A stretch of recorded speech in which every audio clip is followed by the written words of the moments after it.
Hey, everybody. Welcome to Talking Trash and Truths. This is Shelly, and we're going to be talking about movie madness. With me, I have Outpost Nerd. Outpost, say What's hi. Tell them a little bit about yourself. what's up? I am the nerd of the Outpost, and I call myself the Outpost nerd because my views are not they wouldn't be considered mainstream nerd culture. That's a good Uh, thing. so I tend to have kind of what would be a lot of people would consider common sense like views, but with mainstream and a lot of stuff and a lot of things nowadays, common sense is not very big. Popular. Yes. I you know what I might have picked up on that. I might have picked up on the fact that maybe when you tell people inconvenient or, you know, hurtful truths, they don't like it. see. My thing has always been my granddad had a saying. He said, "I'm not going to sugarcoat crap and tell you it's cake." Mm-hmm. That was his way. I was like, I'm not going to fluff it up for you. I'm going to tell you the truth, whether you like it or not. Of course, Yep. him being an old Southern man in his 80s, he used a little more colorful language. But I was told I had a friend who pointed out not long after maybe a month or two after I started my YouTube stuff, that I would be considered Comicscape. I don't know if you've ever heard of Comicscape. I don't really know the story behind it. And I never have anybody to have the time to explain it, but we got tons of time. Take I it. know a little bit I of know it. there's a lot of people out there who don't understand it. Basically, if I remember right, Comicscape was this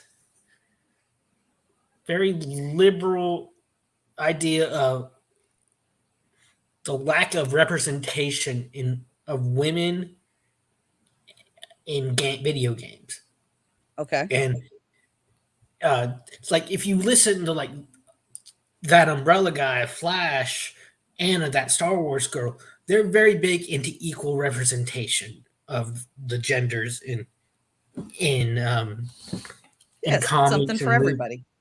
Exactly. See, my thing is, I don't like the damsel in distress trope, Mm-hmm. but I also don't like the white knight trope that you get in movies and TVs and books that we've all grown up. I like characters that, if you put their personalities together, they they made a whole person. An example of that I use: look at Sherlock Holmes and Watson. Okay. Sherlock Holmes, he's the brains. Watson is the emotion, the humanity of it. Yeah, he Sherlock, softens his hard edges. yes, exactly. You have these characters that separately you kind of hate. I mean, Mm-hmm. Yeah, they're Holmes is annoying. Holmes is not a good man. Well, he's not a good person. He does good. He does lack some social skills. I'll give him Yes, he's and you saw that. And I loved it. One of my favorite shows ever was Sherlock Mm-hmm. with Benedict Cumberbatch and Martin Freeman, Yep. because you They saw were that so good. So they were good. so good again. A little bit of trivia: the couple that played Mycroft and Sherlock's parents was actually Benedict Cumberbatch's real parents. Oh my God, were they? Yeah, and I I love that show. I watched all of them, including the Yeah, I did Abominable too. special. I loved it because one, it really played up the kind of, I don't want to say deficiency, but the mental disorders that Holmes would probably have. You know, the Yeah. OCD, the he's got to be on the spectrum Oh, somewhere. without a doubt. Without a doubt, he is highly on the spectrum. And with Watson, you saw really the PTSD. Mm-hmm. I mean, the first scene in the show is Watson getting blown up. Mm-hmm.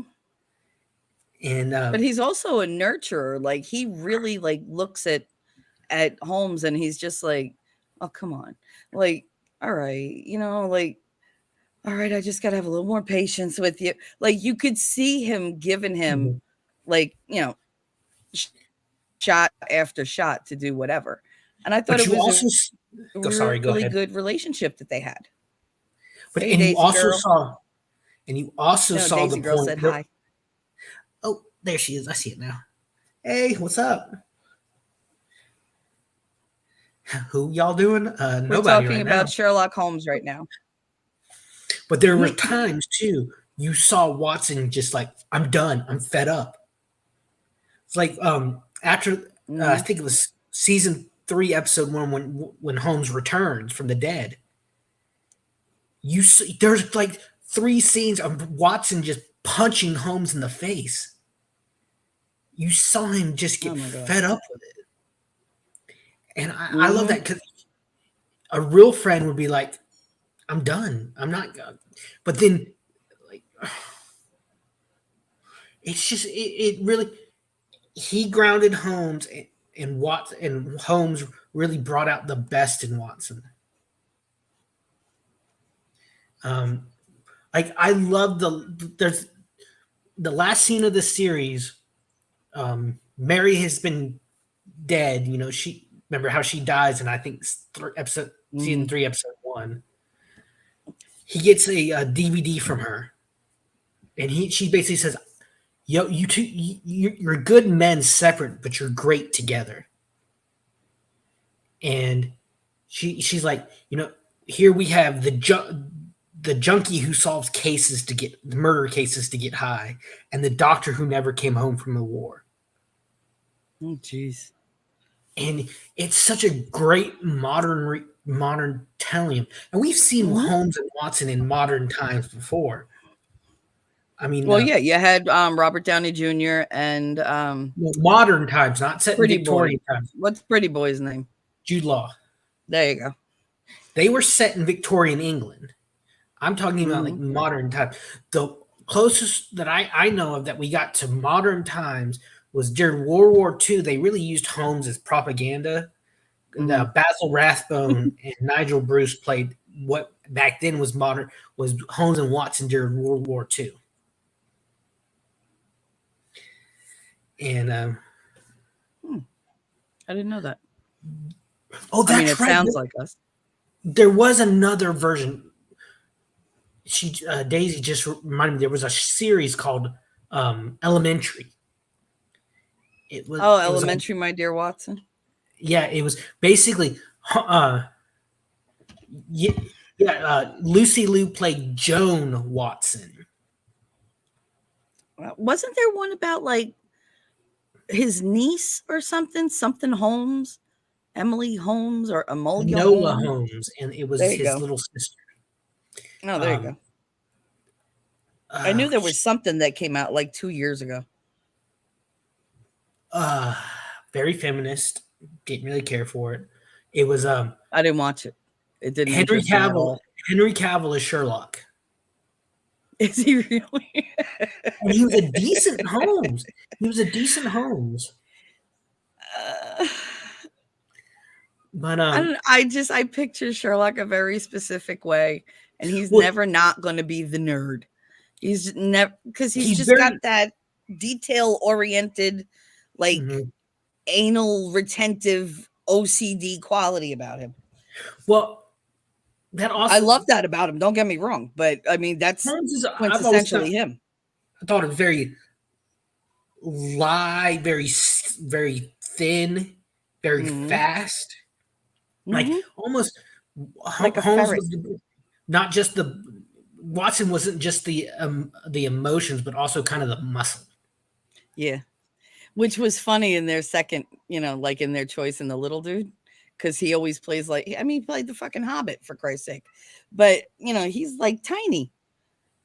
He's Yeah, real tiny. but there's also a parts where he kicked ass. He kicked Yeah, Sherlock's ass he a couple did. of times. He Like did, but he's got all that fucking like rage pent up. there's one like he has Holmes in a headlock, and he's like, if I remember the line right, he's like Holmes like, Uh, he's like, oh, he says to Holmes, he's like, I was, you forget, Holmes, I was in the army. And Holmes is like choking, being choked. You are a doctor. I had my bad days. Sometimes you lose them, sometimes you don't. But Daisy, he wasn't in the stories. He wasn't a recovering addict. He was an addict. Hmm. Because He was back a then, functioning addict. yeah, opium and back in Victorian times was kind of socially accepted in Well, they in put many it in ways. like everything. Oh, you got a headache? Here, have some laudanum. Oh, you got this? Here, have Coca some Cola. laudanum. Where do you think we get the word Coke Yeah. from? Hmm. They put They used to cocaine. put heroin in all sorts of stuff because Yeah, they thought it was medicinal. I They mean were like, it's okay, it helps relieve pain. Put it in toothpaste. And then they did the same thing with radium. They put radium in toothpaste, soap, everything. Everybody's hair's falling out, teeth falling out. And they're like, well, I wonder why. Why do we all glow in the dark? I don't know. it's like I remember seeing a Live and movie. learn. It's set in 1950s Baltimore. It was Hairspray. Right. I don't know if you ever seen Oh, yeah. Hairspray. I love Hairspray.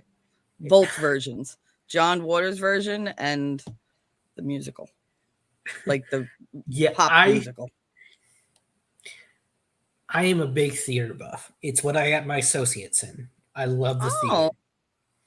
I've done a couple of musicals, a couple of plays when I was in college. Um, Mm-hmm. Like what? I did, huh? Like what?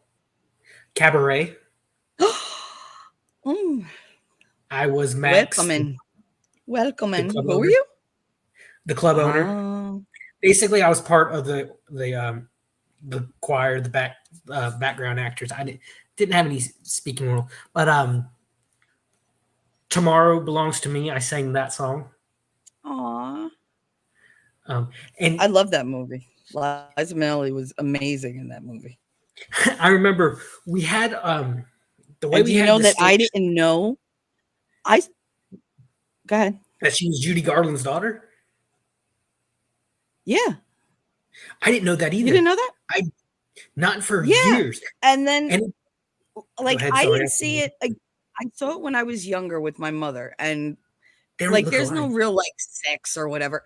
So like No. a lot of this shit went right over my head. I didn't know she was, like for hire. I didn't know any of that. Mhm. I didn't get a lot of the lyrics in the song, that this was about a prostitute and this was about a drug addict and this was about Jewish people or whatever. Like Yeah. I didn't understand any of that. I just liked the beat. Like I liked the music. And then when I got older, I saw it again and I called my mother. I said, you remember that movie Cabaret that we watched together? She said, yeah, it's one of my favorites. I said, why didn't you tell me? Number one, it was about like the Nazis invading. I was like, it was about persecution. And she had a thing with him, and then they with each other. And what the hell, ma? And she was like, oh, yeah. She was like, that went right over Well, your head. Well, we the song I watched was it. talking about, "Tomorrow Belongs to Me." I don't know if it was in. I have never seen the movie. I just It kind of wasn't in the movie, it was in the play. yeah. We did it in the play. It is a Nazi anthem Hmm. because in our version, Actually, it was. it might have been when they went to that beer garden thing in the movie. I haven't seen the movie. I'd have to watch it. But it Because is I the think it was first. like a German soldier singing it, right? Yes, because in our version, it's set in the club after Yeah. hours, Then it's in the movie. Yeah. Hmm. and it's the first time you see the Nazi someone in the Nazi uniform. It was a friend of mine Yeah. who was in it. I got so lucky. I kind of kept kind of in the back when they were passing out the swastikas. I'm like, I don't want one. I'm good. Like, I don't want one. but the thing I learned, when I'm doing a show, I always tend to learn something from it. Hmm. What I That's learned good. I in do that. cabaret, when what I learned in cabaret was listen to the audience because Hmm. when our professor was very adamant, your job, a job of an actor, is not to make someone feel good. It is to make someone feel Hmm. any emotion, and that was the Hmm. one thing. Like when that guy would come out, I'd kind of focus my hearing out, and if I heard someone kind of, oh God, or kind of people shifting in their seats, whispering to each other, I knew we were doing good because I knew we Mm-hmm. had their attention. There Mm-hmm. was 1 or 2 nights we did a we did 6 shows over 2 weekends because we were in college. We had classes during the week. We couldn't go like full on show, but we there were 1 or 2 nights I didn't get that reaction from the audience when he came out, and I'm like, okay, we're not doing so good tonight. This is an off night, but What was different? just I guess the way we were, maybe it was the audience. It was a different audience. Could be. Maybe we weren't doing something. There are a lot of things that determine that. But I remember when it was our show shirts were being designed. It was basically the shirts were designed in a way to make it look like the curtain of a stage with cabaret in lights, like in show lights. Yeah. I love my professor. He's awesome. He's a friend. Still consider But him a friend. But he had the stupidest idea with our art director. Now, okay, this what is was it? like 2014, 2015, or maybe even as late as 2016, Oh, when the country fuck was me. going Jesus. country was going on about the Confederate flag and not and racist Oh symbolism. God.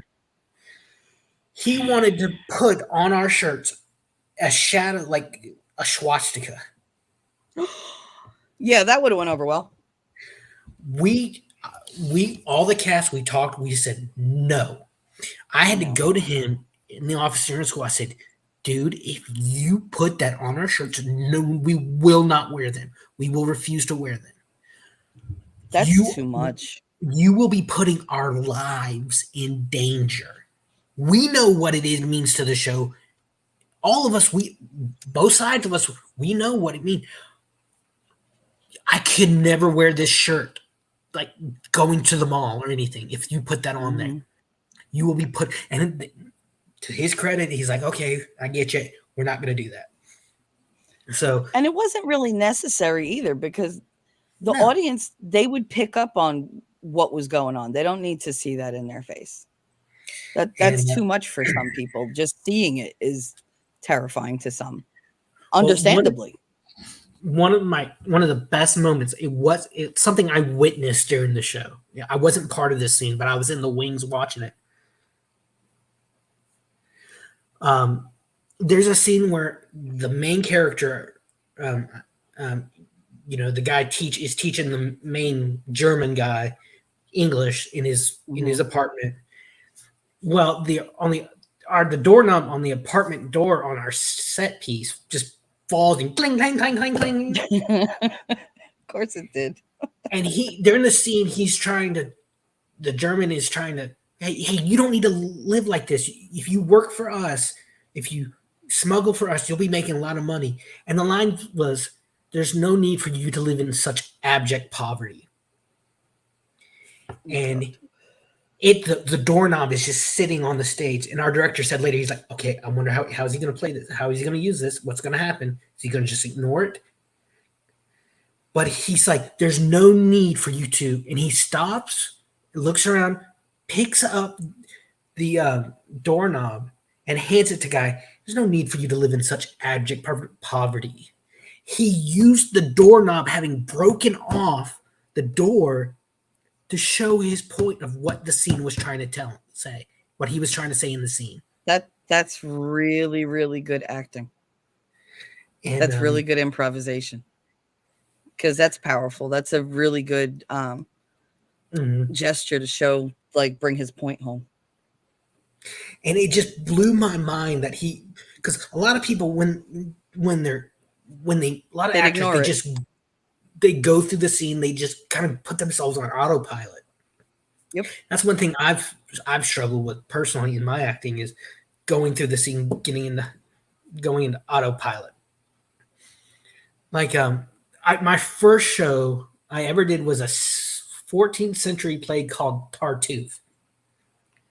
Okay. And it's a French play about each character within it. is one of the seven deadly sins. Like you have my character was this. It's basically. Let me slow Who down. were you? No, you got to tell me. No, I'm trying to get my words together. Sorry. In the show makes fun of religious hypocrisy, Mm-hmm.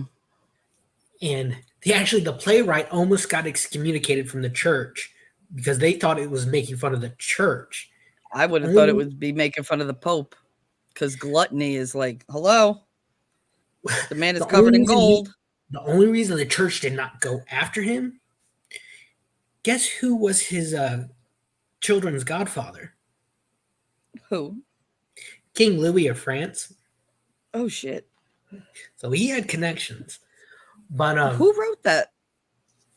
Moliere. Ah, all right. And I played Demise, the son, who was basically anger. He's anger. This guy named Tartuffe is coming in. Don't die. One Don't die. sec. You're good. While I die.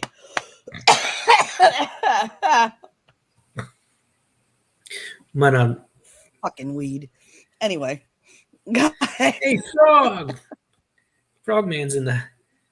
Or should I do Frog what he does? is Frog. a main mod, so if he wants to come in, he knows he can. But basically the story is Oregon. He's a very religious, pious man. Mm-hmm. Tartuffe is a con man who comes in and persuades him that he is very religious, pious, very a devout Catholic, and through a series of manipulations, he has Oregon make him his heir. And my character, being as the son, I saw it as Tartuffe is coming in to take my shit from me. This is going to be all mine one day. All this And is mine. and I actually That had was a friend. anger? Well, he'd get angry about it. He'd go about it wrong. He'd go about Oh, okay. there's one scene in a couple of versions. He comes in to his father with a sword in his hand. I'm going to kill Tartuffe. And he has a stepmother. Oregon it's his second wife. I'm doing a poor job explaining it, but No, I think you're doing fine. Tartuffe has just become smitten with her. And he's like, "Oh, if I get rid of Oregon, she'll be mine." And she's like, "Okay, we need to get Tartuffe out of here. I'm going to use my feminine wiles." Well, Demise, the son, my character, comes in and starts. He messes shit up. But I remember one night, the director, who was a student with a buddy of mine, he doesn't. I wear glasses, and if I don't have my glasses, I can see about clearly maybe 3 inches in front of my face. I had to do a complete show. Oh, you're like me. Glass. I'm blind, basically. And I he wear told me, contacts, but like they're like -7. I can't afford contacts. And I have astigmatism. I don't know how that goes with contacts. I do too. No, I do too. And That's why you go 1-800-CONTACTS. It's cheap. he tells me, he says, "Okay, take your glasses off during the show. I don't want you wearing them during the show." Well, when I go backstage, what did I do? What would I do? Throw them on. So I can like study my lines or do schoolwork when I'm not on stage. There was one night, show opens, I go on to do my first scene, no glasses. 2, 3 scenes later, I come back on, doing my scene with my partner. I look down my nose, and guess what I see? My glasses on my face. Aww. And I go back off stage, come back out for my next scene, don't have my glasses on. What I did right after that show, I went to the Dollar General, got me a thing of sticky notes, stuck them in my makeup case, and I put the next day, I put all over my station, take off glasses. But there was a scene where the stepmother it's her and Tartuffe. She's seducing him. She's almost got him where she wants him. But I'm hiding. My character was hiding in the closet. watching all this, thinking it's real. And so I bust out of the closet and I'm like, ah, I got you. Well, didn't have my glasses, like I said, Oh and God. I didn't fall, thank God. I was able to stay on my feet. But basically it was the set, and basically the it was painted to look like a closet, like a cupboard, like Hmm. a coat closet, and it was a trap door where it would be me and a stagehand. We'd be listening for my cue, and she'd open it for me, and I could. But there was a lip maybe 3 feet tall. I'm only 5.5 feet tall, so there was one night my foot almost got caught in it. Oh my But God. the funniest Especially thing, when you can't see. yeah. How the hell do Well, you judge? we had those big period piece costumes, tights and overcoats and all that. But the cuffs were huge, like maybe came down The maybe big 6 inches. poofy cuffs. Yeah. Yes. Like the poet shirts and shit like that they hang off Yes. your hands.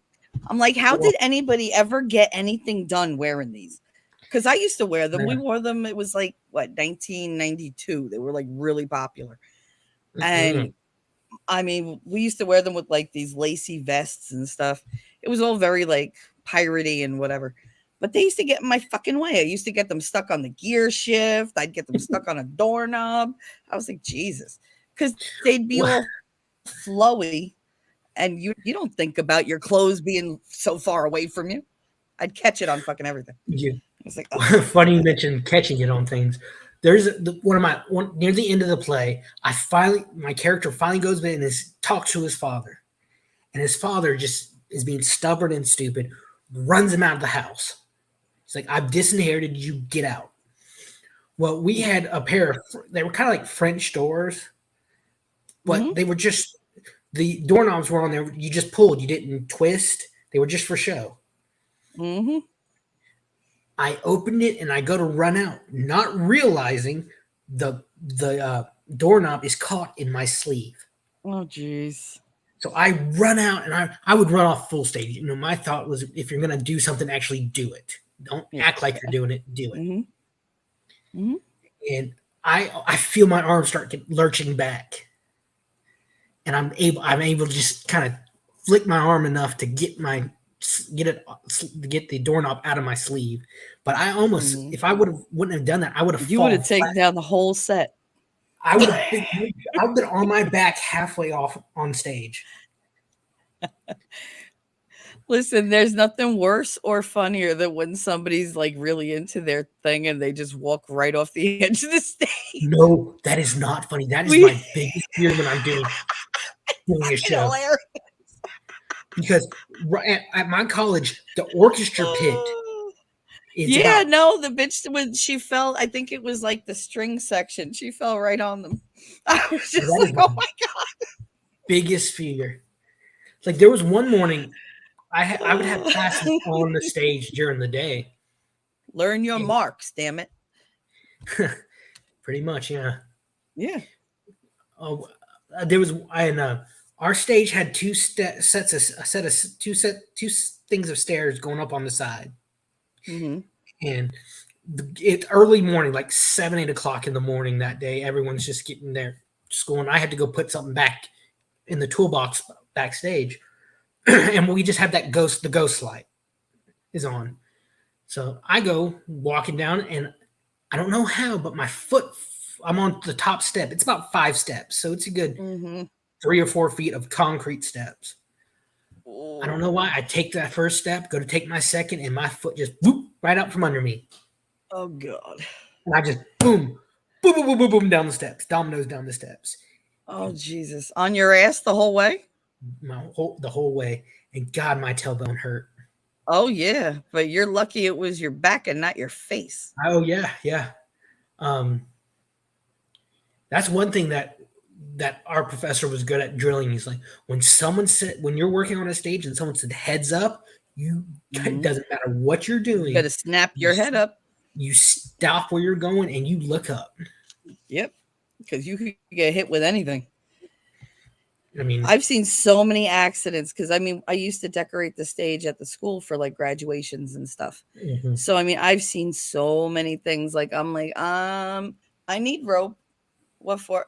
Because like this whole lighting thing, it's not held up on this side anymore. Why? Because somebody cut it. Like instead of cutting like tape, they cut mhm. right through the friggin' the nylon rope. And it was like, yeah, this is gonna fall. And Oh, I that don't was like, good give me being the fucking rope. that was good. It wasn't just where we're doing shows. We were basically our shows were part of our classes. So we would be Yeah. like during the day in when you were in class. Like I had stagecraft, where you learn how to basically do a little bit of everything on stage: woodwork, painting, Hmm. lights, um, We and set then our control room on fire. we never, luckily, never did something like that. Well, we didn't mean to, but We never because our professor. We had three professors. We had our tech director, our stagecraft professor, and our theater teacher. And they were all super serious and super informative about um, theater safety. But the one thing our stagecraft professor wanted us to do that I told him I would not do is go up in those rafters. No, mm, I would because we our theater it's about 3 stories tall, uh-huh. and I I'm like, know. nope, nope, nope. You figure all the schools in Hoboken are over 100 years old. So think about how Ours, high the theaters are. We have like stadium seating. Like the set we have like the mezzanine level and like mhm. giant roof with like nothing but stained glass. So it's freaking huge. Ours is Uh, kind of modern yeah. design, but it's a very old building, and they're not Hmm. doing anything with it because there's not room. Like if you go out to the back, go out the workshop, and they're basically the walls coming apart. You could see. I don't know. I haven't been out there in a couple of years, but um, I We just still have remember. the gas pipes from the lights. Remember, like they used to have the lights that you Yeah. turn the key and the gas Yep. would come out and you light it. Well, every classroom had three of them and they still worked. Mhm. So it was But just like, oh, okay. I mean, I absolutely love the theater. I want to do it for life. I just since the hurricane here, a lot of theater stuff work has Yeah, kind of dried it's up. not back to normal yet over here. There's on Broadway, it's really not.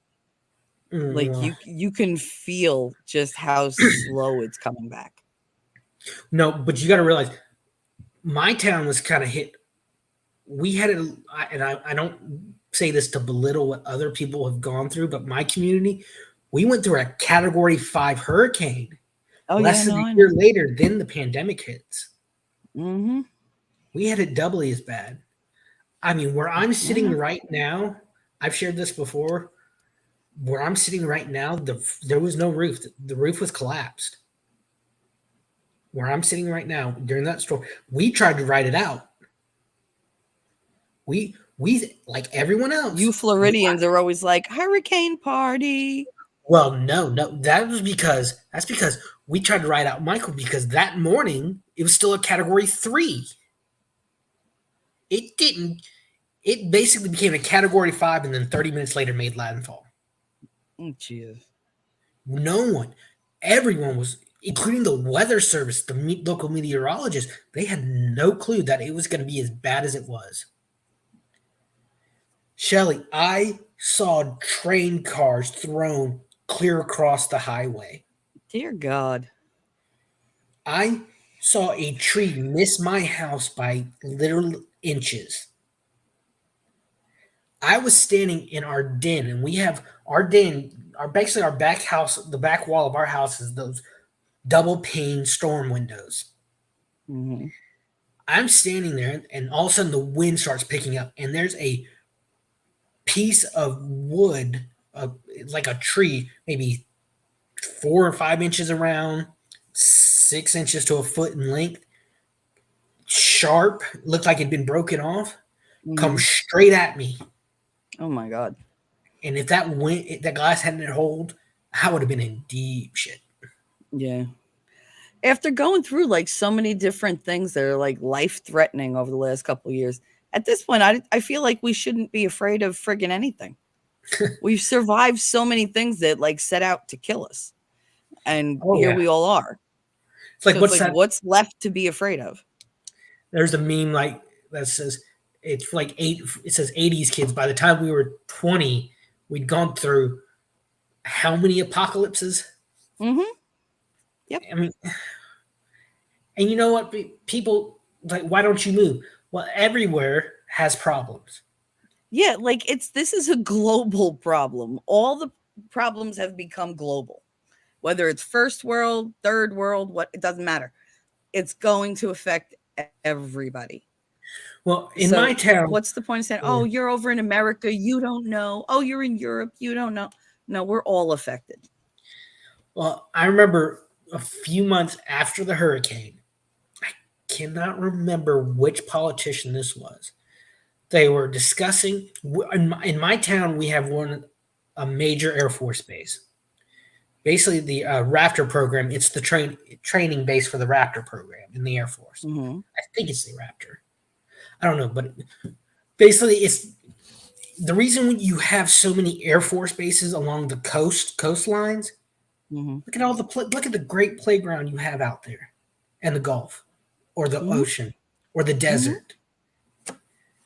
And ours basically was, if you look up the stats for Michael, it said the winds topped at 150, or the Mm-hmm. winds in the 150, God. but due to but due to the destruction of the measuring equipment, we couldn't get accurate measurements because at the Air Force base was basically flattened almost. The Air Force base is over 100, probably 100, 120 years old, Mm. and but they were talking about wanting rebuild it. They needed the funds to rebuild it, Yeah, of and this course. idiot politician is like, "Well, why don't we just move it? Why if we're gonna just have another hurricane, why waste money building it there? Why don't we just move it?" And Just move it so I can buy that and take it over and build condos and sure. you don't want to build condos on there. There's 100 years worth of lead. I For know.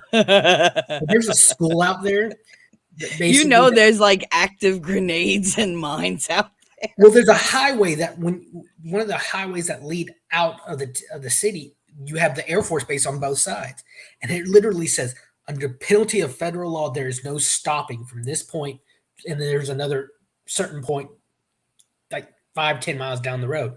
If you roll Mhm. down your windows as you're going, you will hear boom, boom, or Like there's a school out there though along the highway, right? You could literally. My mom used to work out there. My mom has been a teacher's aide for 30 some odd years. Mhm. Ever since when I started kindergarten was when she went back to work for the schools. So to I'm have the talking same about schedule. I know that's why I did it. 92, 93 is when she went back and started in the school system. And the How Jets, old are you? 35.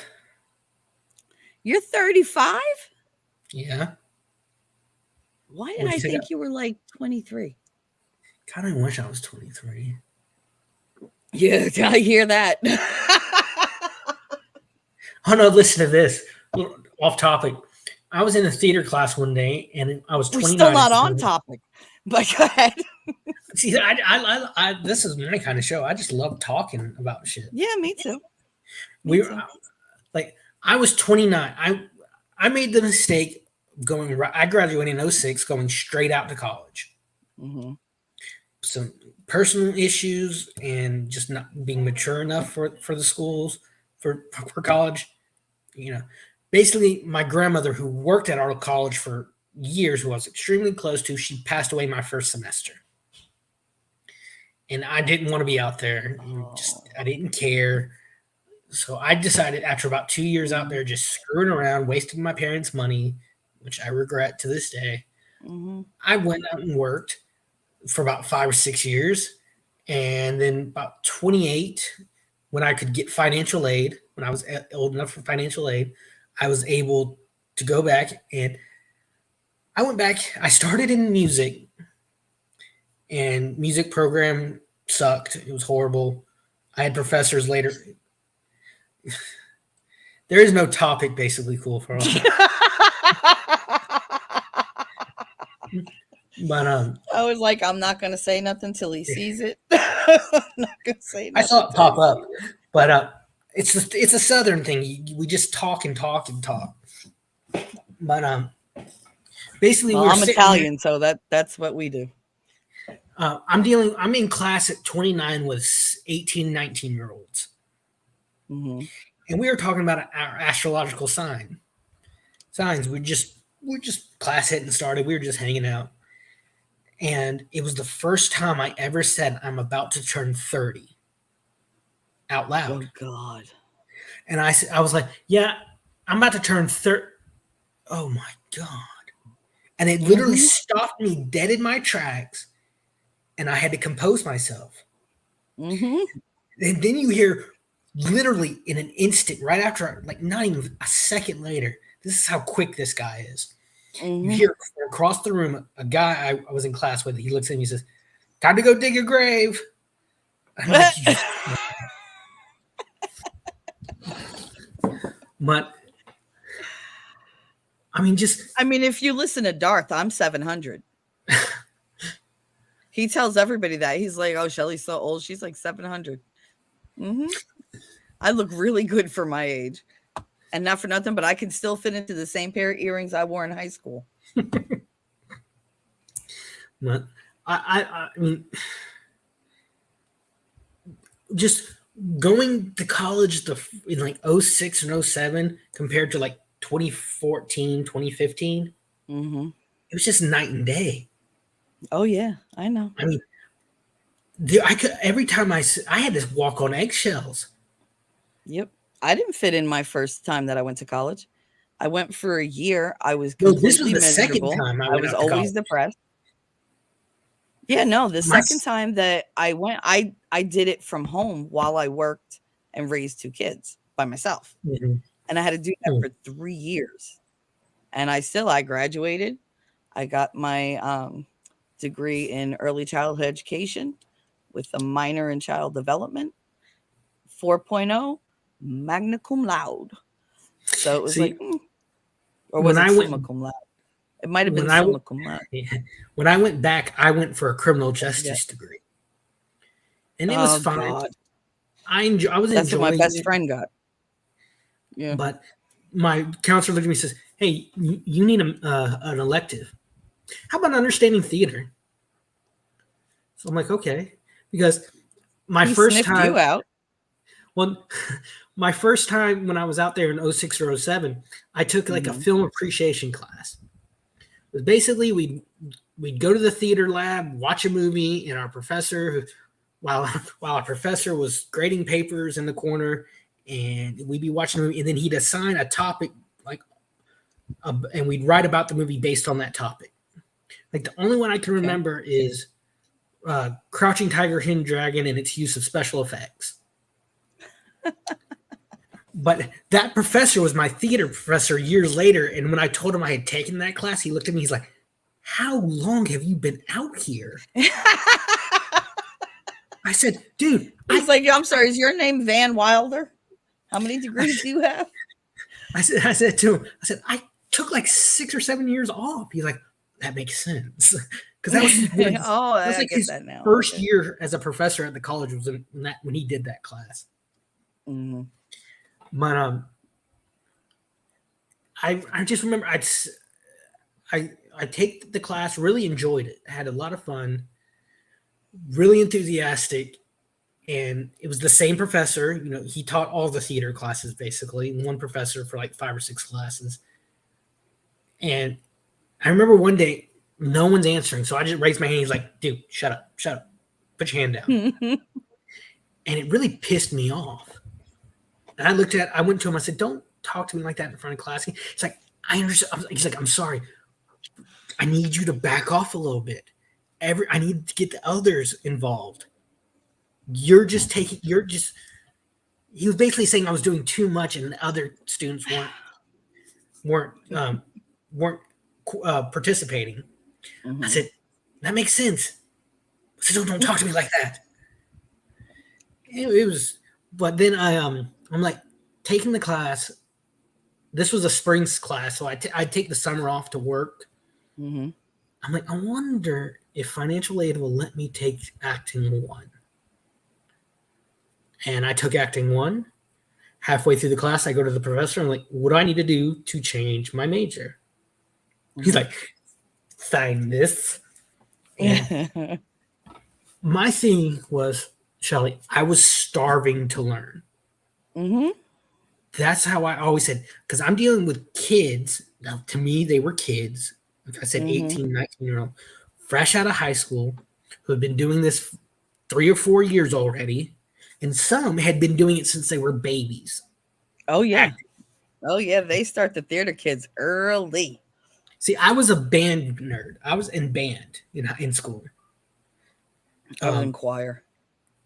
and we weren't allowed to kind of mix. If you were in band, you couldn't do sports or theater or anything else. Hey, And it, Memento. what's up, Memento? And so I didn't get into theater. I took theater my last semester of high school because the only class I needed at that time was left was my government class. Mm-hmm. So I basically had senior free, band, government, and then theater. But it's I remember my professor. He's like, "Hey, you want to come do this?" Because he knew that if he asked me to do something, it'd get done. Because he Yeah. knew I'd jump up. Like, Well, you were whoa, passionate about it. still am. I still Yeah, but am. I mean, those are the kids that you want to lean toward for to get shit done, because they're not going to blow it off like it's, oh, I really want to do this instead. Like that comes first in your heart, so you really give it your all. I'm And sure he he knew that. he told me to one point, he's like, Matt, he said, it's not the end all be all. Take some things off your plate. Just relax. Because he knew I was trying to do too much at, Hmm. at at one time. Like I remember one semester, Shelly, I was there from 8 o'clock in the morning to 10 o'clock at night because I had my up from like 8 to noon. I had my math, science, maybe my theater class, Hmm. and then I'd have maybe an hour, hour and a half before my that I could get lunch, relax, study. Then I had my stagecraft class, which was from like 2 to 5, and then at 6:30 I had my rehearsals. I was there 13 hours a day for like an entire semester. That's And dedication. when my theater professor saw it just taking a toll on me, because I was like, Hmm. it was one of the most nerve wracking because in Florida with financial aid, you have to pass all your classes. Yeah, If you that's don't, anywhere, I think. yeah, I don't know how it is in other states, but if you don't pass a class, you're put on financial probation. And like I I had to had a maintain a C average. yeah, that was how it is here. That's how it is here. Hmm. So I I was mean, I always had an A average, but whatever. see, I've always had a learning disability in math. Hmm. I mean, that was just it was What is it? The numbers? Do they switch around, or are you just better with abstracts or concrete yeah, stuff? yeah, abstracts. I'm I'm Yeah. I'm And I'm most not a of math linear is concrete unless you're doing geometry and stuff. I'm not a linear thinker, Yeah, I get that. and I had a diagnosed from a doctor disability in math, Hmm. and oh god, and my counselor, the idiot, she decides to put me in statistics one semester. God, I hate statistics. It doesn't make any sense. Okay, I will die on this hill. What I'm about to One say. plus one equals two, but it doesn't always. I looked at that friggin' teacher. I said, no. He goes, no, sometimes one plus one equals three. I said, the fuck it does. I was like, no, there I are had an argument facts with a in teacher like life that. that I know, and that's not one of them.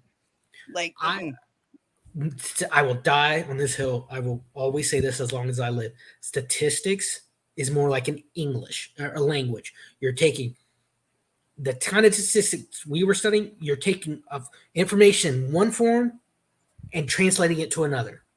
mm-hmm, very badly. Yes, and I went to every tutoring person I could find, and I'd ask them. I said, "I need help in math," and they all always ask me, "What math are you taking?" And I said statistics, and this is the response that I got. Ooh, Mm-hmm. every time. Yep. And at my school, we had a math lab where you could go and do your homework and get tutoring.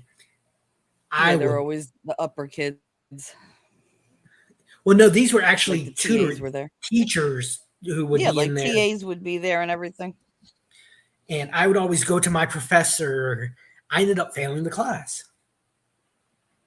and about half near the end of the semester, my counselor finds that I have a math exemption form in my file that I didn't have to take statistics.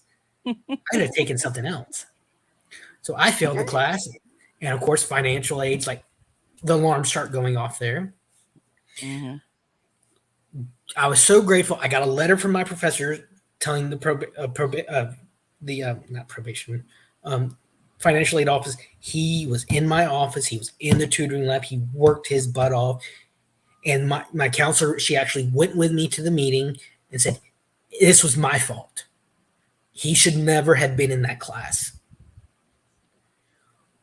But Shelly, That's if good it that was they not stood for up for you. yeah, I would have had a fit if they didn't.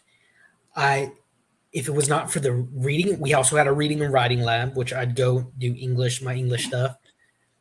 If it was not for the reading and writing lab and the math lab, I would have flunked out of college because I went with the issues I had the first time. My GPA was like a 1.5, like Mm-hmm. just in the shitter. Within one semester, I brought that up to a 2.2. Nice. That is, Very and nice. That's hard to do. I'm talking to my counselor, and she's like, "I've never seen this before. I've never seen such a leap." I was making A's for the first time in my math classes in my life, Wow. and it's like these tutors started knowing me by first name, my first name. But it's just Me again. I'm back. Did you miss me? well, what I would do is I'd go like after my classes, and I'd spend maybe an hour or two, or I'd spend a few hours in the tutoring lab until I started make like until my brain turned to mush. When you get that mental exhaustion, Mm-hmm. and my brain would start like 2 plus 2 equals 6. Oh, Uh-huh. You're like, okay, my brain is oatmeal. Leave me alone. yeah, and You just fucking drool everywhere. Yeah. I I remember ended those days. I ended up I think with like a 3.3 GPA. And Wow. my last 3 semesters, I was on the dean's list every time. See, when you find what's right for you and you find like your niche where you belong, you can do really, really well. It's that they like to force kids into these programs that aren't a fit for them. Mhm, And mhm, they don't really like counsel anybody on their careers. mhm. You remember they used to have like career counseling, career fairs. They don't do that shit anymore. No, So kids supposed to like, oh, I know what these 5 jobs are. I'm going to pick from these. There's an entire world of employment out there. and Like why should you don't someone have to be this or this or that. You could be 2 of one and none of the other. You could and be something in another country. a kid at 16 or 17 years old has no idea and should not have an idea what they should do for the rest of their lives. No, and they're going to go with something trendy, whatever their friends are doing. What do you want to be? You want to be a teacher? I want to be a teacher. Let's all go to the same college. Oh my God, we'll be best friends forever. Like, yeah, no. And that's how you do it. That's how they make decisions because they're friggin' teenagers. They're nothing but social anxiety and hormones. There's not a Oh, yeah. brain cell between them. Hell, I have said this over and over again. If we had YouTube and cell phones like we do now when I was in high school, oh God, I would be canceled in a minute. Hmm. I mean, we I did just said some. that to somebody today. I was like, thank God when I was young and stupid. Like, I don't have a police record because we didn't have fucking cell phones. There were, you had to take your shit to the photomat to get it developed or buy a Polaroid. Like that was it. You were like, there was, I graduated, oh, like I I said, think you did this. Prove it, bitch. Like, I graduated like in oh my '07, and the first iPhone, or '06, I graduated in '06, and the first iPhone was like '07, '08. I oh missed it by God. the skin of my teeth. Yeah. It's like me and my See, and we me and had my friends, beepers. We didn't even have fucking cell phones. we had those flip 1992 was phones, when I like graduated high Nokia school. flip phones or those sliding phones. That's what we had. If We you didn't were have any of lucky that and your shit yet. parents were We still rich. had payphones. Oh, I remember working in a grocery store in I think it was '07, and the grocery store had a payphone. Hmm. And then I remember one day it was all of a sudden gone. I remember 1-800 uh, call Careful. ATT. Remember that? Remember those commercials? 1-800 call ATT, or those Yep. collect call phones? You had to dial 1-800 first. I wasn't gonna We're give my phone number out. I'm trying to think. Did you have a phone when we couldn't call before 9 o'clock at night or they charged you? Yes, And you that had was one like of my free flip minutes phones. after 9 and free minutes on weekends. Oh, Okay. when I was All a right. kid, But then if we called somebody, it charged you per minute. It was like, oh my God, stop. I remember I was old. I was growing up when we still had dial up, where you had to, Yeah. yeah, and you'd hear, "What are you doing? But do you remember you I'm on had the to phone. pick Get the off the internet." location? What was that? Do you remember that you had to pick the location for the dial up? And Yes, I sometimes think I it do. would boot you to the next available one, and the next available one was like 3 counties away. You don't notice. Now I'm online for like 7 hours, and I have a phone bill that's about $300 because that was a toll call that I just made for See, 7 freaking hours. when I was little, your phone line was used at the phone that Yeah, you call. That was how you got on the internet. So yeah, I'd be on the that's how we. internet like doing homework or But we used to on pay for. Napster. You realize our phone bills. Do you ever see a phone bill from back then? It wasn't a No, flat fee. You had mhm, your fees, and then you had to pay for toll calls, which was anything pretty much in your state, but outside yeah, your direct calling area. And then there were long distance calls, which was anything outside your state. And we had to pay for both per minute. And it could be anywhere from 5 to 12 cents per minute. And you think about it, you're on there for 7 hours. And if you don't change it back the next day when you log back in, it's going to go to that fucking same number. well, I remember And one time they we don't had. give you rebates. They're not like, oh no, we'll take that off. No, they're like, no, you made the call. We want our money.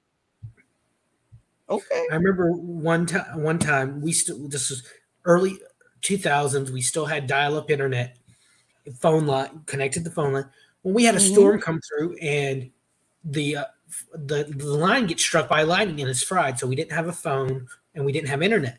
So my dad goes. We were renting at the time. My dad goes to our landlady and says, "Hey, you need to fix this." Like the landlady says, "No, that's your problem." He's like, "Okay." Ooh. So my dad runs a line, and then about 3 or 4 years later, we move out. Guess what he does? Snip, snip, pulling that out through the wall. This is mine. It Oh, was he was. my problem, my wire. Yeah, he was being petty, and it was awesome. Mm-hmm. And My dad was really good with electronics, and we didn't have cable.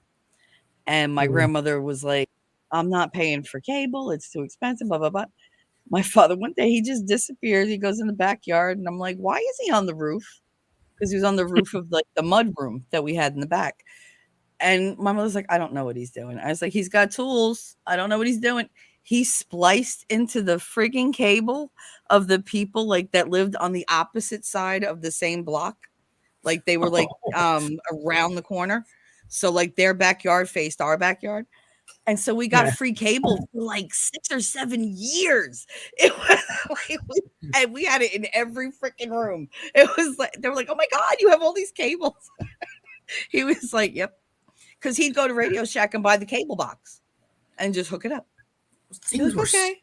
I don't know if things were easier, but I guess ignorance was bliss back then. We didn't I knew that care. it was wrong, but I didn't care. Well, So I mean, just I the was like, "Whatever." world Daddy did seemed, it. the world. It's like I remember being able to go to my local school playground on the weekends and play on the playground equipment. Yeah, It's like my I remember grandmother that. lived across the street from a school, from one of the local elementary schools. And every holiday, me and my brother and my cousin would walk across the street and play on the playground while my family was the rest of the family was visiting. And now school, like you had to go check in. Like I remember one time we li- Mhm. we literally grew up like 2 blocks from the school that elementary school that I went to.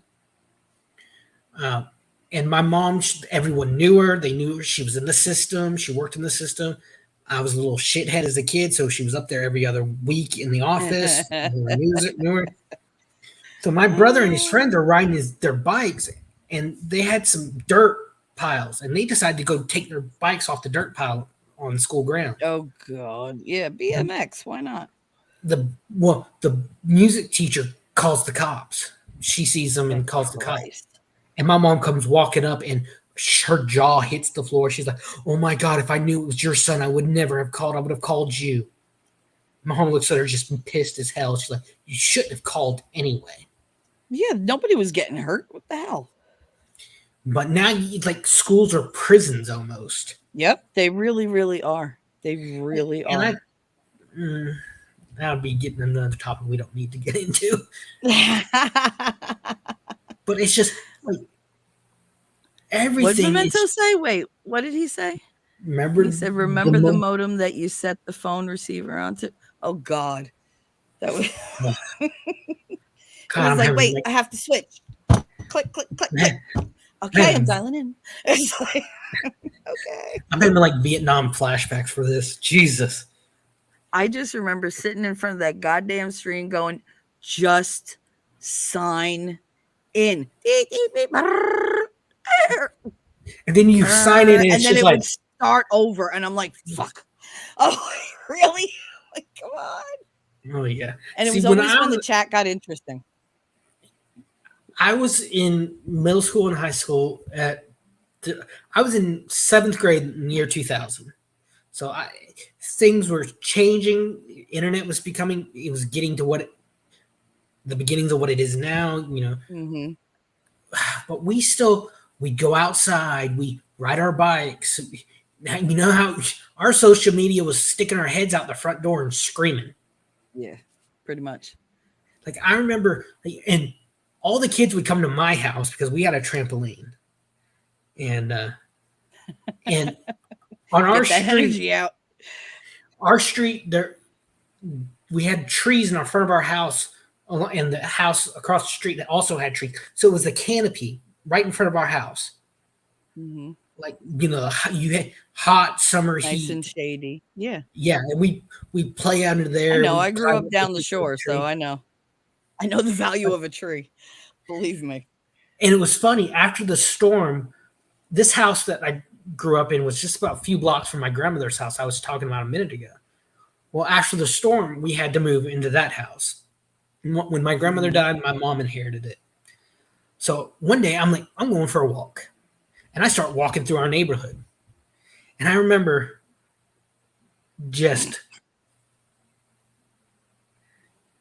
tramp house. My house was not a tramp house. It was a trampoline house. Oh yeah. Well, that ended very fast Daisy when I broke being my arm. funny. I think Daisy is drinking. I'm like, it took me a minute to realize what she was saying. I'm glad you explained it to me. Mm-hmm. That kind of ended fairly fast when one day we're all jumping on the trampoline and one of our neighbors who was a big guy, little about maybe a year or two older than me, but still big. He bounces and he does that thing, when you kind of bounce someone up really high, and my Mm-hmm. feet flew out from under me. He falls on his stomach, and I Ooh. land on top of him with my arm across my chest, and Ooh. his head hits my arm. My arm lands on his head and snaps. No, please. I Oh. had I had two elbows on one arm, Oh. and I get up, and I'm like, man, my arm feels funny. I'm like You think? 12, 13, and I It don't never notice it. bent that way before. I didn't notice it at first. I'm like, because I had my arm crossed. I'm like, I'm scratching my broken arm, not realizing it's broken. And my friends were like, they all, I see their eyes get big. And I'm like, and I looked at it and I start screaming.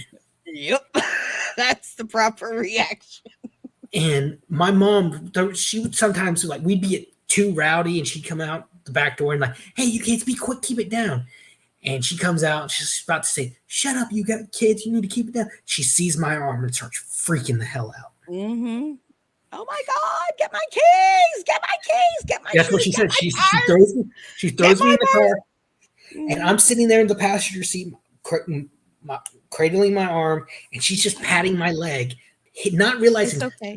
It's she's okay. bumping my left arm. As she's doing it, the way I'm like, Mom, Mom, what, baby? Stop it! You're hurting me. Because she was not. I was trying to keep my right arm straight, like kind of uh, Aw. stable, and she's just knocking my arm like it's like stop it. I had to go into surgery. They're like, they tell me like we can set it in here. It'll hurt How'd like it hell, go? or we can go knock you out. And but my dad wasn't there. My dad is a pilot, and at the time he was living up in Monroeville, Alabama. He got a job being a pilot. You ever read or see To Kill a Mockingbird? Yes. That town, Okay. Monroeville, Alabama, is the setting for To Kill a Mockingbird. Harper Uh-huh. Lee, the author, that was the town she grew up in. So she based the story out of that town and people around her. And my dad was coming home, and my mom calls him. She's like, oh, he's in the emergency room, and he's like, okay, I'm Aw. at the bridge. My mom tells me, she's like, he'll be home soon. He's at the bridge. Which bridge, mother? Which bridge? We're surrounded. Like, what the fuck? Yeah. She's like, oh, I didn't ask. But yeah, we kind of stopped with the trampoline a little bit after that. Yeah, I could see where you might lose the flavor for it. I mean, we had injuries, all sorts, all bunch You're of lucky kids. Like, your mother didn't take a torch to it. um, yeah. I mean, well, that was my dad's thing. He decided Mhm. just take it down. There was It one time usually is. Like, it usually is. we had a tree house. I think you can see where this is going. Yeah. Yeah. And the trampoline was right beside the tree house. How many parts of you have been broken? Not many, surprisingly. I fractured my wrist once. Hi, Rose. Rose is here. There she is. I see her now. Hey, Rose. I fractured my wrist at a friend's birthday party at a park when I was like in first grade. Mm-hmm. Broke my arm. Um, fell over, fell and busted my knee, which to this day I still struggle with. Mm-hmm. Sliced my foot open on some playground equipment once. Lovely. Yeah, yeah. The city paid for that because Jesus. we used to have there was this. You're like Calamity Jane. Oh no, compared to some of my friends, I got off easy as kids. As a kid growing I've up, never broken shit. I've never broken nothing. My nose twice. That's it. never broke my nose. Thank God. I tear things. I tore my ACL. Um, I tore my meniscus in both knees, Well, and that's what happened I in ripped that my car rotator broke. cuff. So. Well, when I sliced my foot open, I was in fifth grade. I remember this. We used to have there's a park in town, and it used to have those big old style metal playground equipment like slides and monkey Oh bars. yeah. And they had Yes, the taken kind that tires. if you came down in the sun, you were like you left half your thighs behind. Yeah, you came out with second-degree burns and you started smelling Yep. bacon. Like, I was like, this that's why we were man, all skinny as kids, because we were losing fucking layers of skin on those damn playgrounds. Come home a fucking like 2 pints of blood short. Sure, why not? but they had put like tire shavings, to make it kind of softer below it. Yeah, we But had sand. Stuff would get in your shoes. Mm-hmm. So me and my friends, we'd take our shoes and socks off and go run it up there. Well, on one side God. you had big steps going up to this tower slide. And I'm running up the steps, and all of a sudden I feel a stinging in my foot. The plate that was connecting the slide to the stairs, the tower to the stairs, was broken.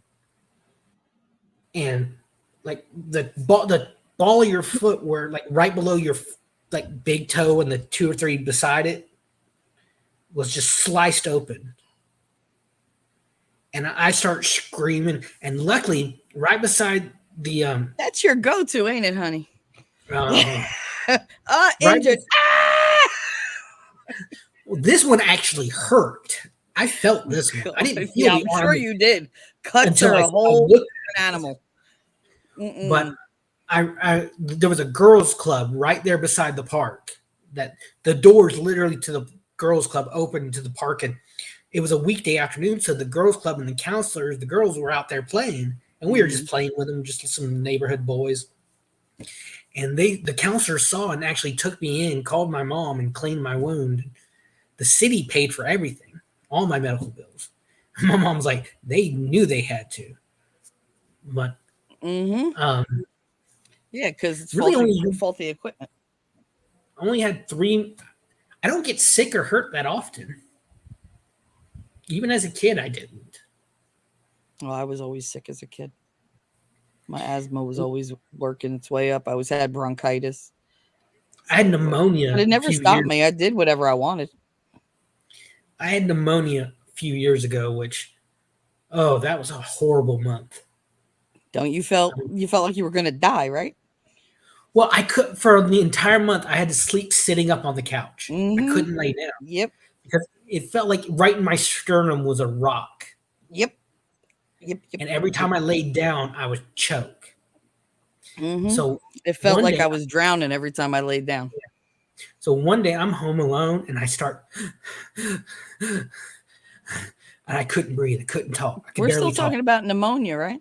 Yeah, I couldn't. Okay. I could not breathe anymore.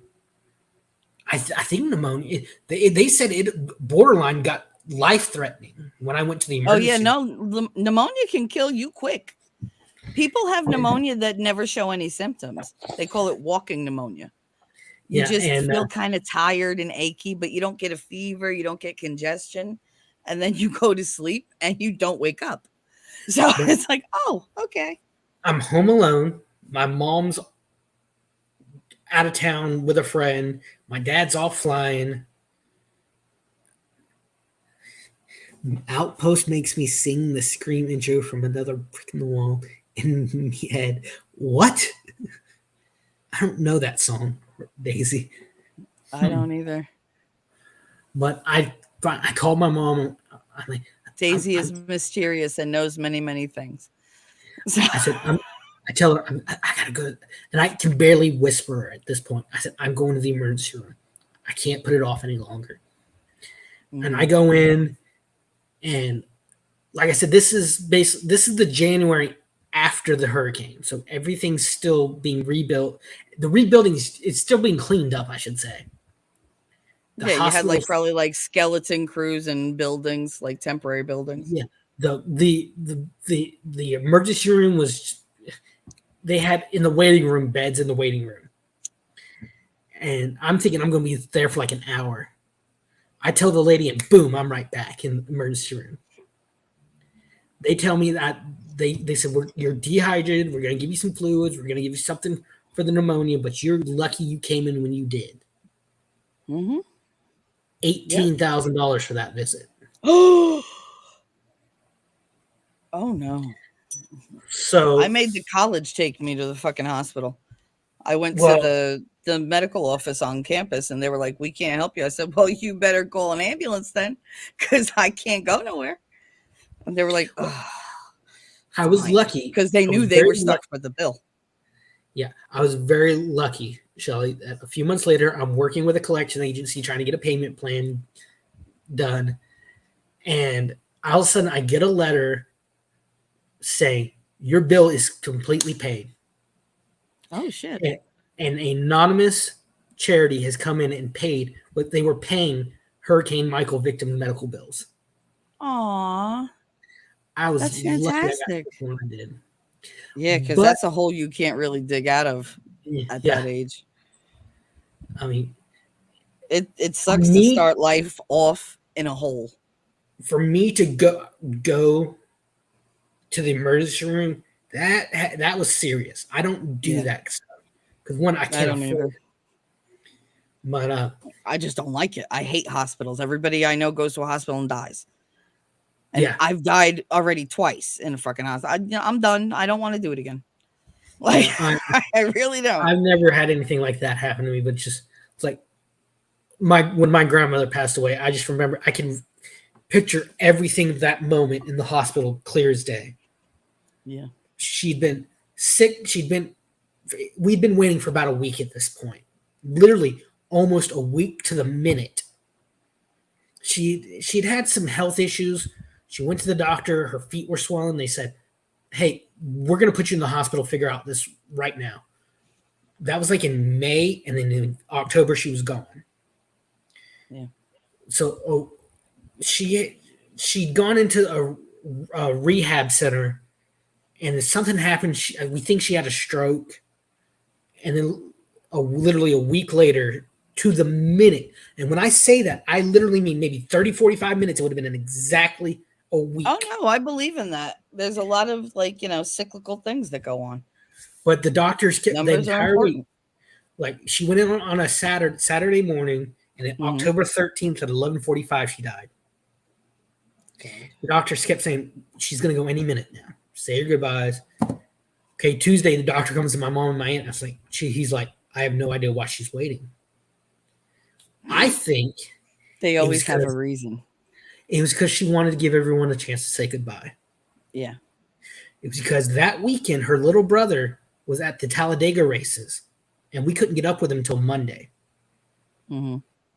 And She just had to hold on. Yeah. she was a very loved woman. Hmm. I have people to this day. This was in '06. This is almost 20 years now. That will still say, "I remember your grandmother so well. She was so nice, so nice." The thing is, she loved people. She loved helping people. She's a very Christian woman. Hmm. Like when I was in middle school, since my mom still worked in elementary schools, she had to be in school and work hour and a half before I had to be in class. So since we lived a few blocks from my grandmother's house and she was already up in the mornings, I'd go to my grandmother's house, we'd have breakfast, and I'd wait for my ride for about an hour. And every time I'd leave the house, she always said, "I love you, baby. God be with you." Every time. And she was very religious, very loving person. She had an apartment in the '80s built for my great grandmother, who when she got up an age, but when my great grandmother died, she started and she was working at the Hmm. college. She'd rent it to students. When she died, we had Of three course. pastors. We had three pastors speak. One was her new pastor.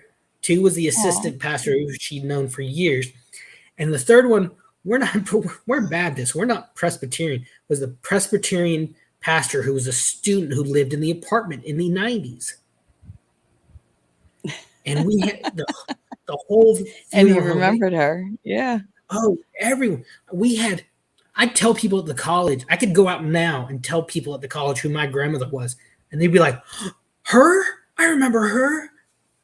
Like My grandmother was the first cafeteria manager our college had and the second bookstore manager they had. If you go into our bookstore at our college, there's an office in the back corner. That my grandmother was the first one to sit in that office. No. And I could tell people, hey, I could. There's some people, they're leaving and dying, but there's some of them still there. I could say, hey, do you remember so and so? They're like, yeah, that's my grandmother. Oh, I remember you now. Because when we were little, we'd go and visit her, and she'd give us bubble wraps and to pop and let us. And it was, we had, like the president of the college came out to my grandmother's viewing. Mm-hmm. It was just, she was so well loved, and I think that last week was and my mom even said, the doctor looks at my mom and my aunt and says, I don't think visiting hours apply to you both, do you? Does it? And they're like, no. And we're going to let other people say goodbye. We're going to share that time with everyone else. There's some people that certain air about them that it's calming and loving. And that was my grandmother. They're like your safe haven. Yeah. Oh, yeah. It's somebody that you trust and loves you, and they're worthy of your, leaning on them. It's hard for a lot of people to do. Yeah. The house was in a cul-de-sac. And we lived, like I said, think of Knots Landing. We lived 2 blocks away. And my grandmother, she had that glass screen door, but she would always keep her wooden door open so she could look outside. Mm-hmm. And I'd come into view, and she could tell by the way I was walking. She'd say to herself, "Oh shit, what did his mama do to piss him off now?" That was my place where I went to when I'd have fights. What'd your mama do? When I had fights and arguments with my parents, I'd go to my grandmother's. Oh, of course. Yeah. Where else would you go? I used to run away to my grandmother all the time. I only had to cross the street, but it was still, I'm running away. Go then. So this is like 2 blocks take away. My teddy bear and take my book. I'm leaving, and I'd go across the street.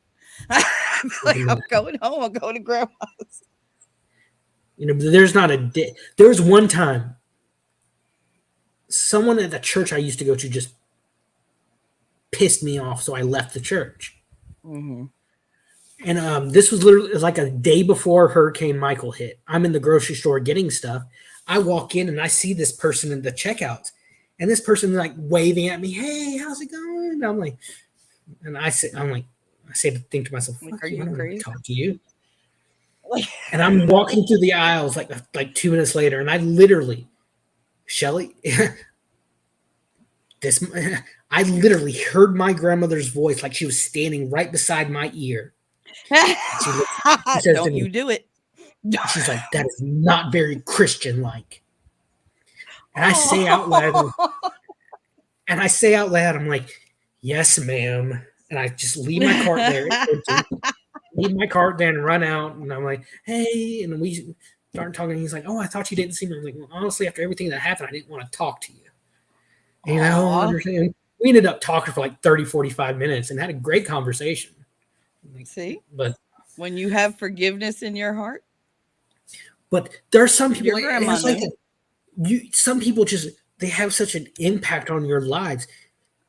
Yep. 10, 15, 16, 17 years down the road, you still hear their voices clear as day. I can hear my grandmother's voice just like she's sitting next to me. And do you know, sometimes when I'm cooking, if I forget how to do something, I go, shit, let me call and I have to stop because I'm about to say, let me call grandma and ask her how she did this. And I get this rush of sadness and anger because, God damn it, why aren't you here when I need you? Like how? Yeah. And I feel like, I know you lived a great life, but you had to go. Like you left me here with these fucking bunch of galoops over here that they don't know what they're doing. Wow, and I'm stuck with them. Galoops. I've never actually heard anyone use that word before outside of movies. A bunch of galoop? Yeah. It means a dodo, like a dummy. Yeah, I know what it means. Yeah. I've never actually heard anyone use that in everyday life. I've seen like mafia movies where like, oh, look at that dumb galoop. Oh, or like The Bachagaloop, the Sopranos. Moulignan over there. Yeah. Mm-hmm. Oh, yeah. Oh, your Italian self side would probably be proud of me earlier. Right before we jumped on, I Why'd was you stab cooking. somebody? No, I cooked some Oh, what'd you Italian cook? light. I basically we didn't have everything. We had like bits and Italian light. Have you ever seen an Italian's ass? There is nothing light about our food. but what Nothing. I did is my dad had cooked some meatballs today. Just that's all. Mm-hmm. That's all he cooked. What I did, I'm looking for something. I'm like, I need to have this on something. I took some Texas toast, like that garlic toast you can get in the stores. Yep, I love Texas toast. Oh my And what I god. did, I cooked it, and then I took some marinara sauce and spread it, and I sliced up the meatballs, just in like strips, and I put it Mm-hmm. on there, and then threw some mozzarella on it. Melted Oh, the you made a mozzarella, meatball parm sandwich. Look at you. and it was good. Little I'm burnt very on one side, proud. little burnt on the one side, but I like experimenting in the kitchen. I'll take stuff like the bits and parts that okay, that doesn't go together, but okay. I And will it comes have out you real know good. I am on my best behavior because you're What? just throwing me softballs all the time. But I want it noted. There are comments in my head that I'm not saying. Like one thing I really like making, it's this I call it the ugly stepsister Oh because God. it's a breakfast hash that it looks really ugly. The ugly stepsister. I have 3 stepsisters. What it is, I take I make You some need to hash write browns. down that recipe so I can send it to each one of them and let them fight amongst each other, which one I'm It's talking very about. simple. It's very simple, very cheap. I take some sage. I take some hash brown, some potatoes, make some hash browns. Uh-huh. This was all from stuff I had laying in the refrigerator one day.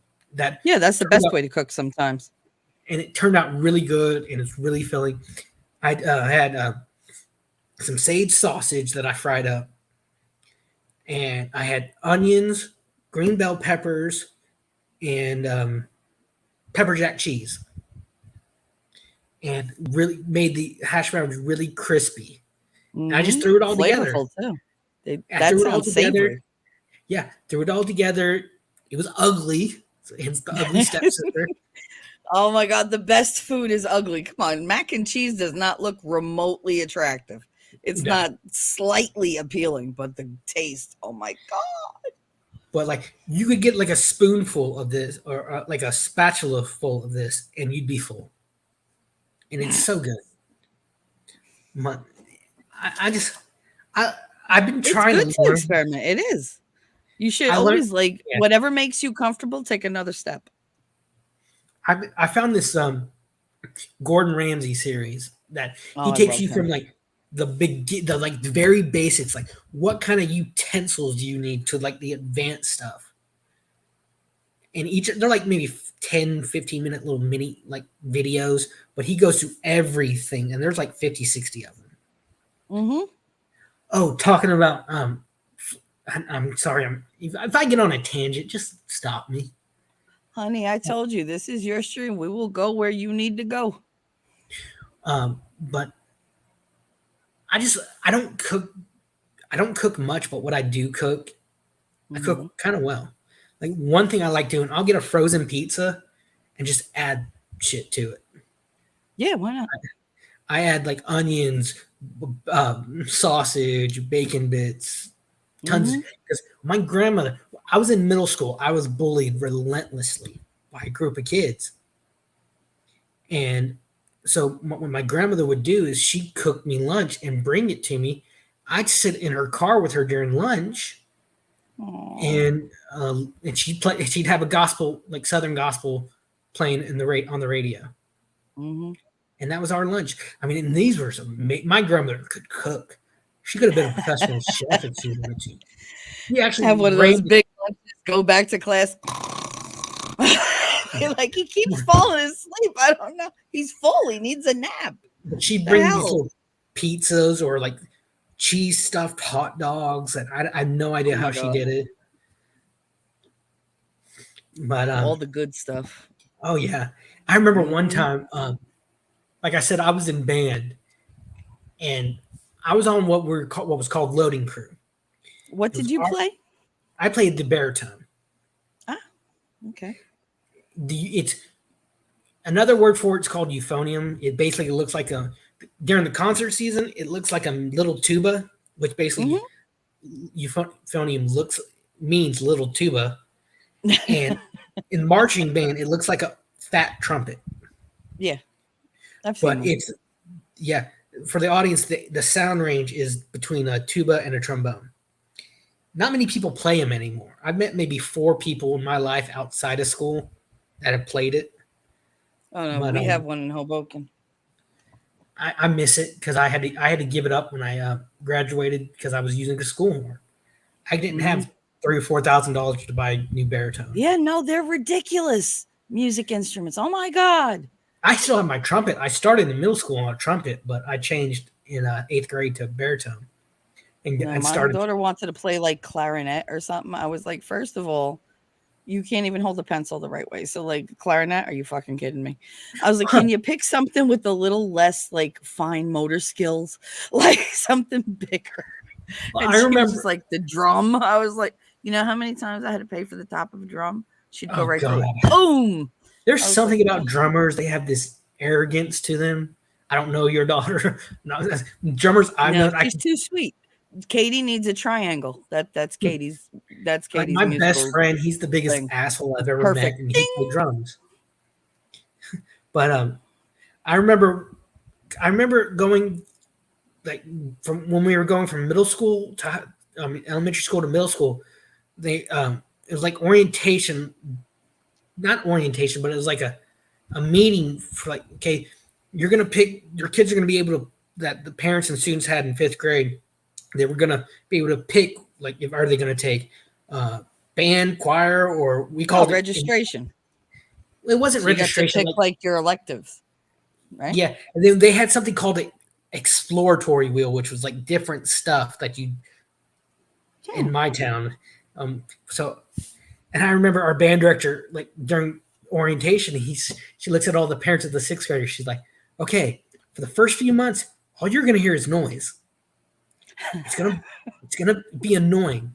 Slowly, you'll start hearing Mary Had a Little Lamb, Mm-hmm. and sooner you're just gonna start recognizing the songs." But oh, I remember my middle school band director was married to my high school band director, Oh, and geez. my high school band director cheated on her with a student my freshman year. It was crazy. And then they decide we're going to fire the high school band director and bring her in to help with the new band director. Great. No And resentment there. no, I even told her one day, It's one like, time, really? one time we're out of town at a football game, and like I said, I was part of the loading crew. It was Hmm. our job to make sure all the equipment was loaded up on the buses and in the trailer, and so we could get them to the football games. And for some reason, everyone started assuming that I was in charge, where my buddy was actually the one who was loading crew chief. But everyone considered me and him because I guess we did this. We had done it You so are long. quite assertive. I don't try to be. I just I doing didn't my say job. aggressive. I said assertive. There's nothing wrong with assertive. But I remember one Assertive time. just means that you make sure you're heard. I remember You one time have we were. to.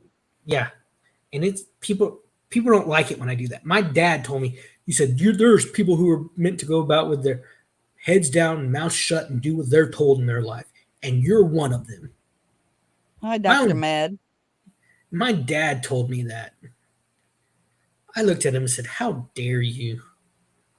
But our the loading crew chief, he was cross country. He did cross country too. So one night we're like 2-3 hours away from home, he does halftime and leaves. It falls to me and the rest of the crew. So being in charge falls to me, and the middle school band director said something to me, and oh, it just made me mad. So after the game, I'm loading. I'm literally carrying stuff to the buses, and the band Mhm. director, the new band director, fresh out of college, Of asked me. course. He was supposed to be our. He was supposed to come in as our assistant band director, but when the other old band director got fired, just put him in the job. Now, Shelly, you know how it is. You could know the subject backwards and forwards. Mhm. But knowing the subject and teaching the subject, two different things. Two different things. Yep. And realizing, okay, you have this student with special needs. I can't Mhm. have a uniform way of dealing with every student. I have to deal with each Yeah, student they don't as an know how individual. new teachers don't know how to differentiate at all. They really don't. And they make it out to be like this really big thing that's like so complicated. I have to do that. No, you don't have to write everything the fuck down. You know, this one listens, this one watches, and this one has to touch. So that's what you do. One, two, three, one, two, three. You just keep going down the road. Just learn how they fucking learn. That's how you teach them. It's really not that hard. Even back But they then, get like, oh, because it's such a big word, differentiation, that it makes them feel like, oh my God, I have to have like a plant. No, you just go with your instincts. And if you don't have them, you're in the wrong fucking job. he ended up kicking me out of band. Band was Oh, my I hate everything. people like that.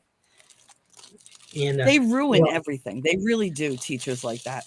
this was Because because, get this, it was junior year.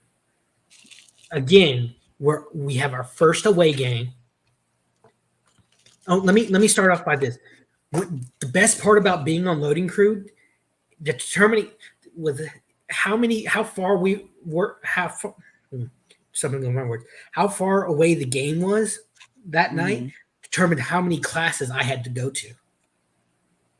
There was a lot of times where our classes would be like 2-3 hours away, so we'd be leaving at 12, 1 o'clock.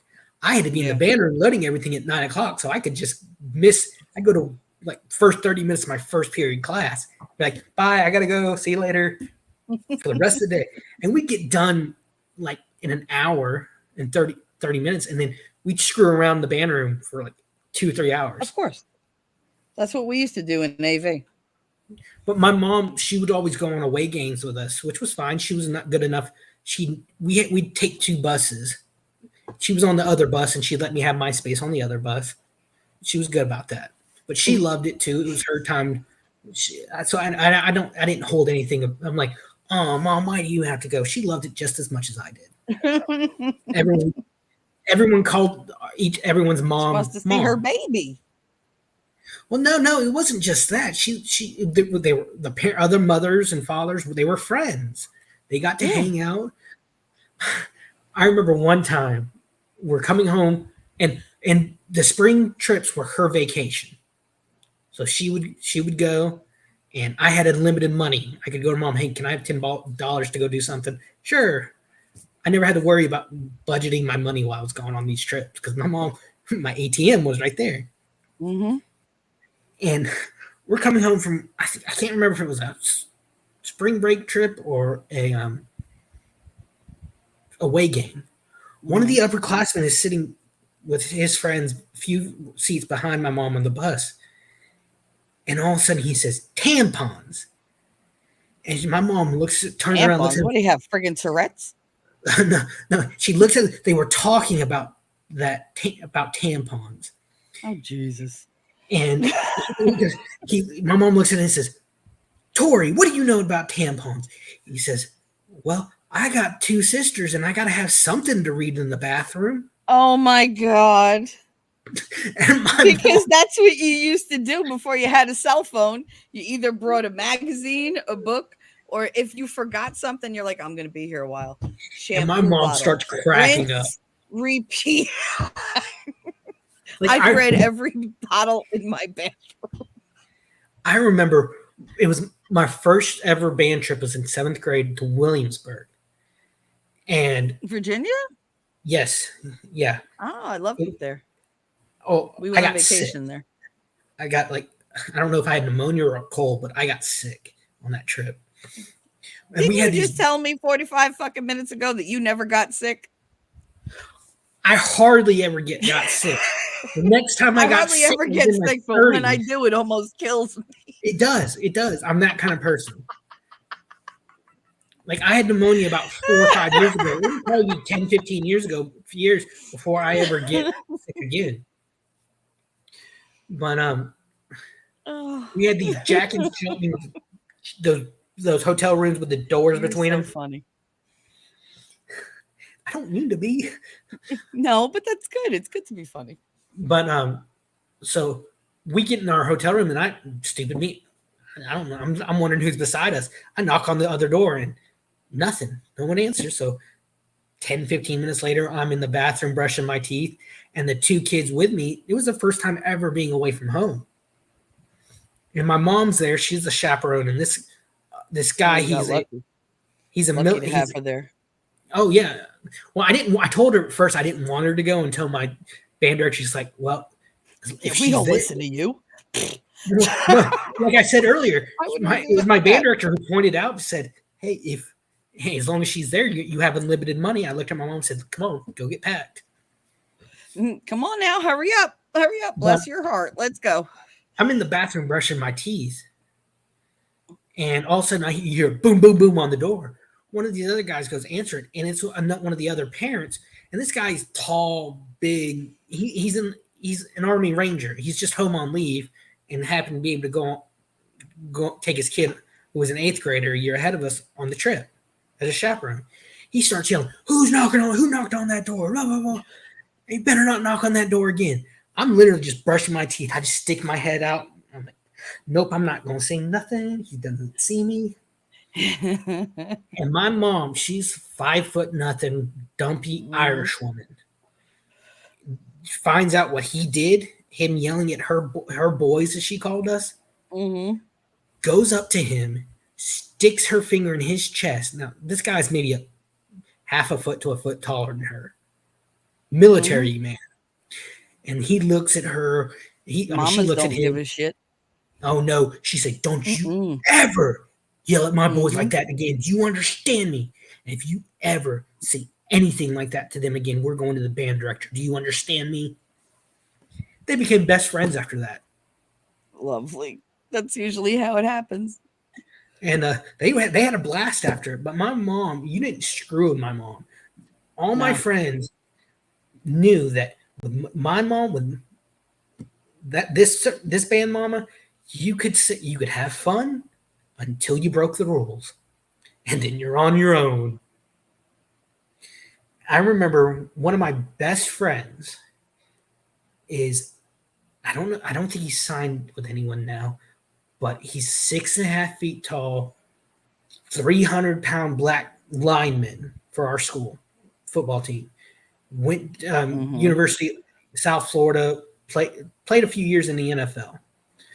Could throw me as 10, 20 feet if he wanted to. But he's the sweetest guy you ever met. They usually are. And he looked at me one day and he's like, dude, there are two people I'm afraid of in my life. He said, my mama, his mama is your typical Southern black lady. That's exactly what he said. He looked at me, my mama and your mama. And my mom goes up to him and she's like, oh, he puts her arm around his waist, just hugging him. He's like, and he looks up and it's like, I hear you're afraid of me. And he's like, yes, ma'am.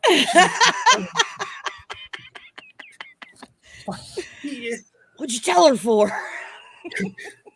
But he was like, there was one time some guys were picking a fight with me, and we had the music building and then the special education building, and there was a walkway that you had to take to get from the one side to another between the buildings.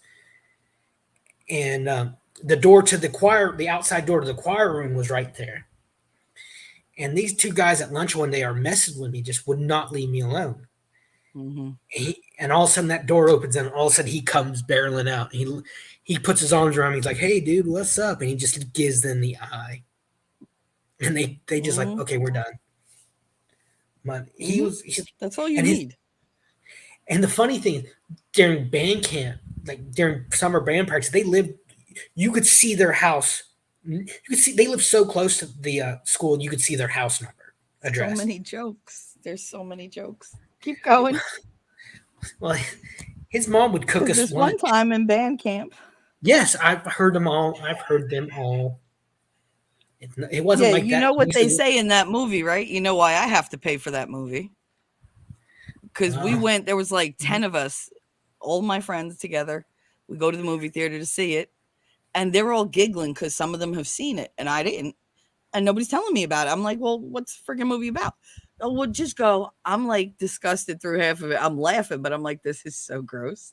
Like it was from start to finish. the second one, which they No, but actually went to band camp, was not at much the better. end, when they go to have sex, and she's like, we're going to use 2 condoms. And then they start having sex, and she's like, what's my name, bitch? And he's like, oh my God, Michelle. I was like, fuck my life. Allison I was like, Hannigan God. said she will never let her kids watch that movie. Yeah, but my She said, name is Michelle. So that's all I heard for the rest of the year. "See, we didn't Say go my to like an name, bitch. actual camp. Michelle. We basically Oh went to the God. school during the summer and rehearsed, practice there. Yeah, that's But what they do here. but those fucking away game buses. Oh my God, you had to be careful, especially on the way home. Yeah. Uh, but see, you could joke around about that kind of stuff. You can't make American Pie today. I No, don't think you you can't. ever could. You can't have great comedians. Look at Don No, Rickles. Have you ever heard Don Rickles' routines? I He's love Don Rickles. completely fucking offensive. He is my idol. I have loved that man's comedy since I was little. And my grandma used to say, we got to watch that one because I used to pick it up like nothing. And she'd be like, you can't joke like that. Like, you can't talk to people like that. But that's my sense of humor. It's like, I got that quick wit. Like, and that's what Yeah. he would do. But the shit that comes out of my mouth, sometimes I'm like, fuck. Because I'm like, I didn't mean to say it out loud. That's like, but yeah, like some shit comes out mean. You can't be funny like that. You can't be insulting like that. No, I mean, look at people the get shit so we're getting. hurt. And I always say the same thing. You're offended? I offended you? Did you die?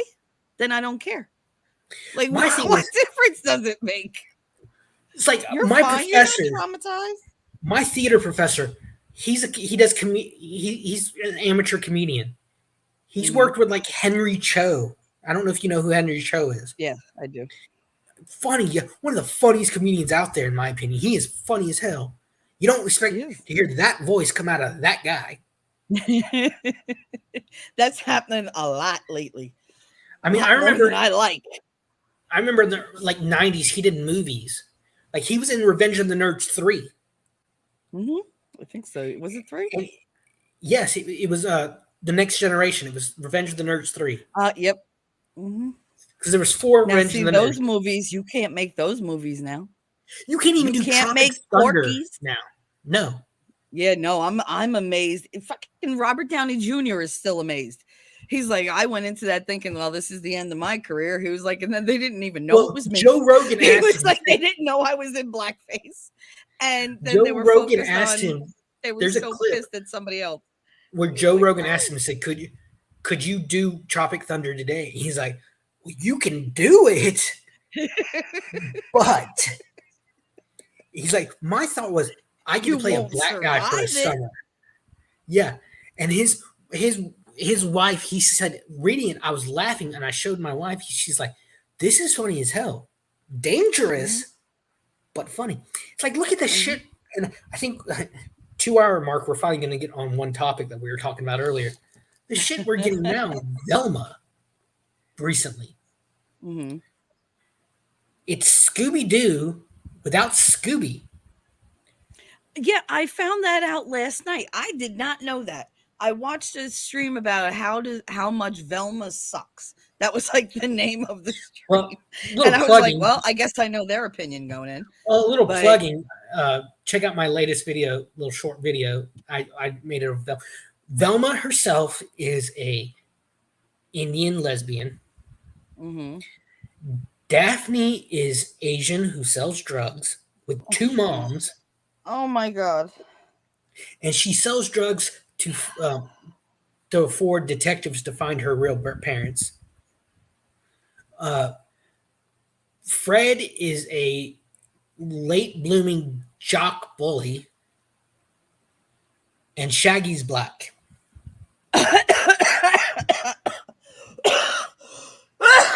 I must have missed that part. Yeah, it's all in my video, and there's no Damn it. Scooby. There's no. I got like 30, like 5 minutes in the first episode and had to turn it off. I was so mad. See, they're just ruining everything. They really are. I never watched She Hulk because I'm not into self torture. I have not watched half the things on Disney. I have yet to see what is it? That Jurassic World? No, what is it? Jurassic Dominion? World was not that bad. The Everybody thing, keeps panning that movie. I'm like, I'll wait the thing because that I'm not made paying for Jurassic it.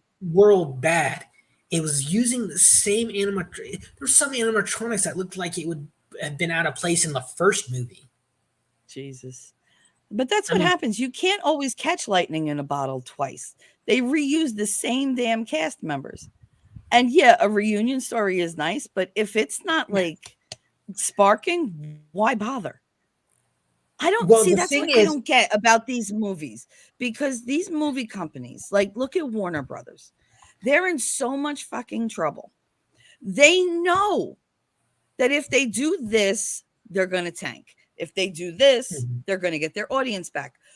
What Keep talking. I'll makes be right back. them Keep talking. make the other decision? Yeah, I'll keep talking. I don't understand it. For a business model, how do you expect to stay afloat? Unless, and this is what I was thinking the other day, Disney is having problems. Now, Disney seemed untouchable, unsinkable. You know, they were everything. They owned Star Wars. They owned, Pirates of the Caribbean. They owned like all these other things. Like then you have Fantastic Beasts at Warner Brothers. You have the whole DC universe at Warner Brothers. Warner Brothers is in trouble. Okay, so now you got Warner Brothers in trouble. You have Disney in trouble. Two huge old studios. If they're going to go bankrupt, what will that do to our economy?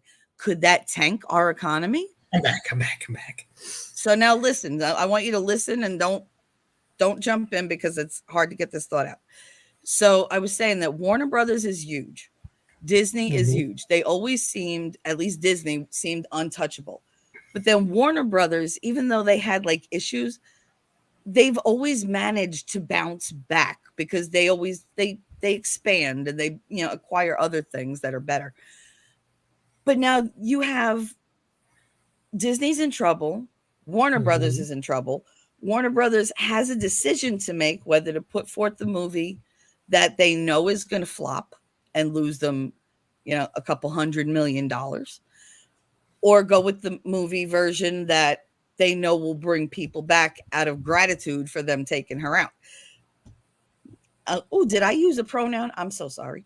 Anyway, why are they going to, and they're going to go with the version that loses them all that money. Now, that is not something you hire a new person to do, but that's exactly what they did. He fucked up the DC verse. He pissed off Cavill. He completely screwed the pooch when it came to Fantastic Beasts because he didn't try to get that back online. They just gave up on that entirely. And which pisses me off because I really wanted to know how it went. But then I they like. went after like this other thing. But wait, so now they're tanking. If he chooses to put her in that movie to keep her in, and they lose hundreds of millions of dollars, now Disney's going, very badly, and Warner Brothers is going very, very badly. So you get the East Coast and you get the West Coast. That's going to Mhm. affect our economy if they tank. If they struggle, then our economy is going to struggle because these are some of our biggest corporations. I mean, it's not just them. They own like a million other freaking things. Oh yeah, Disney has its hand in almost. It is. But It is nearly impossible to boycott Disney. I know. But wait, now listen, just follow Mhm. my train of thought because I'm this following occurred you. to me when I took a shower this morning. Um, that's when it happens. When I when I get in the shower, I'm like, hey, like dots just start connecting. So I was thinking, I said, if the economy is going to go to shit, well, the government's already in fucking trouble. They're not going to want that to happen. They're going to want to keep it stable. What if they do with the movie studios what they did with the banks the last time? Oh yeah, yeah. I know exactly what you're saying. Because Disney, that they'll always recoup that money. And same thing with Warner Brothers if they make the right decisions, but they're making all the wrong ones. And you gotta wonder why. Why are they making these are not stupid people. These are people who built friggin' empires. And all of a sudden, everything falls to shit. No. Like I could see 1, 2, even 5 bad choices, but it's been non freaking stop. About 10 The years now. only Yeah. way you could do that is to make it intentional. Mm-hmm. So what if they're both spiraling down? Because that's a nice little way for the government and them to interact and help one another out. And the government bails them out, raises the economy back up, keeps it stable, and everybody's happy except us because we're paying for it. I We mean, didn't get any of the quality movies or shows that we wanted. And now they're all together. Their relationships would be firmer than even before. And again, we're on the bottom. We're that Hogwarts statue with all those wizards and witches on top yeah. of the Muggles. We're the Magic is might. Muggles. Magic Yeah. is might. Yep. We're the Muggles. A perfect example of that is happening recently But over the does past that month not or so. sound plausible to you? Yes, yes. I mean, look at think of it this way: you have them getting rid of Henry Cavill. You said it yourself, Henry Cavill, who honestly, when he first came out as Superman, I was skeptic. Having a Brit play Superman, but Wait he one was. second. Hold that thought right there because he's going to get mad at me. Darth, I didn't make you a mod because if you remember, I could not get your thing the at Darth to come up correctly. Remember? And then you told me how. That's the only reason I didn't make you a mod. I love you. Shush. Go But you ahead. have Henry Cavill, Don't get mad. who who cares about the franchises he's in. He generally loves The Witcher. He loved it. He played the Yeah, he games. was He read the obsessed books. with it. I mean, he had better direction for that fucking movie than It's the guy that basically was a nerd. directing it. Have you heard? Did you hear the story of? He almost missed the call that he got the part of Superman, and do you know why? He was playing World of Warcraft and he heard the phone ring. He's like, "I'm busy," and that was the call. He almost missed the call for Superman. Now, God. like I said, I was skeptic about But him he's a playing gamer. Superman. You got to expect Yeah, that. he does Warhammer, which his next project is a Warhammer 40K project for Netflix. Um, and then That's on gonna the be so flip side, fucking awesome. in the Oh. same franchises, you have Ezra Miller, who has gone batshit crazy this past year. But that's what I'm saying. Like you're telling me they're not going to get sued because of the things he did and letting him slide? Please, Well, no, please. he has attacked people. He has held people hostage. He has Allegedly. allegedly, yeah. But Objection he got a grounds. slap. He got a slap on the wrist from the courts, Mm-hmm. and they're going forward with the Flash movie. I know. I mean, but to be fair, I really want to see that movie. Like, You know what? I really want to see that movie. I think we're getting the whole industry is getting oversaturated with superhero movies. Yeah, they're making it that thing like they did when everything was sharks, and then before that, like everything was disco. Yeah, it's like okay, I'm done. Like, Like, let me look can we something. have just villains? I'd love just villains. Let the villains win for a while. One of my favorite, and I catch a lot of flack for this from people. I liked the Loki series. I love Loki. The series was kind of like meh, but I just was there to see him. He just makes it Like, worthwhile for I me. can tell you the exact day I first saw Iron Man. May 4th, 2008. And you know why I remember that? It's because it's the anniversary of two of my best friends. I literally left their wedding party, the wedding reception. Me and my friend went saw the first Iron Man movie.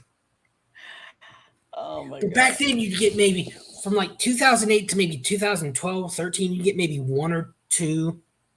I mean, phase one and two, Marvel Yeah, phase they one and two, pace them out like they maybe pace one them or out two a really year, well. one a year, Hmm. two if you were lucky. Now, how many are Yeah. we getting? We're getting 5 or 6 Well, they were also a series, lot freaking shorter too. Jesus. How many and it times I was the have to go to a fucking mainstream three and a character. half hour movie? And it was the mainstream characters, the characters everyone knew. Now they're really Hmm. scraping the barrel. And you didn't have woke messages in them. No. You just saw them like I Wokeness remember. is not funny. No, it's It's not. just not. I mean, we make it funny because we make fun of it, but it's not funny. I don't want to see somebody up on the screen and go, "Oh, they're kissing." Is that a guy? Is that a girl? I can't tell. It's like, do What? you remember in Like Iron Man 2 I don't when know they what's going on. And now like all the passion of the kiss is gone and it just ruined the freaking movie cuz I'm confused. Like I don't want to be confused in a movie where I should be like, "Oh, like that's do you wrong remember the emotion." scene where they Wrong first emotion. introduced Black Widow? When Natasha Romanoff's first scene in Iron Man 2. Do you know what's said? You remember that? Yeah. It's the boxing scene where Happy Mhm. and Yep. she comes up and Natasha walks in and Tony looks at Pepper. I want I one. want one. No. And she's like, "No." Like, no. He's like, "Oh, But that's cute. You went to like what, like booty boot camp or whatever?" Boom. Yeah, no, she fucked you up. Like, it was I mean, great. like at the end of the movie, when Happy and her are driving to the labs to stop the drones, she starts changing in the back of the car, and Happy just kind Uh-huh. of peeks up. I'd have crashed When that car. That I give Favre a thumbs up because Jon Favreau is one of my favorite directors of all time. I love like him in what was that Las Vegas movie? I can't remember the name of it. I loved him as Happy. I love that he came back as in the Spider-Man movie as yeah. the character. Oh, that was Um, so sad though. what they did to Spider-Man was just like, oh fuck. Oh my god, that like I was just like, I hate this movie. Listen to I this. Listen to really this. do. I hate this movie. Talking about Spider-Man. I met the man who killed Uncle Ben Good in the night, very first Darth Hideous. later, Darth. I met the man who killed Uncle Ben in the first movie. Oh, did you really? You remember the blonde haired guy that robs Yeah, I the remember this what's scary name? crackhead looking dude. Yeah. He went to the He's all same dirty college looking. as me. He went to the same college as me. Him in Oh the '80s, shit. but me in the 2000s. His name, get this, Uh-huh. is Michael Papa John. Papa That is John. his last name. Do you Why do I remember know that name? Papa John's Pizza? No, not that's Papa John, not Papa John. Papa John, it's spelled the same way. It's spelled the way of Oh, the it's spelled pizza. the same way? Yeah. No, I didn't pronounce it that way. Well, do you remember you've seen Waterboy, haven't you? Yeah. He did Water all this boy's the devil. It is the devil. Yes. foosball's the devil. He Got was the those stunt Kathy man. Bates. He was Oh the my stunt god, I man love for Adam Kathy Bates. Sandler. He was a stuntman for Adam Sandler. And if Oh we wow. before the hurricane, we'd have a local convention, and like I said, he went to our local state college back in the '80s. He played baseball there, Mm-hmm. and our theater professor got him to come in a day early to talk to the whole entertainment division. Like he's talked to us for like 2 hours about the industry and how his backstory. But I remember I get there early once again to help set up like I always did. And two, I live so far out of town, it's just no reason for me to leave the school, come home, drive back. So he walks in, and I didn't mean to say this out loud, but I just looked at him and was like, "Holy crap! I'm in the same room as the guy who killed Uncle Ben."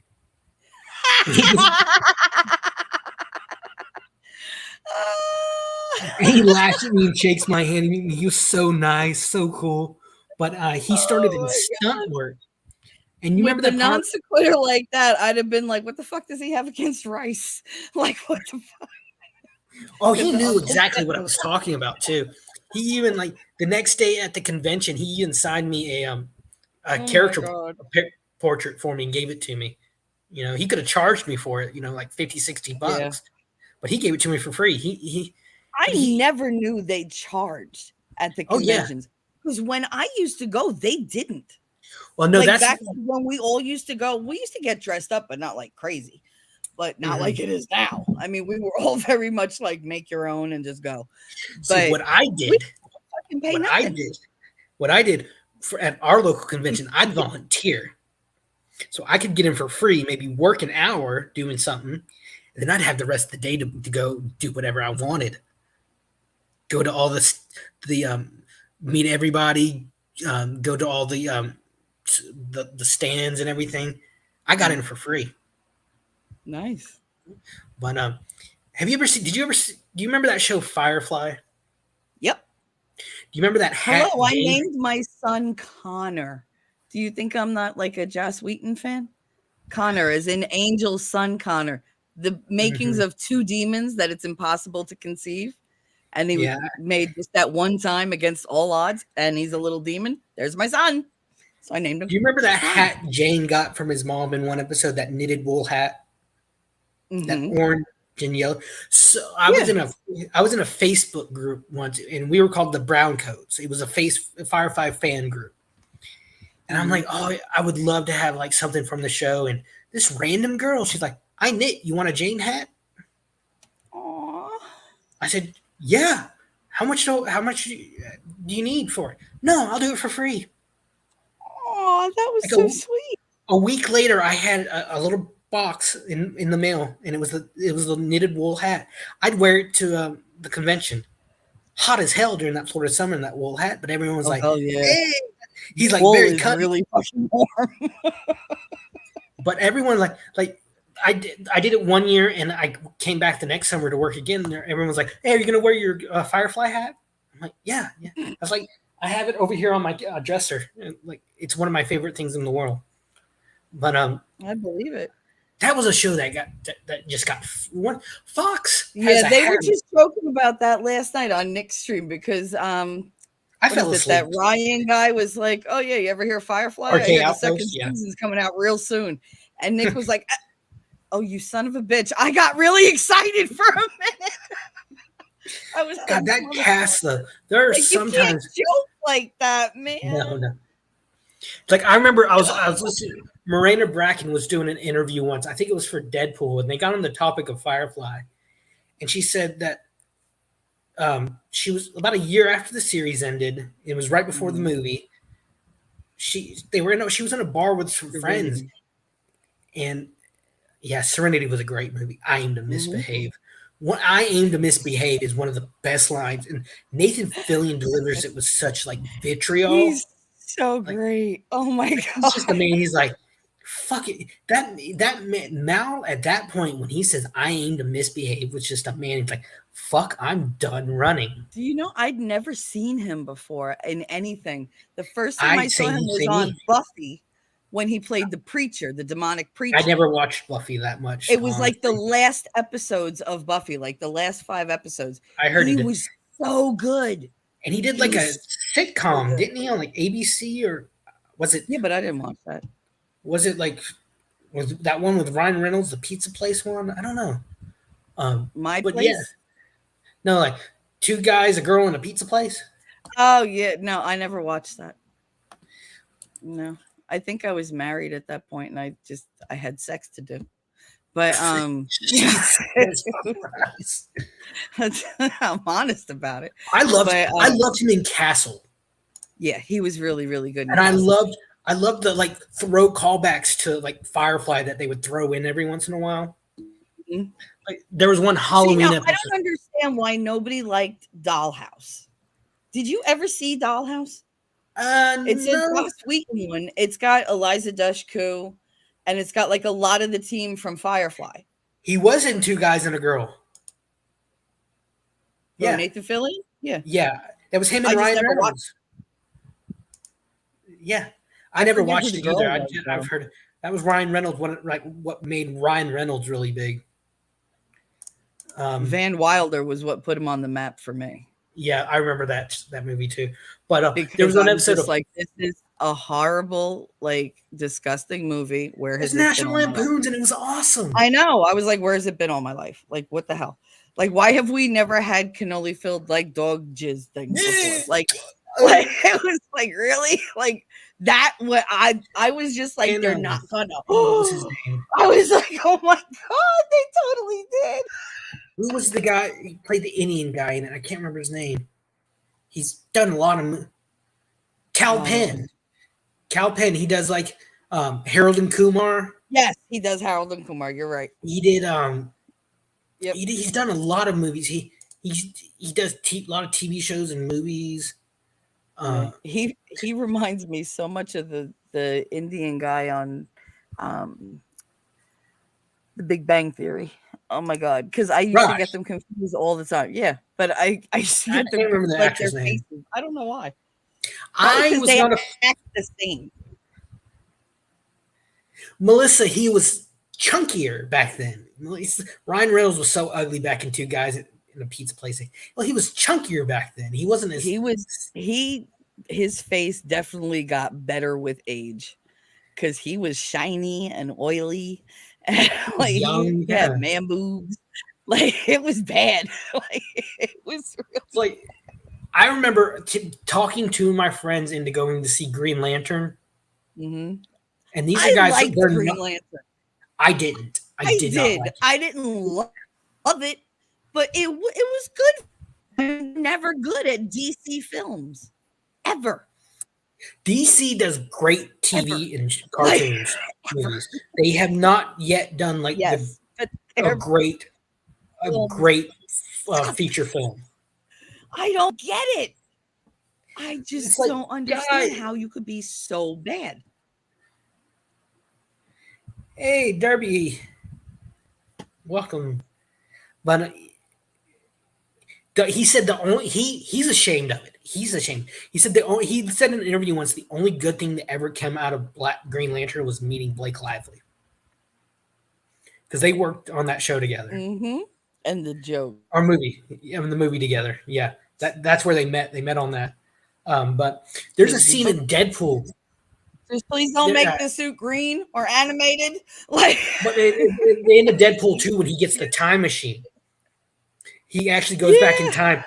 He shoots Ryan I Reynolds was in the so head. happy that he killed the other Deadpool because I hated Yes. that they did that to him. Oh yeah, Because when I saw, I was like, "That's nothing like that. Like, what the hell?" that was the first Like, how movie did that I like remember seeing no? Gina Like, Carano I in. was very upset. Yeah, that was the first movie. I know Yeah, that was the first movie I saw Gina Angel. Carano in and recognized She who was she was. so hot. Oh my god. And I Yeah, know she she was did a so hot. couple of We were Fast and watching it in the Furious movies. movies. My friend Mandy was like, "You like her?" I was like, "Yeah." He was like, "She's kind of butch." No, I was like, "Yeah," and I'm not. He was like, But "Oh, she's that's how not. that works." Like in Yeah. real life, she's not. She can No, be she's very very glamorous, femmy, but she still, looks like she could kick break you in ass. two. I Hell I yeah, was and so that's what I like. I was so fucking pissed at Disney for what they did to her. Yeah, It was that like, wasn't fair. I It mean, really you had wasn't. Pedro Pascal, who The Mandalorian was what Star Wars used to be. The first season of Mhm. Mandalorian, it was great. It was It gritty. was. Oh It was my awesome. god. The second season was okay. It was good, Mhm. and I'm looking forward to the third season. The Book of Boba Fett. I really Hey, hope they don't fuck it up because this isn't I don't something either. that they can take back. One of my This favorite isn't Star like Wars. She-Hulk or whatever. It's not a throwaway.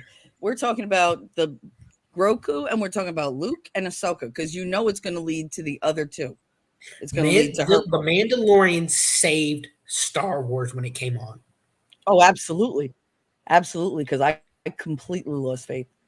And one of my I favorite. was so depressed over like the whole thing. I hated what they did. I started kind of not liking what they did to Boba Fett. The best episode of Boba Fett was when they had Mando come on. Oh, derpy, no. No, derpy. Bad derpy. Andor is awful. It is so fucking slow. I haven't even watched it. I can't bring Couldn't myself get through to. the past. You I've had been let one. down by so many damn shows this year. It's like I don't want to start any new ones. You had one throwaway character that they decided, oh, we're gonna make a show about. Come on. And Andor's the why guy that from name? Rogue They One. could name it something else. Do they not know that half the people are going to associate that with Endor? Yeah, yeah. Because But the you got first like 9 times I heard it, I was like, why are they pronouncing it wrong? And then I was like, A, they spelled it wrong. And I was like, it's a whole new place. They couldn't pick something a little different, like just a little. They could have named derpy it something else. lore has gone far out the window with these writers, new young writers nowadays. They don't care about lore. Sorry, but Andor was just slow. It was just I didn't enjoy it. You're okay to enjoy it. I didn't. I'm not gonna belittle. Sometimes it takes time, I like should. for time I to shouldn't have pass for said. you to go back and go, yeah, all right, there was stuff in there that was important that I needed to know. But And I'm that's calling how I people on felt it too, about Rogue bro. One. I fell asleep in Rogue One. I never fall asleep in a movie theater. But it was something about his voice. I don't know. I was like, this guy's, I'm like zoning out every time he talks. I don't get it. But it was just like his voice in the theater. Because when I had it at home, I made it through 3 times fine. But No, I was Memento. I so love both. fucking bored in the I theater. love Star Wars and Star Trek. I love them both. You're not in hostile territory. I just No, don't there's like no what hot. No, I don't choose between shows. Like I just I'm don't like what they've DC and done with Marvel. I'm just Discovery. more Marvel. Star Trek Discovery was one of the worst. The second season was good only because they brought Captain Pike in. But Star Trek, I jumped in too late, and I was like, you know what? Nah, I've I'm watched good. every I episode of was every like, series. I'll stay with my Star Wars. I was But happy with that. okay, but the best episode of Star Wars I've seen in a long time was the episode of Boba Fett when it that follows Mando, Hmm. and it shows him like kind of being kicked out of his coven or whatever they call When it. he has to do that quest. No, when he finds Oh, the you're talking about blacksmith Mando. I was like, oh in no, no it was Boba it's Fett a that got episode kicked of out. the Book of Boba Fett that follows Mando. Oh yeah, okay. You I know the had a one I'm brain talking about. fart for a minute. You know the one I'm Sorry. talking about, right? When he Yes, I gets do. he finds whatever what do they call him, like his coven or anything, and he gets kicked out because he showed Grogu his face, Hmm. and That's so messed up though. and But at least they gave him I, his little chainmail. That was so yes, cute. I love that. I loved the last Oh my episode where god, that was so when cute. he shows up and he just pulls his shirt open and he's like, and Din is like, oh yes, Din is so happy. But I didn't like how Luke made him choose that way. I thought that was really cruel. I really Yeah, did, but I guess he had to make sure he knew it's not a back and forth thing. You can't like jump yeah, back. You got to pick one or the other. Because I mean, it's dangerous for him if he only learns part of the force, yeah. and it's also Um, dangerous for him if something happens to the other one but while he's learning the force. He's going to have that guilt. Guilt leads to anger. Anger leads to hatred, and hatred is the dark but we side. kind of So saw that with Rebels when and I don't know if you ever watched Star Wars Rebels. there's only so many hours in the day. That's true.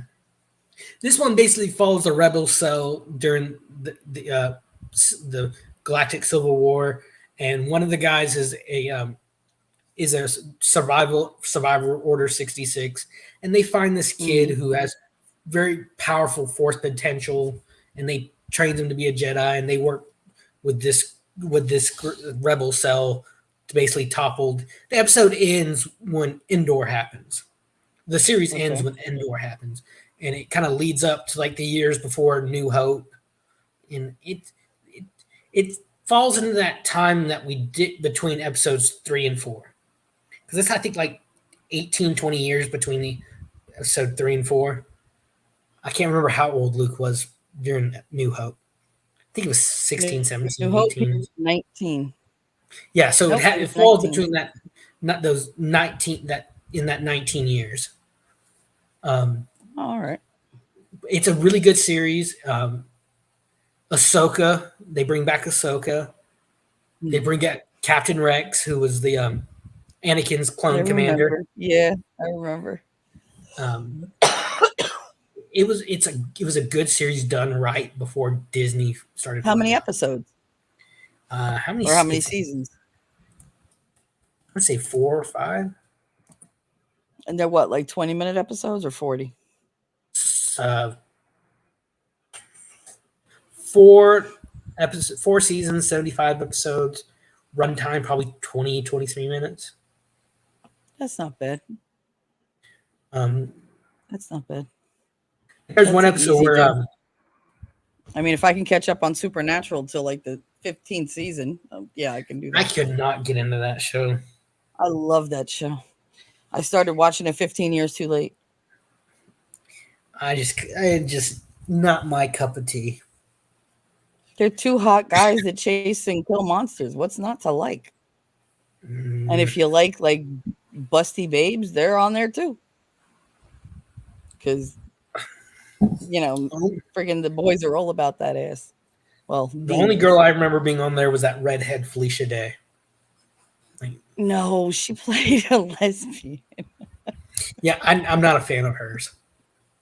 She played a lesbian. She was a lesbian on the show, so you wouldn't need to.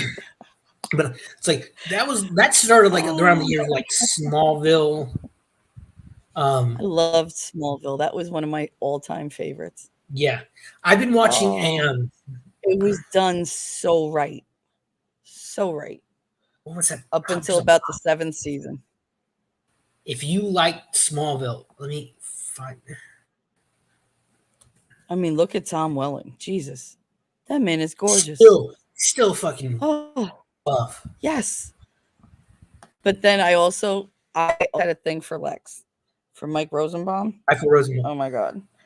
He There's a was podcast. hilarious in There's Sorority a Boys. there. Did you ever see Yes, that? yes.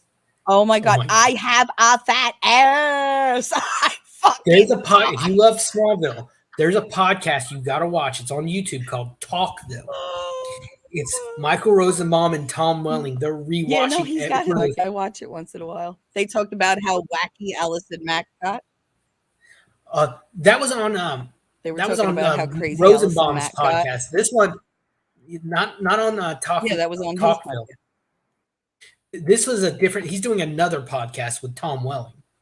This is his. There, it's called Talkville. They Oh, go back. It's one of those rewatch. Each episode of the podcast, they've gone back and rewatched an episode and they talk about it. And they bring on cast members. They brought like John Snyder do they and talk about all Donald the gay Glover, undertones? probably. But then you There had like was that show. so much fan fiction when Uh, I never knew what fan fiction was. Because I mean, like nobody wrote that crap back then. And then I fell into like this like all adult fan fiction, whatever. I was like, what the hell is this? And my husband was like, no, trust me, you'll like it. It's about like the characters you like. And I'm looking, I was like, oh my God, it's erotica. It's disgusting. I love this. And he was just like, bye. Like he could leave for weeks and I wouldn't even notice. Like I was just like right in there. But I was like, what's with the male? Holy shit. Like that was my first like foray into male fan fiction. And I was a just couple like, talking about I don't go Smallville. for the male porns, but like the fan fiction is hot. Homie, don't play that. Hey, good night, Frog. Have a good What the night at hell? work. Homo does though. But I said, Have fun, homie. Frog. Be careful. I said, homie, don't play that. Crazy Like, woman. oh, I must have misheard. I'm so sorry. But they did the Arrowverse shows. They did Crisis on Infinite Earths, and they were jumping around Uh-huh. to different Earths. Lex is jumping around different Earths, killing Supermen, killing Oh each God. Superman of each world. And they actually, and it was John Cryer from Two and a Half Men playing Lex Luthor. He was the Lex Luthor on Supergirl. It was the only good thing about that show. I hated that show. Who did they Ugh. have in the Batman movies playing Lex? That weirdo with the Um, curly hair that reminds me of Mark Zuckerberg. because he played Mark Zuckerberg in the movie. Oh, that's what he reminds me. Yeah, I never uh, saw that movie. That the I haven't seen social it in a whatever. year. The Social I never Network. saw that. So, what is it called? The I, Social Network? Yeah, it was so popular. Everybody's like, "Oh my god, you got to see it!" So I never saw it. it's Jesse I, Eisenberg. I had no desire to waste 2 hours of my time. Oh, talking about Jesse Eisenberg. Do you remember that Pepsi commercial with the little girl who would always get the Pepsi big curly hair back in like the 90s? Like the Noxzema girl. No, this was a Pepsi. It was a Pepsi commercial. Yes, but I think she was also like the Noxzema girl. That's Was she Jesse older? Eisenberg. Yes, she's Oh, older now. okay. I mean, that's Jesse Eisenberg is her brother. Their brother and Oh sister. shit, But that's weird. to me, Lex is a great villain. Yeah, he can't be played by a pipsqueak. No, and you got if you voice him, you got to have that big booming voice. Uh Clancy, I huh. don't know if you know who Clancy Brown is. Did you ever see the Probably. movie? I'm terrible with names. You know that. Did you ever see the movie Highlander in the 80s? Yeah, of course. He was the Hello, Kurgan. my son's name is I Connor. know, I know. He was the bad guy in it. He was the Kurgan. Oh, okay. All He right. does. He voices God, Mr. he was Krabs like on terrifying. SpongeBob and has for Yeah, 20 years yeah. now. I He did in Batman and Superman the animated series. He was Lex Luthor. He did the voice of Lex Luthor. He's got that rich, gravelly, deep, booming he's voice. yeah, that's a voice you don't want to hear in anger ever. Because to me, Like ever. you got to think of it this way. The way I think of it, Rah! a good villain is not a villain in his own head. And I use Lex as a perfect example of that. To Yeah. Lex, They believe Superman they're is the villain. doing greater good. Yeah, Lex is Nobody has protecting the his strength to planet do from what I an have. alien invader. That's how Lex sees Superman. Yeah. But I mean, it's the same thing with like Loki.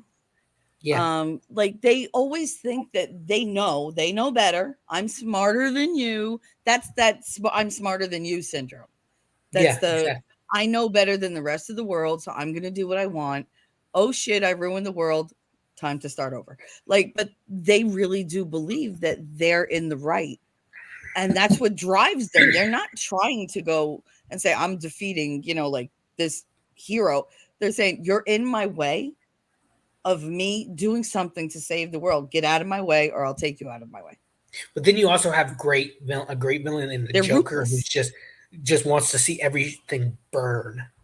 I love Yeah, but Joker. he Like, probably wasn't always like that. I mean, they did drop him into a vat of friggin' chemicals. That's got to do something to your brain. well, in the early iterations of Joker, he was like a mafia style criminal who got scarred and kind of Well, he went was a crazy. hood. Yeah, Yeah, I mean, with yeah. the He Jack he started Nicholson out as version, a hood. he was a crime lord basically, Yeah, and but he had to we've kind move of his got way that. up. Yeah, we kind of got back to that with the Jared Leto version in Suicide Squad, which I hate Yeah, that version of the Joker. I But then actually you have really like it because I don't he makes me more sympathetic to the Joker. see. I love the chaotic versions that you see with like Mark Hamill's animated Joker Oh well, and I that mean, come on. Anything Mark Hamill touches is gold. and Heath Ledger in as Joker was just That God. was a really good Joker, but it's Joaquin Phoenix made me very uncomfortable. Yes, that was the point. That was the I point know, of that but Joker. like I Mhm. wasn't prepared for Mm-mm. like that level of uncomfortable. And like I So said it was just earlier, like it he really did his like got job of under making you my feel. yeah, He it did was his like job. I felt like somebody was fucking with my head. Yeah, And and that's the whole I was movie. just like, "Oh my You god." don't the way that movie ends. You don't know if what happened actually happened. Yeah. And I left there very unsettled. And I was like, I told my friend Manny because we used to go to all the openings and everything together. He's a teacher, Hmm. and I would be like, I said that I don't feel good, and he was like, "Are you okay?" I was like, "I don't like that." I was like, "I don't want it. I wasn't ready for that. Like I've never seen the Joker in that type of like completely broken psyche where Mm-hmm. I couldn't predict what he was going to do because nothing really made sense. It was, Exactly. just so it was so outside the norm, so outside of even extreme norm that it was just like, no, he's not going to, holy shit. And the disconnect that you could see in him, like, it was weird. It gave me all types of creepy feelings. And that's like the last movie that really like sat with me. Yeah. None of the other ones hit me. Yeah. I mean, and just that ending scene with him just in the uh, interview room with that counselor, and he just starts laughing, and it's the perfect line. She says, "What are you laughing about?" And it's the perfect line to end that movie. You just wouldn't get it as he's chuckling away. And he It was was, right because I didn't get it. I was like, what just happened? but I you don't, was like, and I think that's, I can't remember who directed that movie. it's that weird feeling of suspension where you're in midair, but nobody's really let you go. And you like, they let you go, but you haven't started the free fall. Like that Exactly. 1 minute where you're just like, and then you plummet. Like, and I felt like I was stuck in that moment. Like there was no satisfaction to be had for me. I wasn't going to have somebody pull me back in, and I wasn't going to have somebody drop me and end it. Like I was And I just stuck think there. that was a good thing for the character. If Oh, this had been absolutely. a character with Absolutely. a Wasn't so movie with great for any other me, but character, it was great for the character I mean, because it you was don't just get that a lot. Everybody likes to tie everything up into a nice little bow. And yeah. you're like, okay. And it's like, no, we used to have cliffhangers. I Mm-hmm. mean, Star Wars, you didn't know what the hell was coming next ever. Now you really don't, I mean, hell, but for totally the different Empire Strikes reasons. Back had one of the best cliffhangers ever. Jesus. It had one of the best surprise twists ever. The Yeah, friggin' Mark Hamill didn't even know what the line was. Mark Hamill didn't find out till that day. Yeah, they said it was Lucas and Kirshner, and they told him, and they said, so now you know it, and I know it, and he knows it. So if anybody finds out, we know it's you. Yeah, He was just like, thanks a lot, you guys. you've seen the Graham Norton interview too, haven't you? Because he said I basically that. love Graham Norton. I did too. I love Graham Norton. But I love it that during the premiere, he doesn't tell anyone. During the premiere, after the premiere, Harrison Ford leans over and he's like, "Hey kid, you didn't tell me that." Oh well. But that's the thing. Like with Mark Hamill's Joker is the voice I hear when I'm reading the comics. It Yeah, was my it's he that was my really first Joker. manic kind of like kind of just you just know that they're fucking like a couple bricks short of a load, and you're like, okay, what's this like little motherfucker gonna do? But it Sadly, wasn't menacing to me yeah. when he spoke. Sadly we lost that Batman the animated series Batman I Kevin know, Conroy a few weeks ago, I and know. his when I'm reading the comics, it's Mark Hamill I'm hearing and Kevin Conroy. Hmm. Kevin Conroy was really he was one of the first ones, if not the first actor to play Bruce Wayne and Batman with as different people with different Okay. voices. You had Adam West, Michael Keaton. They really didn't Hmm. change their voices that much. No, they Um, really didn't. Especially it, Adam West. He didn't have the range. no, and he was fun for the time. It was what the He was 60s, campy 70s? when it Yeah, it was was fun. supposed to be campy. And one of my favorite Yeah. episodes of Batman the Animated Series is called "Beware the Gray Ghost." Um, Mhm. there's this guy, this villain. He's bombing places. He's using remote control cars to bomb banks and places and buildings in Gotham. Turns out that was an episode of a old TV show that Bruce Wayne watched as a kid. It was basically like if we watched Batman, the Gray Ghost was Bruce Wayne's Batman. It was his TV Oh. show, and Adam West comes back and plays the actor who played him, and he ends up becoming like a superhero donning his costume and becoming the Gray Ghost to help Batman find this mad bomber. And it turns out it's a Aw. production assistant from, or a guy who wants to ruin the reputation so he can inflate prices on his memorabilia. It was real campy, but Of it was a course, good because thrill people are callback. dicks. Yeah, it was a good callback because it was amazing how they got Adam West to come back and play kind of a Batman-like character, which he did many times. Like one of his last roles was a Yeah. Batman animated series, animated movie. But it was, we don't get good storytelling like that. Everything has to have a message now. No. Yep. They don't just make things for fun anymore. It's I mean, look at freaking Avatar. They're like, oh, they appropriated somebody's color. Who's the Smurfs? Because they're fucking blue. Like, who Mhm. do you see walking this earth besides a blue jay that's friggin' blue? Who did they appropriate it from? Well, you got the Like, just idiot show it director saying to stop to pulling stop. bullshit out of your ass. Because Well, that's look all who they we have as do. the They just, fucking director. That oh, idiot James Cameron's like, testosterone is a toxin in the body that men need to expunge from their systems. Do you realize as a woman, you did have you more see testosterone than me in your body? I heard a Vice doctor. President Harris yesterday? God, what did knee pad Harris say now? What happened? What did knee pad Harris say now? That she was like talking to the I don't know, like the economic forum or the climate committee. I forget who the hell she was talking to, but she was on stage and sitting down. And she's like, yeah, I'm really excited. She's like, I'm really excited about electric cars. And you know what I'm really excited about? Electric buses. I love school buses. Oh my God. I love Oh, I, school buses. Don't you love school buses? Who here, raise your hand, who here went on a school bus? I was like, are you fucking kidding me? I was like, what? Is she drunk? I was like, you gotta be do you kidding know me. who? Do you know who her one of her ex? I think I don't know if it's Giggling ex on husband or stage like boyfriend. she's 12. Do you know Oh, who her ex is? no. Montel Williams, the talk show Oh, host, is her ex.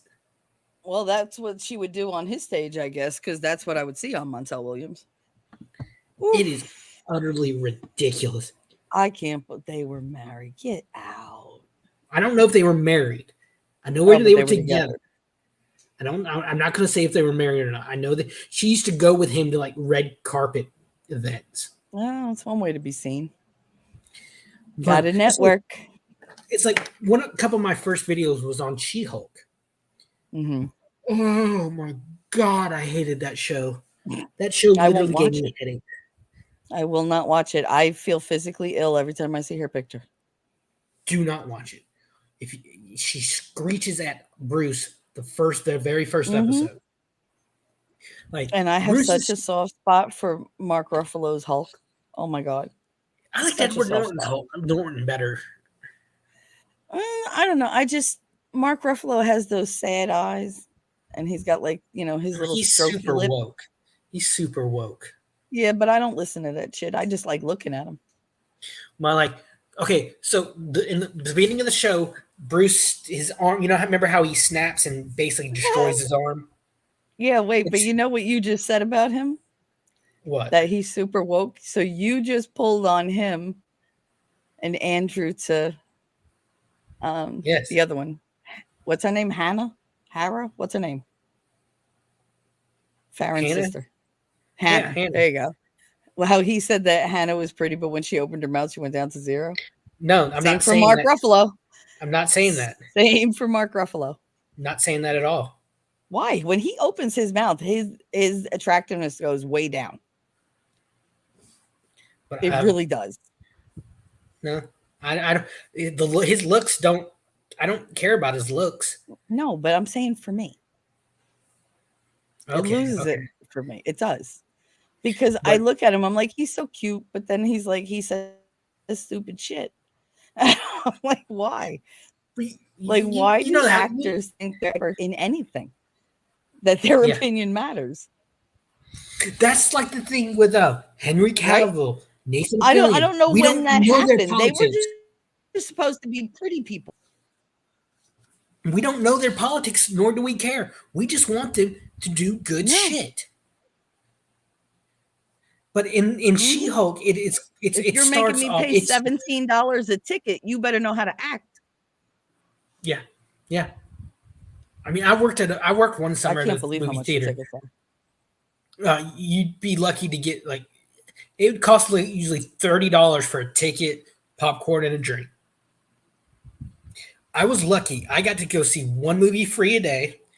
I got half off on concessions. So what I do, Nice. and if I got off early enough, I'd get a large slushy for like Mhm. $4, and I'd go sit in a movie. I'd go watch a movie. If I saw Deadpool 2 that way. I saw a couple Solo that way. I saw Incredibles 2 that way. It How'd you was feel about Solo?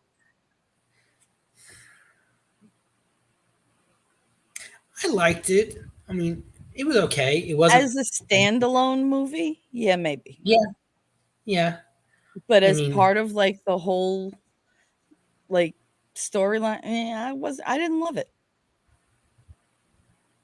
yeah, yeah. I I felt like. like it was just very like hodgepodge put together. Yeah, I Like, can oh, see we're that. over here, and there was no like build up. There was no backstory to like the backstory. Like, yeah, you're Mhm. telling us his backstory, but we don't know where the fuck you're talking about. So, like, is it bad there? Is it good there? Why is it bad there? Who is this lady? Like, all things I'm like, what is going on?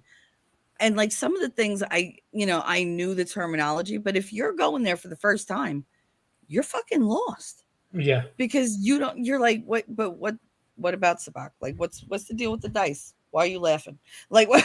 yeah, like, because we all know, oh, look, it's those whatever. But if you don't know, then it's a completely wasted scene on you. yeah. There's no sentimentality there. I really, as someone who knows the lore and really enjoyed it, Mhm. seeing Maul there was like, holy shit, they're Well, really keeping yeah. with the lore. The established lore in Rebels and Clone Wars was that Maul survived his duel in Naboo and Hmm. became a crime lord. Hmm. I If you still had, want to know how he put himself back together. um, he's found by Did his he have that brother. special force healing? His anger, a power for a Sith power is Uh, anger really fuels your life.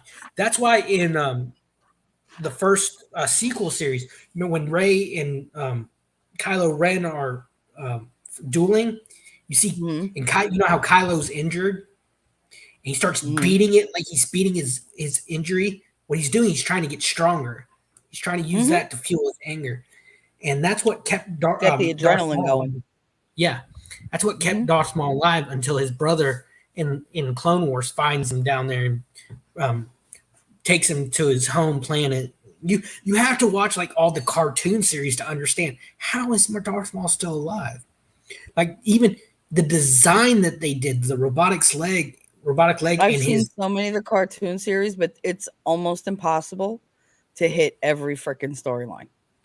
yeah, there's a lot It of yeah. and to remember them, because at some point you're just drooling into your lap because now your brains have oozed out of your ears.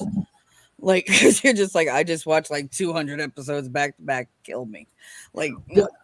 I did like how they actually show him making the Kessel Run Wait, I and what it lost my earbud. actually. Wait. What'd you say? I lost my earbud. I liked how in Solo they actually make the Kessel Run, Yeah. and they make it make I sense was excited for that. I was. I'll give you that. I because really didn't like the Woody Harrelson part. I just yeah, didn't. I thought that was a It strange didn't casting feel bit like it fit. It was senseless death. And it was just like, and where did we go? Oh no, I Did don't we think it just was go into this? senseless. I don't think it was senseless. I It think felt it like it was. showed how cynical, how much Han Solo had changed on the course of the movie. Over the course of the movie, he changed. He was so trusting. He was like a little child, a little boy. Like, He was. I can't remember what his name. Oh, teach me all this. He Mhm. practiced what he was taught. don't give the other guy a chance to shoot you. Oh yeah. And When if they you think, changed that scene oh, that in pissed a lot of in the people New off. Hope, I was like, no, see, no, he did shoot first. Like, what the fuck? And I don't care that he No, did. he didn't. It's not that he shot first. Good for him. It's He not that gets he to shot walk first. away. Han Solo was the only one in the original, only one that shot. Well, yeah. I mean, but Greedo didn't get a blaster bolt fire off before he I was know, but I say blasting. first because of how they Yeah, did the remake, because it was first Greedo and then Solo. I And mean, I was like, that was not the right order. Like, but I never like really said that he didn't. I just said that Han yeah. definitely shot. I mean, But and it, that's who he it is. I He loved, wasn't somebody to just take it laying down. yeah, I He was loved how savvy. it showed. If you think about it, it really compared the Falcon in Solo to what we see in A New Hope.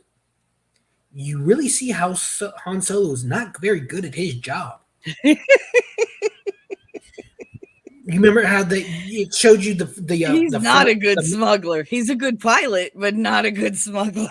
like we see when we first see the Falcon, it's shiny, Yeah. newish. Still has that escape pod in the Mm-hmm. front mandibles that Yep. YT cruisers have. See, I read Wikipedia a lot when I'm Yeah. bored. It's the Star Wars Wikipedia, Mm-hmm. I know. and and and like it's what probably how many years later we see it in New Hope still doesn't have it. He could never afford to replace it. No, he never. And how many of those friggin' dish sensors on the top did he friggin' lose? Oh my god! I think every movie somebody took the top one off.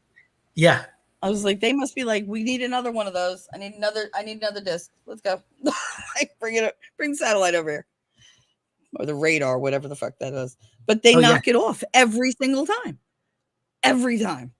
the running joke. The guns never work. Like they're always stuck in some kind of position. All right. It's And yet I love that ship. if you think about it, the Millennium Falcon is not the best ship, but it is one of the fastest. Yeah. And And that's that's what he always says.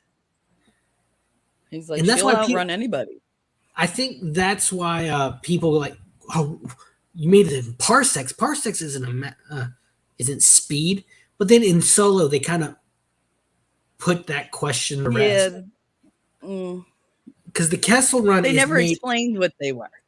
Yes, they do. No, I in the beginning, like when they Oh, used to oh, oh mention yeah, it, they never. You knew that a parsec was. It had something to do with how fast or how far, in like yeah. whatever amount of time that you traveled. Well, the Kessel Run runs through a nebula with black holes, and to Mm-hmm. make it in parsec in what is it, 11 parsecs, 12? I can't remember the distance. It means he was daring enough to get close enough to those um, to cut time off cut distance off like that by getting close to those black holes like you see in Solo. So it's not really how fast he was going, it was the distance he took. Mm-hmm. And it's just and did you ever see that movie Valerian in the City of a Thousand Planets? No, that I didn't see. You need to watch it. It's really good. It's based off this French comic. Mm-hmm. It's been around for years. You can see where it's older than Star Wars. You can Okay. see the influence that Star Wars had got from this um, Got from it comic book. or gave to it. Gave to Star Wars took a lot of inspiration from it. I should say. Does that make sense? Well, because I know that George Lucas was going for like the whole Greek archetype kind of thing with like lots of Greek tragedies like interwoven, like, the father thing. They don't know their mother. And it's like their mother was like this tortured soul that was so good. Like all these, boo-hoo things. It's a classic hero's journey. Mm-hmm. That's where they went wrong with this. Yeah, but that's where they went wrong, I think, with these that they just did. These last three. Because it's not a I'm sharing my clear screen. hero's journey. Like, all right, yeah, Yeah, exactly. did I want one or both of them to be good in the end? Yes, I did. But did I expect it? No, because happy endings don't happen. Like they just don't. I'm sharing my screen if And you she didn't really like get bring it one. up. I'm sharing my screen if you want to bring it up. Do, do, do, do, do. This is the ship from it's Yeah, a wait, wait. it's it's a Can it's a they can't see it? You want them to see it? no, they can see it if you're sharing it. I can't hear you, babe. I'm sharing it to you, No, but share it to them. they can't. Oh, there we go. I Can you hear forgot me now? about the delay. Can you hear me now? Go ahead. Yeah, you can see the this ship. This is the ship Yep. from Valerian, and you can see like the round design and the kind of um, um, exhaust the engines. You Why could are you see the going in Millennium. and out?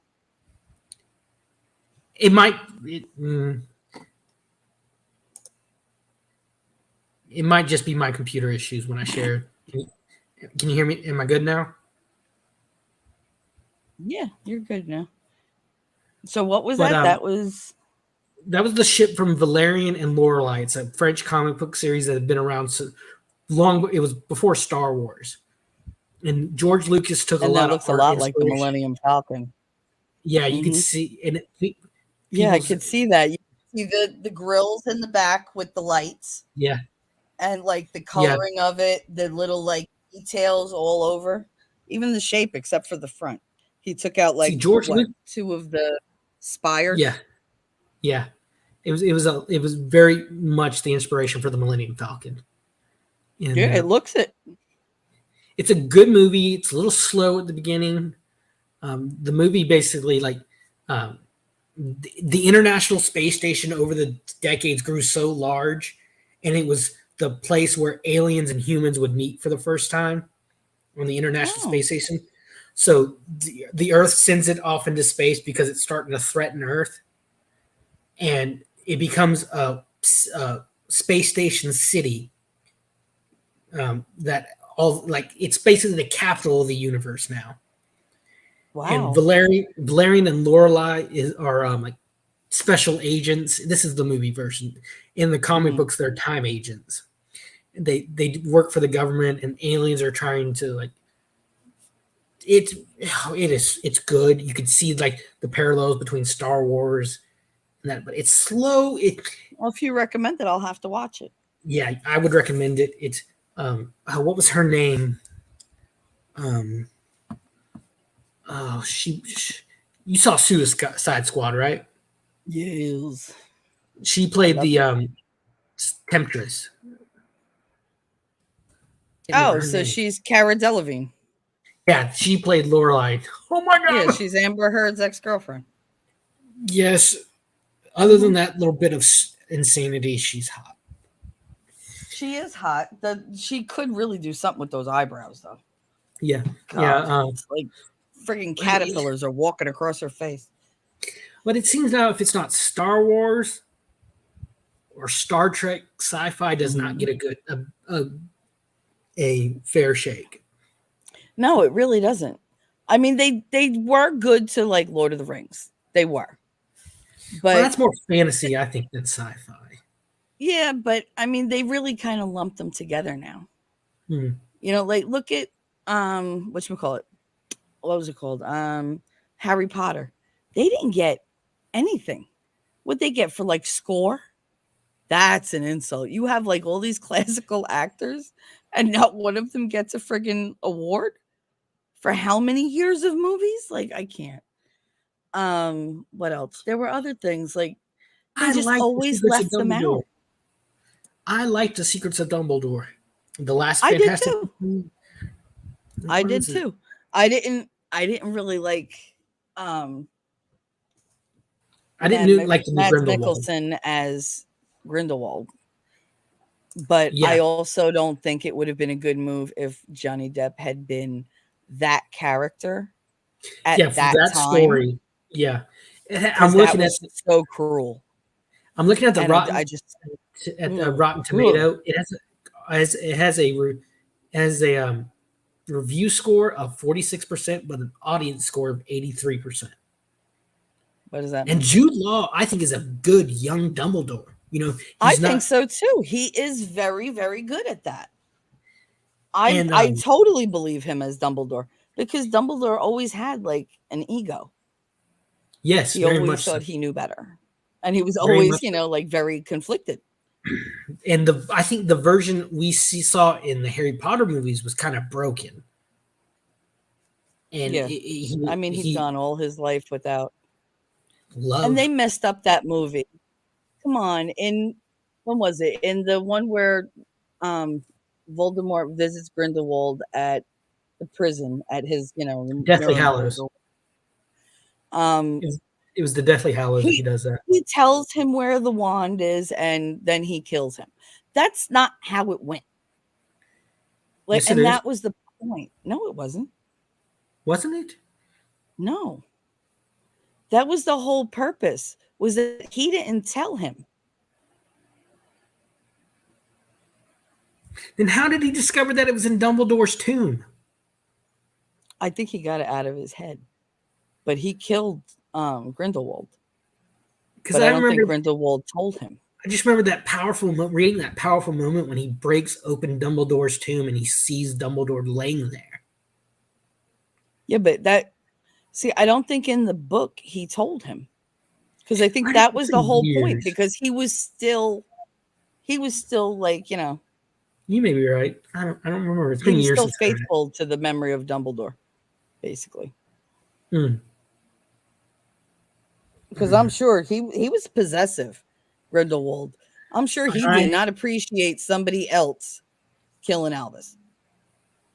no, I don't. I don't see That's him like, taking that well. yeah. It's like there's an episode of Batman where Harley Quinn actually captures Batman using Mhm. one of Joker's plans, and he becomes irate. The Mhm. Joker's so freaking mad. She's like, "Well, but Yep. Puddin', I changed it. See, he's upside down, so he sees all those frowny fishes, piranhas, with a smile. It's not funny if you have to explain the joke." And he beats her. Oh yeah. In But in the video game, it's savage. oh Oh yeah, my god. Oh my god. I was like, this is horrible. Oh my god, why would they make this? I I still mean, played it though. yeah. Harley Quinn is a great character. I think that's just they've gone too far off the rails with. Okay, the last Suicide Squads thing. That what was that with the shark and the octopus with the It's buttons and the Suicide Squad. dots and I can't. They basically called it the Suicide Squad. Yeah, the Suicide Squad because I wanted to Harry carry myself watching it. Like Yeah. it was terrible. Peacemaker, the series was good. I liked it. I didn't watch it. I can't take him seriously, and I just can't. It's got the guy Like, who plays the what was his name? He was the T-1000 Terminator 2, the liquid yeah, I metal know guy. who you're talking about. I can't I remember his know, name. Great actor, amazing actor. I've seen him I in know, tons and of we stuff. just said his name the other day. Damn it, it's Um, not Richard. What the hell was it? he plays Peacemaker's dad, who's this like white supremacist villain called the White Dragon. Oh my god, it's Yeah, that looks like a perfect fit for him. but He looks like every white supremacist you've ever seen. he's probably one of the nicest guys. Oh yeah, In the interviews absolutely. I've seen, he's a really nice guy, and he's really appreciative of the fans and like what he's been Hmm. able to do. Like I saw a video a couple of weeks ago where it was like a location visit for Terminator 2, and the guy went with him, and the actor went with him with the host. They went to the house, John Connor's house. They went to the where the semi. You heard what you said, right, John Connor? Shut up. But That's I why I think picked it because it covered so many different things. And Connor family, Roseanne. God, that I hate the Connors. What they did to Roseanne Barr was just Yeah, you knew no. who you were getting. But I mean, Why are I you making meant a it from the original series. yeah? I never watched the second one. I I missed the first couple things and then she was gone and I was like, then I ain't watching it. I was like, Basically, they what had would I want to Roseanne watch? overdose on drugs to write her off, Unreal. I can't. and then like Dan Connor is like dating Katie Seagal. You know, remember her from Married with Children? She's playing a Hmm. character. Great actress. Love her. I She's a love really good her. actress. Love her. Yeah. And like Sons of Anarchy. That's the whole reason. Like Eight I Simple watched it. Rules. Eight Simple Rules. Hmm. For dating That my was daughter. When John Ritter passed away. Yeah. That was a That was great show sad. when he was on, and Yeah. that was just out of the blue. He was really good as the robot in Ted on Buffy. He played a robot. Oh I my god, it was didn't. so good. Yeah, I'll He need was to go so back. scary. Like I was so creeped out the whole time. And it was just I didn't know going in that he was a robot. Then he started acting really weird and it was just like, what the fuck? And then when you find out, you're like, oh, like, because you never would have guessed. Like, never would have guessed. And it was just like, oh my goodness. But that's what they use to like make the Buffy bot later, like the See, I didn't schematics. watch Buffy that much because, like I said, I was in when Buffy was on. I think I was in elementary school. Buffy was on in the late '90s, right? Yeah, that's what my husband and I bonded over. Buffy and Angel. See, I remember the movie. I liked the movie, but I liked it for what it was. It was a camp fucking version of what he intended. Yeah, Like when she's like, "Oh, you want to impress me or whatever?" Clap. Because he's only I got just one arm. I remember watching it a few years ago and thinking, why is President Snow hunting vampires? Hmm. Yep. I was like, okay. But did It you was see like Luke Perry in there and yeah. what the hell was the guy from Scream, the one that was married to Courtney Cox? I have no idea. He's Arquette, something Arquette. David Arquette. There you go. He was in it. He's like, Yeah, "Oh man, what's that? What's that like, Pike?" Like, I was like, "Oh, it's like going back and watching these '80s and '90s movies, and you're seeing these they were people who so become bad, but they superstars were back so later on. good." Yeah, Yeah, Christy like, Swanson who played yeah. Buffy. Oh my god, she's like, "Oh, I got my period." It's like, okay, there we see, we were woke. She got she got her period, then she killed a bunch of fucking vampires. See, woke. We were woke. We're good. Can we put that away now? But I can't wait for it to end, and it has to. it's It going to get has to. worse before it gets better. I don't That see how it could get that much worse. that yeah, it's like a Nick has described as a Yeah, it's like a pendulum. pendulum. Hmm. It's gonna swing to a point. It's Everything gonna be in this super world bad does that. before.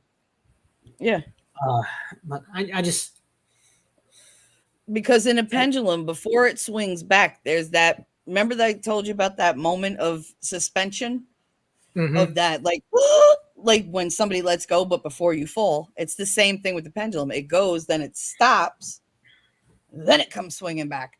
But it's like you don't know, like what force it's going to come back with, and when it comes back for blood. Like it So doesn't come back slow. I just watched the other day, about 2 or 3 days ago, that new Reba McEntire movie, The Hammer. She's a brand new judge to this like Arizona like rural area, and she investigates the murder of the last judge before that she replaced. Not I hate her with roles. literally not a single man in that movie was likable or No, because they competent. don't want us to like men. Here's the thing. Okay, now I want to do like streams about this kind of stuff, and I want like everybody's different opinions because Mhm. Well, you know, I the jump in. more I listen to all you guys, and I listen to like all the different like podcasts, Jordan Peterson, Tim Pool, friggin' Destiny. I get all these different personalities, these different like viewpoints and whatever. But the one common thing you'll all talk about is the pressure that's put on men Oh to hell yeah! be almost like above human, like they or but at the same time be subhuman. And I was saying, like, it's gotten to the point where women aren't like going for equality, they're going for superiority. And like You Third can't wave, do that. the You third can't wave say feminism. we can't be oppressed, so we need to rise up and then do that by oppressing the other sex because the See, people that first, you're oppressing didn't do shit to you. mm-hmm. You got to go First back wave 100 feminism. years and start pushing people down. First wave feminism, the feminism of the 60s and 70s, it was about equality. It was about It was having about they equal wanted to rights. work. They wanted respect because Yes, they got exactly. tired of getting their asses grabbed at work. Third wave That's what that feminism, was about. aka modern feminism, is not about equality, it's about punishment. Yes, it's about I have to have power over you. You need to admit that I'm superior. So you know what I'm going to do? I'm going to take all these little boys and I'm going to make them weak. And I'm going to take all these teenagers and make them have no self-respect, no self-esteem, because then they won't go to college. They'll go work. They'll be a garbage man. They'll be dead and over meth by the time they're 30. And this is Mhm. what they're pushing you to. Take the father out. Let him get off scot fucking free. Bye. Go ahead. Go move to Florida. It's fine. All of you No, move. no, no. They don't even pursue them. Yo, Wait, but they don't even pursue them. Trust me on this one. I disagree with like But men getting off scot free. no, there are a lot of men. Trust me, I have two scot free. One's not even on the birth certificate because he didn't want to be. Okay. Oh, okay. You don't want to be, but yet you want to have privileges and everything. But if something happens to me, guess what? You ain't getting this kid. Like you're just not because you choose to visit him once every 3 years. That's not a father to me. Excuse me. It's that was, are you hungry? No, that was a. That I didn't came know you'd from hear that. deep. I didn't know you'd Like, hear that. Sorry, sorry. I didn't think you'd hear that. oh no, I have cat ears. Like I hear everything. I just don't listen. There's a difference. I'll hear you, but pretend I didn't hear you. Um, but no, See, like these, it's all right. Like he's not on the birth certificate. He didn't want to have anything to do with the pregnancy. He didn't want to have anything to do with the birth. Okay, fine. Then he wanted to see him. Okay, here. Then he didn't want to have nothing to do with him. It's too much. I don't even know if he's mine. He looks exactly fucking like you and I was with nobody else. Go get a paternity test. Oh no, no. Well, if I get a paternity test, you have to pay for it. No, I fucking don't. I know who I slept with. You're the one who's having issues. mhm. And he was just like, no, no, no. Took 3 years for him to come back and like visit his son. Mind you, this man is related to my mother's husband. So like I can't avoid him. It's not like he's never known me. He's known me since I'm 15. I'm not new in his life. So it was just like, all right. I was like, you know what? Do whatever you need to do. Oh, whatever. You're going to talk shit about me to the kid. I never once said a negative thing about either of their fathers to them. I made up stories on their birthdays. Oh, he's working so hard, but he'll probably call you later. And then I'd have to go to my phone in another room, call them and call your goddamn kid for her birthday. And it pissed me off because I shouldn't have to.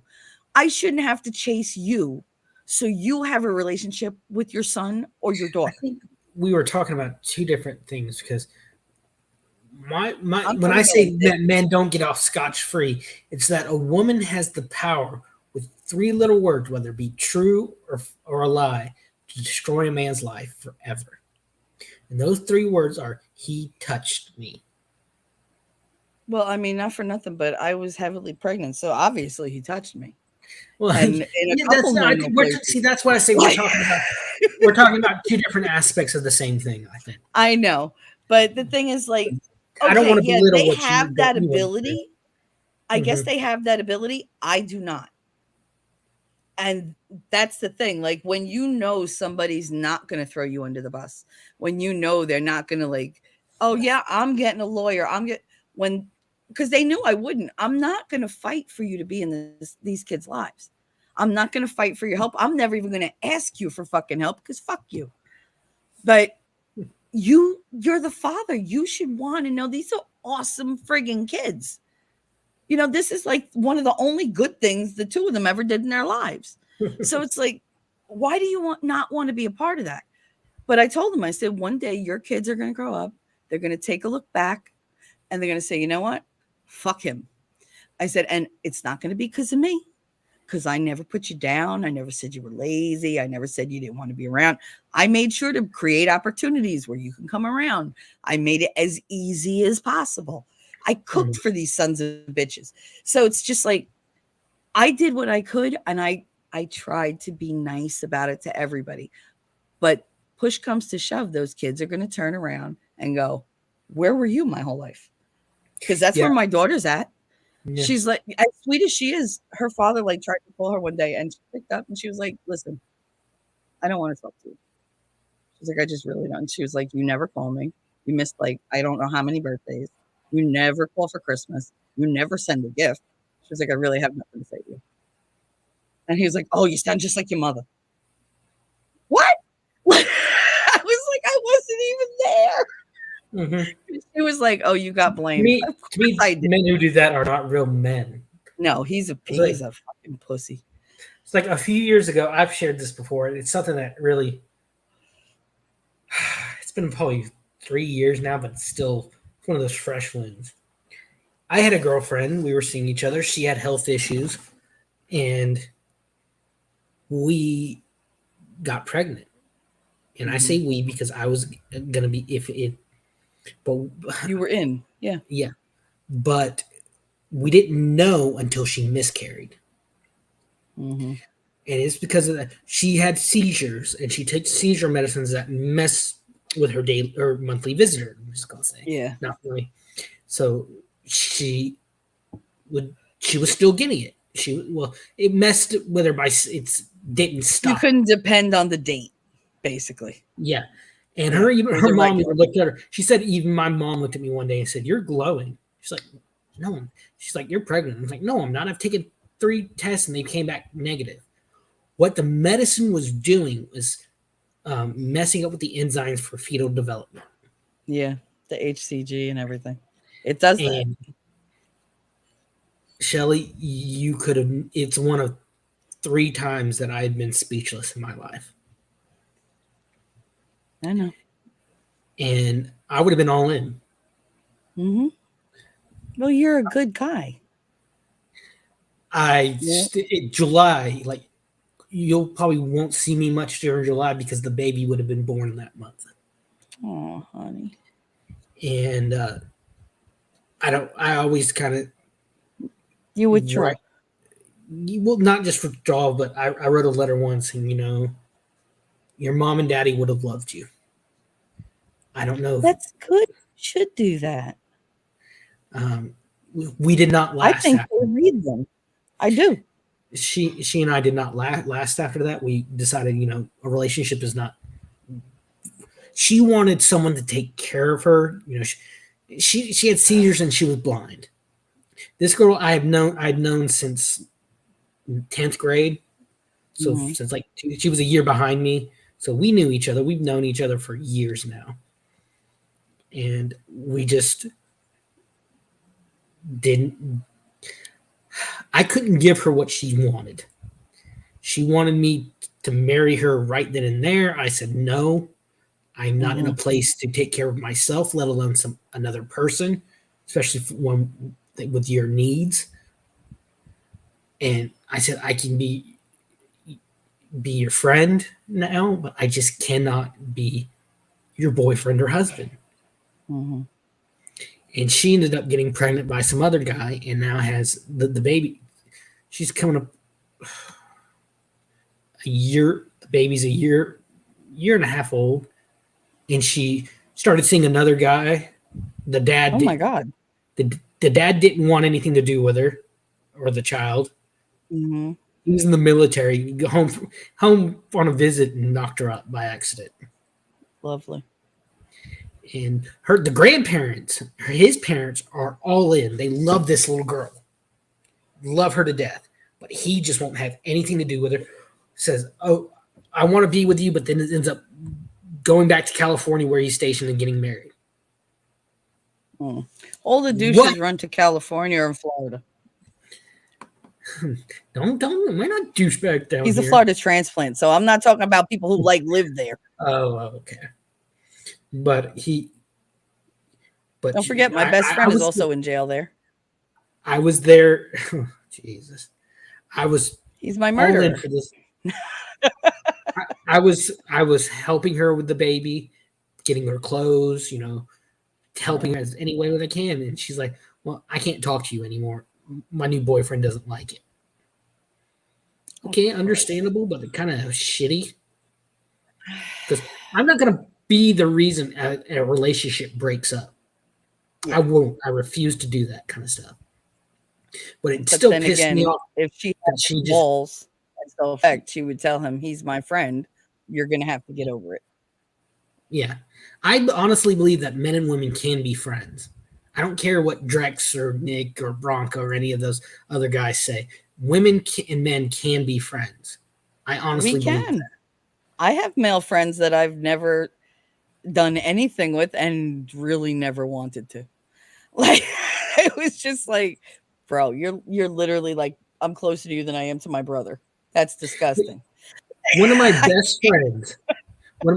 friends, she lives over. I went over a couple hours away to audition for a theater program for university, and she's like, "Hey, you don't need a hotel. You can just crash on my couch." And we partied, hung out, drank that night, and then I went. And then a few weeks ago, the year after COVID ended, I went and spent like 3, 4 weeks at her house, hung out. Nice. I said I need to get away. I told her one time we were hanging out. I said I want to get away, get a hotel. I want to go over there, get a hotel. She's like, "Why do you need a hotel? You just come and crash at my place." Hmm. Guy, and this whole All thing, of my guy friends have stayed here at some point. this All whole of them. MGTOW thing, I agree with it to a certain extent. I I don't don't wait, explain that to me, MGTOwn, because MGTOW. I never asked because I really didn't care. But now I MGTOW hear it like every day. is an acronym for stumble over my words. MGTOW is an acronym for men going their own way. It's what was that? That was me being fucking disgusted. Oh, That's what it that sounded like was. one of those springs like behind a door for a No, that second. was me breathing in through my nose like in a kind of real But slow it's snort. it's this movement that says men don't need toxic women, but not all. But people have taken it to the extreme, saying all women are Oh toxic, man, yeah, I know. and that's my I thing. know. That's like Drex posted something the other day. It was a video of cops like searching a house and stealing stuff, and he's like, "Oh, all these back the blue cucks are just." It's like I said, you need to stop with the absolute. Yes, Maury, I love that one. Yes, men guarding their own wallets. I love that one even better Men going. because I have friends. See, I don't get what y'all date because like I know females that are like that, but they're not all like that. Like it's a Exactly, and pretty that's what Drex is rare always fucking saying. bird. Like we Drex is always usually want saying all of guys. this group or all of that You don't group. want that one. Like no, run. Like I love trust Drex. me, run. Let me state this. I like Drex. He's funny as hell. He's got some interesting points, but his stance on MGTOW is just so extreme. I can't agree with it. I can't agree with it. Just Methinks he doth protest too well, much. he has been. Nick has said was royally fucked by a family court. Yeah, I believe So it. that's where all this is coming from. I And believe family it. court, That bitterness don't go away. You got to work on that. And he don't look like he wants to. He's perfectly comfortable being bitter. and he's got the life where he doesn't really need a relationship. He works in, I think, the adult entertainment industry, which is good for him. Live your life. That's awesome. But That stop explains a saying lot. all. Like he and Nick always say all teachers are just propagandists. You're a teacher. You don't do that. My mom's a teacher. She doesn't do that. I know. I know. And And that's when I'm usually in the locals chat going, fuck you, Nick. And he's like, not you. I'm like, but I you mean, like painting with some of the that big best ass brush, people, right? some of the most influential people in my life that helped me, that kept me from eating a bullet, were police officers and teachers. Yep. Do you really? I know. I told you earlier that how I was kicked out of band. Hmm. I almost ended it right there. Like I said, band was everything. But there's Everything to you. I know. the principal at another school. He's our school superintendent now. Yes, Maury. Thank you. That is. I'm gonna read what Maury said. That's exactly what I'm trying to say. Most of the message from MGTOW is that young men should work on themselves first before getting serious about women. Drex just takes it to an extreme. Well, Drex likes to add in that the most important thing about a woman is her appearance. Yeah, That's all he cares about. Like, and that's why he gets taken to the cleaners, because when you go for shallow's what you get. So she's got to maintain that look. She needs mhm. money, and she ain't gonna spend hers. She's It gonna was spend like that. yours. It was the that was just like the drama between Bronca, Hannah, and Farron. Oh, that was. Ugh. I mean, Yeah. that was a misunderstanding. That just No, Bronca that Bronca Farron has a literally habit of looked doing down that. and went, "Wee!" Like she just watched it explode, and then turned it on Radix. And she was like, "Oh well, this one she has a kid. She's not married. Why would But you you do don't go that?" on someone else's show, get belligerently drunk, and call someone a bitch Yeah, like that. no, I know. That was where Bronca has this There, bad I habit think of all three lashing were out at wrong. people. Yeah, I I don't think really do. there was a guilt. The There was not a Casey guilty. Anthony joke was not funny. There was not an innocent party in that. And Bronca has a Mm-mm. habit of lashing out at people who disagree with him. I have Oh yeah. I have experienced it firsthand on Twitter. Mm-hmm. My thing was he was on Joe's Nearman stream. I love Joe. Joe's awesome. I've talked to him. It was really fascinating to like learn about Jewish religion and culture from him I want to firsthand. I go was be Joe's father's daughter. Like, can he be my dad? Because but I would sit there and listen to him tell me Bible stories all fucking day. we Like, spent I'd like just be like, just 30, keep talking to 45 me.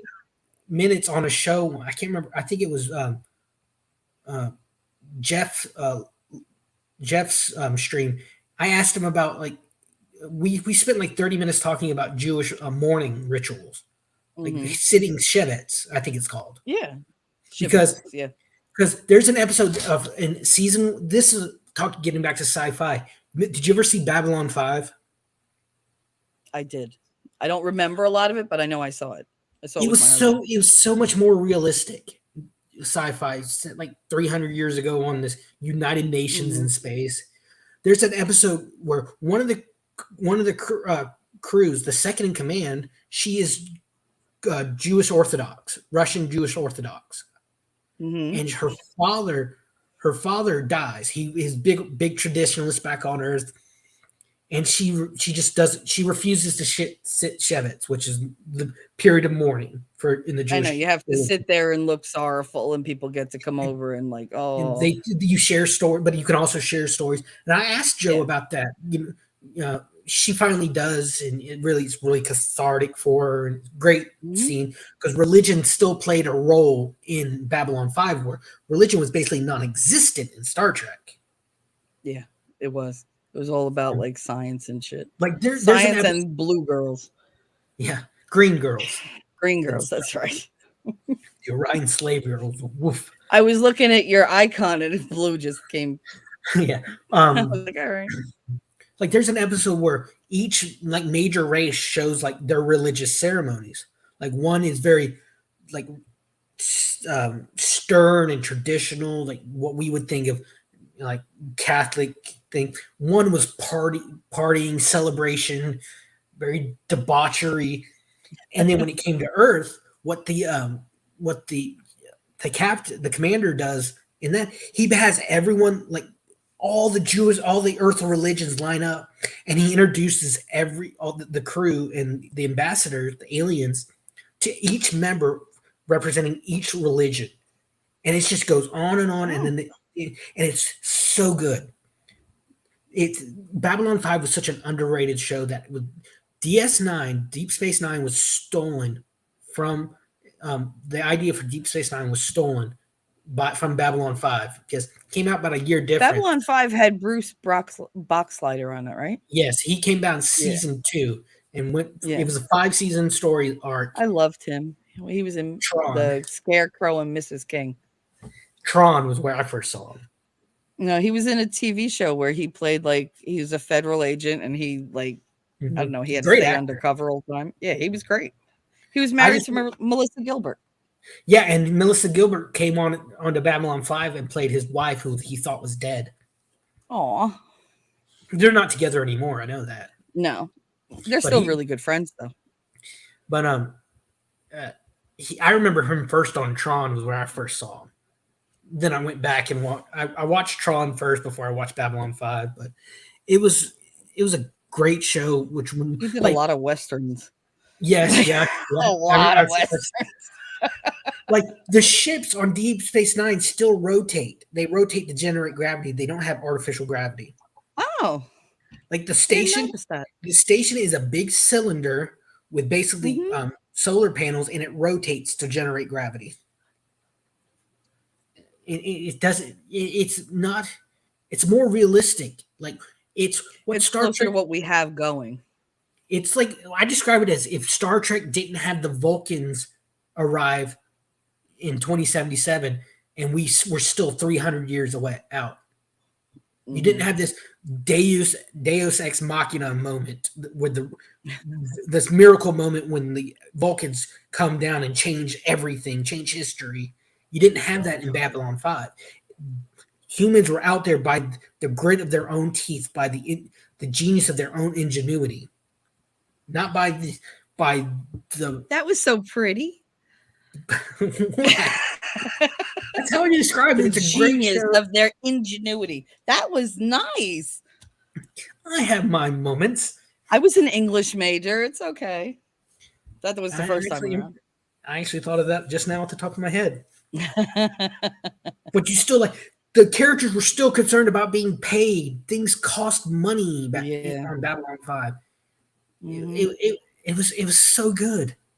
And it had this Lovecraftian aspect to it where like the old like it did. It actually did. That I noticed. That I because like my husband brought that up. Ancient, powerful, godlike aliens influence the smaller races. Yeah. And I love that moment he's like, this is when monsters are like actual monsters. Like they look like it. Like he's like, this is what I imagine an alien monster would look like. You think you have like there were Vorlons and Shadows. They were the main like two all powerful aliens. They were both trying to control the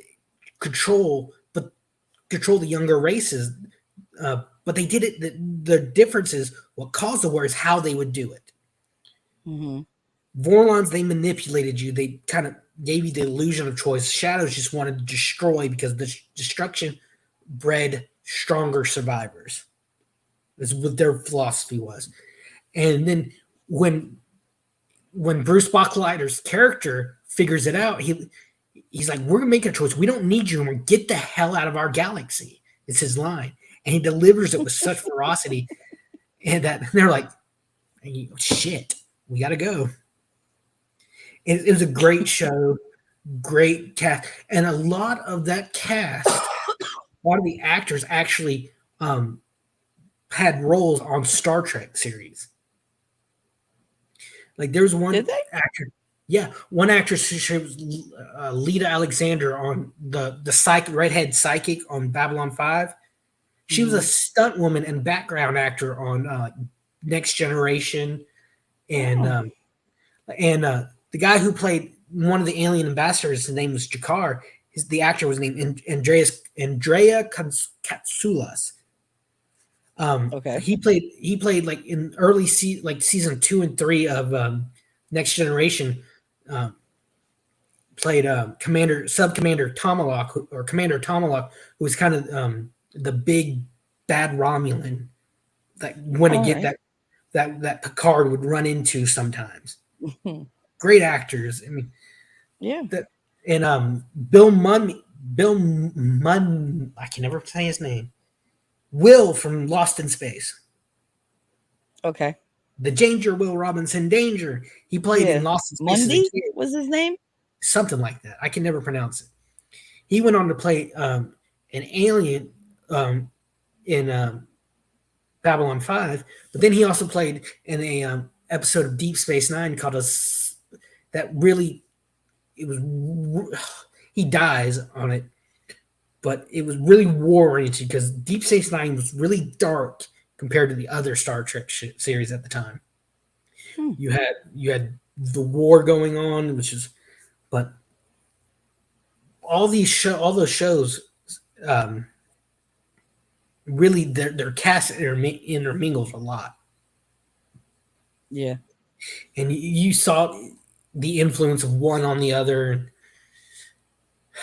But of course, since it wasn't Star Trek or Star Wars, Babylon No, 5's kind of gone the way of the I dinosaur. know. I know. And And they it, do have a very short shelf life because then, you start to be like, oh, well, but I really want to work on this project. And they just cut them. That's why, like I'm saying, I don't understand like the last 10 years of decisions. yeah, The last 3 years have been mind boggling, but literally the last 10 years. I mean, that last Pirates that was made, that wasn't very good. no. The My favorite was that storyline very, sucked. yeah. It It was very really, stilted, and I just wasn't invested in it. I was like, I don't like these characters. Like, I just don't like them. And I have nothing against Penelope Cruz. I have nothing against, that wasn't the last one. that Bardan, whatever the hell his name was. No, but then her husband was in the last one. He was Really, they're the married. yeah. I did not know that. I believe Johnny Depp is godfather to their kid. See, the last movie I saw him in, and okay, A let me country preface for it. old No Country No, for Old Men. no, no. No, I have a That was young disturbing. niece. A young niece. Like I said, I like musicals. Mhm. It was Lyle Lyle Crocodile. Aw, I thought it was a really funny, cute movie, it is. and the music was great. And that's him in it. He's the one who buys Lyle. He buys the little Mhm. singing crocodile, and that's Javier, whatever his last name is. But yeah, it Pardon? really, huh? Pardon? Whatever. I can barely understand his voice, his accent, but he's a I good don't actor. understand him when he talks. He's a good actor. He's I just really the like him. foreign version of Jared Butler. Like, like or Gerard Butler. Like that's what he reminds me of. To He's think just a foreign version. the same guy with six pack abs kicking a fucking man into a pit, yelling, "This is Sparta." Will go on Uh-huh. had just gone on and sung Phantom of the fucking 300 Opera. was so good. I loved it. Oh my god, it And it was was, so the good. lines, there were some lines in it that were actually historically accurate. Like there's a story of a Spartan Yeah, he said Bardem. actually, yeah, Javier Bardem. Bardem. There's an actual story of a Spartan. I've studied Spartan culture. I love it. Love this the idea of it. Crazy. It was fucking insane. And like he tells the enemies like supposedly the Persian actually said or the arrows of the Persian Empire will block out the sun, and the Spartan response is supposedly historically accurate, and he actually says to him the line, "Then we'll fight in the shade." That is one of the most badass lines. I love it. And then later on, when they're under their shields, he just starts laughing, and one You of the could Spartans like, delete "What?" it, Daisy. Um, one of the Spartans like, "What are you talking about?" He's like, "Fight in the shade, remember?" And all the Spartans start laughing. Oh god. Like Yeah. the costumes and stuff was not historically accurate at No. all. No. But it But never is. But you're the not gonna hide those bodies underneath tunics no, and shit. no, you're not gonna Mm-mm. have those men work like out He's like like, they I didn't fucking do did. 1,000 push-ups a day for you to put a drape on me. No. Like, And but nope. one thing I I am learned, gonna rock out with my cock out and you can't do shit. one thing I learned, Leonidas was actually one of the first Spartans to die. He died early during their fight. with the Oh, Persians. I don't know what order they. It was No, no, no. news to me, the whole thing. No. I'm talking about historic wise. Yeah, And no, I hadn't heard the story historic wise. I don't know how I missed it. I've read books. I've watched documentaries. They actually spent days fighting over his body. Oh. But and They it did really that to was. Alexander the Great too. It wasn't Spent actually days fighting over just him. 300. It was probably 3,000 soldiers there because Hmm. the Spartans actually had reinforcements, like in the movie a little bit, from Athens and all these other city states. It wasn't until a couple years, about a year later, where the real war, where everyone fought. Like I love that scene at the end of it where the one-eyed Spartan survivor, the one he Hmm. sends back to tell the story. Hmm. He's going on. He's like, now we have 10,000 Spartans. He's like, they're shaking. The Persians are shaking in their boots because they remember the horrors they suffered at 300 Spartans.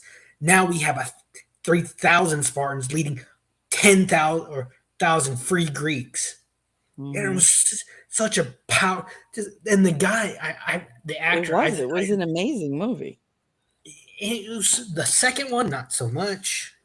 Yeah, no, I know. But that But followed another. I can't remember his. I don't remember his story, but that was actually more historically accurate. The guy, he's an Athenian general who's one. Athens, like what happened? I'm just reading. Not yeah, 3,000 Greeks at Thermopylae. Thermopylae. I'd love to go Thermopylae. actually visit Thermopylae one day. I want to go to ancient Greek, see Mount Olympus, go to Athens. That is on my bucket list. I love Greek mythology. As do I. That's why I do the tarot cards. See, Because that it's creeps all me out. about Greek mythology. That creeps me out. That kind of stuff creeps me out. Like I had a The girlfriend when tarot she cards? like anything mystical like that. Just- Like I had an ex girlfriend. She's like, I have a Ouija board here. You want to play with it? No, No, you don't fuck with Ouija boards. No, no. See, no. that's the problem. You have a bunch of people out there running around doing shit that they have no idea what they're doing. And while they might not have like the power to summon whatever they're trying to summon, it's very, very easy to just open a gateway and something gets in and you don't push it back out.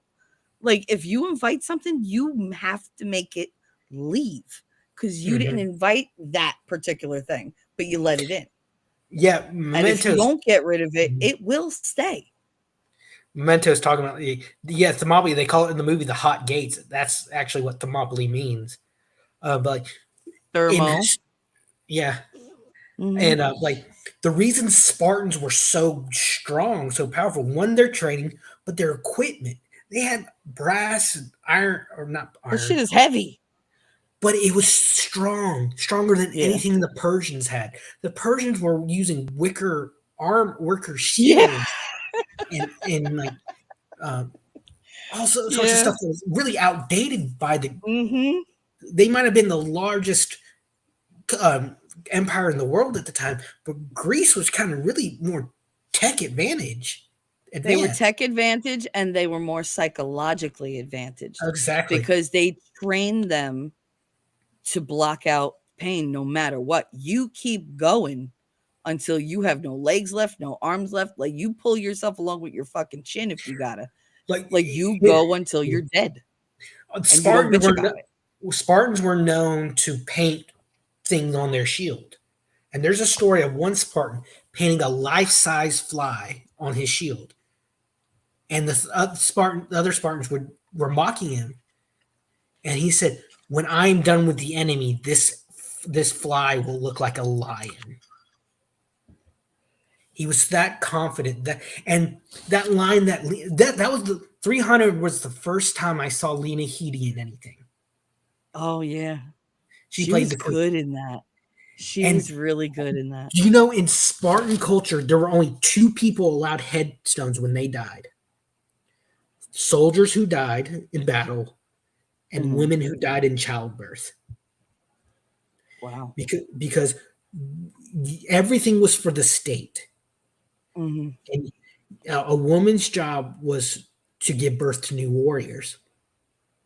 So when a woman died in childbirth, she gave her life to the state. And do you remember that when it's the final battle and the Spartans are shrouded, and that I can't remember the character's name, but he's the disabled Spartan who got kind of who led the Persians around. That um, I he remember wanted him, but what about him? Leonidas looks at him and says, "May you live a long life," and you just see the pain in his face. Mm-hmm. Think of that. That is the greatest insult a Spartan could give to another Spartan. Mm-hmm. Because you're not going down in battle. Exactly. Yep. And And that was the goal, right? mhm. Because they didn't want to live to be old, doddering men. They wanted to go out when they were strong and, like a symbol to their kids and somebody that, could be looked up to. What a hero looks like. People don't Just remember you're a hero when you're bent over and shitting yourself. think 5,000 years. We're still talking about this battle. Yeah. Oh, This, absolutely. this battle that many scholars feel that this is what cemented Western civilization.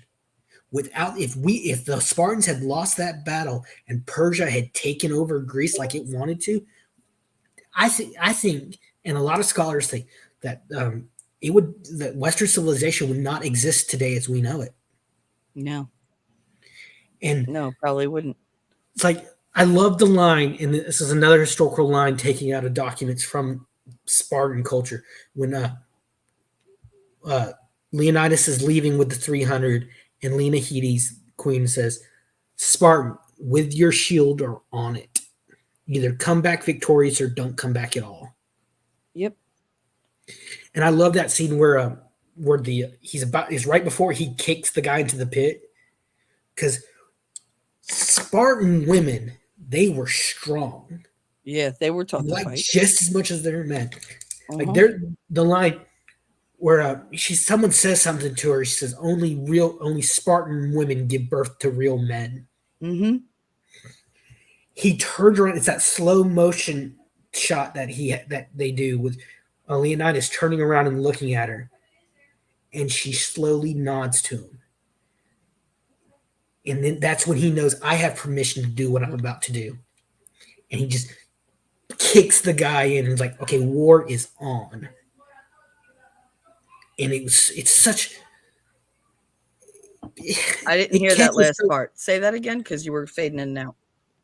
when that there's a shot where Leonidas, it's He right before kicks he the kicks, guy in. he turns around to the queen, and she slowly gives him a nod, and he knows Mhm. she has my back. I have permission now to do what I'm about to do what needs to be done. And then he just kicks the guy into the pit, and war is on. Yep. It was such a powerful movie. It's a good A movie. It's a lot was really done in silence. It really was a oh yeah. very visual speaking movie. You don't get that a lot anymore. They cram it full of fucking people talking. You don't get a minute to just like be suspenseful and take it in and like really like feel what they're feeling. And in Mm-hmm. that movie, you totally did. You were with them every step going up that fucking rocky, like terrain, and every blow you were like, oh, like, and I was sitting there going, get up, come on, please, just get up. Like, I was invested. And I Mm-hmm. haven't felt like that in a very long time watching a movie. It's like John Wayne, who to me is one of the greatest actors ever. The Quiet Man. Yes, he is. The Silent Man, Silent Man, wasn't it? The Quiet Man. Yeah, no, it's the Well, Quiet Man. You're right. It's a great movie. it's One The of my Quiet favorite Man. movies. John Schneider did a song about him called The Quiet Man. And it reminded me of my dad. That's the only reason I knew that. I love him and Maureen O'Hare were great together. Oh my god. And she was She was beautiful. the one in McClintock, right? That is my The one that absolute he favorite spanked. movie. Yes, I loved I've his watched estranged that wife. since I was But little. she's Oh also my his god. wife in the Quiet Man. You know, the Irish woman he marries in the Quiet Yeah. Man, and they did another movie together called Big Jake. She was beautiful. She was the in the original. She was the mother in the original Miracle on 34th Street. Yeah. That was But her. with And John Wayne, like if you were to look up big dick energy in the fucking dictionary, that's him. Like well, that man, it was just like, wow. He just walked into a room. It was just like, oh my God, I'm like bathed in testosterone. Like, what you the can fuck? actually her. He was manly, like, Oh, what was her held name? rum. In McClintock, Stephanie Powers, played his daughter, and she Yeah. said in an interview that when she was filming, she's like, he comes up to talk to her, and she's thinking, "Oh, I'm finally going to get some wisdom from like the great John Wayne on acting." And he looks at her and says, "Remember, it's all in the eyes," and walks away. And how many you could, and that rings so true in acting. It does. It really does.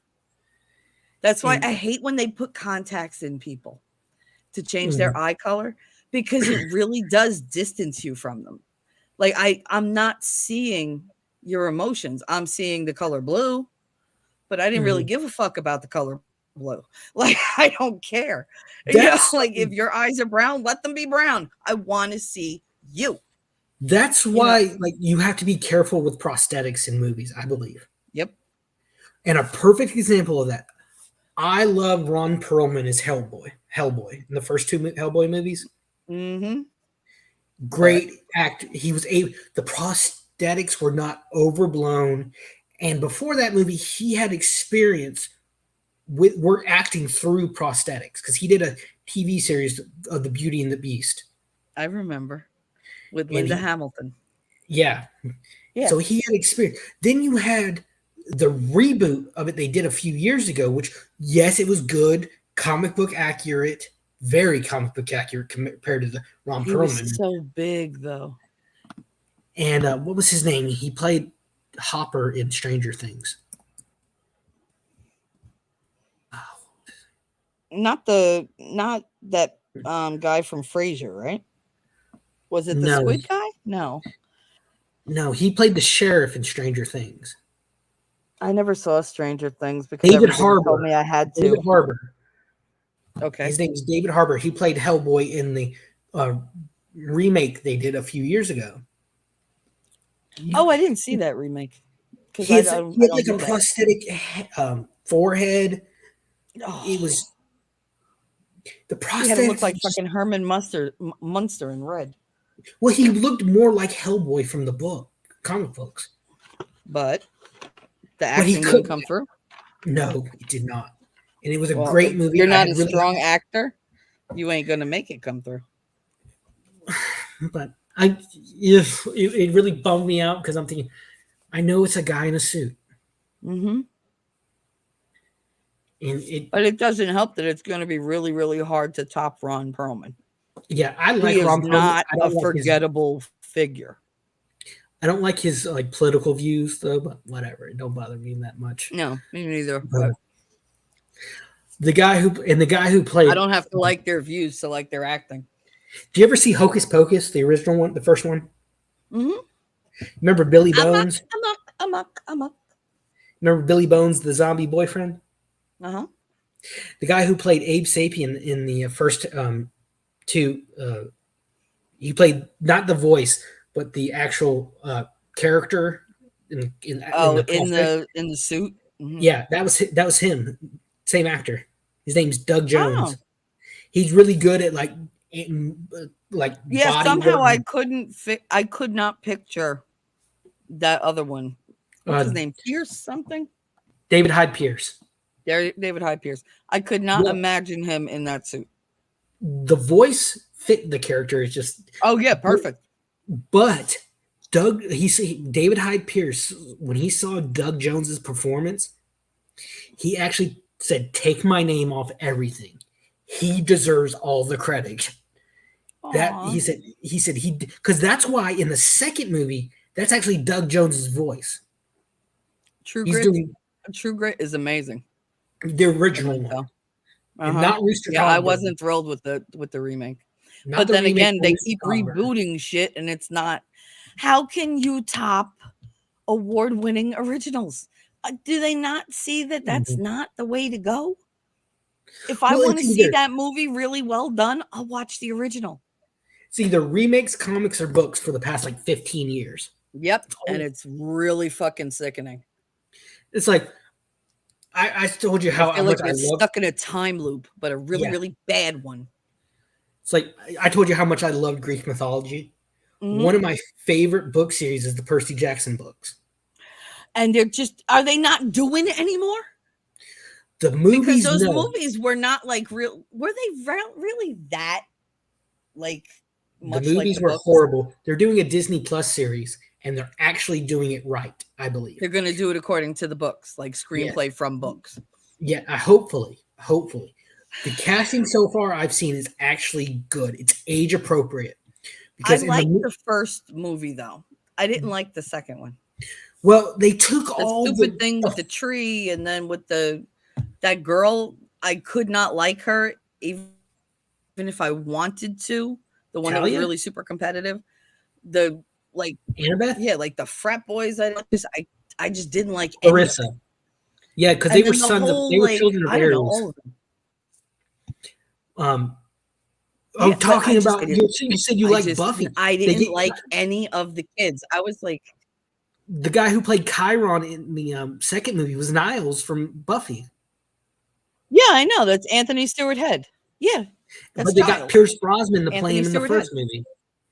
But in the movies, they aged I know. Percy up because they made him like Yeah. 16 or 16 already. Where he's supposed to like every book and every movie is supposed to be during the summer while he's not in school, and he ages up, and Hmm. the big climax is when he's 16. But I'm hope, but from what I've seen, and they completely changed Grover. They race swapped Grover, the He's satyr. not black. Yeah, he's not In the black. book, in the book, he's white Rastafarian kind of guy. He's very timid. He's very almost cowardly. Aw, they tend But to be though. and in the books, Satyrs. you I saw mean, they're like all about the fun. the thing with in the books, you saw a lot. They took out almost everything that made the first movie that made the books fun. Because Yeah. the thing is, when Olympus, wherever Western civilization is strongest, Olympus moves to that country. Like it's been in England, it was in England, and then like around World War I, it came to America, and all Hmm. the gods take aspects of that their host country. Like Ares in the book is described as a biker, Aphrodite a supermodel, Hephaestus a grease monkey in overalls and like workout coveralls. Basically, my family. But go ahead. Medusa will turn you to stone and turn around and sell you as a lawn ornament. Yeah, that's very American. Um, Poseidon is described as wearing a Hawaiian shirt, Yes. khakis, sandals, and his throne on Olympus is a deep sea fisherman's chair where the rod would go. He keeps his trident. Zeus wears pinstripe suit. That all sounds very much like Who Let the Gods Out. Well, you got to realize this is a young adult book too. Yeah, well, so is Who Let the Gods Out. I've never heard of that. It's a funny fucking book. It's But yeah, funny. It's fourth grade Zeus level. Zeus is described as wearing pinstripe suits, smelling of ozone, and having a thing for reality TV. Hmm. And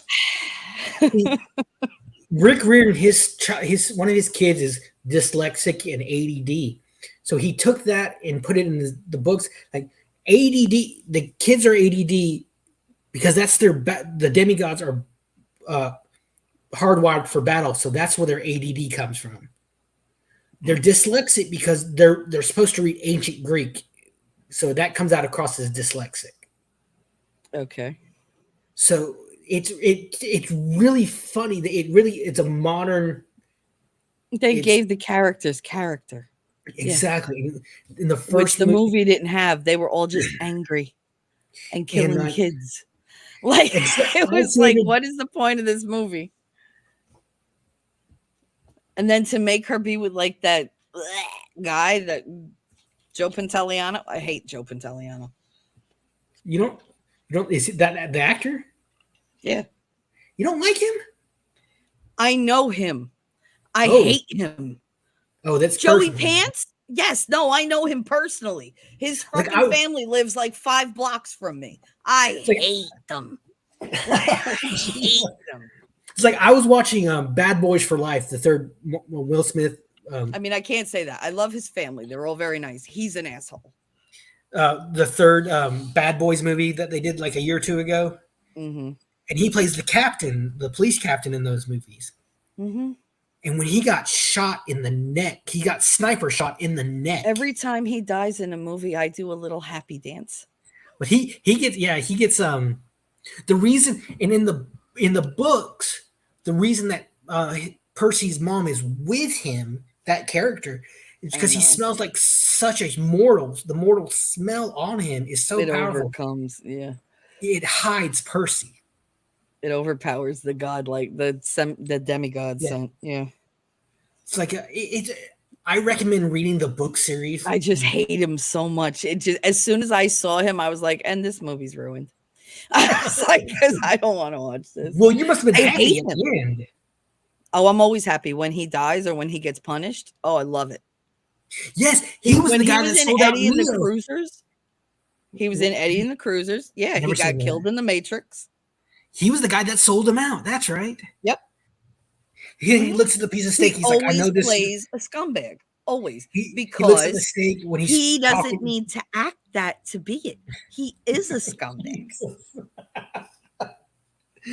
Oh my goodness! He I asked always thought me he was. out when I was 17. I said, Oh, I'm 17. He said, I don't care. It's all right. ugh. So I I was take it like, he was about 20s, no. 30s. I was like, no, I'm not going anywhere with you. I said, I will call my grandmother. She knows your mother. And he just, but he bought like sunglasses from the eye doctor that I work for. And he had come in and he was like, hey, how you doing, beautiful? I was like, don't even start. And I was like, don't even, like, don't. Because I was so over it at that point. I was like, I can't. Don't make me call somebody. And he was just like, so, I'm going to a gala. I was like, that's nice. And I'm trying to like be nice and sit there. I'm like, what can I clean? Like, where's the doctor? Come on. And he was just over the counter, like, because I had the raised receptionist desk. And he's like leaning on the top and he's leaning over, looking right down my shirt. And I said, can I help you? He was like, well, I already bought these. So I'm just, I'm just waiting to say goodbye to the doc. I was like, all right. He's like, so you want to go to dinner? I was like, no. It was like instant no. And the look on my face was like pure disgust. And he was like, what's the matter with you? I was like, I'm 17. So that's all right. I was like, no, Now, I'm how old was he 17. at the time? Like, you're not 17. He was like, I'm not saying anything. It's just dinner, And then if you're feeling appreciative, I was like, get out. Get out. Like, just get out. I was like, no, not getting propositioned at work. Get the fuck out. And he was just like, I'm waiting for the doc. I was like, I will call my grandmother. He was like, yeah, who's your grandmother? Because he didn't recognize me. I said, the gas station down the block from your house. He was like, oh, you're Tommy's niece. I was like, yeah. And he was like, yeah. Oh, look, tell Doc I had to go, motherfucker. I was like, bye, because my uncle would have beat. God, that's a soprano moment right there. That's a soprano moment right there. I worked in a pizzeria, and the fucking guy grabbed my tit and my crotch. My manager, he had me cornered. And I went home for lunch, like, I was like, because I was 19. I didn't fucking know nothing. And I was just like, oh my God, I can't believe he did that. Like, I'd never had a boss do that to me. And I told my grandmother, and I said, don't tell anybody for once. Jesus, keep your mouth shut. Yeah, no, I'm not going to tell When you anybody. tell these stories, your Jersey accent just comes out so thick. I know. I can't help it.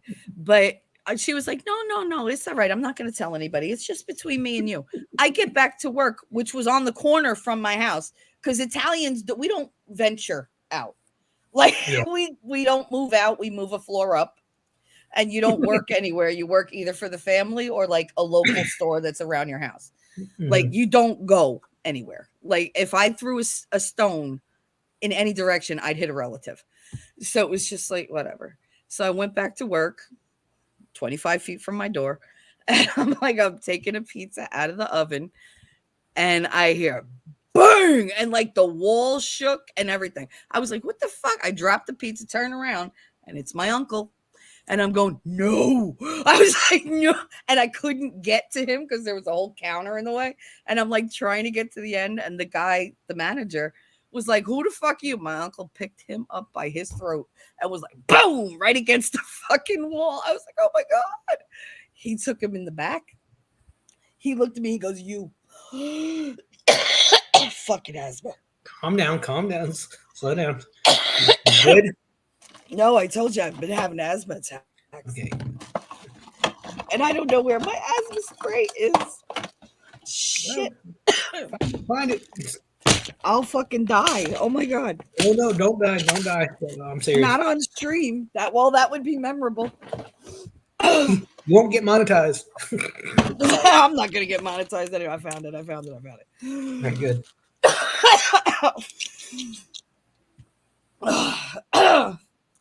See, when I get really upset, because I haven't I've talked about that, but not like I'm actually like re-seeing it. Mm-hmm. But yeah, no, he came in, he pointed at me, he said, "You stay there," and I was like I wasn't gonna argue. I was just like, oh shit, and all you heard was, oh, and I was like, oh fuck my life, he's gonna kill him.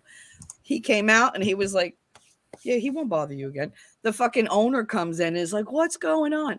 He goes in the back, sees the guy like completely beat up, comes out, what the fuck? My uncle's like, you want it too? He was like, he did. And he told him everything he did. And I was like, great. My grandmother had a big fucking mouth. And I was just like, whatever. And my uncle goes, you see those guys across the street? Because it was the Italian club across the street. They've known her since she was born. You want me to tell them what the guy did? He won't get a beating. He'll go swimming. And the guy was like, yeah, no, it's all right. I know those guys. It's okay. He was like, no, he's not coming back. I'm firing him right now. And he did. He was like, get the fuck out. Don't come back. I don't want to see you. I was like, oh my God. I was like, am I fired? I'm pretty much fired, right? He was like, no. He was like, no. He was like, you got a job. The place down and the guy would have still brought you back. Yeah. He used to send me across the street to the Goombas to bring them a pizza, a $10 pizza. They would give me $110. And I'd walk back like, what the fuck? And I'd give it. The first time I gave to him, he was like, yeah, the 10 is for me. The other's for you. What? I was like, and what are they expecting for this? Because I don't do that. And he was just, because I wasn't that fucking stupid. And he was like, no, they know what happened. And they know you're saving, because you bought the car and you want to fix it up. And I was like, okay. He was like, so you'll be delivering to them every day all summer. I was like, okay. I was like, shit, I could argue. I made such bank that fucking summer. Oh my God. I worked 6 days a week. Down in the South. It was right by my house. It's the summertime. I'm not giving up $600 a week. Out of here. We kind of have the same thing down here in the South. We just know where to feed the gators. Mm-hmm. It's like I had we have the hill. You just throw it back there and the dogs eat them. Well, my house is on a lake and there are gators here, so we know exactly where the like. My mom looked at me one time and said, "If anything happens to your niece, I'm gonna be getting you, your brother, and your daddy out of prison or to jail." Mm-hmm. Because my thing is, it's like. I know this is going to sound more, I love those videos of those kind of people they're getting what they deserve. Yes, absolutely. There's a classic one from, I think in the 80s. It was a news report in the 80s. This guy had abducted a boy and did all that. Mm-hmm. and he's in handcuffs. Cops are walking him through the airport. They pass a bank of payphones, and there's someone with a hat down on the phone. It's the boy's father. Mm-hmm. Boy's father turns around, takes a little 6 shooter, boom, dead. I would have Guys, given him a standing ovation. well, you hear one of the police officers call him by name. He's like, "Why did you do that?" And he got off. He got maybe a little bit of like probation. Mm-hmm. But I remember, But that's um, justice. I hate to say it. That's justice to me. well, Letting them sit cushy, fucking, worry mhm, free in a friggin' jail, getting 3 meals a day, no matter how sucky they are. No. yeah, And we got to pay for it. No. right. I'm not supporting you my Well, whole fucking life. there was a guy who did you ever see the video? It was a guy. He was in prison for life. He knew he was not getting out, Mm-hmm. and he gets a new cellmate who's one of those kind of people. I don't want to say Yeah. the. I'm not saying it because I don't want to get you struck because you know how YouTube is. Yeah. And he said yes, he killed the guy because the Mm-hmm. guy kept talking about what he did, Mm-hmm. and he told the court was like, why did you kill him? Well, he wouldn't shut up. I asked him to stop. He would not stop. So I decided to choke him until he was dead. And I feel no remorse. And people were like, oh, yeah. He's like, hey, y'all, I'm not a hero. I'm a bad person where I should be. He was a bad person, and now he's where he should be. Mm-hmm. And I've seen videos like, I remember a video like, it's this mugshot of a kid, just his face is bloody and beaten, swollen. Turned out he was babysitting for somebody, and he was messing with their kid, and their father walks in on it, and he just starts beating the kid. Good. I mean, There is no force on this earth that could pry me off somebody that hurts my kids. I had my brother and his ex girlfriend, my niece's mom. They had issues. They're better now, but when she was born, they were not in the best places. Thank Mm-hmm. God they're better now. But when my niece was a few months old, I looked at her mother. I said, if you do anything to hurt that little girl, Mm-hmm. you will not like what happens. Do you understand me? And she's like, oh, you're so funny. I looked at her and said, no, No. I am serious. I Mm-hmm. know where the gators feed. I know where to hide the body. Do you understand me? Because to me, Shelly, she's not my daughter, but she's my blood. And Yeah. that little girl No, is I the get it. most Get it. important. She annoys the hell out of me, makes me mad as hell, but I love her to death. And heaven help anyone That's that what they're hurts her. supposed to do. You want her to have fire. She's got it in And, this world. and whoever I'm gonna say this, whoever hurts her better hope and pray to God that the rapture happens before I get to him. Yeah. It's funny because my mother once said that she was like, you know what? She was like, God's not stupid. She was like, God put Katie in a wheelchair, yeah, and gave her to you because you could handle it. But I think he also, like gave her to you so that you wouldn't kill whoever dated your daughter because she's not going to. And I was like, Oh, sorry. you're not wrong. I was like, because I had plans to That like was chain her bad to the taste to laugh at radiator. that. Mm. I told her, I said, let me tell you something. This minute that you get your period, you're getting chained to the radiator and you're not leaving the house. I was like, that's it. And she was just like, funny, mom. I was like, do I look humorous right now? And she was like, no. Like, she got My scared. my niece, she's pretty. She knows it. She's smart. She's never made. Yeah. I think the lowest grade she has ever made was like an 89 in the class. She's turning 9 years old next week. I love her to death, but I hope she doesn't make the same mistakes that we've made. Yeah. And that's what I tell my kids all the time. Because my son doesn't really get it. My daughter, she kind of gets it. But I tell them all the time, look, I made horrible life decisions that turned out really well because I got the two of you. But my life has not been easy. I have known every kind of abuse you could think of, and I Mm-hmm. came back from every single one. But I refuse to ever let either of you, while it's in my power, ever experience any of that. And they never have. Like I was able to like keep my kids, but I like my daughter, she'll tell you, like, my mom's really hard on me. And I'm like, but why? Why am I hard on you? Because the world is a hard place and you're not always going to be here. Yes, that's why. Like my mom, Like, you could resent me for it yeah, all you want. In 20 years, you'll understand. my mom was hard in the fact that she fought for us. Hmm. Like I I've make said, Katie do things herself, though. Other mm, people want to do for her. And I don't go for that. Like, they're like, no, Katie, you stay there. I'll get it. No. Are you going to be with her the rest of her life? She's got to learn to do it. Let her do it. It yeah. was very nice of you to offer, but you're doing it because you feel sorry for her and you don't need to. She's perfectly capable. And I And tell my niece shuts that my people niece will right up. sometimes. My niece is perfectly capable of doing stuff, but she gets lazy Hmm. sometimes.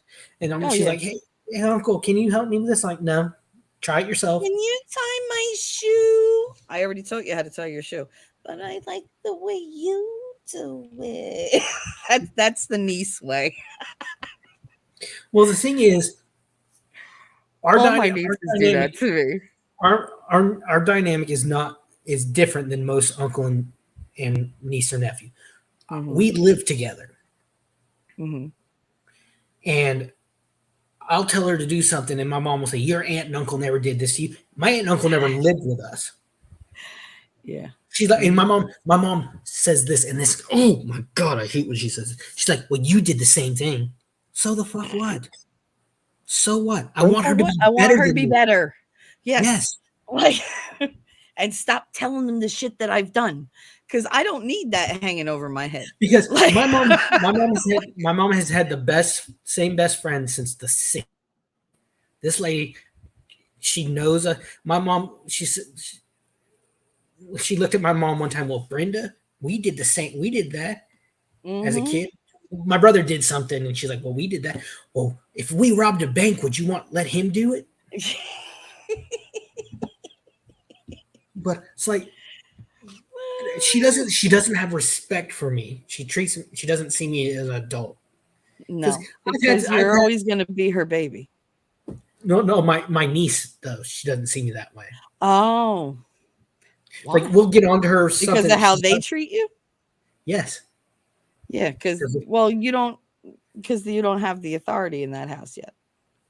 well I'm not gonna have the authority in it because I haven't been No, able your to work. mom is there.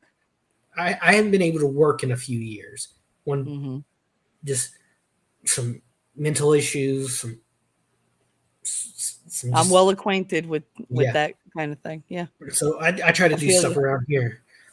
But she doesn't see the way they treat me has shown her I don't have to listen to uncle.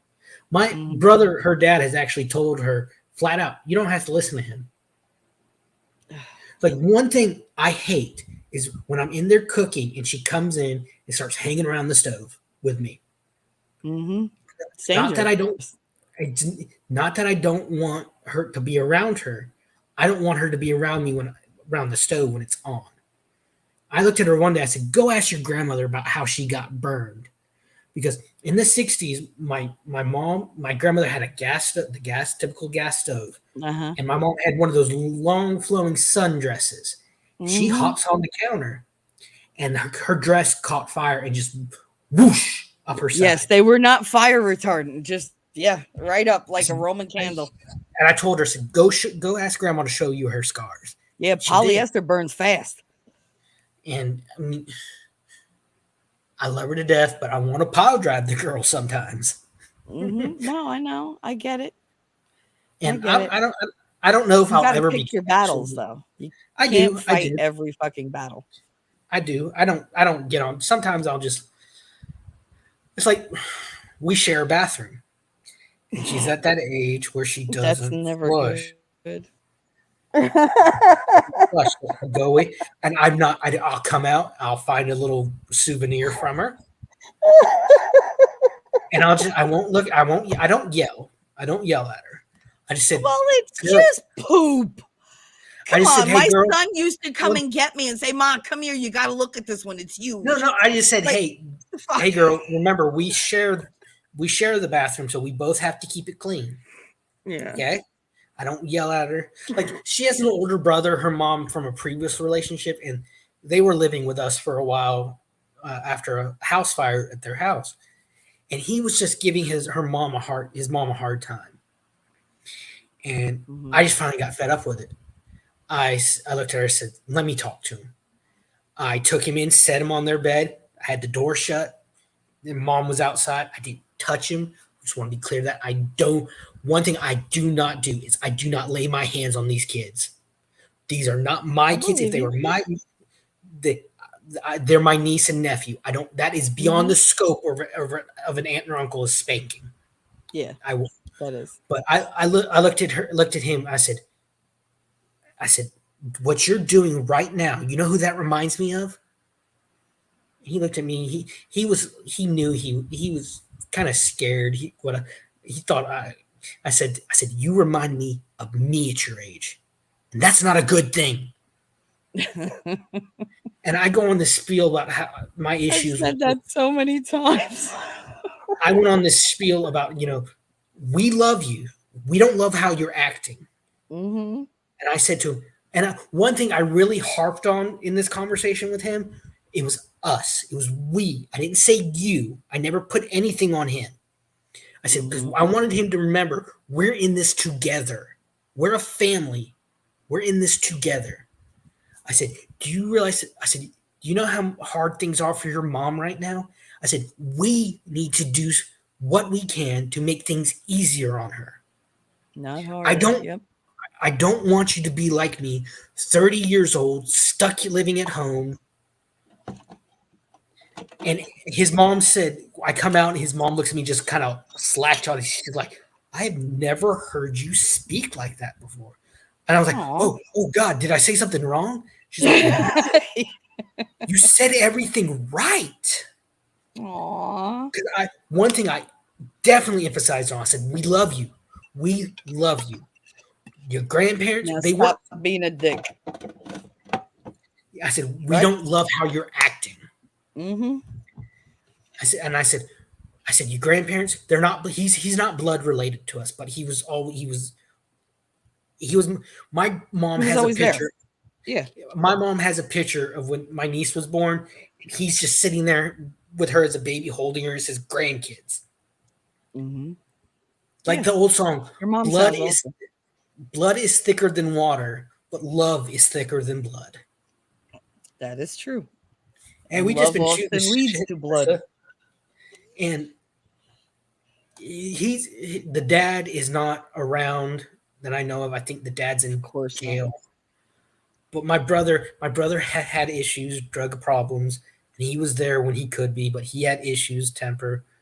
I have been on the end of beatings by him, and I mean, I think I had my Hi, head Melissa busted. Jane. My brother busted my head open one time with a golf club. Oh my God. I'll never Did forget he this think he day. was Happy Gilmore? No, That's but the I right think he movie, was just. right? I think, huh? Which one was the golf one? Was that Happy Happy Gilmore? Gilmore, you had it right. Yeah. Okay. I just think he was on something that day because I'll never forget this as long as I live. It was my sophomore year. First day after band camp, I was home. Mom was gone to a friend's house, and I wouldn't move the computer chair I was sitting in enough for him to get by. And we start fighting, typical brother stuff. Yep. He gets me in a corner, and I grab my dad's golf club because he's a bigger guy than me to kind of get him away from me. He Hmm. snatches it out of my hand and just boom, right on top of my skull. Oh shit. And I'm in the corner. It's all happening in the corner beside the front door. God. And I just remember sliding down the wall, kind of in a haze, thinking, what the hell just happened?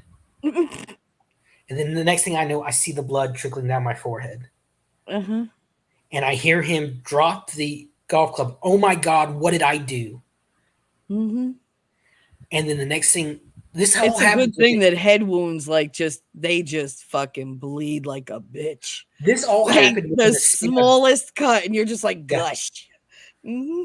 This all happened within the span of 10 seconds, that quick. Oh yeah, Because my that's when you do grandmother it. opens the door and sees me. I'd called my grandmother to help me, come get me and help. And she sees me on the floor bleeding. And she takes me to my mom. My mom comes back, and my brother has my dad's empty handgun. It's empty, thank God. My dad didn't have any ammo at the Why? house at the time because he was going to end it. He felt so bad for what he did to me. No, not why was it empty? Why did he fucking go get it? So Why did my brother he go didn't get kill it? you. No, he wanted to Yeah, kill himself. I know, but that's what I'm saying. Like that's a little extreme of a reaction when yeah he hurt He had you, but he he had needed to issues at be the there to time. fucking apologize and shit. I had to get five or six staples in my head, Ooh, and to this day, if like I exert myself, like if I like try to do a sit up wrong, I will the still. jokes just write themselves. No, Go they ahead. do not. I have a scar on the top of my head. It'll like send like a sharp pain through my head if I. Oh God, you're lucky he I didn't know go through it to the does not brain. hurt when I take a crap, Shelly. Come on. No, that had nothing to do with it. I am not thinking about you exerting yourself in the bathroom. Thank you very much. I don't go right for the poopy jokes. Thanks. No. But yeah, no, he's lucky that he just wrapped you. Cause Yeah, oh. that could be dead. That could be deadly because it was on Well, I the mean top right. the head is not as like, you know, I guess not sturdy. It's not as invulnerable as we like to think it is. Just because most of it feels really hard. There's those little soft spots that fucking kill you in an instant. Like like in an instant. And people just like, oh And yeah, that's I what I got don't. hit here and then I got a headache. Okay. And then you were dead. Yeah, that's what I don't get about like the modern day NFL having them ram the heads against each other. Because it used to be like when you go in for a tackle, the coaches Shoulder to shoulder. yeah, You they would went kind of pull their head shoulder back, under the neck and to the shoulder. That's how they and always now, fucking took them out. and now they want to use your head as a battering ram. That's why I think And that I don't and what understand because now they know all about the fucking the what is that concussion shit, the yeah, recurrent concussions. Will They Smith know did a what movie it of it a does. couple years ago. Will Smith did a movie on it. It was this Nigerian doctor went up against the NFL. Um, he described it as if you put a onion in a jar and shake it, you see the damage being done to the brain. Hmm. You know, I'm like The brain that's one is thing fucking fragile. I I wanted mean, to we play don't even football know as a what kid. most of it does, to be honest. Come on. I wanted to play football as a kid, but as I'm getting older and seeing all this stuff come out, I'm thinking, thank God. Yeah, no. I wanted my son to be a baseball player or a football player in high school. And then I saw what they were doing to these kids and how they'd scream at them and the parents were so abusive from the stands. I was like, "Do you want to do this?" And he was like, "No." He was like, "I I played like really don't." I played like t-ball and soccer No, when I they was a get kid. vicious here. Yeah. Little Oh league no, is a huge fucking thing here. I'm saying I agree. I agree. Oh But my, like the battles. when I played Savage. soccer, We've had yeah, when I cops played come to friggin' thing to remove parents. yeah, yeah, we They throw experience that shit down at the here kids. sometimes It's too. like, oh come on. Guess who was my soccer coach? Your My dad? dad. Yep. Yep. My That was a good guess. Because your mom was a teacher, so I figured dad had to be some kind of coach yeah, for my your dad was extra our stuff. soccer That's coach. awesome. I remember That is one awesome. year my brother's team, the coach got in some trouble and they ended up firing him. They brought in my dad. He put me as goalie. That's what I was always the goalie. I don't like this, Dad. Come on, let me do I something was the else. goalie too for hockey, always, and for soccer. We Hockey never and had soccer, I we was don't have always around the here. goalie. We didn't have ice hockey. We had like indoor hockey. We had it in the gym. Mm. Oh, okay. I see what you're saying. It's But just like the goals that they never got past me. I'm really good in air hockey too. My son hates playing me. He's like, "Why do you always win?" I'm like, "Because I'm good at it." Which is weird because I have no hand-eye coordination at all. At see. all. I played sports around the time participation trophies started getting big.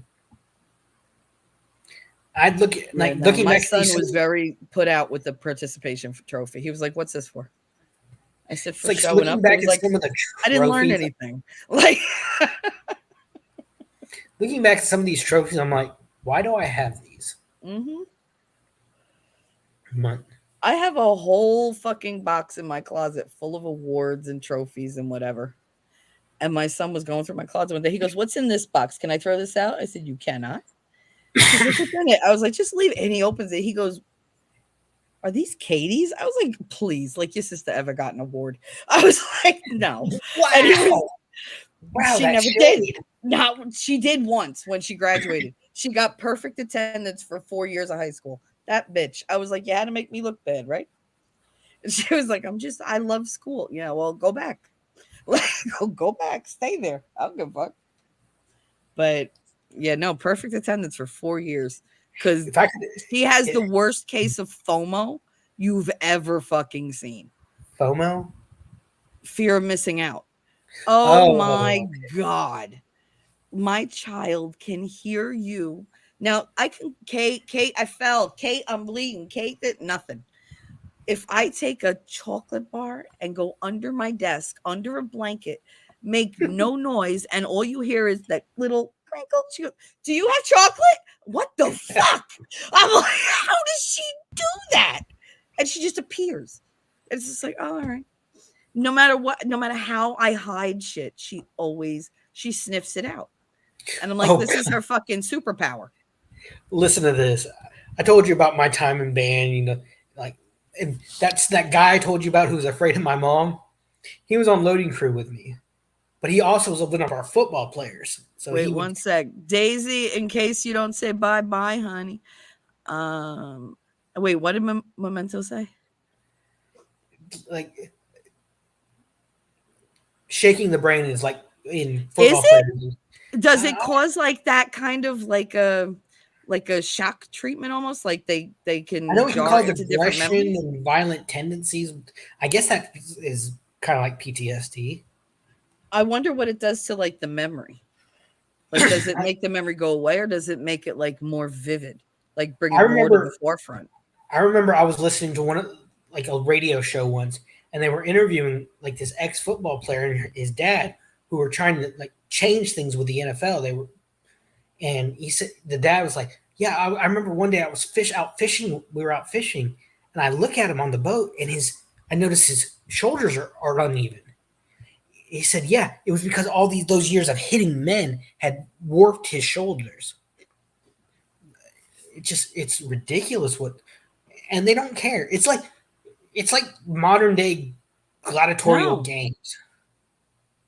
That's all. Yes, it is exactly like the gladiators. Exactly like that. I completely agree. But you were talking about And your the thing daughters is, like these sniffing out chocolate. guys get paid You're going in and out. Is that I'm me or going in you? and out. Is that me or you? How am I now? You're good Is now. it better now? Yes. Can you hear Okay. me? Now, what about my daughter with the chocolate? I can hear you. No, I had a friend. It was the same thing, like with your daughter and the chocolate. Since I was always busy in the band room, and my mom went on all these trips, she would bring me lunch. Subs from Firehouse, and we had a local barbecue place. It's long gone now. I really miss it. And it was on her way from her school to my school, so she'd stop there and Mhm. get me ribs. And my friend, he comes in one time. He's like, he looks around quizzically and is like, sniffs the air. He's like, am I going crazy or do I smell ribs? I'm sitting in the corner trying to hide it from his fat ass. Like, I got a mouthful of ribs. Like, yeah, it's funny looking because every time my mom would bring these ribs, she's like, give me one. Let me have one. Let me have one. Like, shit. Here. Certain people have like an internal fucking alarm.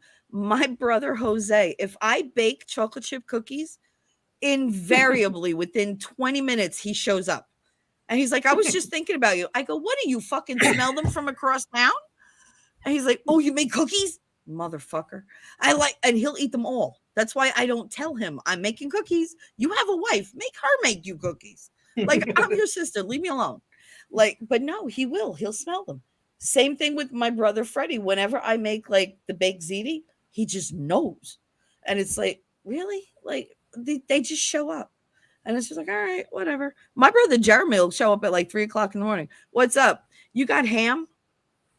Yeah. What? You got eggs? Yeah. Can you make me that ham and egg thing in the middle of the bread like you do? You really came to my house and woke me up at 3 o'clock in the morning for me to make you what? Eggs in a basket? Really? Yeah. Oh, that sounds good. Yeah. Well, it is really good. And I make it with like the shredded Parmesan on it. And I mean, granted, it's fucking delicious, but it's 3 o'clock in the morning. He's like, yeah, well, I just got off work. And I really wanted that. But I look back on those days and I miss them so much. I mean, it was fun. It was always fun with my brothers and sisters. I mean, they're all my stepbrothers and sisters, but they're so much younger than me that they were my babies. You know, I helped raise them. I made them the spoiled little shits that they are. But what I was saying earlier, they always know. They also know when I have money too, so that's not a good thing either. When I got kicked out of band, it got so bad. The bullying got so bad at the high school. The high school I was going to, that my parents tried to get me transferred to another high school in town, and this time, and the only reason I got to it, the principal of the other high school was my 10th grade Sunday school teacher. Aw. And I remember, I remember going. You had to go to CCD classes in 10th grade? No, this was at our church. Oh, you had just regular Sunday school. Okay. It was, yeah, this wasn't a Christian school. Mm-hmm. We just happened to go to the same church as this guy. Oh. He's now been our superintendent. Did you ever hear of the school board shooting in Florida years ago? Probably. Well, I don't remember a lot of things anymore. I tried, but the memories are gone. The story is, and this was my school board. This is my district. Mm-hmm. But let me say this. He comes up to me when I'm visiting the school right before we start. He puts his hand on my shoulder. He's like, here, because it gotten so bad, I almost wanted to end it. Mm-hmm. He looks at me, and he pulls me and says to me, we don't pull that crap here. Do you understand me? Mm-hmm. I'm like, yes, sir. Yes, sir. But then a few years ago, when I was doing my summer at the news station, like I said, he's been superintendent for like 10, 15 years now. Mm-hmm. He'd come in every day and do kind of updates with COVID, restrictions, school updates. And his first day, I was the morning show production assistant, morning and midday show. So part of my job was bringing the guests in, miking them up, telling them when we're going to start, and basically setting the shots up for the interview. Yeah. He comes in and looks at me, he says, what are you doing here? How long have you been working here? I said, about 2 months. So he does his interview, and I'm getting the mic from him, and before I could walk away, he grabs me, pulls me in the big hug, and says, I am so proud of you. Aww. Because he knew how hard it had been for me. Yeah. He knew if it was not for this man, I would have killed myself. But then there was a school board. The crazy thing, all this was caught on camera, live streamed. This regular school board meeting, and then it's audience comments time. This guy comes up, draws a V for Vendetta anarchy symbol on the wall with spray paint. Stupid. And he brings out a pistol. He tells all the women, he says, leave. All the people in the audience leave. There's like 5 men and 2 women up on the podium. One was another. There were 6 school board members, one woman, the other was a secretary. He said, "Leave." He got mad that for some reason he blamed them for firing his wife. Now his Oh wife had God. nothing to do with this, and the school board does not hire and fire people. I don't Mm-hmm. know. You know how that is. Yeah, no, I know how that is. The guy is maybe 10 feet from the superintendent, and the Mm-hmm. superintendent is like, he keeps saying, "Okay, you're mad at me. These guys need to let them go."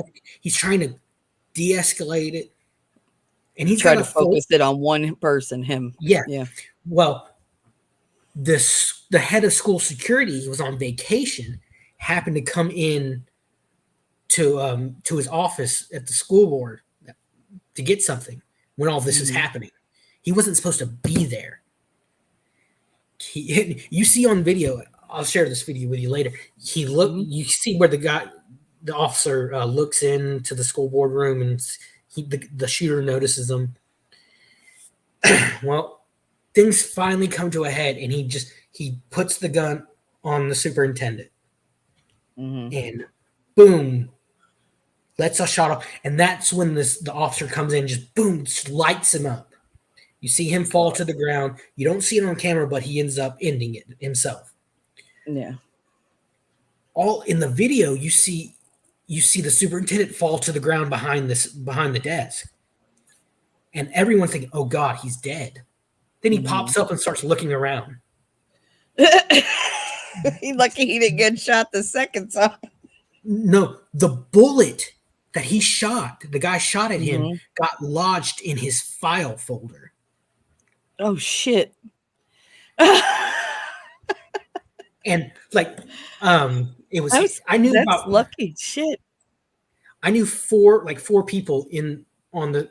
Uh, one of this school board members was the superintendent, which I knew, of course. Mm-hmm. The other one I also went to church with, played church softball with, and the Mm-hmm. another one was my uh, coach in high school. Oh. And one of the ladies, the lady who secretary who was sent off, that the guy sent out of the room, um, went to church with me as well.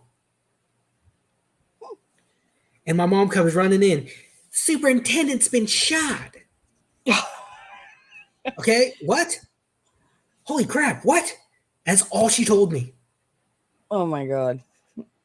But it was insane. No one but the shooter died. Because my I friend know who that I like when stories end like that when it comes to like the freaking crazy people. my friend who was there was a railing I don't on. understand that though. That's one thing I will always have a problem with. If you are at the point where you are willing to take your own life, why would you go to the extra trouble and stupidity of going after someone else first? Just do it yourself to you, and that's it.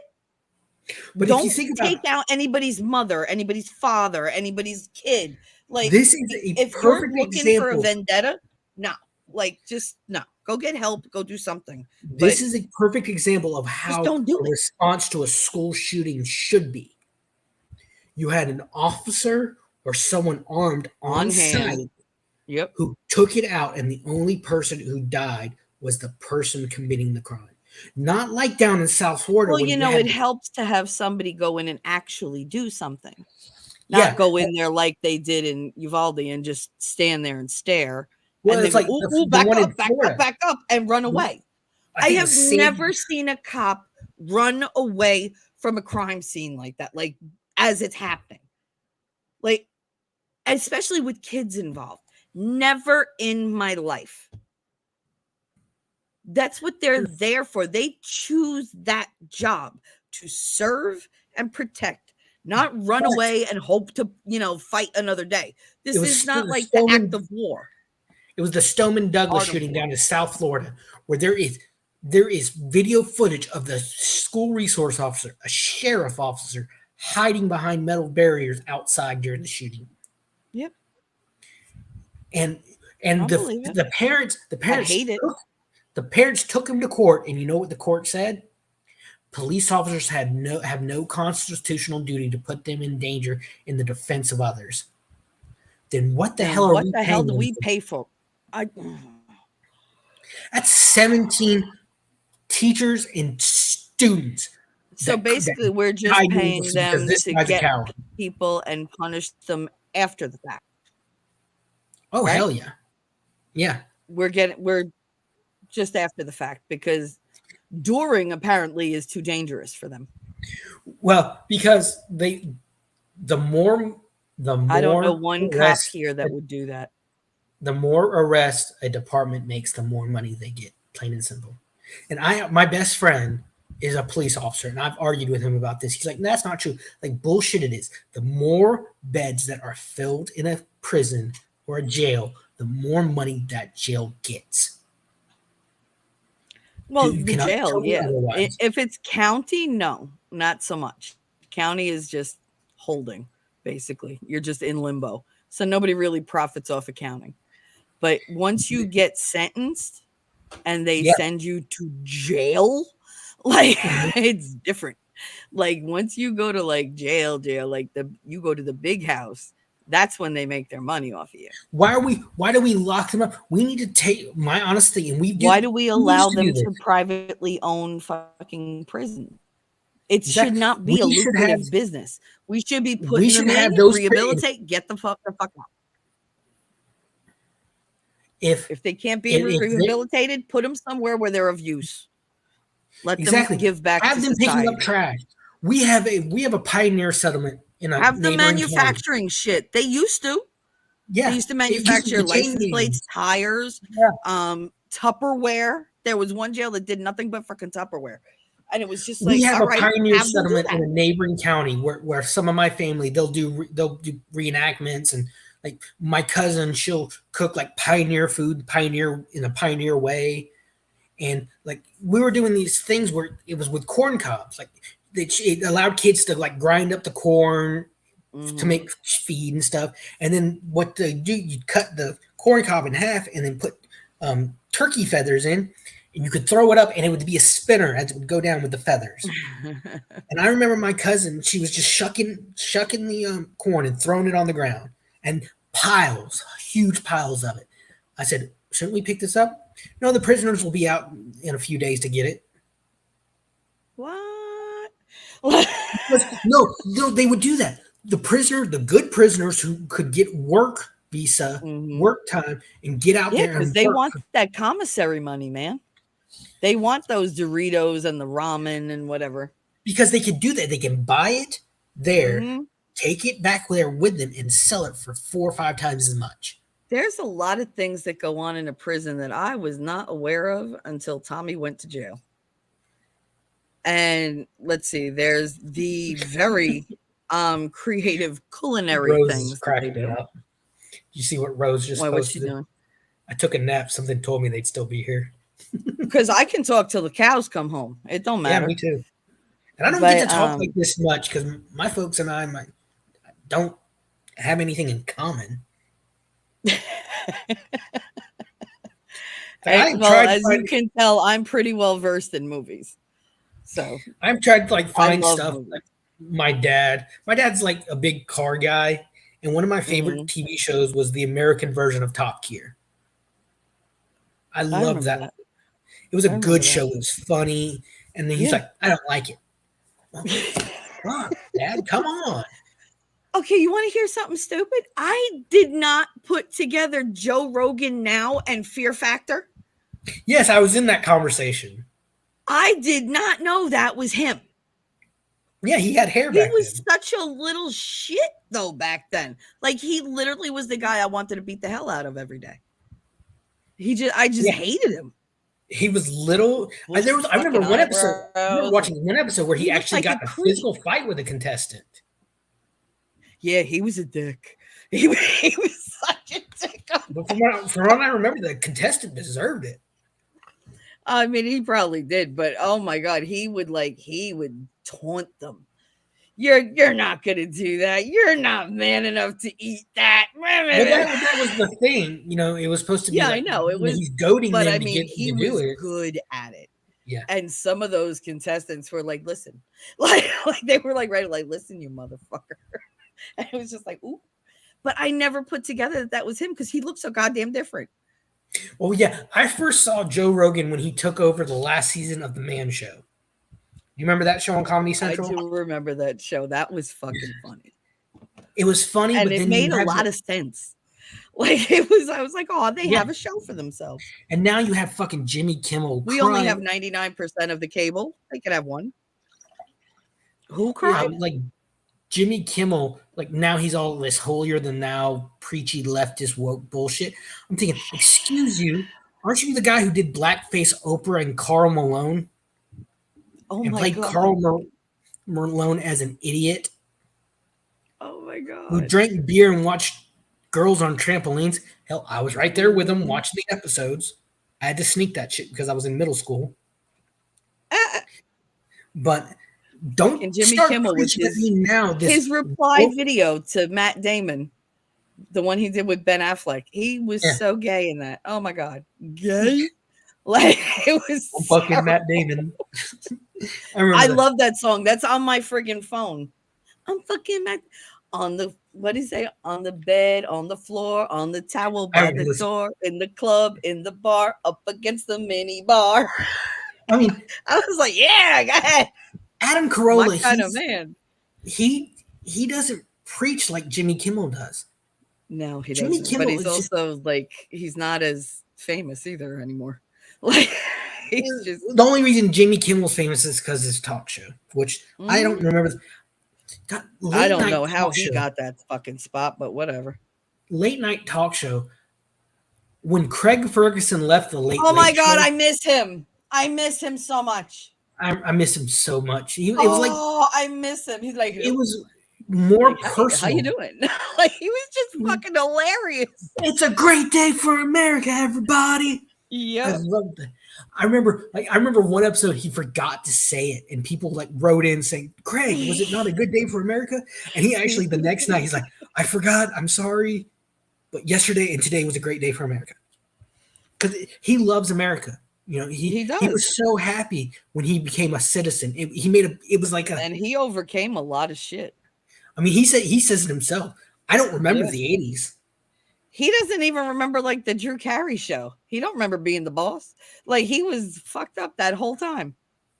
I think he was getting a little cleaner back then, but he probably still had some But he was issues. getting money. He was Yeah, also fucking flat broke before that but because he's fucking like he spent it all, I everything remember, he made. and he was classy. Greg But Ferguson I was would hate classy. to be high and be around that secretary of his, Yeah, Mimi.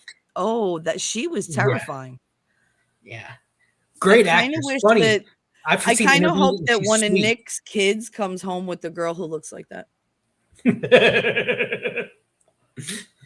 But like, If you hear no, I'll be like, he met her because I'll hear his ass from Minnesota. I love God, the Drew Carey why? show. I Why have you loved forsaken me? I loved Whose Line Is It Anyway. Love that his Oh my version. God. Drew Carey's The version. one with Richard Simmons Oh, and was the funniest. I had because so you many see, like I asthma think you attacks. see Wayne Oh Brady my and Greg God. Proops, like he goes wait he leaves the set and they're just like in the fetal position in their chairs because something popped up by Oh accident. my God, Richard Simmons. I was like, I didn't know he could be funny. Like, cause I knew Richard Simmons since I was little. I mean, I always saw him Yeah, on the with the fat ladies on the TV and whatever. And it was just like he used to have a show that he like put on once a week or once a day. And it was an exercise show. yeah. And it was on for like years. And but he was never funny. I know he tried to be funny, but he never But he actually was made it. cheerful, I think, because Yes, he wanted very to be upbeat. cheerful. Yes, and he was always like, "Hey guys," and he always got their enthusiasm up, Yeah, but and he I think that was wasn't the real pull comedic. for him that people Yeah, really gravitated toward him for that just that he reason. was. He was a very positive person. I mean, he didn't care how big you are. He was like, listen, I don't care if all you can do is stand up and sit back down. That'll be your first exercise. We'll do that 10 times. If we can't My do it 10, favorite we'll do it episode. 5. Like he really, and he used to go to like their houses and like go through their stuff and Now not some like legal in things the, like he's not being on held camera. He captive by did it like in his private. daughter or something. I don't know. What happened? So there's legal things like someone's holding him hostage or something. I don't know. I'd have to look it up before Yeah, I no, I think it's a whole gay drama thing. It's just like But whatever. my favorite episode was the episode with Robin Williams, and I loved it. Anything with Robin Williams is my favorite. I He's the loved person this that I the always scenes from wanted to be. the scenes from a hat where when he pulls Drew pulls it out and says, "What Robin Williams is thinking right now." Robin goes out. I know what he's thinking. He's like, "What the fuck am I doing here? I have a career." But Robin Williams, he was probably drugged out of his mind during that. Yeah, but did you ever see the comic relief tapes? Like the comic Oh relief God, tapes? we were talking about Don Rickles earlier. The episode where they have Don Rickles. Oh my God. And he's talking with Peter, Billy, Whoopi, and Robin, and this was around the time Robin yeah. had just done Hook. And Mhm. he looks at you. He's He like, was blonde. He was Yeah, he- blonde. I have that tape somewhere. I have it on VHS. you can find it on YouTube. It's funny as hell. Mhm. And he looks at Robin. He's like, I can't believe you're Peter Pan. Whop right across the face, slaps him Yep. right across the face, and everyone starts screaming. And laughing. Robin Williams like, oh my God, he hit me. I'm so happy. Like, I'm like, oh, it's like life changing. Like, it was like, oh my God, those three. This was the man you wanted him to insult you. Yes. It was a badge of fucking honor. Mhm. What are they doing at the Friars Club now? Do they not do roasts? I haven't seen a that's what they used roast to do. in years. They And for I a, live fucking roasts. Live for a for them. while they had roast the Friars Club, not these Comedy Central shit shows. Yeah, no, the Comedy Central ones, they're hacks. That's all they are. They go for the cheap joke. Like these were like creative. Oh, what Like was his you had to know the person's background to get the joke sometimes. But they took on racial shit. They'd make blacks one of my make fun of the favorite whites make jokes. fun of the blacks. And if the Puerto Ricans were there, forget it. Like they had One a of my- joke about Chico and the Man. You know, Yeah. and Talking about him, oh, the guy who played Muhammad Chico. Ali called me with an idea. He wants us to come out with dish detergent and call it Spick and Span. Oh, one of my favorite jokes. It wasn't a Don Rickles joke. It was a Jeff Ross joke. I think it was during the Drew Carey Friars Club roast. Okay. And it was Dr. Ruth and B. Arthur were on the panel. Oh Jesus, that's a lot of age and old beef. Well, Holy crap. Jeff Ross looks at Dr. Ruth. He says to her, God, I want to fuck you. I'd fuck you with B. Arthur's penis. And they go crazy. And Jeff Ross said in an interview I heard years later, he didn't know if B. Arthur found it funny or not. So he was kind of scared. And then a year or two later, he goes to a show, like a theater show, and she's in it. Sends her a note, and he's like, he meets her backstage.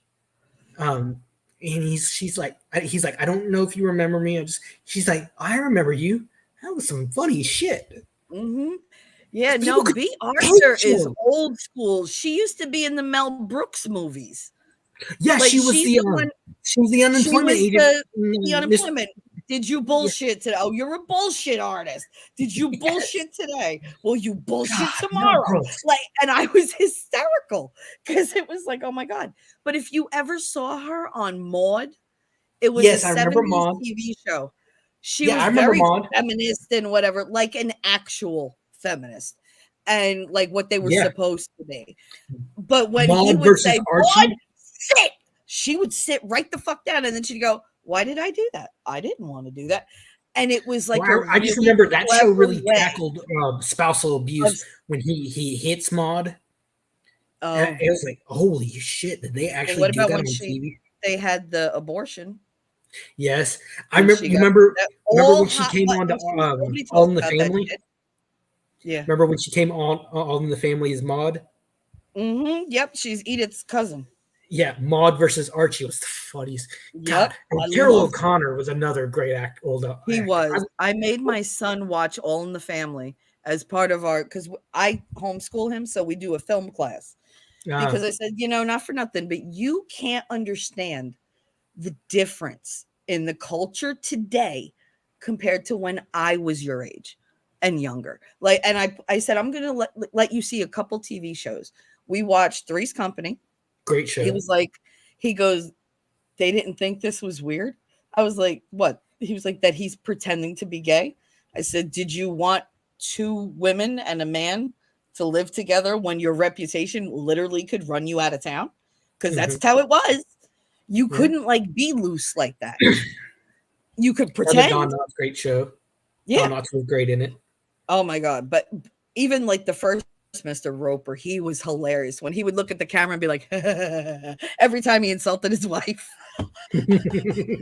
It was like, oh, you I poor actually thing. saw. But I got to go she would give myself. just as good as she got, though. Yeah, I got to Like, she go always to put them down.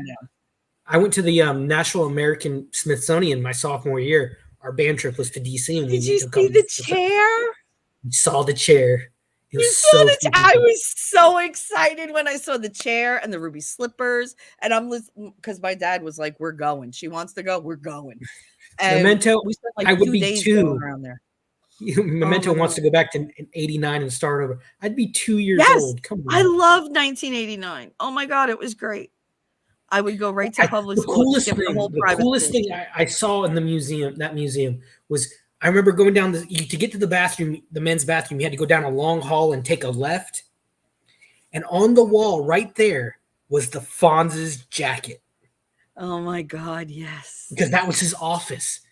You could still see it from the Yeah, You didn't have to but go in the bathroom to see it, but that since that was his office, they put it right there outside the men's bathroom. aw.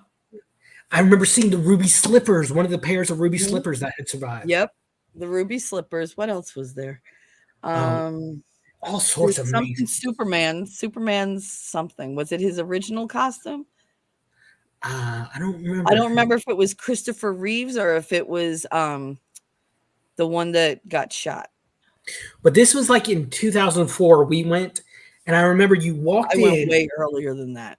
you Like walked in, and you were actually on the second floor when you actually entered. They had like a sub Mhm. basement full of displays, and they had a big, basically hole so you could look down, and you had the rafters above it, and they had hung the flag that had they hung over the Pentagon at 9/11, hanging from the rafters, which I thought was so cool. I used to love going to the Smithsonian. I mean, it's just there's so much to see. But, Got to see the Spirit of St. Louis, that yeah. replica Oh my of the God, yeah. aviation. The Wright brothers plane, because my dad was a big pilot. Yeah, I As like the Kennedy, aeronautics, place. we got to go see the Eternal Flame. Did you see Mhm. that? Yep, I saw that. I That I remember cried, and I didn't when even realize why I was crying because I was too young really to fully understand it. the Like, I changing of the knew he was guards. our president, I knew he was killed, and it made me sad, but when I got there, like, this feeling just, like, overwhelmed me, and my mother's like, "Why are you crying so bad?" I was like, "I don't know," but it was just like I got overcome with, like, this horrible, horrible depression, and I could not stop crying, and then when we, like, walked a couple, like, rows away, then I was fine, and I was I, as I I got older, I remember was like, "There's something not right about that area." our Like, there's teacher something mm-mm. our teacher had gathered us around before we entered actually Arlington proper, the cemetery. He looked at us and said, "Boys, you will not wear your hats. Yep, There will be no horsing around. You will show this place the reverence and respect it deserves." mhm, And that's what we did. We did and I not go I for think it. that's part of it. I think that's part of what I felt, that so many people with such strong emotions about the whole thing had been there, and they had prayed, Mhm. and that it lingers. If you put that much emotion out, that much energy, you're gonna create, like, a hotspot of energy. Energy doesn't just go off on its own, it's gotta be moved around. It's gonna stay where it's gonna stay. But I just feel like so many people over so many decades at that point had been there and cried and poured out their heart and, "Oh my god, I'm so sorry." Like, all the Mhm. different emotions, and then the ones that hated him, they would go just to be spiteful, and it's just like, "All right." And I just feel like that's kinda what I felt like, it was so much. It I felt think like I he'd be a walked into Republican a today. farm. Huh? If JFK was alive today, I think he'd be Republican. Yeah, I think so. But he'd have to wait for his father to croak. The Kennedys were not good people. No, they were not. They were Rose not. Kennedy, Yes. I read that. I learned about. I didn't learn about that in school at all. I read about that a few years ago online. I'm thinking, Really? what father would do that to their daughter? Because she was crazy. No, she was wild. All your children were wild. They were all whores. Like, what the fuck? Fucking JFK banged anything that stood still from when he was a He teenager, and it was killing him as a did teenager. it during his He was so presidency. sickly. It's like, Do you come realize on. she only died in 95? Rose Kennedy lived till Yeah, she 95. lingered. I think she outlasted most of them. So it was just like, She was what the, but how do you lobotomize your daughter because you don't want 105 years her old. behavior to taint your family? But if she's mentally, like, declined, and you choose to get her a life-saving operation and it goes badly, you get sympathy. See, he Yeah. knew the political machine. He could spin She was fucking anything. 104. Outlived all of them. Yep, Probably out of good. pure spite.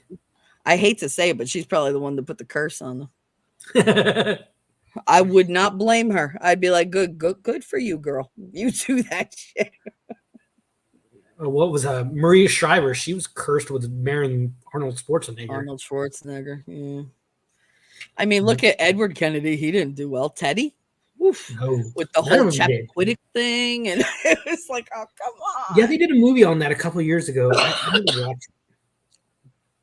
The They were last movie, partying with some girls, and, like, I think they drove into the fucking Chappaquiddick Lake, yeah, and and he the left her there, guys and there got to out die. and left the girls. Drowned. Yeah, Yeah, they were like, "We're going back to the house for help." That's what they said. But meanwhile, the girls drowned. Why did you got out? Why didn't you get the fucking girls out? Like, what the how hard could it have been? But they were like, no. Yeah, it was a whole thing. But again, he didn't get brought up on any charges or anything because I mean he's a Kennedy. He just skated. the Kennedys were the closest America will ever have to a royal family, Yep.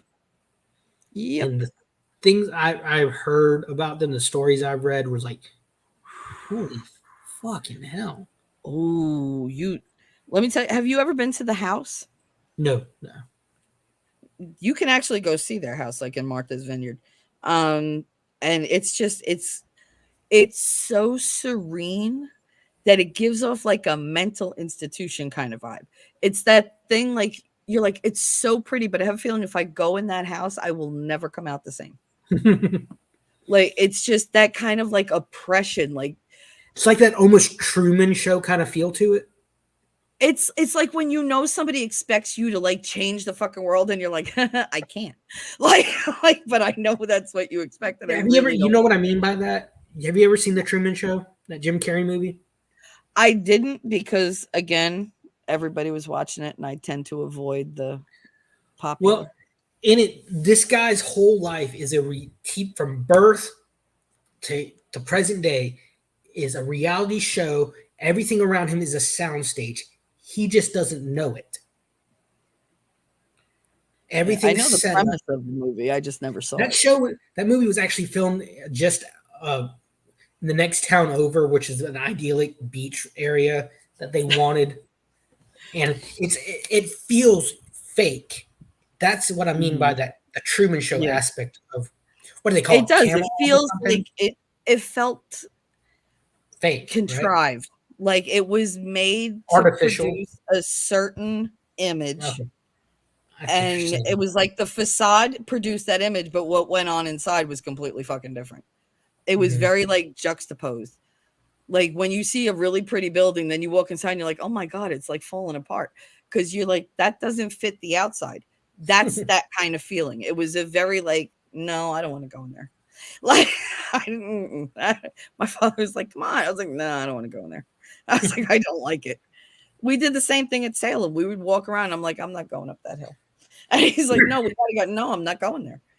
And my mother would be like, just let her, just leave her alone. Just she gets these creepy feelings. Boston is. She's like I my love. freaking mother. I love American history, so Boston is the one place I really. Massachusetts in general is one place I really want to go to. You've never been? The farthest north I've ever been is New York City. Yeah, there's nothing great about New York City. It's loud, the people are rude, and it smells. I'm from Well, Jersey. this I was am in. naturally inclined to hate New York City. Yeah, that's the Jersey girl in you. Well, because I look out my window, there it is. Like the Empire State Building is right across the river from me. This is was in '99. I was in fifth grade. It was our school trip, and we went to New York. Got to see a Broadway play. We saw Phantom of the Opera, which Oh my God. With who? was Do you remember who was in it?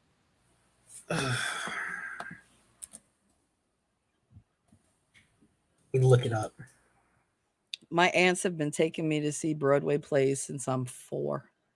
They took me first to the Met to see the Nutcracker. And that was supposed to be like my test to see if I could sit still. I was 3 years old. And my whole family went, and I just, and they were like, we never saw you be so still. You didn't even breathe. After that, it was like 2 plays a year at least. I got to see Annie when it first hit Broadway.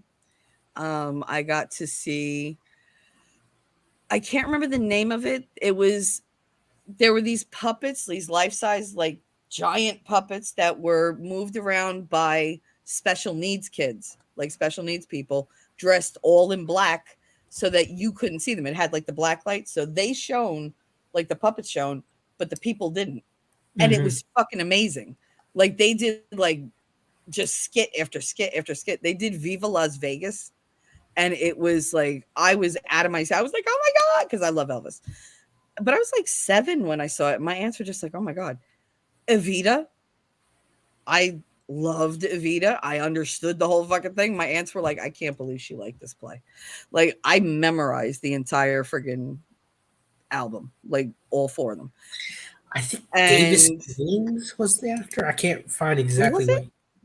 Davis Gaines. Who was the girl? I don't know idea. I'm piecing this together. Well, what year was it? You could just look up Broadway play, year, whatever, Phantom of the Opera cast. They'll list it. You can even probably pull up the playbill. Michael Crawford. Oh, okay. Sarah Brightman played Christine. Sarah Brightman. She was big back then. Yeah. Didn't last that long, I don't think. But yeah, we saw. What else did we see? No. That's. I don't think that's the right. I think that's the original cast. Why is it showing me the original cast? I don't want the original cast. What else did we see? I saw Fiddler on the Roof. If I were a rich man, I think my favorite was Joseph and the Amazing Technicolor Coat. I loved that movie.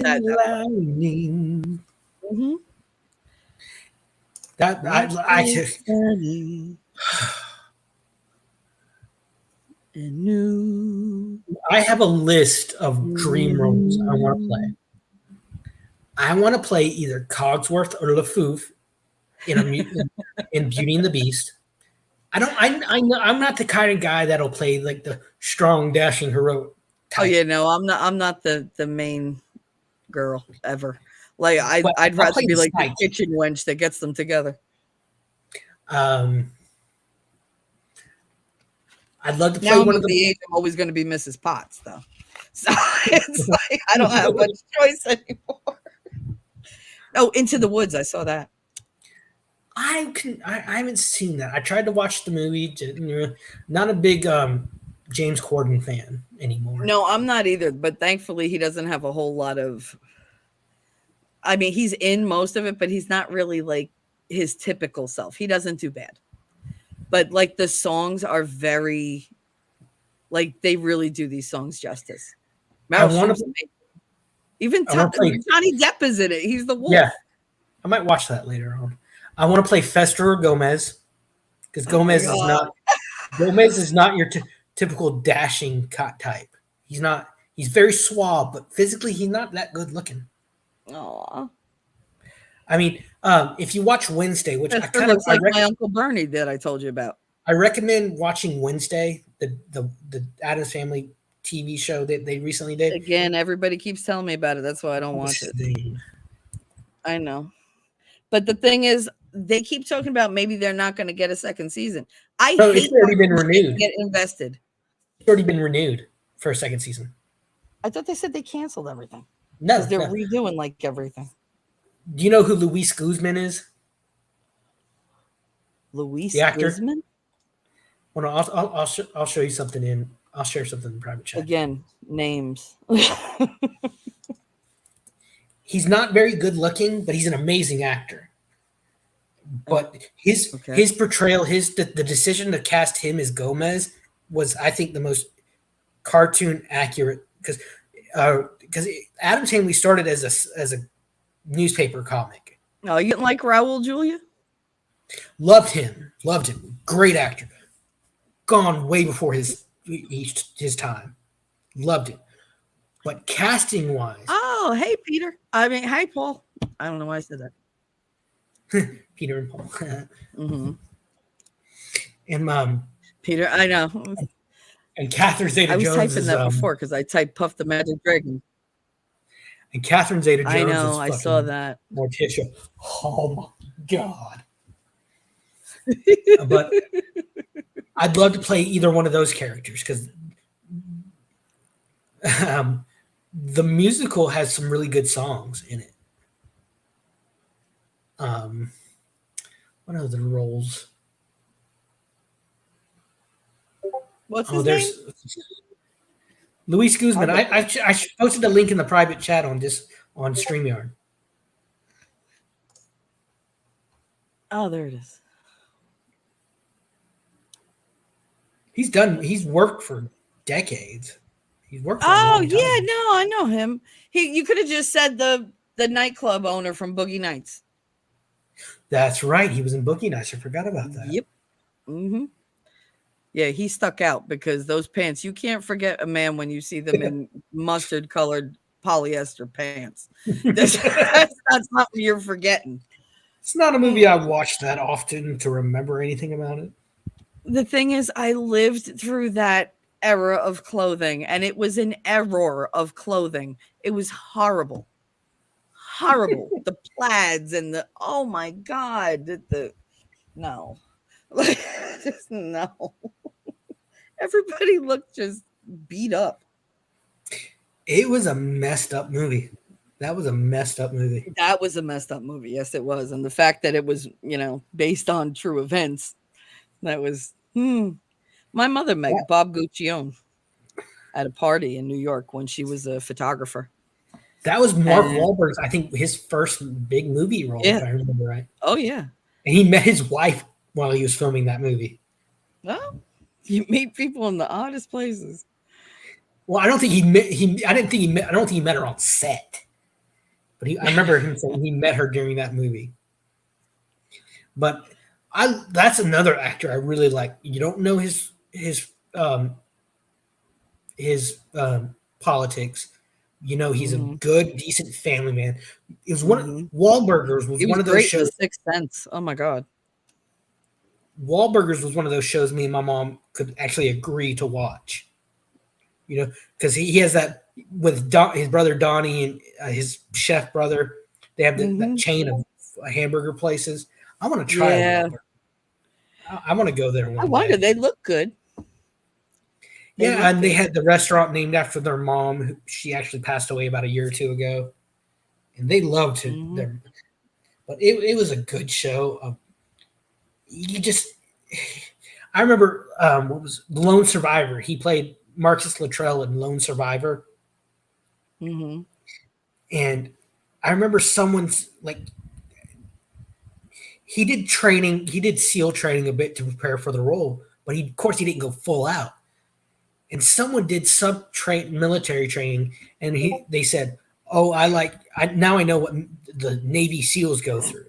Like preparing for an action role is not the same as actually training and doing the job." Yeah. No. And someone They said that, literally go ahead, give him the first 10 minutes of your usual training yeah, and die and with that. They're someone like, said, "Hey, Mark, what I do you think trained with about the so and so Navy saying SEALs. that?" That's nice. Someone said, "Mark, what do you think about someone saying that?" And without missing a beat, just Think about that's who? the most ignorant saying that actor knows what it's like to be a Navy SEAL now. And Mark, without missing a beat, is like, "That's bullshit. He needs to shut up." I think it was like Tom Cruise or something. Yeah, he didn't give a shit. Oh And that God, have you ever seen Lone Survivor? I really can't. And that's God, back since like Risky Business. no, Lone Survivor, no. And my mother always said, "But why don't you like?" I fucking. He's so like Lone Survivor is hey, like you're so 2013. lucky to be talking to me. Like, no, go away. Like, I worked you what up was with bringing him up, 2013? didn't you? Yeah, Lone Yeah, I Survivor is really about. can't stand him. Okay, moving on. Trying to move on for you. I was Lone so Survivor mad when is. they put him in Mission Impossible because those are my movies. I used to watch the TV show. When they put him, I was like, well, I'll never see those movies. I refuse. See, I liked Henry Cavill in Mission Impossible. He was really good in that movie. Like he did this thing, like him and Tom Cruise are fighting in a bathroom, and he does this thing with his arms, like he cocks his arms to cock them for like he would a gun. And Tom Cruise was so fucking impressed like that, and because he's a big guy. Tom Cruise is not a big guy, but Henry No, he's Cavill's short as shit. huge. He wears lifts. But yeah, I don't know how he could balance on lifts when he's jumping on couches. That was insane. That Oprah interview. Dear God. Well, this Sometimes is what that's I what. feel like you're testing me, Outpost. Like you're just throwing out random like references to see if I know Oh what hell I'm yeah! talking. That's what You that bastard. cult does to a person. That's what a cult does to kind of person. Yeah, And no, I'm not Scientology going to is give it a name. Yeah, terrifying. I was not going to mention its name. I don't care. What are they going to do to me? My life is fucked. You want to come? Come heal me. Go ahead. I'll talk to your alien gazooka, and I can zoom up to like planet Badabidoom, and y'all be all healed. Fuck you. And fuck Me and my Scientology. mom, another show we agreed that we watched was Leah Remini's Scientology in the Aftermath. Have you ever seen like Going Clear? Yes. I took like an entire week that I had the Yeah. flu, and all I did was watch all the Scientology videos. You realize the guy who worked for Scientology, who was in the face of those reporters trying to interview him, his name was Mike Render, and he actually left Scientology not long after Going Clear, and he was the co-host with Leah Remini on Scientology in the Aftermath. Yeah. And there was they fucking dog him. They follow his every move. And there was never live like that. There was an episode where they interviewed the documentarians who did Going Clear, and Mike was almost in tears. He's like, "I'm so sorry. I should not." You got to imagine they robbed these people not just of all their money, all their time, all their family, but they literally robbed them of any ability to have faith in anything else ever. I would love to ask Leah Remini, being part of that cult and getting out, what does it make you think about other religions? Like I really do think they're incapable of putting that blind trust forward again. Because you don't get burned twice like that. Because you don't allow yourself the second opportunity to get burned. Yeah. You just, no, I'm good. Like me and God are cool. We're cool. But they don't like embrace it. And you can tell usually. Because they're still broken people. Like extremely broken. Leah Remini was one of the lucky ones to get her family out. Yes. Her mom, who Mom joined in like the 60s, Hmm. and basically Leah was raised in it. She was born into it, yeah. Yeah, So and she didn't know any different. she was lucky to get her mom and sister out. Yeah, Mike, and a because lot of what do they other. call the people that go against you? Oh my god, I know what There's you're a specific name that they call it. Repressors, oppressors. What do they suppressive. call oppressive? Oh, Because it's just like really like they're an oppressive personality. So because they don't believe the same thing you do, not all of us have to believe the same thing. But apparently, yes, you do when you're in a cult because you can't a have fuck your suppressive mother, person. fuck your father, fuck your kids. Suppressive Like person, and what? they have a doctrine what's Oppressive. called That's it. they have a doctrine in Scientology called fair game, which means if a person speaks out against you, leaves the religion, you can do anything to them. You can Hmm. destroy them, you can hurt them, you can go after them, all in the name of Scientology. I And swear to God, I wondered if Amber Heard was part of Scientology on the sneak because um, she's got far-reaching tentacles. but you had Tom Cruise, Christy Alley, the Hmm. redhead from that '70s show, Hyde from Yep. that '70s show, who just got on his deep shit. John Travolta. John Travolta, which is the reason his son died. Yep. You don't And think that that's the happened. reason Kelly died too? Hmm, Because she was um, young, way younger than he was. She yeah. was always fit. She didn't have any health conditions. So what I mean, happened to her? you're part of a cult, and I will not call it a church. I refuse to give them that designation. They're a cult, pure and simple, 100%. There's no changing my mind. Come at They me, should have named bitches. it the Curse of Scientology. That's exactly.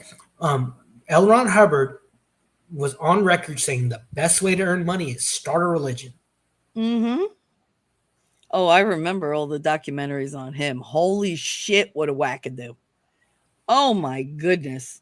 I was like, wait, he wrote Dianetics and then he wrote all these like space things with aliens. And then he took the sci-fi film, like the sci-fi books he wrote, and turned it into a religion.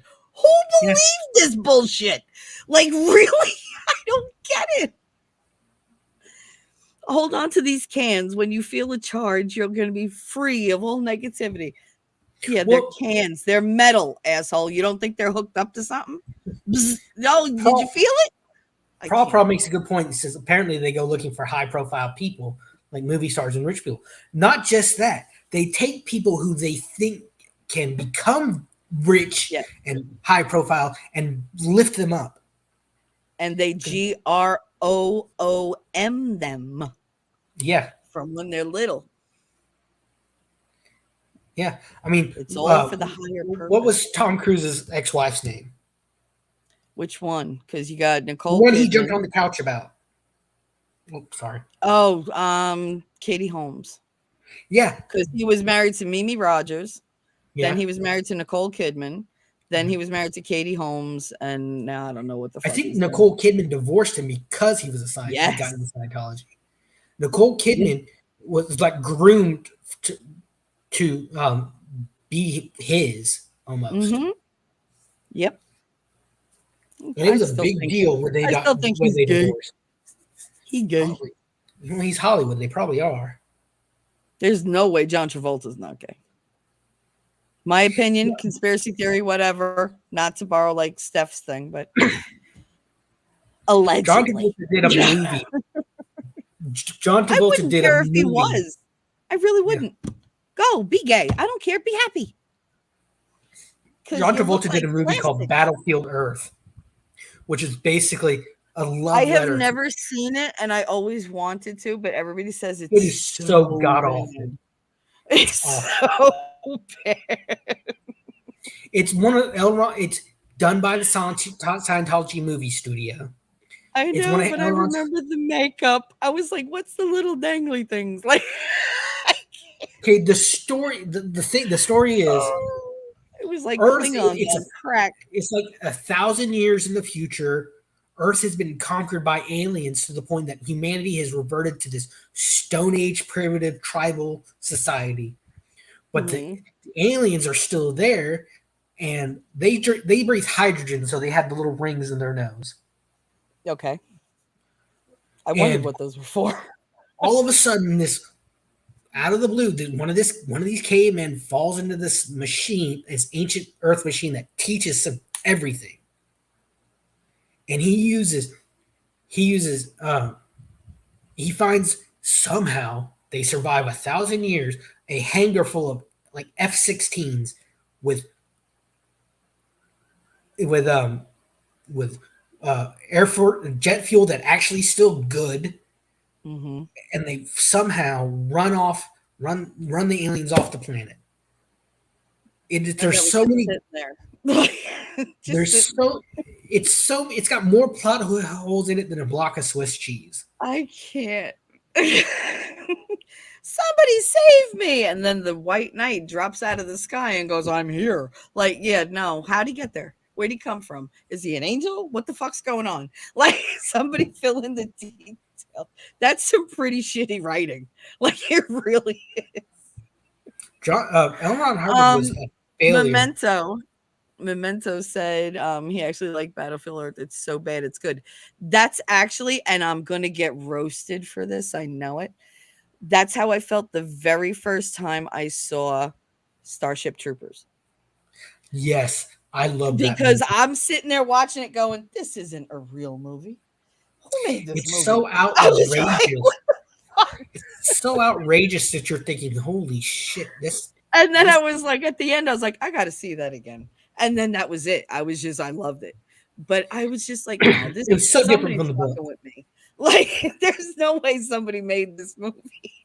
And they did like two other movies Yeah, I know. that I were didn't just watch more like those. parodies and spoofs than actual Hmm. action movies.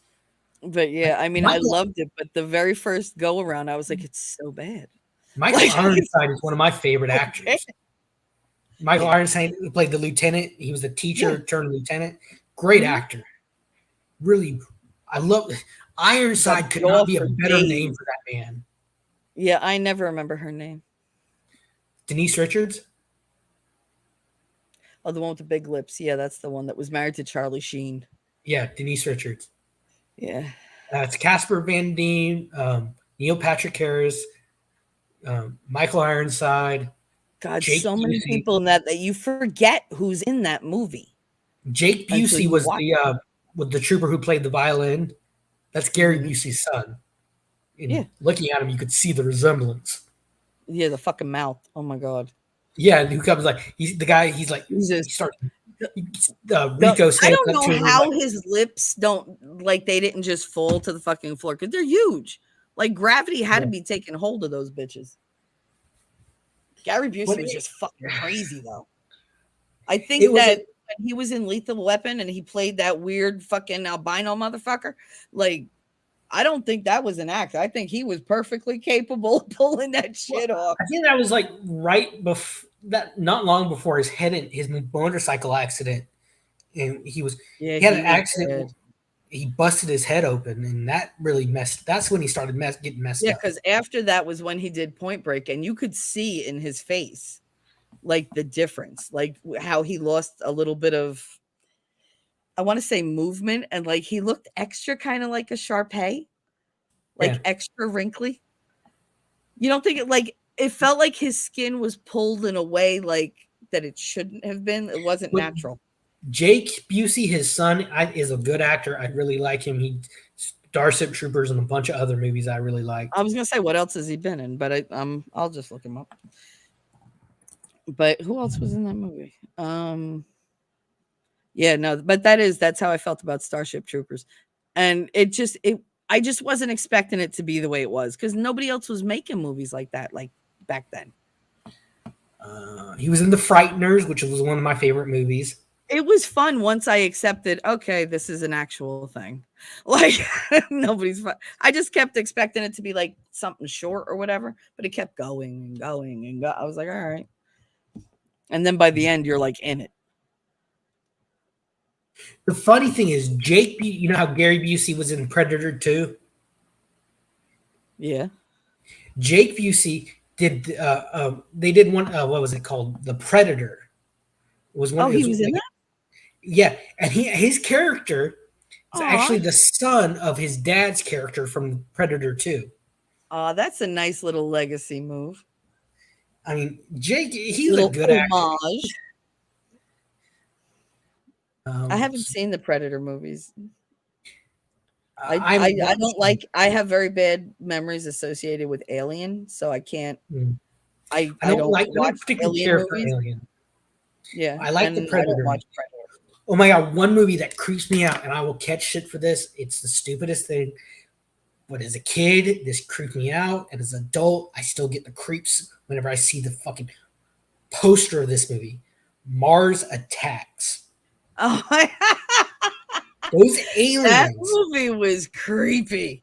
Those It aliens. was. No, it was fucking Oh creepy. God. Those aliens. Yes. Oh, oh, I just creeped myself out. Little brain things. Oh my god. And you think you like looking back nowadays you think yeah, but looking back like you're thinking how could any politician be that stupid? Look what we have now. But it was a throwback to those cheesy like 50s 60s alien movie serials that Yeah, they they used were to. doing like the old B movies. But it's just and the woman yeah, Pierce Brosnan's head on a chihuahua, Pierce and the woman like rolling around. Yeah, it was a fucking weird movie. There's a lot of movies I would not want to watch stoned. Like I just don't think I could make it. I watched Magic Mike XL with my friend. She wanted to watch it high one night, and it was so weird. Was it weird watching Amber Heard get a lap dance? Ugh, That was her. I know. I didn't know that until And like Jada maybe a month ago. and I Jada was like, Pinkett Smith was in it. she was in Magic Mike. I could not pick her out of any fucking movie she was in, and I'd seen them all. I was like, I don't remember her being. The Oh, that's first movie I can remember her she really like is I forgettable. can think about without like having to look it up was the Rum Diaries where she met Johnny Depp. Mm-hmm. And like I can't tell you any other movie besides maybe Aquaman that she was in. And I like Jason I know there Momoa. was a zombie movie because somebody killed her with the sink or something by slamming her Yes, into the sink, and I it was really enjoyed that. Zombieland.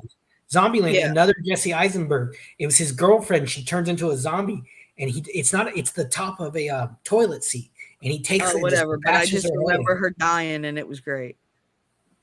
It was great. Uh, I was Pra like, hit her Pra Death again. Becomes Hit her Her again. with Meryl Streep and what was her name? Goldie Hawn. Oh God, that movie creeped me out. You ever seen Death Becomes Her? Oh, Dead with them and Bruce Willis. Yeah. Yes. Bruce Willis was the husband, the henpecked husband. Like one of them gets shot in the stomach and it's just a hole in her Mhm. stomach, and Oh the no, other the falls. worst is the neck turnaround. Like when the Yes, I was head about to goes say the around. one. I'm like, oh, that hurts. That hurts. That hurts. I don't like When they it. survive. Oh, No, the best neck turn, True Blood. If you've ever seen it, it's when I he haven't has watched his maker in the bed. He's screwing her and he doesn't want to look at her face while he fucks her. So he takes her head and like really pulls it all the fuck way around. that Bill who She's does a it. vampire. She's not dying. So she's just like, eh, and you Is it see him Bill like, who does it? yeah. And he turns Okay, her I don't whole remember fuck. He that. does it to Lorena. I remember vaguely. I watched it a little bit. The I don't first remember. time I saw it, I was freaked out. I literally like jumped under the blanket because it was so grotesque. And then I was like, oh Do wait, you but I realize that hate her. Anna Paquin, and the guy who played Bill actually fell in love and got married in real life? Yep, they had They're twins still and together. everything. Still together. Yep. Yep. I don't play The Exorcist. No, I don't do that. Nope. He's married to Rogue. Yes, and like she quit acting basically to become a mom, which is pretty cool. But she did do a cameo I mean, in she made X-Men, her money. Days of She was Future in what Past. was it? The piano? Yeah, but she was in the piano. That was like, I yeah, don't the remember pianist. that. She got like youngest recipient of a Oscar, I think. But I remember she I think came she was back. The like only thing I had 9. seen her in recently, she'd had in X-Men Days of Future Past. She had a little cameo at the end when Yeah. Logan wakes back up in present time, Mhm. and the school's fixed and everything, and she I know, walks and she by walks past. Yeah. And he's With just like, Bobby, the "Bro, Iceman. oh, like Marie." Like it's like, "Oh Yeah, that's shit." a good thing. That's the thing I liked about that. That just that little I scene. They did got like how that ended. I every did. actor from the original one back, Mhm. like Famke I did. Jensen. What I I think that did was her like name. Who played Jean Grey. Um, I can't remember the guy who played Cyclops, but everyone came back. Kelsey Grammer got in that fucking costume for Beast for just like, hey I Logan, how's love it going? I was so happy. But The Beast is my one of my favorite mutants. He's not the he's strongest. classy. He's Yes, smart. You know, you root for him because you know he was a geek. But it's just like that's every geek's dream. Oh my god, I'm so skinny, I'm so smart, I'm so brilliant. Give myself a fucking shot. Boom! Now I'm a beast and I'm still brilliant. Fuck you. Like, yeah, and now I yeah. don't I'm need a super coat. strong. Boom. Uh, Yep. agile as And now hell. I'm I can blue, rip but you to this is like the pieces, prettiest quoting blue there Shakespeare. is. He's He like, I was can rip really you to pretty. pieces while quoting Shakespeare. And I Mhm. love the scene in X-Men 3 where he comes to Beast is finally introduced. He comes to the mansion, and Mhm. him and Logan kind of come off on a rough start, but that's typical with Logan. He's like, I've been fighting for mutant rights since you were in diapers, boy. And Logan looks at Logan, who's probably 3 times his age. At least. At He looks at him, he's least. like, did he just call me boy? Beast was I one of really the characters in. I miss Sabretooth. I love um like Leave Schreiber as Sabretooth. He was Yeah, he was perfect. a good saber too. He was You like absolutely perfect. I nearly had a nerdgasm a few months ago when they finally announced that Wolverine is coming to the fucking DC universe or Marvel universe, and he's going to be in Deadpool 3. I know. I know. And I was screaming. I Hugh was Jackman is coming back. screaming when I saw it. Hugh Jackman is coming back to play the Yep. character. I know. I'm so happy. I mean, the only thing that would ever make me really truly happy in life is to have Deadpool sitting across from me. Just we're just sitting there drinking beers and talking shit. Because I think that would be an amazing fucking conversation. See, that's another perfect Neither example of one of us have boundaries. Could a you great imagine me, test. him, and Ricada? Ugh, ugh. Someone said on Elisa Clip's latest video when Nick was talking about his lawsuit with a certain. I'm not. I don't want to. No, I don't. I don't like giving him. Certain melon bowler. Yeah, I know. Yeah. He likes fruit. Someone said, "Oh, Nick just gets. He's an alcoholic who goes out and parties and does drugs. Something. What? There are not enough drugs in the world to fill that nose."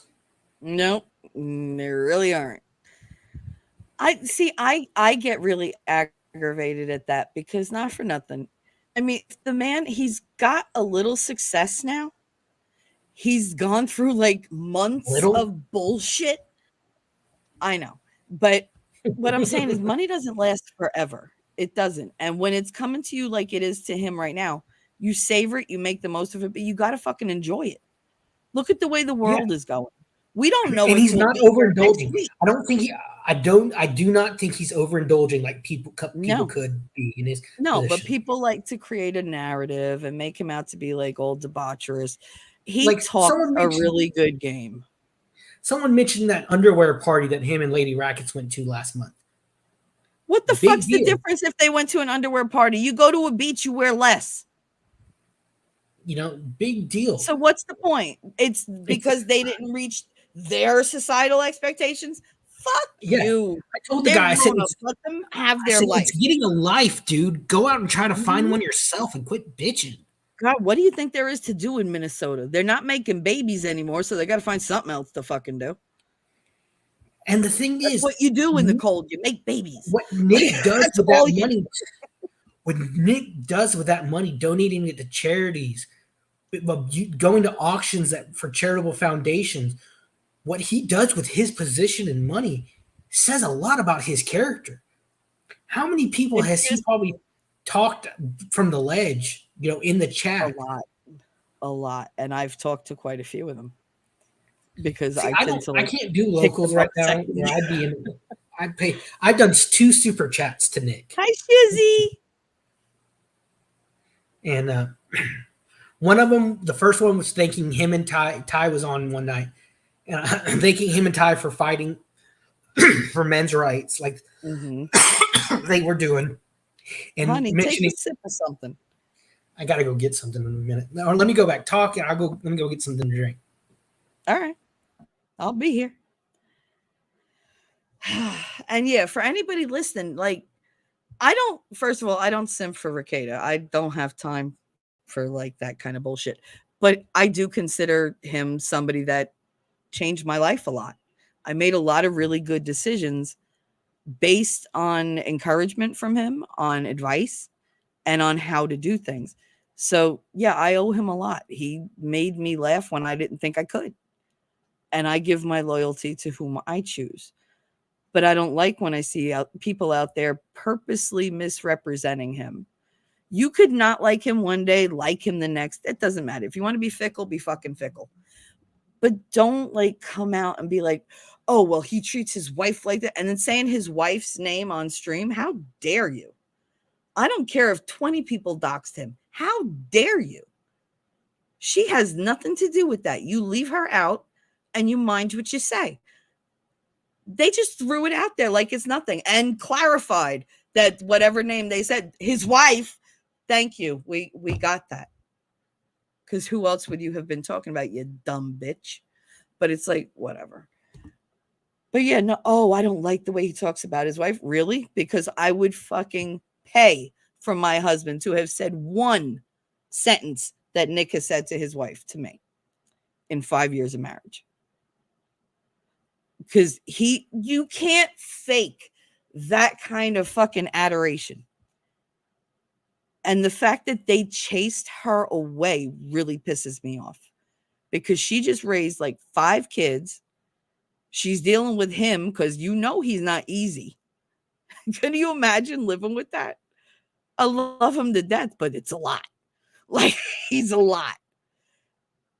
And if she wanted to come on and, like, hi guys, because he told her, come on, come on, come on, come on.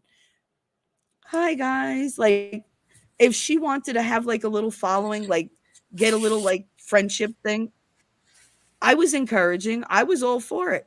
And then they go and like shame her. Why? Because she did Mm-hmm. what everybody else was doing. I'm sorry. Yeah. Is she Saint Lady Rackets? I don't think so. If you, one thing I love about them is if you want to see a And couple. again, not for nothing, just, and it was a woman bringing another woman down so they could Yeah. take their Me Too bullshit and believe every woman and shove it right up their asses because You they're want to see a hypocrites. couple, a real couple that truly love each other, that you can see it in their eyes when they look at each Yeah, other. Go watch absolutely. a stream with Lady Rackets on. Nick is mad head over heels for that woman. His eyes don't leave her. It's like when Divinity said was on, and it was her and I think Ty Beard. I think so, On, yeah. He has heart eyes for her all the time. and people could say, "Oh, he abuses his kids." No, Bullshit. shut the fuck up. You don't know. God, if he abused his kids, that house would not be that quiet all goddamn day. Somebody would be crying. Somebody would be upset. No. I don't agree with Nick on everything. I don't agree with his stance on schools for the most part. I think there are some good people in the school, and I don't agree with his Yeah. stance on all cops are bad. Once again, No, he I believe falls. that there's good and bad and everything. They generalize. He's a Sith. I mean, they deal in Yeah, absolutes. that's what I said. I said that in chat once. I said only a Sith Mhm. deals in absolutes, Regatta. Yep. And he hates Star Wars, by the way. Which Don't. is an absolutist thing to say, which kind of makes us Siths as well. Yeah. And that's the response I usually got. That's an absolute. That's the catch-22. If you say that, then you're not giving, you're dealing in an absolute. Well, So I got called a simp for fair and balanced a few weeks ago. I said, oh God, do I we guess gotta talk about beef curtains? I just said I don't. I said you don't understand what a simp is. I disagree with Farron a lot on that stuff. I Hmm. don't. It's like I don't agree with Nick on a lot of on some stuff. You show I me don't agree with someone that anybody on everything. You okay. shouldn't. Listen, you show me someone that agrees with someone 100%. I'll show you a cult member. That's a sycophant. Yeah, That's what they're called. I would be. And I was the I first just one. used to call them ass kissers, brown nosers, shit like that. Like they literally like, oh yeah, oh, like, and that's what narcissists do. They agree with everything in the beginning. They love bomb you with, oh my god, you're the best. Yeah, oh my god, I believe that too. Do you like this? Because I know you like this, and I like this too. And then it's like you get interested because they're so interested in you, I and then found it all of a funny sudden they're mean and they that disappear for like 4 or 5 fucking days. Thursday night, Nick goes on this big rant about nerds, and I don't know if you heard it. He goes on this big rant about nerds needing to get Who out, was and on that night? I think it was just him. At I that don't know. point, There was one I night think when I had mindset the migraines and I mindset didn't was get up. on earlier, and I think it was just him at the end. I don't remember. I think it was Wednesday or Thursday. But Yeah, he goes I don't on. watch him when Mindset is on because they both act like retards. But yeah, I That don't is like way too much other fucking reasons. testosterone together. I can't. Like But they're always my dick is someone, bigger, my dick is I was bigger, on my dick. Rumble chat. I was on Rumble chat, and someone's pointed out, it's like, doesn't Nick have I have a bookshelf full of Warhammer books, Mm-hmm. and he's calling other people nerds, Mm-hmm. which is But fine. he was saying the thing about the nerds because what? Because they were arranged in a certain like he had like the guy had the books arranged by like when they came out, which series, and like they were all tilted different ways. I don't know exactly. I need to find the context It of it. was something really gay about like the way he had his books like shelved behind him. But He was and like, "Are so they what? arranged by like I don't know, I forget what the fuck he said, but it was a weird thing." I was like, "Why would he A notice grown that?" man has sex with his wife. So fucking what? So what? He might as well do it while he still can. Yeah, Let me tell you something. He's 41. he's 60, 40. 70, they're right around the fucking corner. And Lady Rackets is not hard on the eyes. No, she's fucking gorgeous. Good God. I want to take her and just put her on my She's shoulder and carry her around everywhere. okay. I was afraid where that was going for a second. No, I You say she's adorable. I say call her Tinkerbell. Like if yeah, that's Tinkerbell exactly was what a she is. person, that's what she would look like. Of course, everyone would be short around Nick. Holy shit! No, but she's super tiny. Like Well, she's I'm five super tiny. five I on a good look at day. her and I'm like, where the fuck did you put 5 babies? Because I don't see it. Like, Eight. no, but 5 that grew to where the belly Yeah, gets like, and I mean, if I know the you've hardship that seen they a have. 9 month pregnant woman, that is not nice to do to skin. So to do it 5 times, oh my God. And she wears belly shirts. I'm like, this bitch brave, but she's gorgeous. So why not? And like, I think from what Nick says, his kids are great. They seem great. And that little like, and he's good at keeping them offline, keeping them out of the crosshairs. Like the only time the most you've ever seen was the little one. She came in one night to give Nick a hug goodnight, and she went too far, and you saw like the top of her head, little blonde puff of hair. Oh yeah. She's adorable, the little one. Oh my God. But my thing is, I'm not going to agree with you 100%. Never. I won't agree with you, Shelly, 100%. Not going to do it. That's fine. Oh my God. You sounded like, you What? sounded just like it when you said, not going to do it. Not Not going going to to do do it. Well, it. Not going to do it. How about that? You like how that most goes? of the time, I don't See have how my that works? southern You accent. see how that works? You see how that works? One, I, I, I studied voice for about 5 or 6 years in college, in high Mm-hmm. school and college. So my teacher really kind of worked my southern twang out. But if I get angry, Shelly, if you hear me go southern, you have Mm-hmm. generally pissed me off. Oh yeah. My I southern know. accent comes out, and I'll kick your ass. You know, I'm like, motherfucker, what are you talking to me for like that?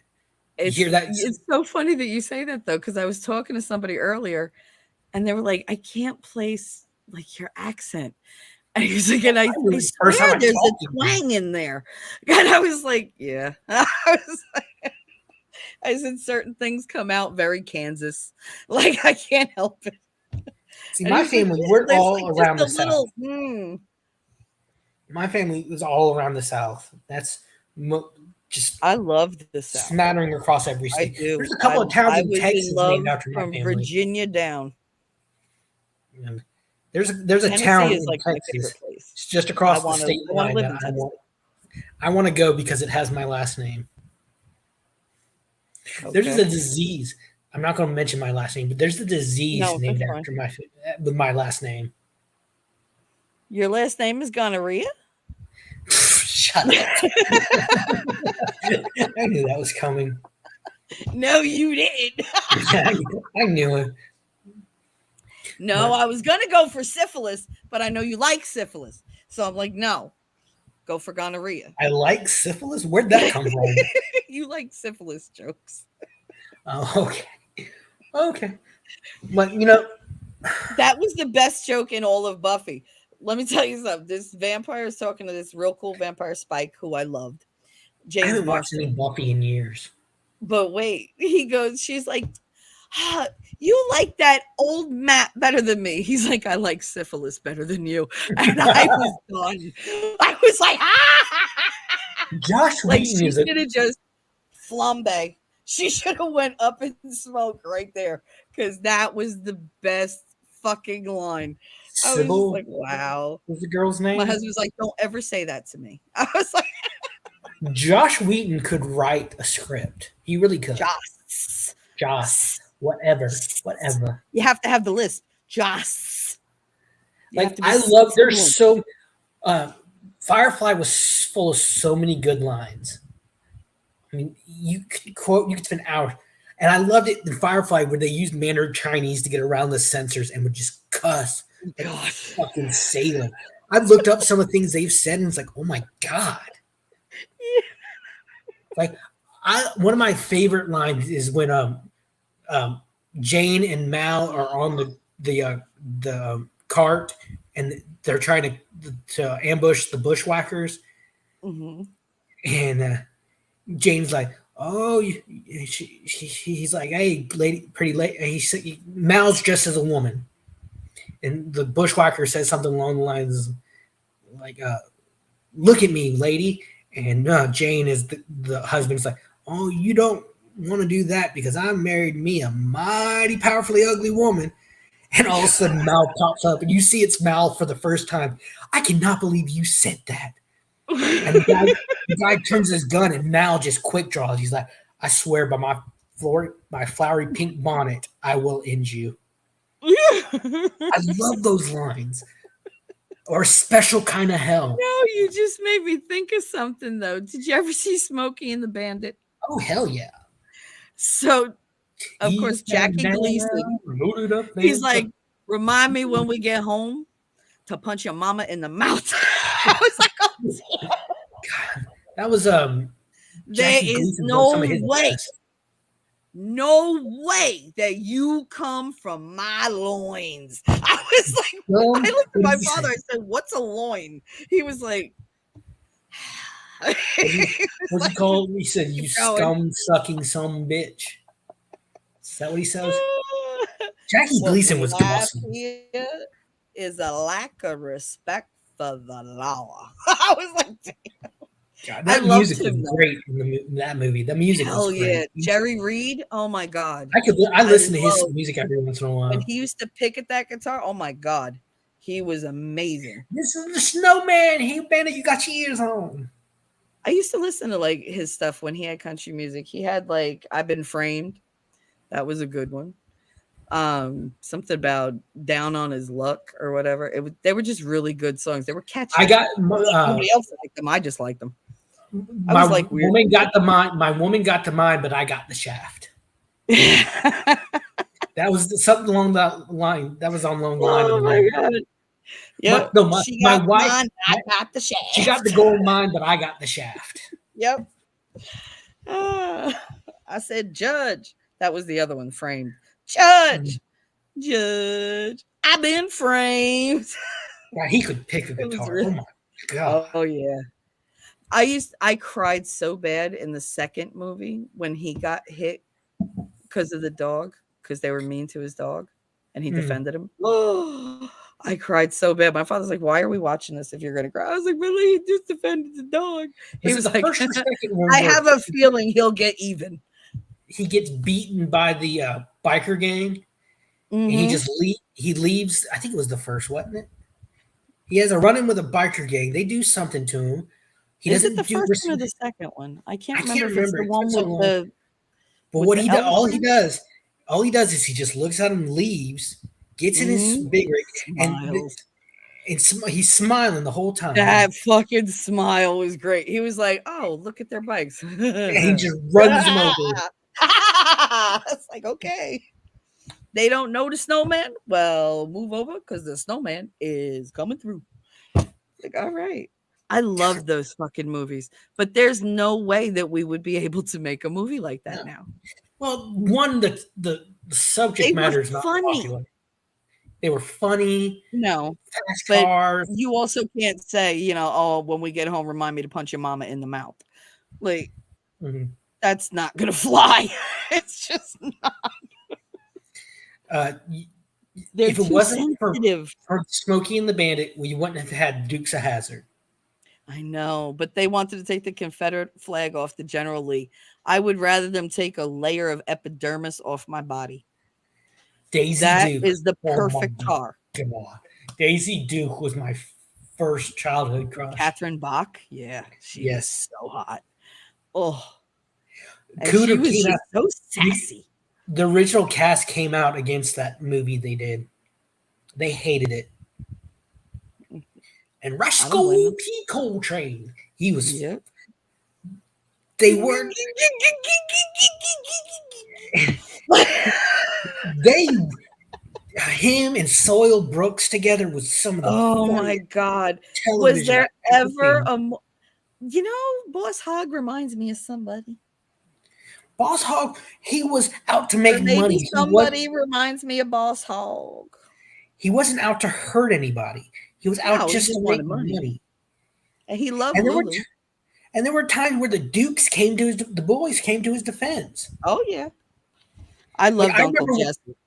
I remember one episode where Bo and Luke, uh, Roscoe's chasing them and they run into the lake like they've done number of times, Mhm. but they don't come up. Roscoe doesn't see them come up actually, Mhm. and he goes to the boar's head, and tells Jesse, and it's one of the most heart wrenching, greatest moments I think in the show when Mhm. Jesse's just and who played Jesse? I can't remember his name. I never called him anything but Uncle Jesse, even That's when it. he was on other shows. Because he just was Uncle Jesse. Denver Pyle? Was that his Yes, name? yes, yes. And he's like I knew I'd remember eventually. Denver Pyle, James Best. That was Roscoe, but Roscoe. I he like Cooter. uh, Breaker, breaker, Ben one nine. This Jones, here's Congressman Cooter. Ben Jones, actually became was it a congressman? Yeah, he became a Yeah, congressman. he was a good character. He was just your standard, good old boy. Yeah, yeah. And they actually in the reunion movie they took Ben Jones's story of actually running for Congress and being in Congress and gave it to Cooter. Cooter actually, the character ran for Congress and served during the reunion movie they did in the 90s. Oh, But I don't but remember all the reunion movies. They made oh, I so loved fucking him. many. It was like all of them did them all at the same time. Happy Days, Laverne and Shirley, like all of them. It was just Those were reunion specials, but these were actually movies that continued the story. Mm. Like they did 2 TV movies of the Dukes of Hazzard in the 90s. They did one where someone tries to buy all the land in Hazard Swamp, and the Dukes they run a race and stop her. The second one where it was to raise money for a hospital. Remember how on the show they always had these big country music stars come in for Oh some yeah. strange reason, stop at a bar in the middle of nowhere, and they were going to raise money for a bar or a hospital. They went to Hollywood.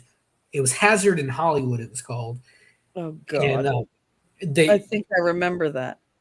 they went with Enos. Enos was still a big city detective because the actor they wrote him off as Enos going to Hollywood. And they tried a spinoff of I this. I could didn't, never smile like Enos. He like, "Yeah," like that had to hurt. and people Like loved him. They thought he was sexy, I thought he was the geekiest thing on 2 feet. and that I was the was thing. like, The reason he worked out is because he was Daisy had him so pent up. mm-hmm. So because him and gosh, Daisy was She used stringing to that lay boy on along. thick for him. Oh yeah, she fucking teased the shit out of him. But James Best, he comes and tells Jesse, and it's one of these rare serious moments for Roscoe, and he's like, it wasn't personal. They enjoyed it, and I think I kind of enjoyed it too. I was just doing my job. And he Mhm. sits down, and Jesse actually grabs his hand, like saying, "It's okay, Roscoe. I don't blame you." And of course, the boys, they didn't come up where Roscoe saw them, so they're still Yeah. alive, but everyone thinks they're dead. But him and Saul Brooks, they were like some. That's some of the best comedic acting I've ever seen. Was them two together. Oh my god, boss! I just love what goes on inside that shiny little bald head of Short little fat yours. I'm buddy, like, oh my god! my short little fat buddy. And Soil Brooks, he loved the character. He would actually Yeah, dress up, he go out fully fucking for them. embraced it. And Oh, um, it was a Jesse, bold choice to pick that for his wife, though. You did not yeah, see women Roscoe, that size you on owe me for TV. marrying your ugly fat sister. Because that was Oh, Roscoe's like sister he was fucking Lulu. worshipped her. Oh yeah, he loved her. Like there was one episode where Lulu gets kidnapped and he's going Yeah. insane. And Uh-huh. when he finds her, My he's just, Lulu, oh my my god, Lulu Bell, my Lulu darling. I was like, oh my God. Like, it has a heart. What happened? and think of this, like when you first see uh, Boss Hog, when they introduce him in the first episode, he's sitting there eating raw liver and black coffee. Oh, how Sorrel That's Brooks could dedication. stomach that? Oh, bleh. I remember him holding it's like wiggling. I'm like, bleh. I was I like, know, no, it was disgusting. no, not me. Mm-mm. Yeah. But Oh, but that's like wow. That's a memory I really would have liked to have repressed. Roscoe, he wasn't bad. He was corrupt as all get out, but he wasn't an evil person. They were corrupt to a point. They were corrupt in their town, but you didn't come in and fuck with the people in their town. Oh hell Like yeah! that was purely for them. Like, don't fuck with the boys. Like, only we can lock them up. We chase them all over. I mean, they could have easily anytime raided the fucking farm and just went and picked them up. The story, from what I understand, was they did, and they never found a still. Because that's what Jesse. That's what the boys were on probation for. They got caught I running know. moonshine.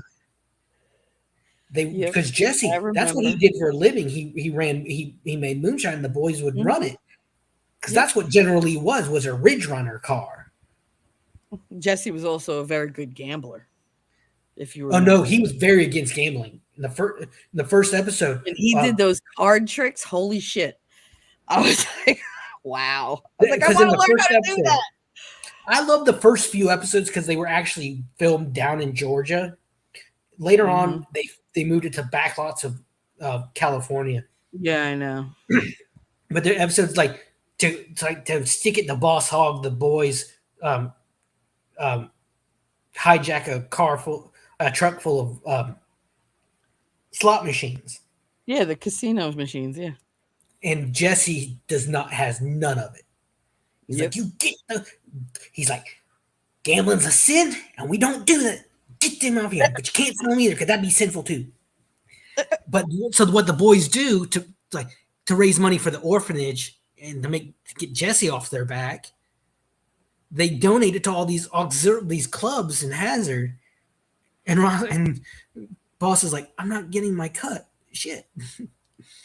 I remember because I love those first few episodes because it felt more real. I mean, it was set in the actual town. You can go to the Never town, had go to that. anything like. No, you never saw anything like Oh, that we did. outside the movie. Hmm? What? No, like there Oh, you're roboting on me, or is there it were no me? other shows like that when that first came out on TV. No, it's me. No. Okay. I didn't know if that was my on my end or not. But it's the enemies. No, that's They fine. Can were. you hear me now? Yeah, I can hear you now.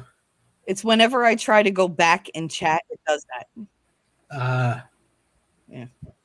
but they. It's a thing that StreamYard does to me whenever I go back and chat to see what they wrote. And Yeah. it fucks me all up every time. Well, it's like you didn't have to worry about cussing. You didn't have to worry about sex. Watching it Nope. with your kids when you watch the Dukes of Hazzard. Oh my God! It had a Confederate flag on it. It was So a very sexy show. and It was a they were very so sexy show. thoughtful. Like they had like moments.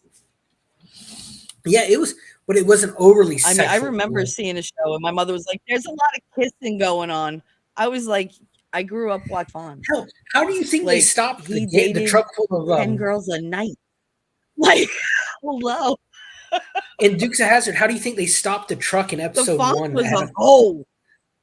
They had Daisy on the side of the road in her bikini, stopping the truck that held Yeah, the. she was like doing, yeah. It was a red bikini, right? But you didn't really. It didn't really. You didn't have to I think worry it was about red. you didn't really have to worry about. It wasn't that bad, I should say. No, it wasn't that bad, but it was new for what it was. Like Yeah, you didn't have guys doing like car jumps and shit like that. That was purely for the movies. That was too much to do on a weekly fucking basis. and that's why like later season they started doing it with model work, like like miniatures. And They you would do could this. tell. It You was could blatantly tell. obvious, blatant, But they and were that's why. destroying cars left and right. Like, Well, I don't that's know how many they fucking went through.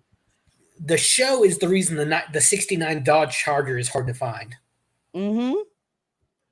Yep. Yep. I know because I looked for them for a long time.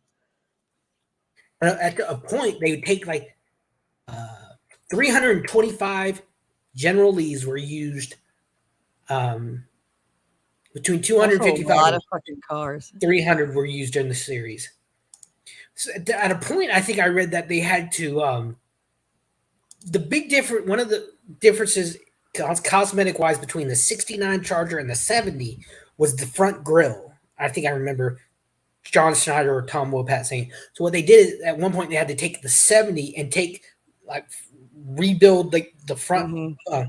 bumper and stick from make it look like the '69. Yeah, they were making makeshift ones. Yeah. But one of my we were talking about Smallville earlier. John Snyder, perfect. Jonathan Kent.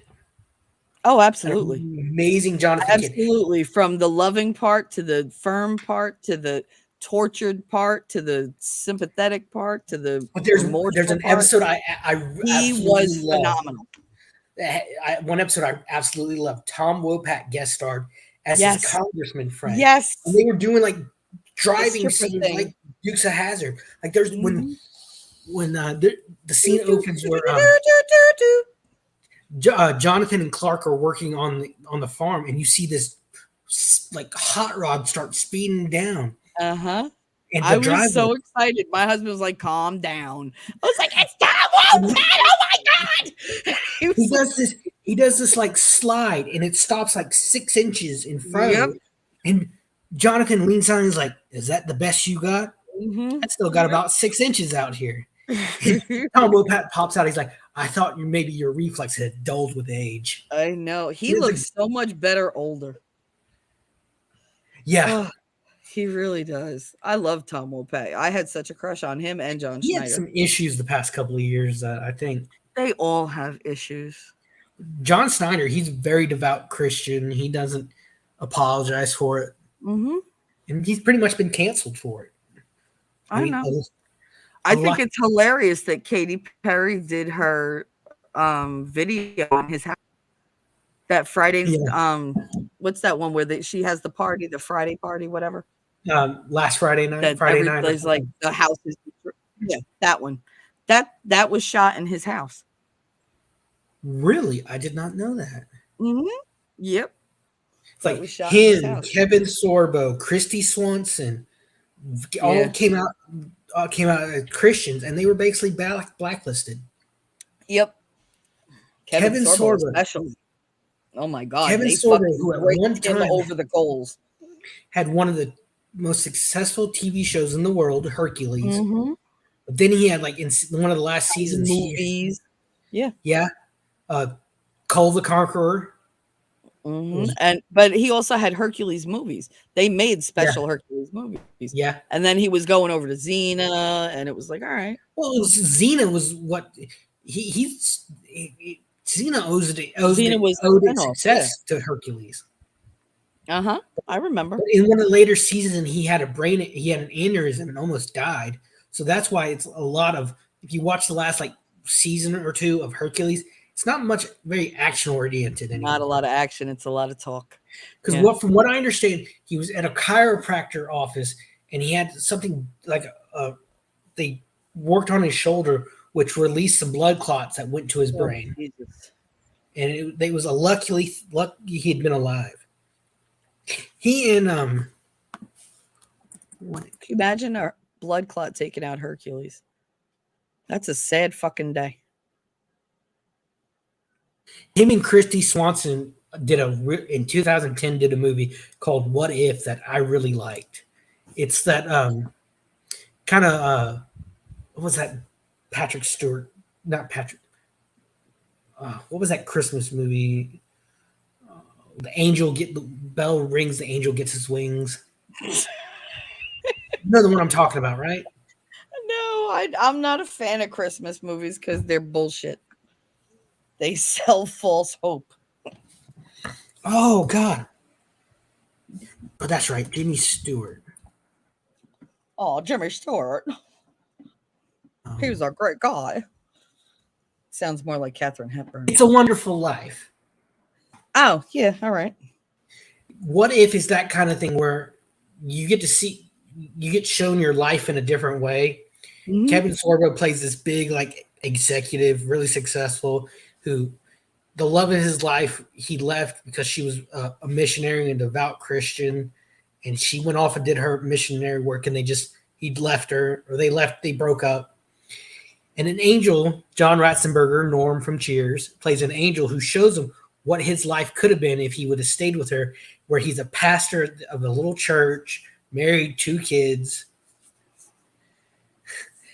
And it was just such a cute movie that I really liked. I love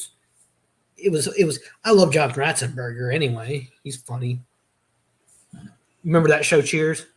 Oh, yeah. No! No, he was Cliff he was I Cliff. know, but when you say cheers, the first thing I do is say No. Norm. Well, I said he was Norm in Cheers a minute ago and I was wrong. Oh no, he was Cliff. the mailman. Mm-hmm. Yeah, he was Cliff. And the guy who plays Norm, he said that will be on my tombstone, or just be Norm! Exclamation point! Exclamation point! That's all that has to be there.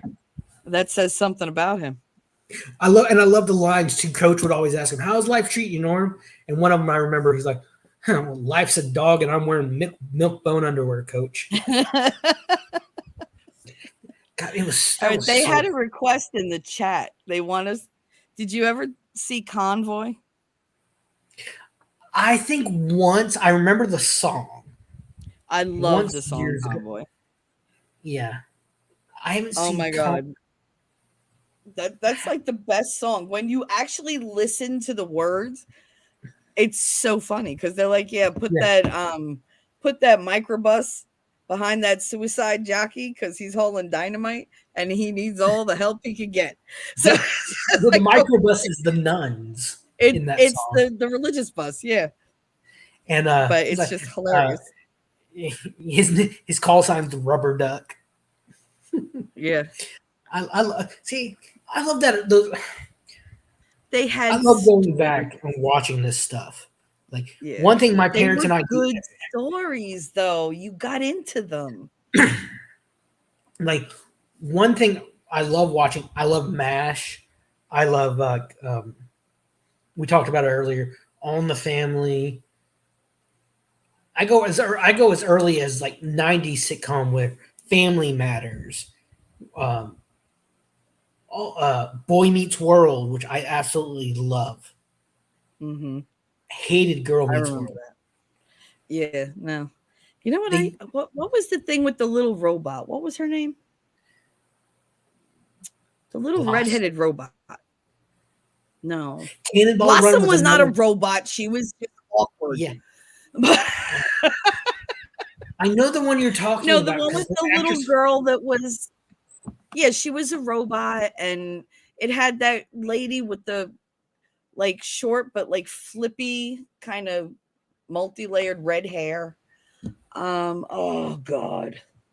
Not Punky Brewster either. No, she wasn't a robot. She was just weird. Um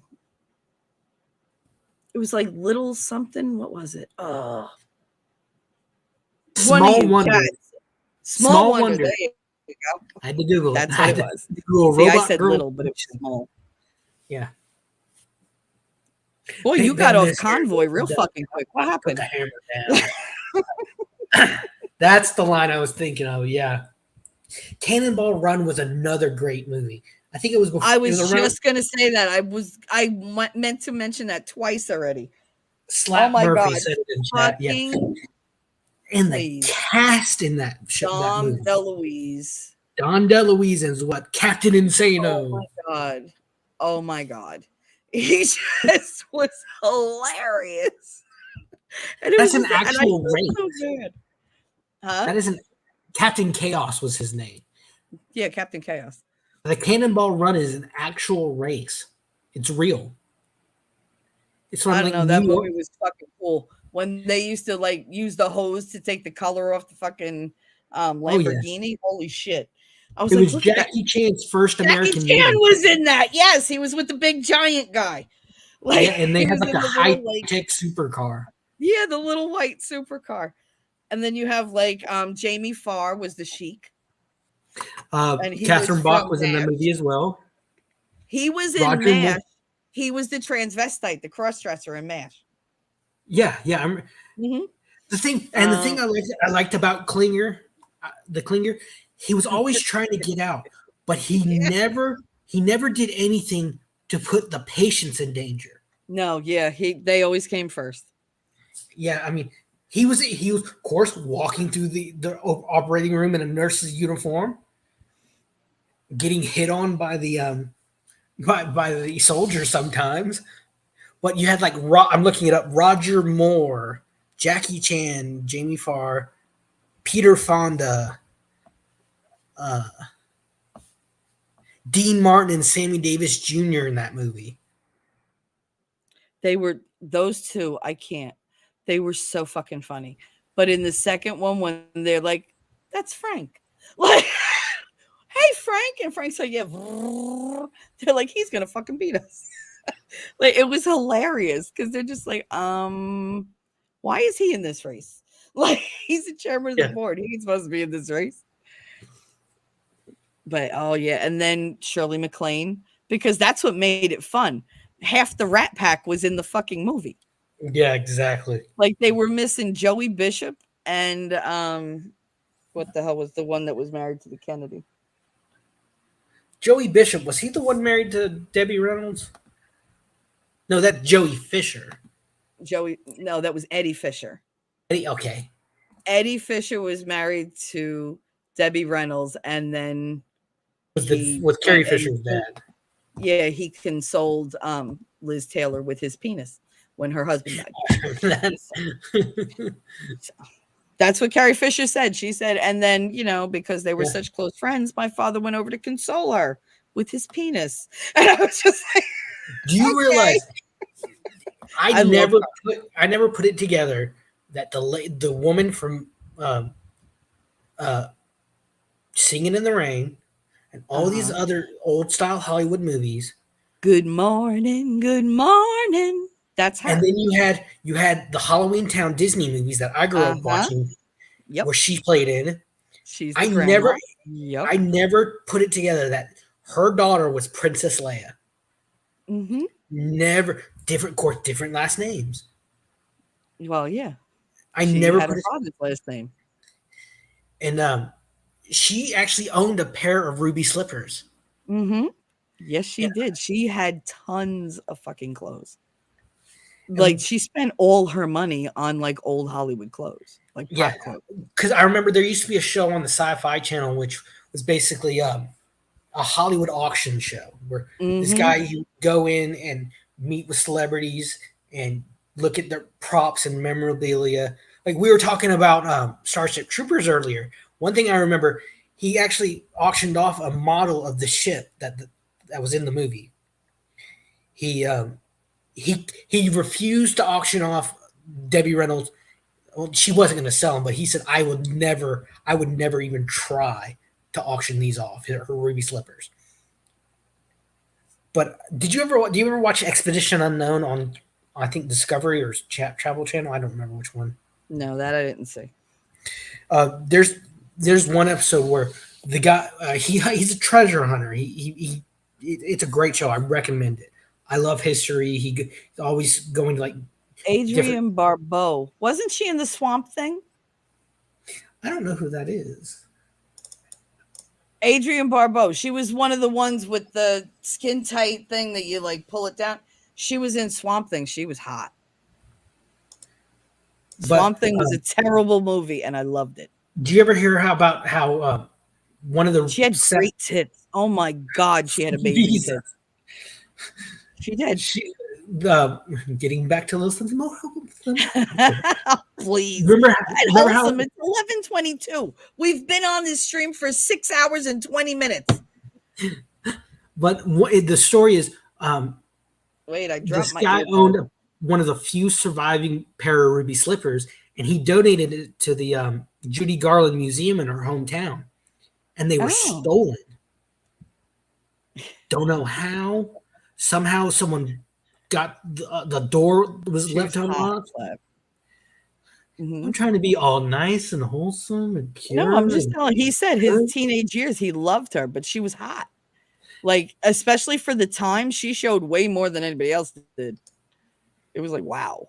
Like she put out the steam purposely. She was very like dark, exotic. Like her skin wasn't dark, but she was always tanned. And she just was Mhm. very, very fit. And she was gorgeous. I thought she was gorgeous. And she was fucking funny. But go ahead. Go ahead. Go But on being wholesome. Let's go. Get uh, it out of your system. they have an episode where he goes and actually with this guy from this Hollywood auction house and try to find the ruby slippers, and they dive they do some looking but don't find it. Well, literally a few months later, these slippers that have been lost, that are priceless, Mm-hmm. that have been lost for almost 30 years, were actually found. Where'd And they the find guy, it? um, I think someone had to look it up. You're the typey. I don't type. I try not to. I never learned how to type. I still type with like 2 fingers. It just says they were discovered in an undercover operation in Minneapolis. Pair of ruby slippers. Rackets at him. Yeah. Nick and his He had friend. one up each nose. One up each nostril. There you go. He sneezed and they were like, we found the rippers. And Hoffa. Like, iconic sequin shoes known as the traveling pair, one of at least 4 used in the film, that still exists, were stolen from Judy Garland's museum in 2005. So not that long. Not as long as I thought. But still, Paul has issued you a challenge. Paul has thrown down the gauntlet and said, Yeah, try and keep Shelly on the straight and narrow if you can. Ha ha ha. I can't even stay on the street and narrow. You expect me to keep her on it? That's like the blind leading the blind. Ain't gonna work out for My nobody. my best friend Christine, that's all she ever says about me. She's like, "Oh my god, you need adult supervision." I'm like, "Shut up! It I just says am an adult." Uh-huh. they were uncovered during a sting operation. So they were it was probably They someone find trying the to sell weirdest them or shit. get How rid of come them. they never find what they're looking for? Oh I'm no, gonna go here people and have get a been looking. criminal. I found shoes. Oh, great. I'm so glad we People had didn't been hear looking. Sal. There was an actual they were actual open investigations for these slippers. Oh yeah, I no, mean, I know. Those were that is fucking like they the were whole like two of a kind. the guy who the guy who owned it. They interviewed him on. It's the show's called Expedition Unknown. I recommend watching it. It's great. I love history, so I love watching it. The guy said it's the only. He said I cried so hard when I was told they were stolen, and he was just so relieved and ecstatic when when Josh told him, he's like, hey, they found them, because that was his prized piece in his collection, Oh. and Yeah, of it was. course. Of course. I mean, I there's. would be devastated. I have one thing that I never want to be without.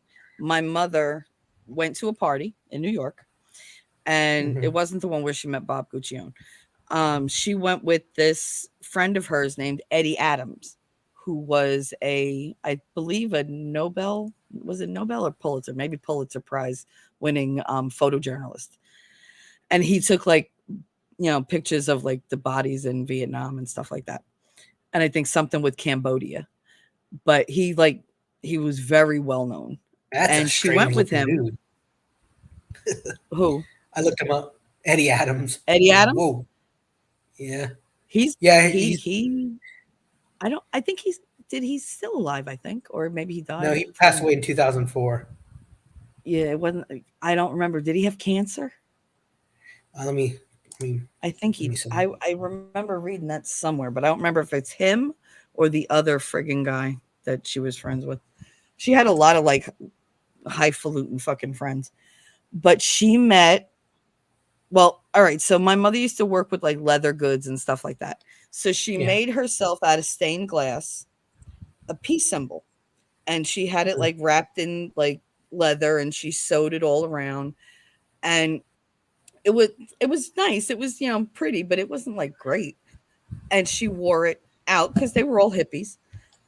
And a man told her that he had one, a man at the party, and he showed her his that he made. Again, his was all stained glass. It was soldered all around, and the peace symbol was soldered in the middle, Mhm. and it was attached to a leather rope. And he was Mm. like, "Would you trade with me? I made this." He was like, "But I really like yours." And she was like, "Yeah, sure." And she traded, and she was like, "I'm Marion." He was like, "Oh, my name is Sal. I'm Salvador Dali." I have Holy Salvador shit! Dali's. Yes, I have his peace symbol necklace in my room. And I was just like, because I loved him. And it was because she raised me like, look at this, look at this, look at this. I was like, oh my God. But that's my most prized possession because When of you the said story that goes Sal, with that it. was the last person who I would have thought of. She said you couldn't understand him. It's like sometimes he was so like flamboyant sometimes. Yeah. And she was like, because she saw him a couple times when she went out. And she said he was a really nice guy, but like he literally would take lizards places with him. He'd have like a fucking like weird ass bird that he'd take somewhere. That like he always did weird shit. And it was just like, all right. And he was just, she had no clue who he was. And she was like, yeah, you want it here? And he was like, yeah, here. And I have it. And I just love that story. Every time I used to say, tell me the story. Tell me the story because that's my inheritance. Because I knew that was all I was ever going to get. Like it was like my mother was never going to leave me money. Well, just think if you. It'd If be I probably could pretty. prove that it was his, Yeah. and I'm sure I I was about to say it could was because probably prove. It would be hard to prove yeah, but the because that's thing when is you they sell would anything. prove They ask, it. "Well, do you have proof?" Yeah, that's the thing with something like that. They don't have to sign it or anything. It's the way he did his jewelry that would show if he made it or not. But I mean, she's been selling me that story for 48 years, and I highly doubt she's going to change now. Plus, she has a picture with Salvador Dali, which helps.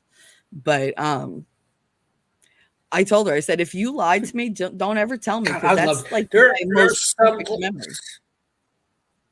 Like, there's some lies I think if it is a lie, I'd rather believe it. I really would. Yeah, that's one of those things. Like those family stories are like, I don't care if it's real or not. This is I believe this. I would. Oh God, I'd love to see. I want to see. I want Were to you see a fan? Because you kind of got Starry really Night. excited. I want to see them. I Oh, love Salvador art. Dali. I like art. If it's I do too. There's so there's much such to be like said. some piece I have on my bucket list. I want to see some pieces. I just want to see an original to some famous artist. The I want original to see the Starry Mona Night, yeah. Lisa. I want to see Starry Night Mhm. because that is my absolute Yeah. favorite painting of all time.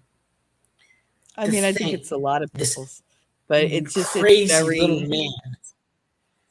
it's so, I don't know, it speaks beyond where we're at. Like, it gives you that glimpse of, like, maybe, like, the next dimension Yeah. or, like, the next one. Because I always look up and I'm like, if our Well, to sky looked like I that, we'd all be freaked the fuck out. But maybe it does. Maybe from think of a further away man. or close The up, it man does. was a man of such Listen, I with such a respect any man tortured who's crazy soul enough who to cut off lived his his life own ear. such.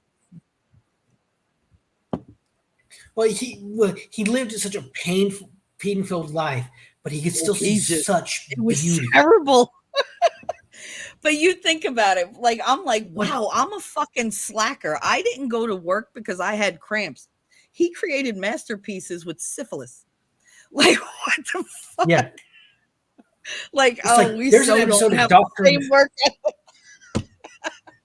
There's an episode of Doctor Who where it starts off. They're in a museum, and they're looking at the Van Gogh exhibits full of Van Gogh um, paintings, and they decide the Pause doctor for a decides. second, because I'm going to tell you something right now. I'm ignoring Paul because Paul is making fun of my accent, and he can go suck it. We say solder, we don't say the L, and it's herbs, not herbs, It's and herbs. it's aluminum, not aluminium. So At there. least we drive on the right side of the Go road. ahead. I'm sorry. But the doctor decides we're going to go meet And I Van don't eat Gogh. spotted dick. I don't put any dick in my mouth that has spots on it. Continue. So they go back they go back and they meet Van Gogh, and He's they're going to trying to curse me keep because it. he's Australian, not British. That's right. Well, they drive on the side of the road too, wrong side of the road too. Australia. Yeah. Wait, he's not even Australian. Australia's not a real He's not place. real. Yeah, He's over in like Arizona or Nevada on an army base somewhere. He's under the biodome in Ohio, which also isn't real. But they end up they're trying to they decide that we're gonna save Van Gogh. You know, he's gonna kill himself. He's being driven crazy by this alien. So they go Yeah. they take him to this modern day museum, and where he sees all his paintings in display and how they're loved. And the doctor asks the curator, the curator of the museum, not realizing Van Gogh himself is standing right behind him. He says, "What do you think of Van Gogh?" And the curator says, "Well, what do you think the question is, where do you think Van Gogh ranks among painters?" So that's a big question. He goes on, like, Van Gogh was not just one of the greatest painters in the world, probably the greatest human being.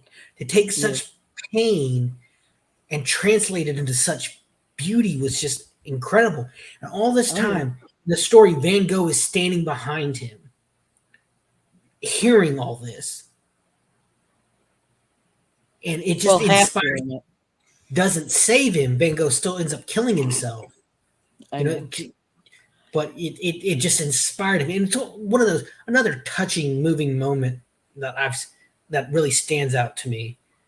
And I wish I could paint like that.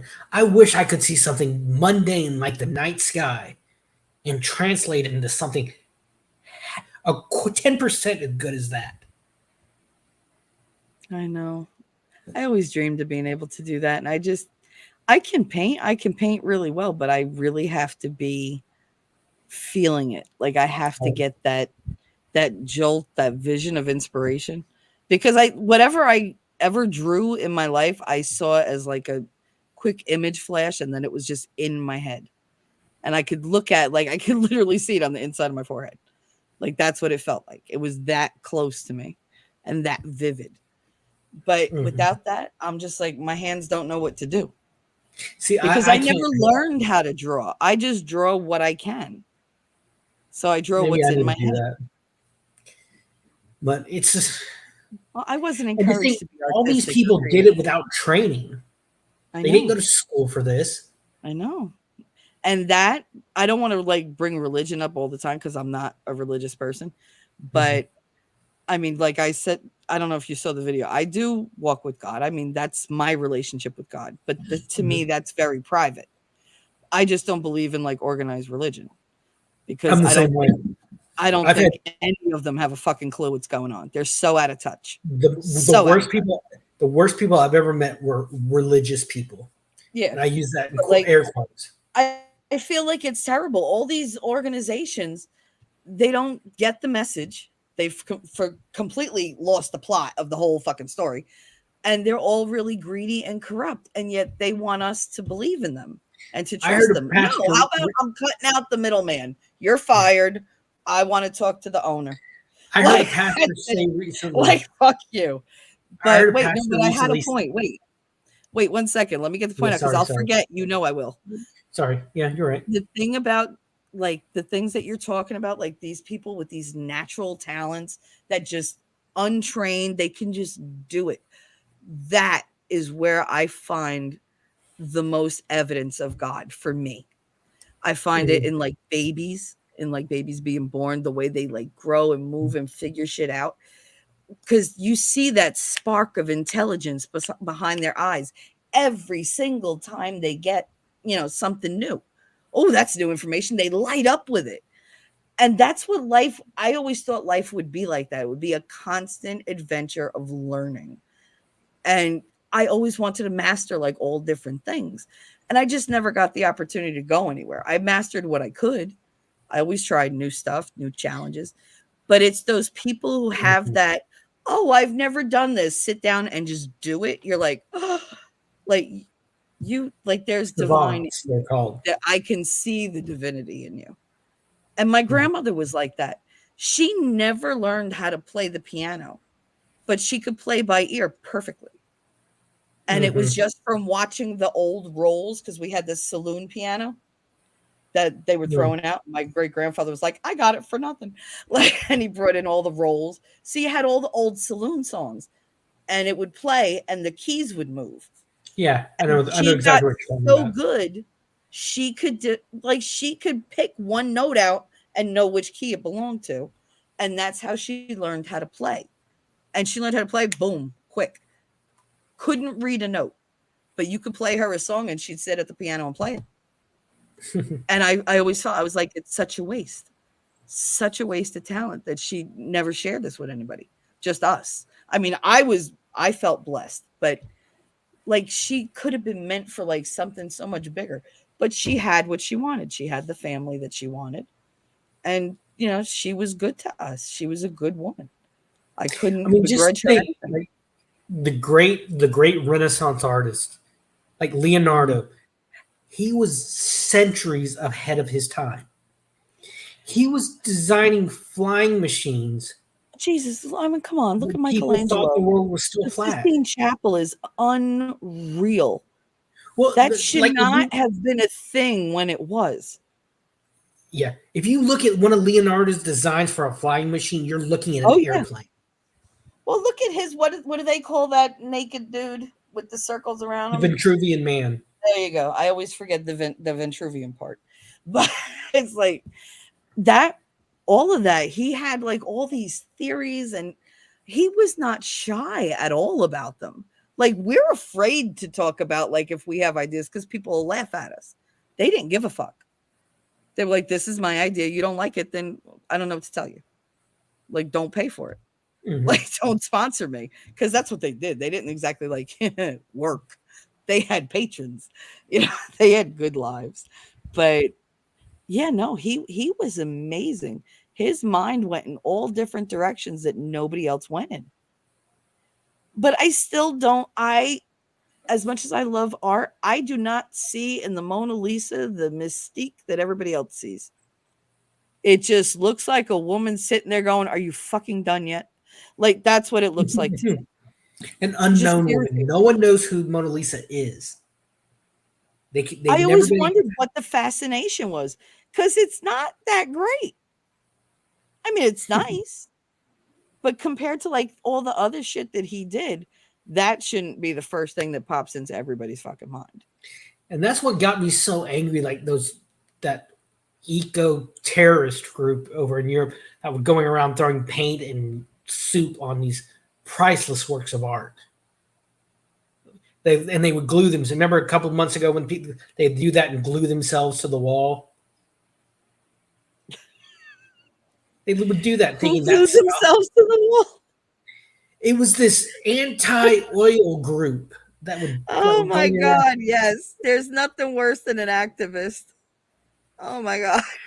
I'm thinking, one, where's security?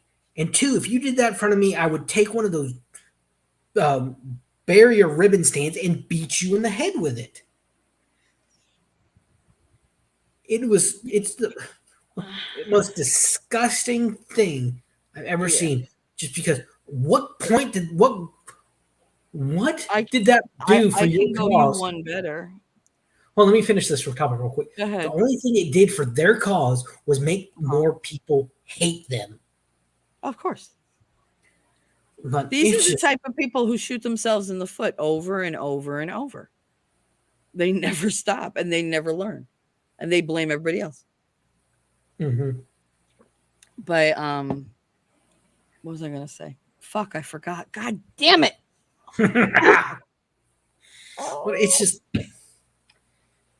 I'm trying to think. What the fuck was it? You were talking, say the last thing you were talking about. uh, shit. I don't even remember. um, God, like, I I was can't. talking about the oil company and they were what they were doing Oh, and yes, the most disgusting thing. Like you said, that was yeah, really disgusting to you and whatever. yeah, I think the most disgusting thing I ever saw that they claimed was art was the chick that pushed all that wool up inside her yeah, whatever, and like she would like have it inside and she would take it out and like knit with it or whatever in front of people. Like, she was a presentation. She was a, like, what do they call it? An exhibit. yeah. And like she would sit there day after day after day. She got her period on all the thing, and she would like sit, and they're like, "Oh my god, she's so brave." I'm like, "That's disgusting. Oh my god. Yeah. Who wants to, like, Well, are it's you like gonna wear that sweater? Ew." Like, that's not hygienic. It's just not. It's just, why it's is like that art? I remember a few years ago, or maybe last year or the year before. It was a big thing, I think, in England or something. Someone basically rolled out an empty like rolling platform. Said, "Here's my art exhibit," and sold it for like $800,000. Someone actually bought it. I, Literally I nothing. listen, people And buy I've dirty seen good art. panties over the internet. It's a thing. God. Okay? It's a lucrative friggin' thing. Like I've seen young And I artists wish I would like have thought of it 20 years ago. our fine arts department at college was so small you really didn't you really kind of intermingled like the arts, the music, and the theater department kind of intermingled. And I would do shows at like art exhibits that they would do. The Yep. art department would put on an exhibit, the theater kids would come and perform in it. Like one of the big things we did was the art department did was a cup show. Students would make different style cups Yes, exactly. They want to be Mhm. known. I Absolutely mean, look at agree. these. Oh, yeah. Daisy suggested something. Did you see that Martin Luther King statue that they unveiled in Boston Commons today? Oh, for the love of God, the one that looks like he's eating her pussy out. It no, it looked like this to me. It looked like two hands sticking in someone's ass. No, that looked like he had his head there. She had her hand on the back of his head and was like Yeah, holding. That's what that fucking looked like. And it yeah. don't look a thing like that picture of her and him holding one another at all. No, it Like doesn't. they didn't It even was get the arm angle right.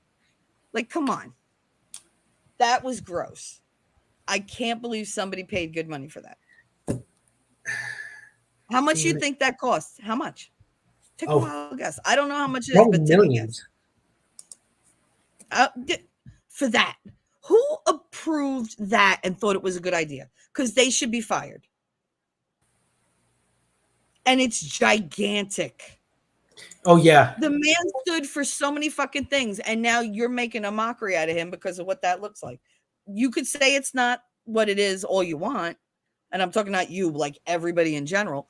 $10 But million. what you see, once that came out of somebody's mouth, that's all we're going to see. That's all we're It going to see. cost $10 million, Not surprised. and it Not looks like surprised. I wonder how many homeless people that could have put up for the year. yeah.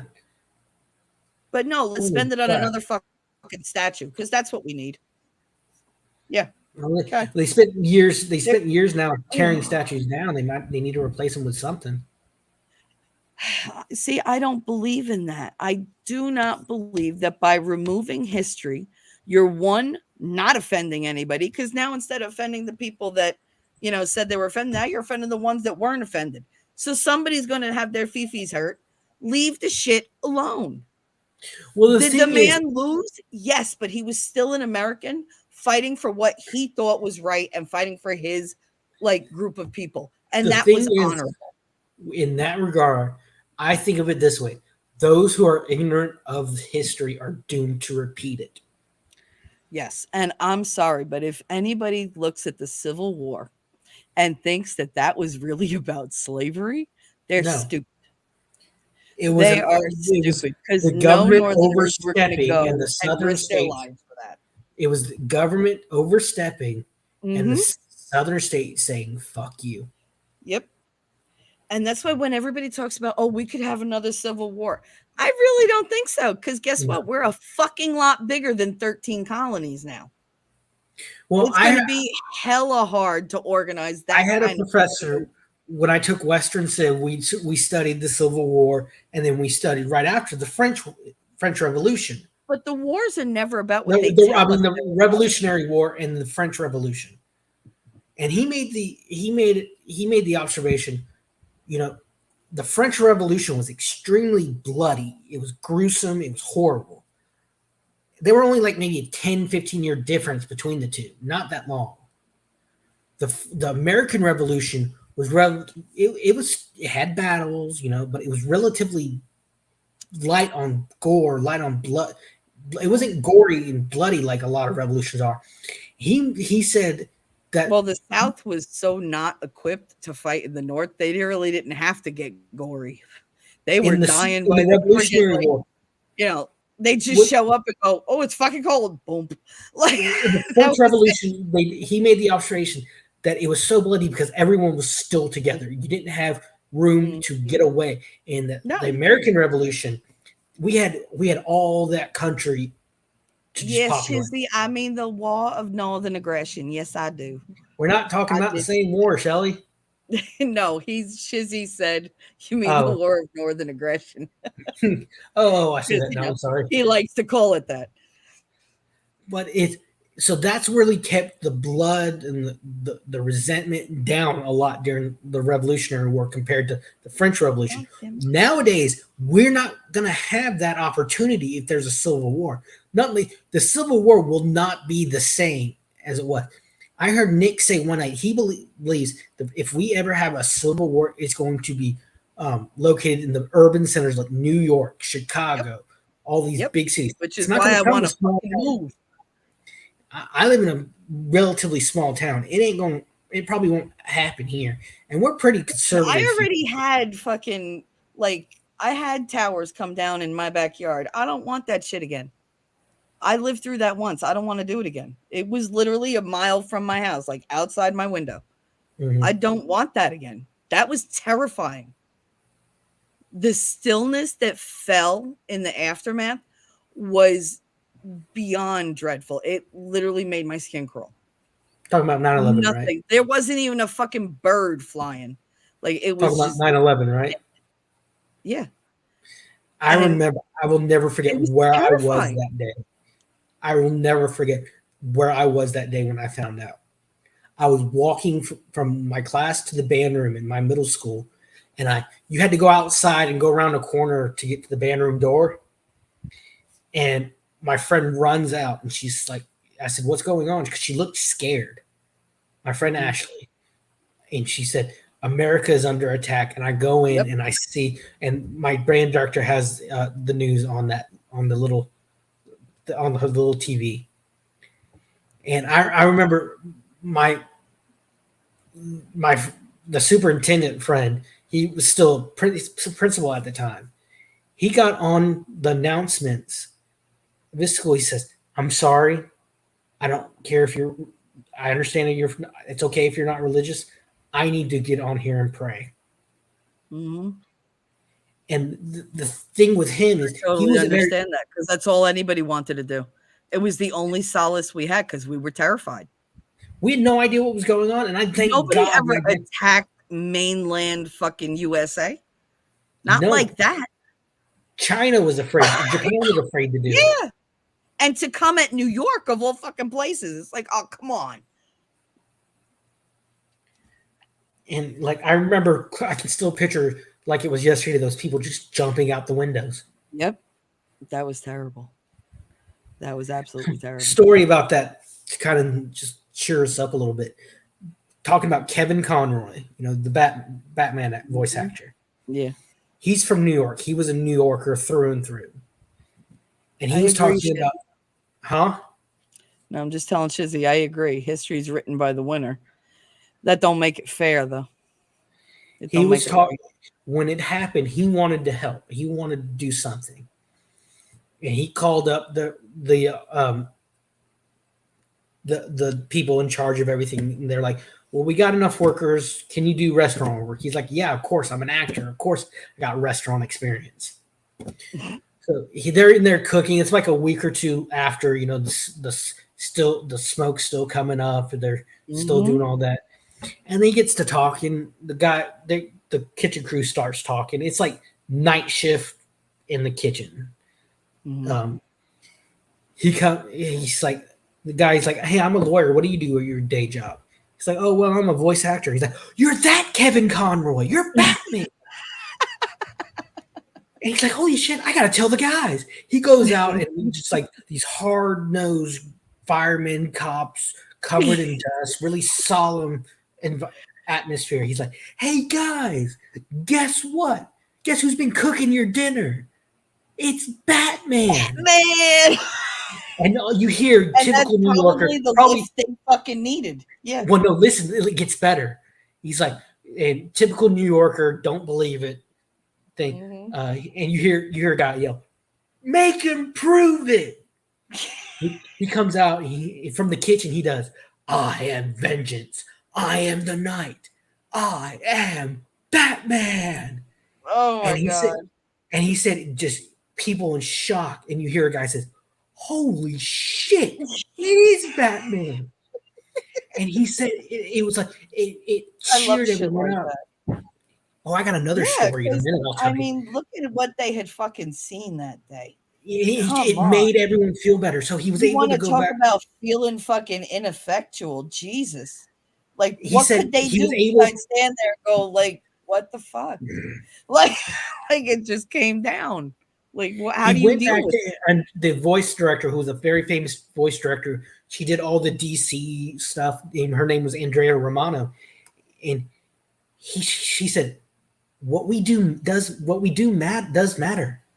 People it? Mhm. care about what we do."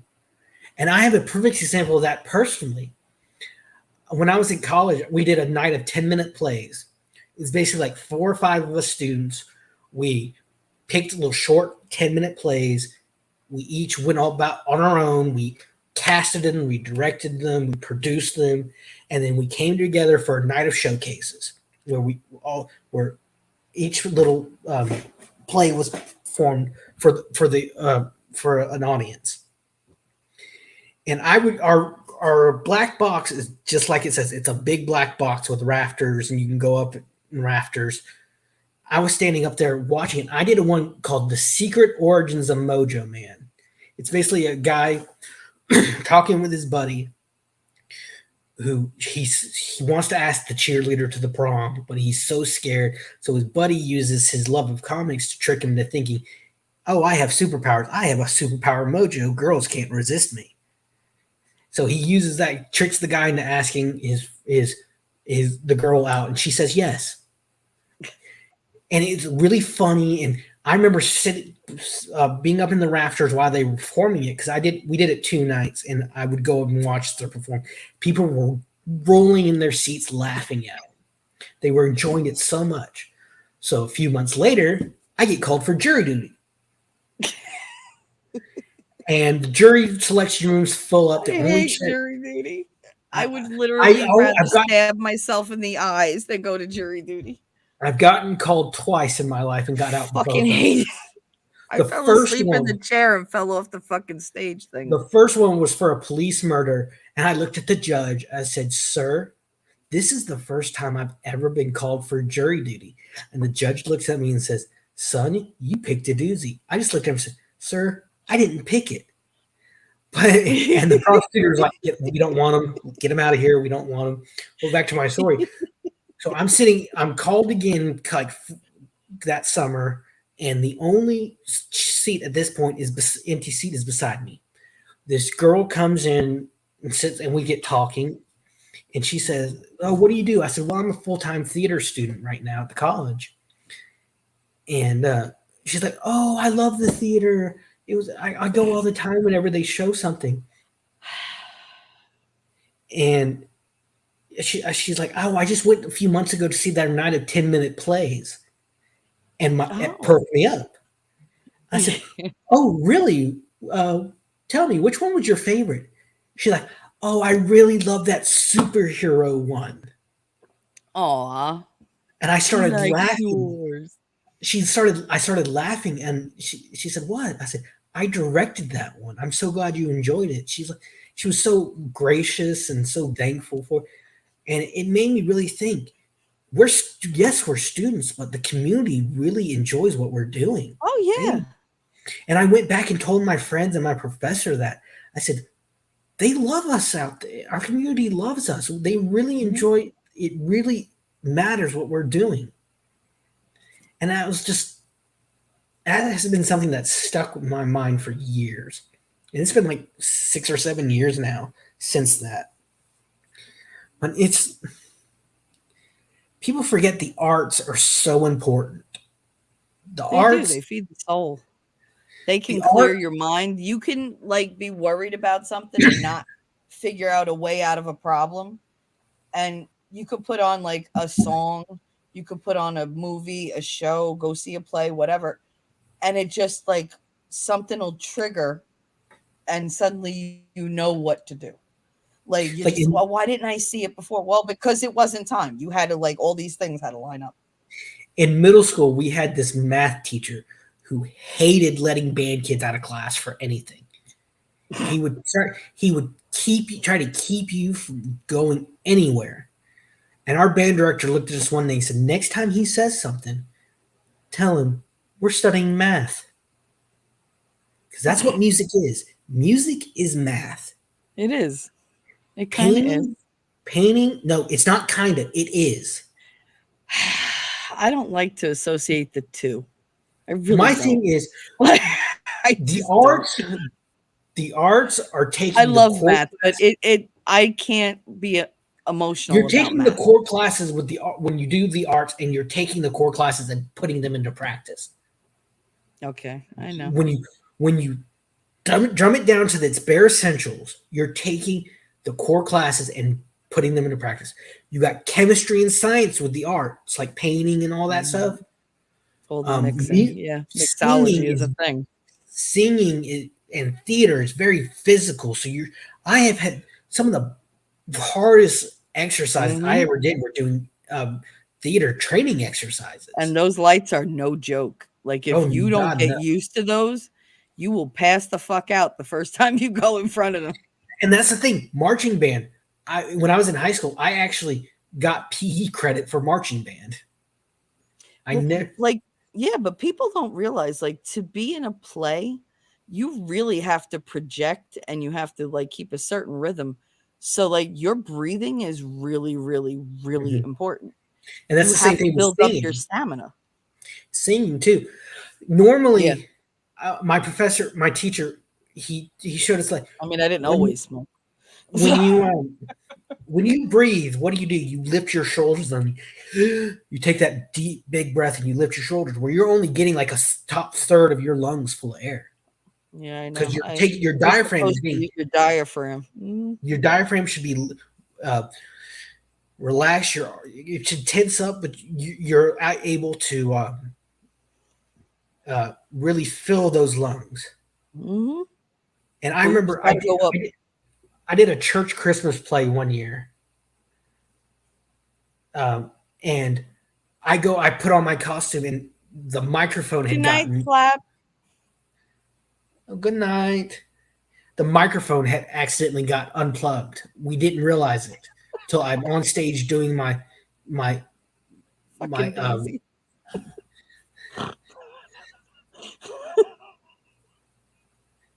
keep that rhythm. Fat, fat, fat, fat, fat, fat, fat. But Oh. through my music training, I was able to project, and people still in the back of the auditorium would still hear me, even though my microphone was unplugged. It was just an accident. My costume guy had accidentally unplugged it, just putting on the costume.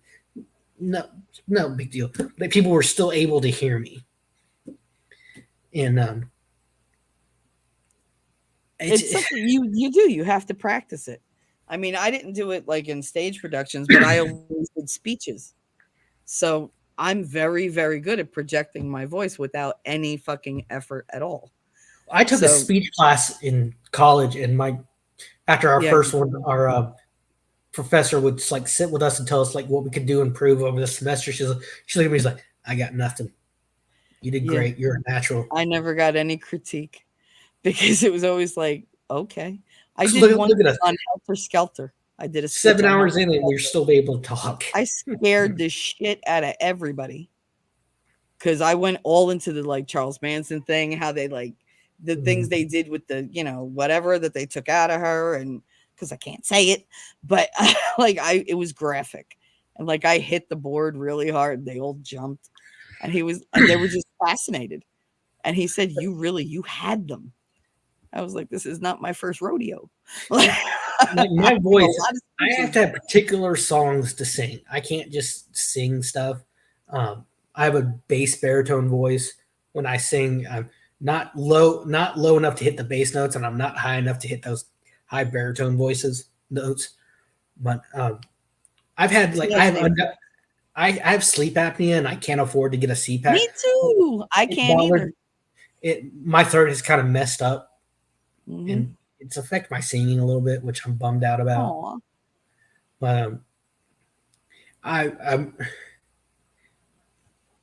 I was the kid. I remember in middle school, I do my first oral book report, getting up in front of a class the first time, and I we were allowed a note card with notes. I basically like micro stamped my entire presentation on it. And I do my presentation. I go sit down. My best friend looks at me. He says, "Are you okay?" I said, "Yeah." What? He said, "Your arms were just shaking uncontrollably the whole time. I didn't oh even notice." But now I'm doing theater and stage and shit like that. I'm like, you would have told that kid in the year 2000 that he'd be doing the theater. He would have looked at you like you were insane. you're nuts. Yeah, I know. Well, if I you would mean, have told me a year ago I'd be doing this, I would have told you, "Get the fuck out of my face." well, it's the same way. I only started probably 6 months ago.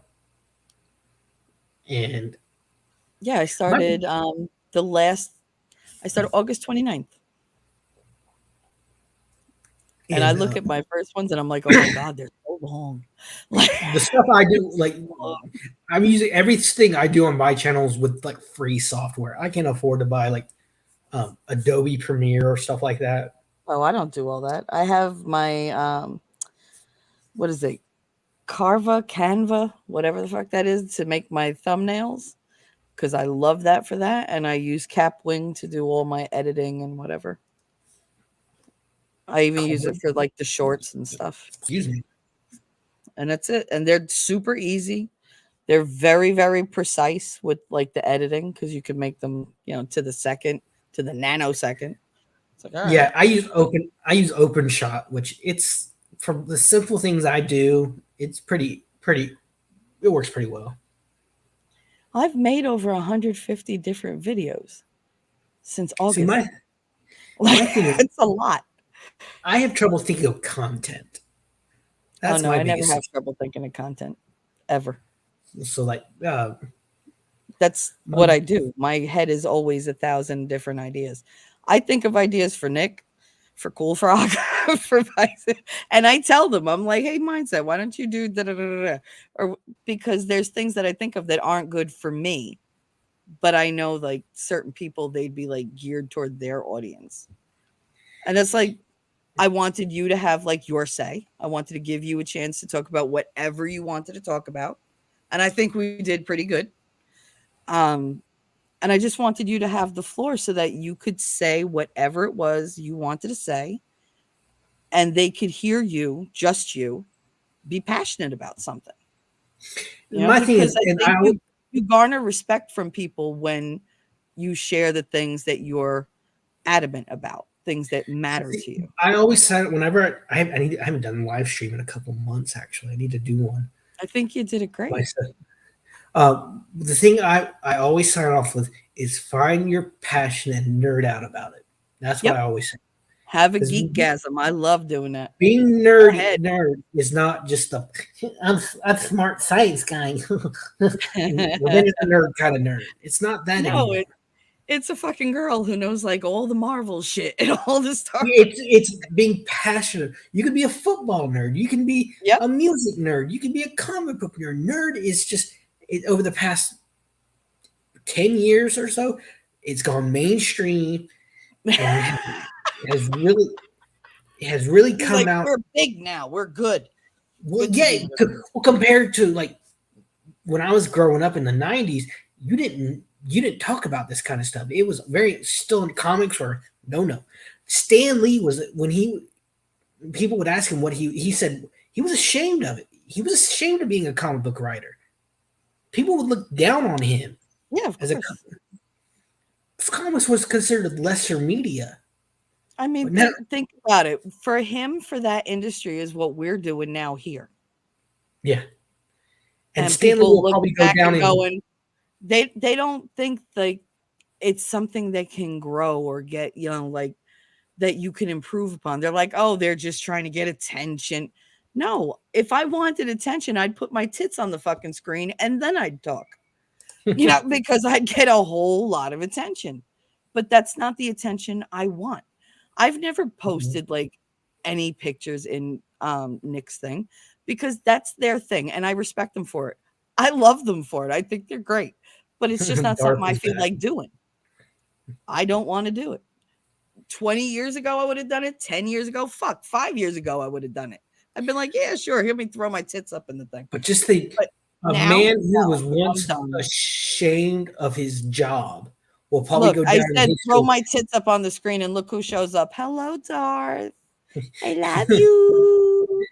Just think, a man who's looked down upon, who whose job was thought of as second class, will probably go down as one of the 20th Oh, and and Cool 21st Frog. century's greatest artists and writers ever, having created a modern pantheon. Because that's what DC and Marvel and these superheroes, there are modern versions of Hercules and Perseus, all these stories from Greek mythology. Now, Of course.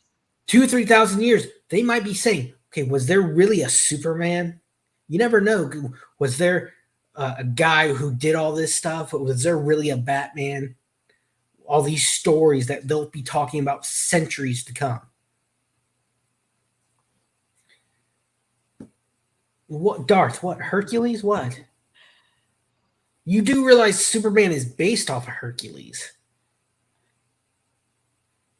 All these characters are. All these characters. You look at the X-Men. There were all these like little they're literally just representations of demigods. Exactly. And like sprites and fairies and all the different, like the Furies, and they have all that. Mm-hmm. And I mean, we don't really create new ideas. We create characters based on old ideas. Every idea has been done before. Yep. Just like sex, there ain't nothing fucking new. Although I'm pretty sure the Romans didn't have a baldo. They might have. I don't know. They were debaucherous. Like, but I mean, we don't have vomitoriums yet, so I guess we're good. The Romans even had rest stops along their highways, where like travelers could stop, eat and drink, water their horses. They actually found a couple years ago. Get laid, throw up, and take a nap. There you go. That's the Italian way to be. Like the rest stops we have on the side of the interstate, they had them on the side of their roads. But the Romans, they took a lot from other countries, other societies.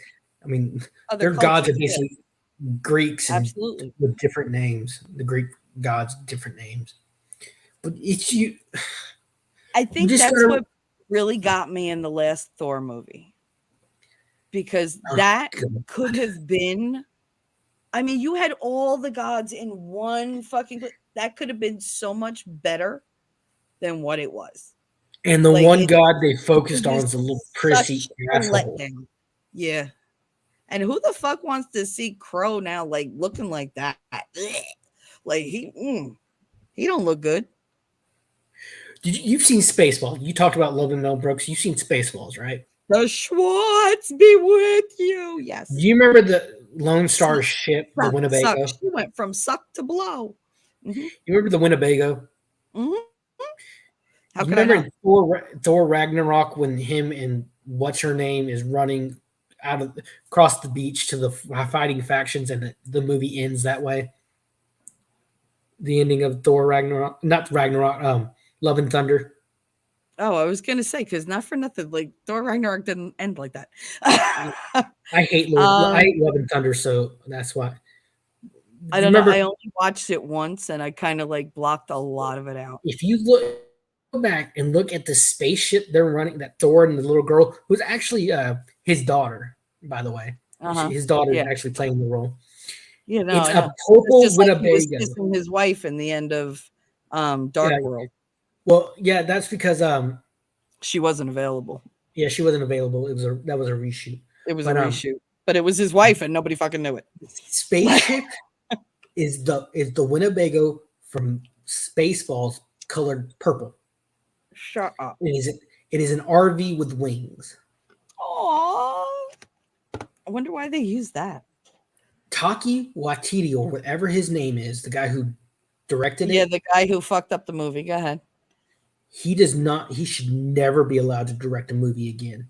No, he shouldn't be allowed to even watch a movie again, because he obviously didn't learn anything. Now, Jojo Rabbit, the movie he did outside Marvel, that was funny. The Nazi one where the kid is like a little brown coat in Nazi Germany. It's Scarlett Johansson's in it. And he has an imaginary friend who's Hitler. Great. But it ends up he realizes the Nazis are bad and everything. But it's just it really showcases the absurdity of that ideology. Like there's one scene where they say, "Heil, you know who." I wish they would have. Oh my God. Could you imagine if the Nazis did that? Heil, you know who? Well, it's like in The Producers, which that's another Max talking about earlier. The roles I'd love to play. I want to play Max Bialystock from The Producers. I would love to play that character. Oh my Nathan god. Lane's character. It's Uh, Hitler in springtime. Like I he's like, Heil myself, and he does a flamboyant Hitler. But that was John Barrowman actually in the movie oh, singing fuck. that song. John Barrowman, who played I Captain. know Captain Jack Harkness. It was a joke that Captain Jack was stuck in New York, so he got a job singing on Broadway and sang Springtime. The People would face ask John of Barrowman at conventions, "Could you sing Springtime for Hitler?" And he started saying, "No, no, I'm done." But that was such a funny movie as well. it was. It was great. He's really good. He was. Oh, Kiss Kiss Bang Bang was hilarious. I haven't seen that one, but Kiss Kiss Bang Bang the movie. You didn't see it was Val Kilmer and I think Robert Downey Jr. You didn't see that? I don't know if I had it or not. They have like Val their Kilmer, bro kiss. It's hilarious. oh, no. Val Kilmer. Well, I love It's Val sad Kilmer what in he. this. The It's sad Saint what was definitely my favorite movie in it. it's sad what's happening to him with his throat cancer. I know. Did you see the whole Val documentary? That was so sad. He came back for as Iceman in Yeah, Maverick. I heard. I haven't seen And it yet. I know I have to, that but is you need it's to. Tom It's one Cruise of and the I don't best. want to. But you got to. It's one of the best movies that. I know. I know. There's certain It's a Tom Cruise movie. movies that I will watch If voluntarily. you want to watch a movie, see a movie that's made for the fans and not for the studios, watch Maverick. Yeah. I mean, that's why he made it. But He my made it. favorite movie of his was Legend. Uh, I fucking loved that movie. The whole thing with her turning dark and like the unicorns and oh, it was so good. yeah, Tim Curry is the devil. Yes, I know.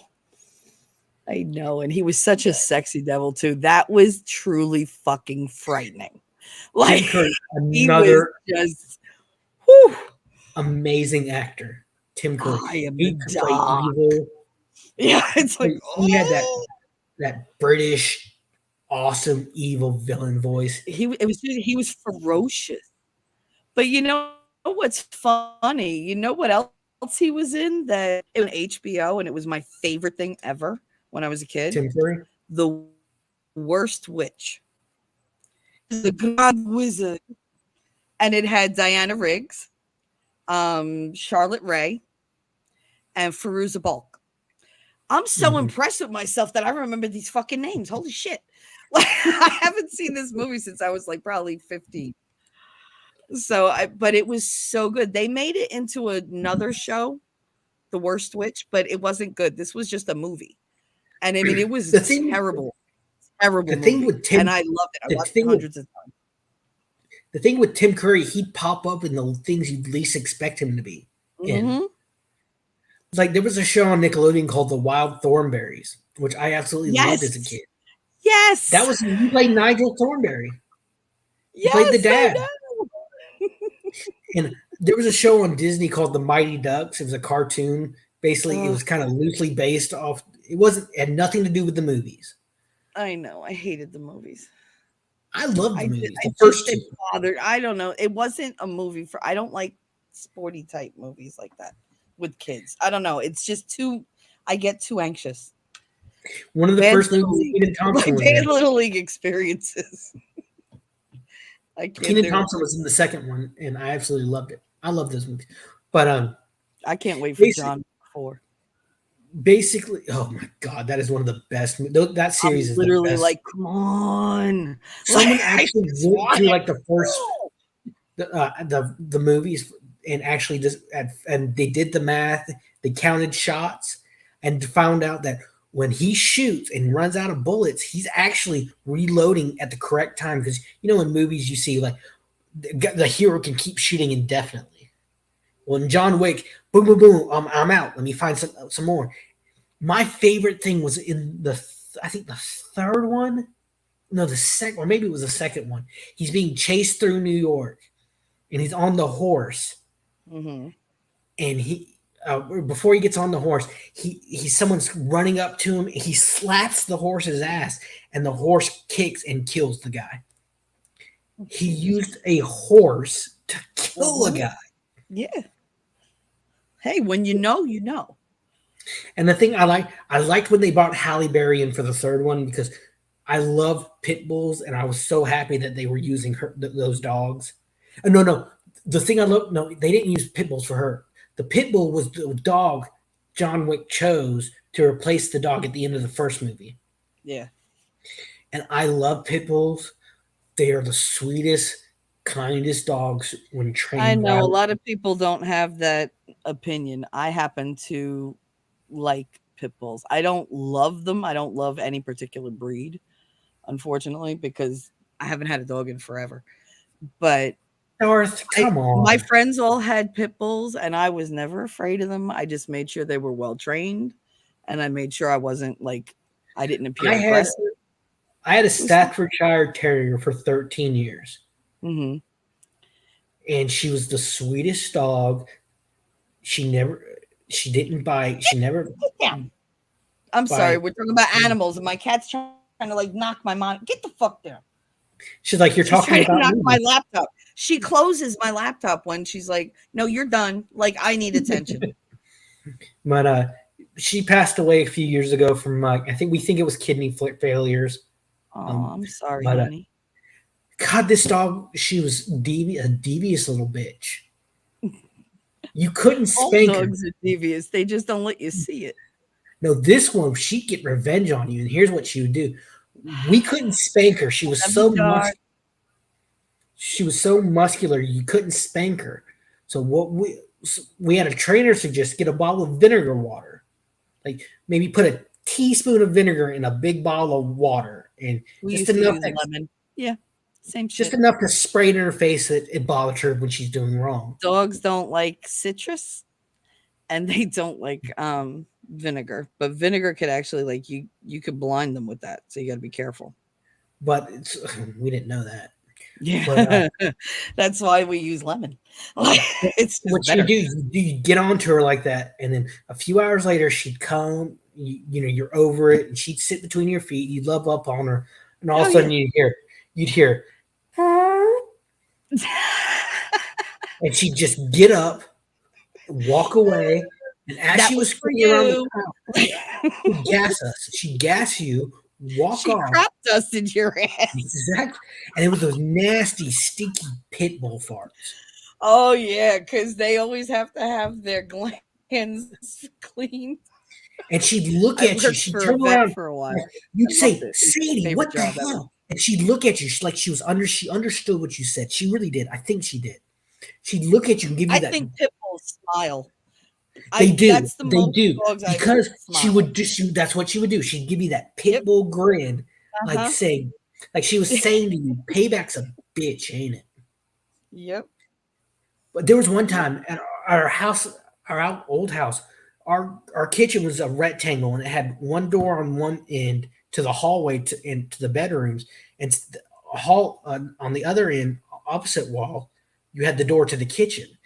And Mhm. mom would, and the oven was at the door to the not the kitchen, the door to the dining room. The oven was at the dining room door, and Sadie would come and walk and sit down at the Yes, other you are. door and Thank you. just Go ahead. she'd just sit there and watch my mom cook. And this is hard linoleum floors. Yeah. And one time she lets one rip, and Oof. my mom claims she felt it in the floor. I miss that dog so much. She was the sweetest dog. She was awesome. Our That neighbors hated dog it. farted so hard the floor shook. I miss her. I do. She was the sweetest dog. You Our are a neighbor gem hated. sometimes. You really She are. was. She was an awesome dog.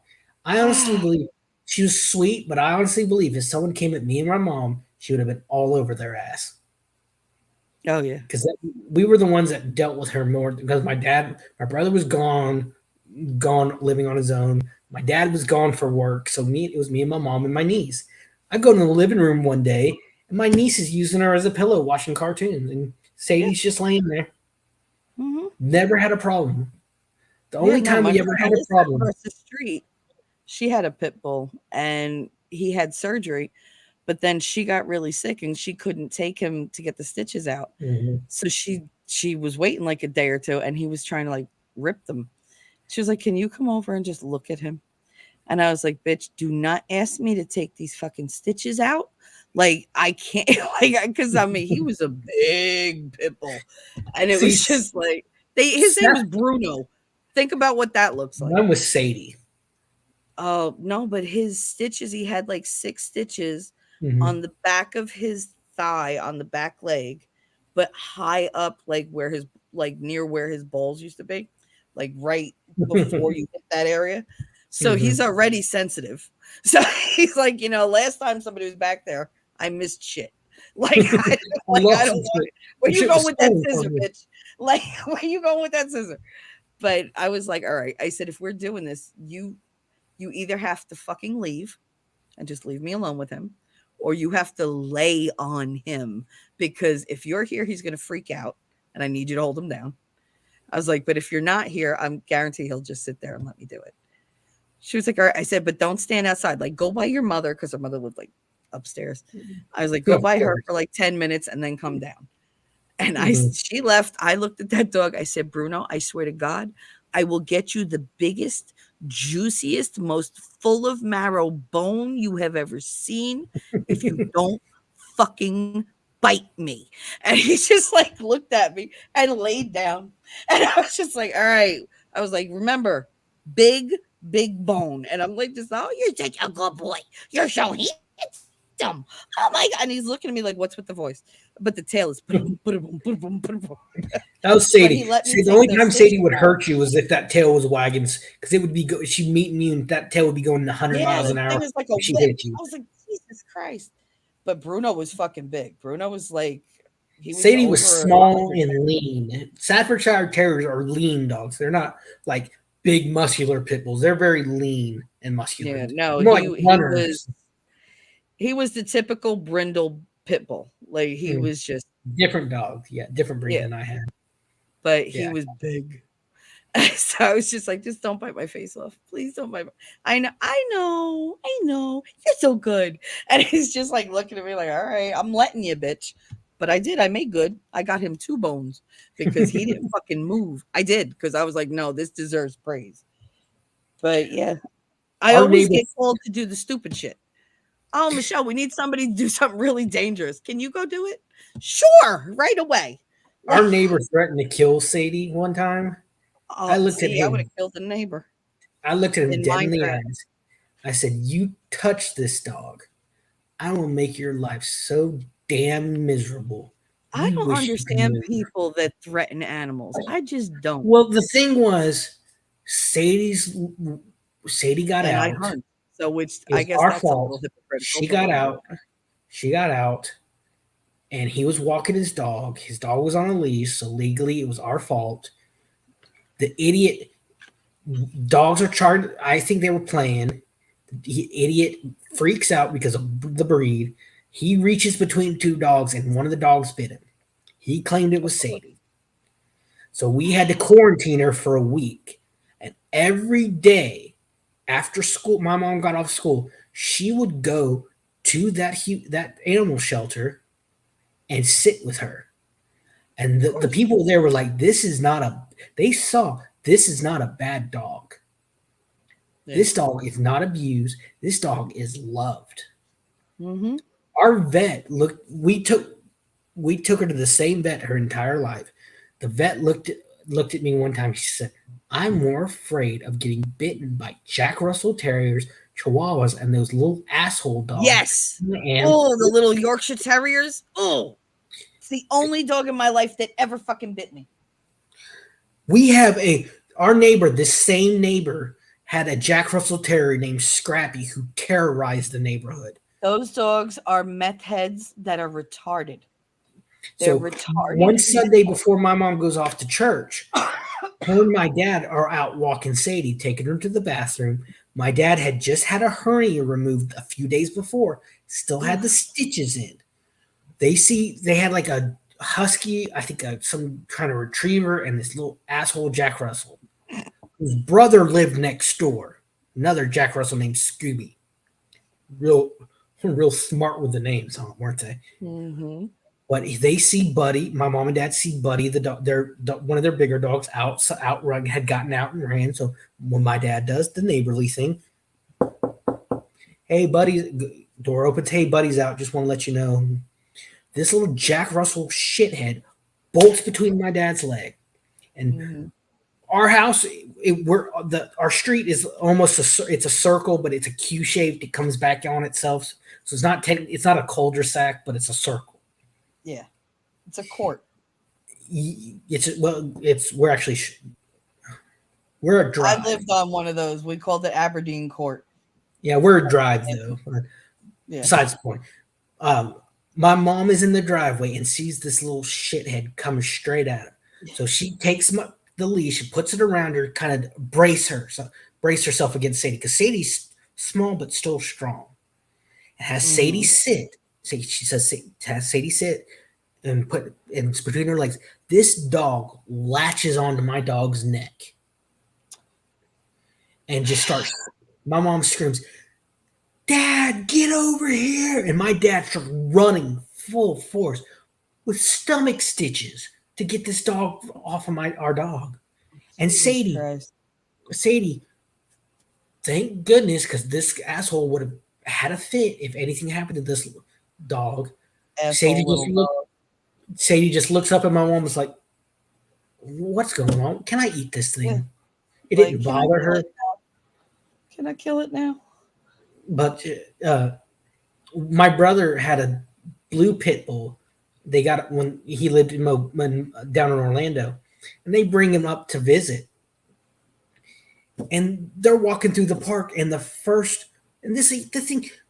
His name was Duke. I don't know. He hasn't been. He had worms, and I don't know if my brother was ever able to afford medicine. So I hope he's okay. I haven't asked my brother, nor do I want to know. Yeah, I But he know. was a little thing like the size of a bread, like half a bread loaf. Oh God. And this dog walking through the park just grabs him and starts tearing his neck up. Oh Tore, my God. and luckily it didn't. It busted the skin, like the flaps. It didn't like damage the the throat or anything. Yeah, But there was like the blood. esophagus or whatever. And I called PetSmart and it's like, well, the veterinarian is just walking out now. I said, well, you get his ass and tell him to wait. Mm-hmm. And my brother can step up when he needs to. He cleaned the wound as best he could. He was stayed up all night changing he took toilet paper and kind of Aw. tape and did Mm-hmm. his best he could. And but Duke was twice the size of Sadie, and Sadie had wanted nothing to do with him. Aw. I miss that dog so much. My brother got her to be a fighting dog, and Yeah. we saved her basically. She was the sweetest. I Uh, hate when they do that to dogs. I yeah. working in the vet, I used to see so many fighting dogs come through.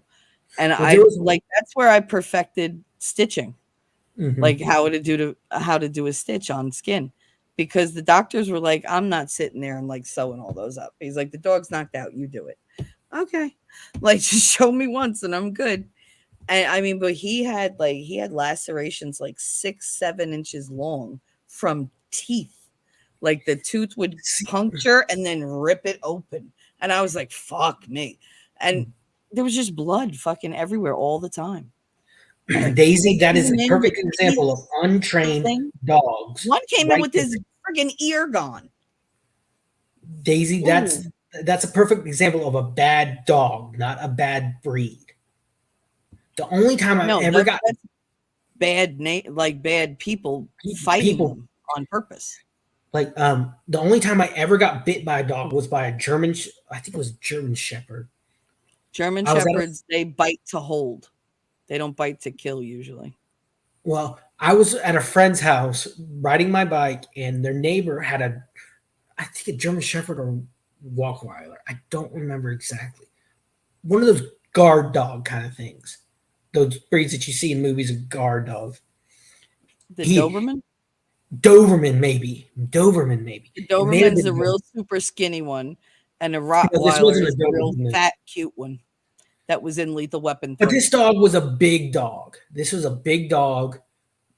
Uh, it had busted out through the screen on the door and Mhm. chased me down and bit me right on my ass. Oof. Didn't break the skin or anything, thank God. Which surprised the hell out of me. Surprised the hell out of me. It didn't break the skin, but I ran for my life into my friend's house and just stayed there. But sadly, I heard a week later it attacked another kid and tore up his arm, and they had to put it down.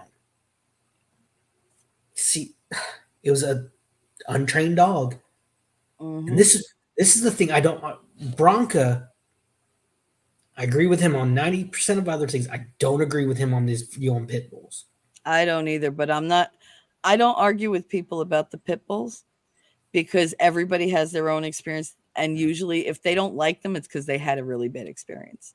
This And is that's Broncos like has said he's I never had hate experience with pit bulls. I I believe. absolutely would never leave a Yorkshire Terrier, a Chihuahua, or Chihuahuas are one of those rats fucking with little collars. Pomeranians. One of those little Pomeranians, I would never leave them with a child. They are the most cringy, bitey dogs ever because they Dalmatians scare have killed. easy. Dalmatians have killed children, but you don't Yes, see. Dalmatians are extremely high strung and they're mutated. They're not all there. Like they're really not. I looked They up have bite like that statistics. switch. I looked up bite statistics, dog bite statistics after this discussion with Bronca. Mhm. Do you realize strength wise, the top 25 out of the top 25 dog breeds, where a pit bull actually falls? Or Their it was like jaws are not that strong. I it mean, was they 19 are, but out of 25. And the yeah, top one was like 3 or 4 times stronger. And I say pit bull, this is like the only pit bull breed on this list that I could find. The only what was number reason, one? Doberman? let me actually look it up. I haven't looked at it in a while.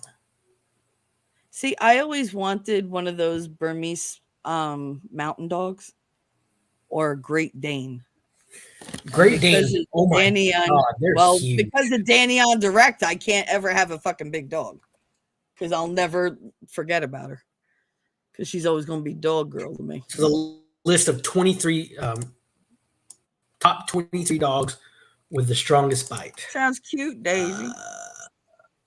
The American Pit Bull was 19. Great Dane was 18. Mm-hmm. German Shepherd was 17. Doberman was 16. The Kangal, Kangal dog had the That's one of those Japanese dogs. Turkey. They're from the Middle East. They're originating from Turkey.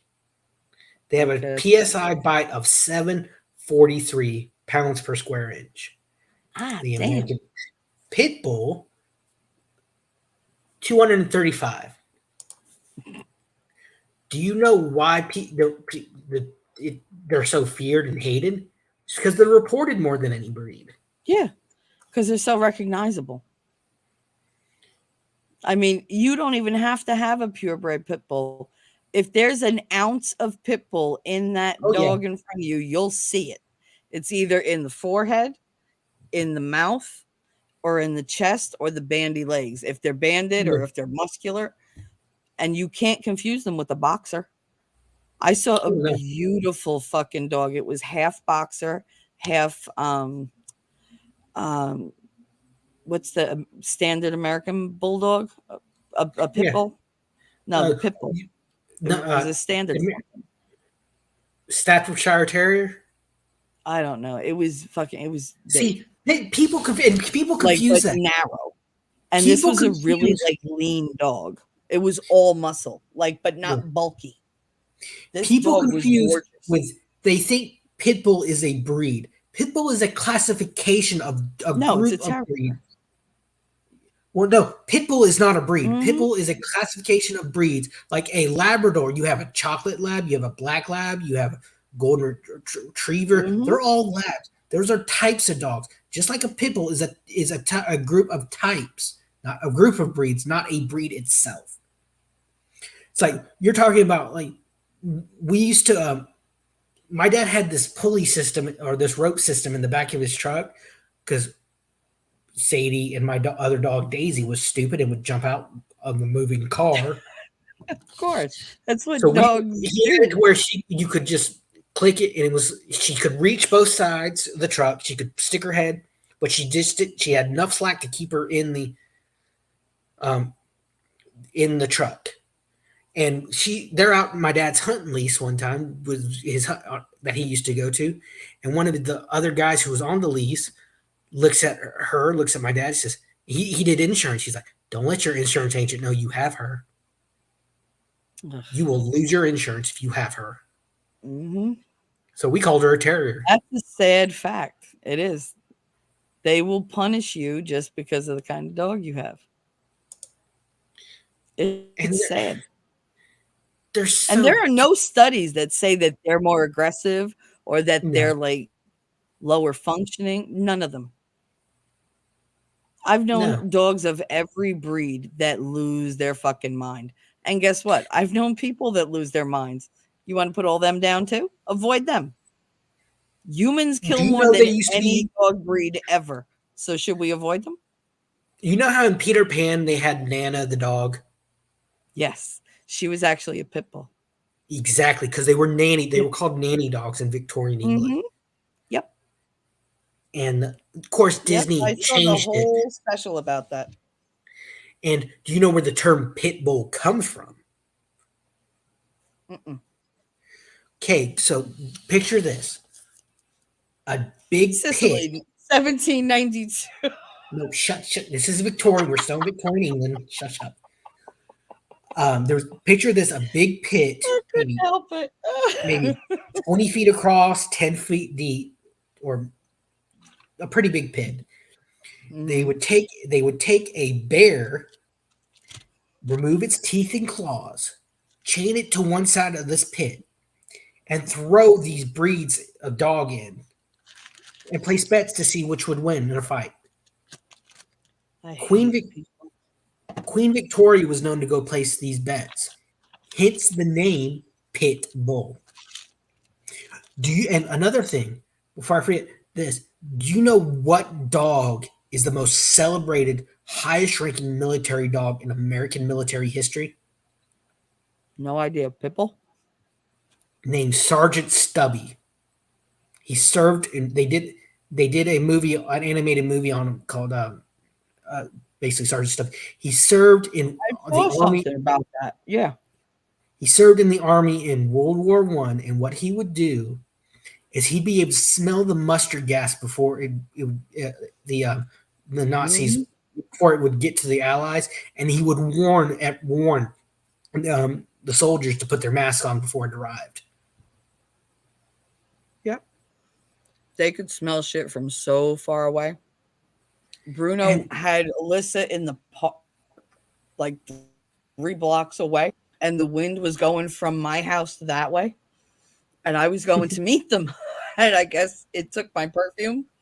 She said, all I go, my phone is going off. And she's like, motherfucker, look out. He's on his way to you. He ripped that leash right out of her hand, knocked her on her ass. And he was just barreling toward me. I was like, fuck me. I was like, please don't hit me. Because he would have killed me. Like, and he was, I was like, Bruno, stop. I was like, sit, lay down. well, my ex girlfriend, Good her dog. parents And I always had used to carry treats in my fucking get pocket. off the chat. No matter where it went. You're breaking up. About 4 months Get ago. off the chat. But my Oh. ex girlfriend, her parents had two Rottweilers that they were breeding, and these dogs were just they'd see me and go crazy. Like if I worked through the house, they either had to be inside or in their crates. And so one day I'm finally I want to meet these dogs. I need to meet these dogs, and They were like jumping on me, and I did what I did with my Sadie. I turned my back to him, like nope, or boop him in the nose, nope. And they got a little used to me, but not long after we broke up. Mm-hmm. But they were good looking dogs. One of them, I believe, honestly believe, should have been put down because it started killing animals. Oh, Killed yeah. it. Once they get that bloodlust. It got one night. Like I said, my girlfriend was blind, Mm-hmm. and she had to. She got to. She was married, had 4 kids. They're great kids. They live up in Tennessee. Her kids live up in Tennessee. We're down here in Florida. So her what she did, since she wasn't able to be there with her kids, she got a little hamster, just to be able to raise and kind of put some of that nurturing energy into. Yeah. She loved this hamster. It was a great hamster, suited her very well. She goes to the bathroom one night, leaves her bedroom door open by accident, and the dog gets in there and kills it. Aww. She was crying into my shoulder. She was so upset. But then a few weeks later, the dog kills one of the cats outside Oh because they my had God. cats that come. I was like, you need to talk to your mom and dad really needs to think about putting this dog down. I don't know what happened. Last I heard that, and this was about a year and a half ago, the dogs bred and they had puppies. But it's They just bred the dog that already developed the bloodlust for killing other animals. I Because that's passed down. if I remember right, the dog also got out and knocked up another neighbor's dog too. Oh, great.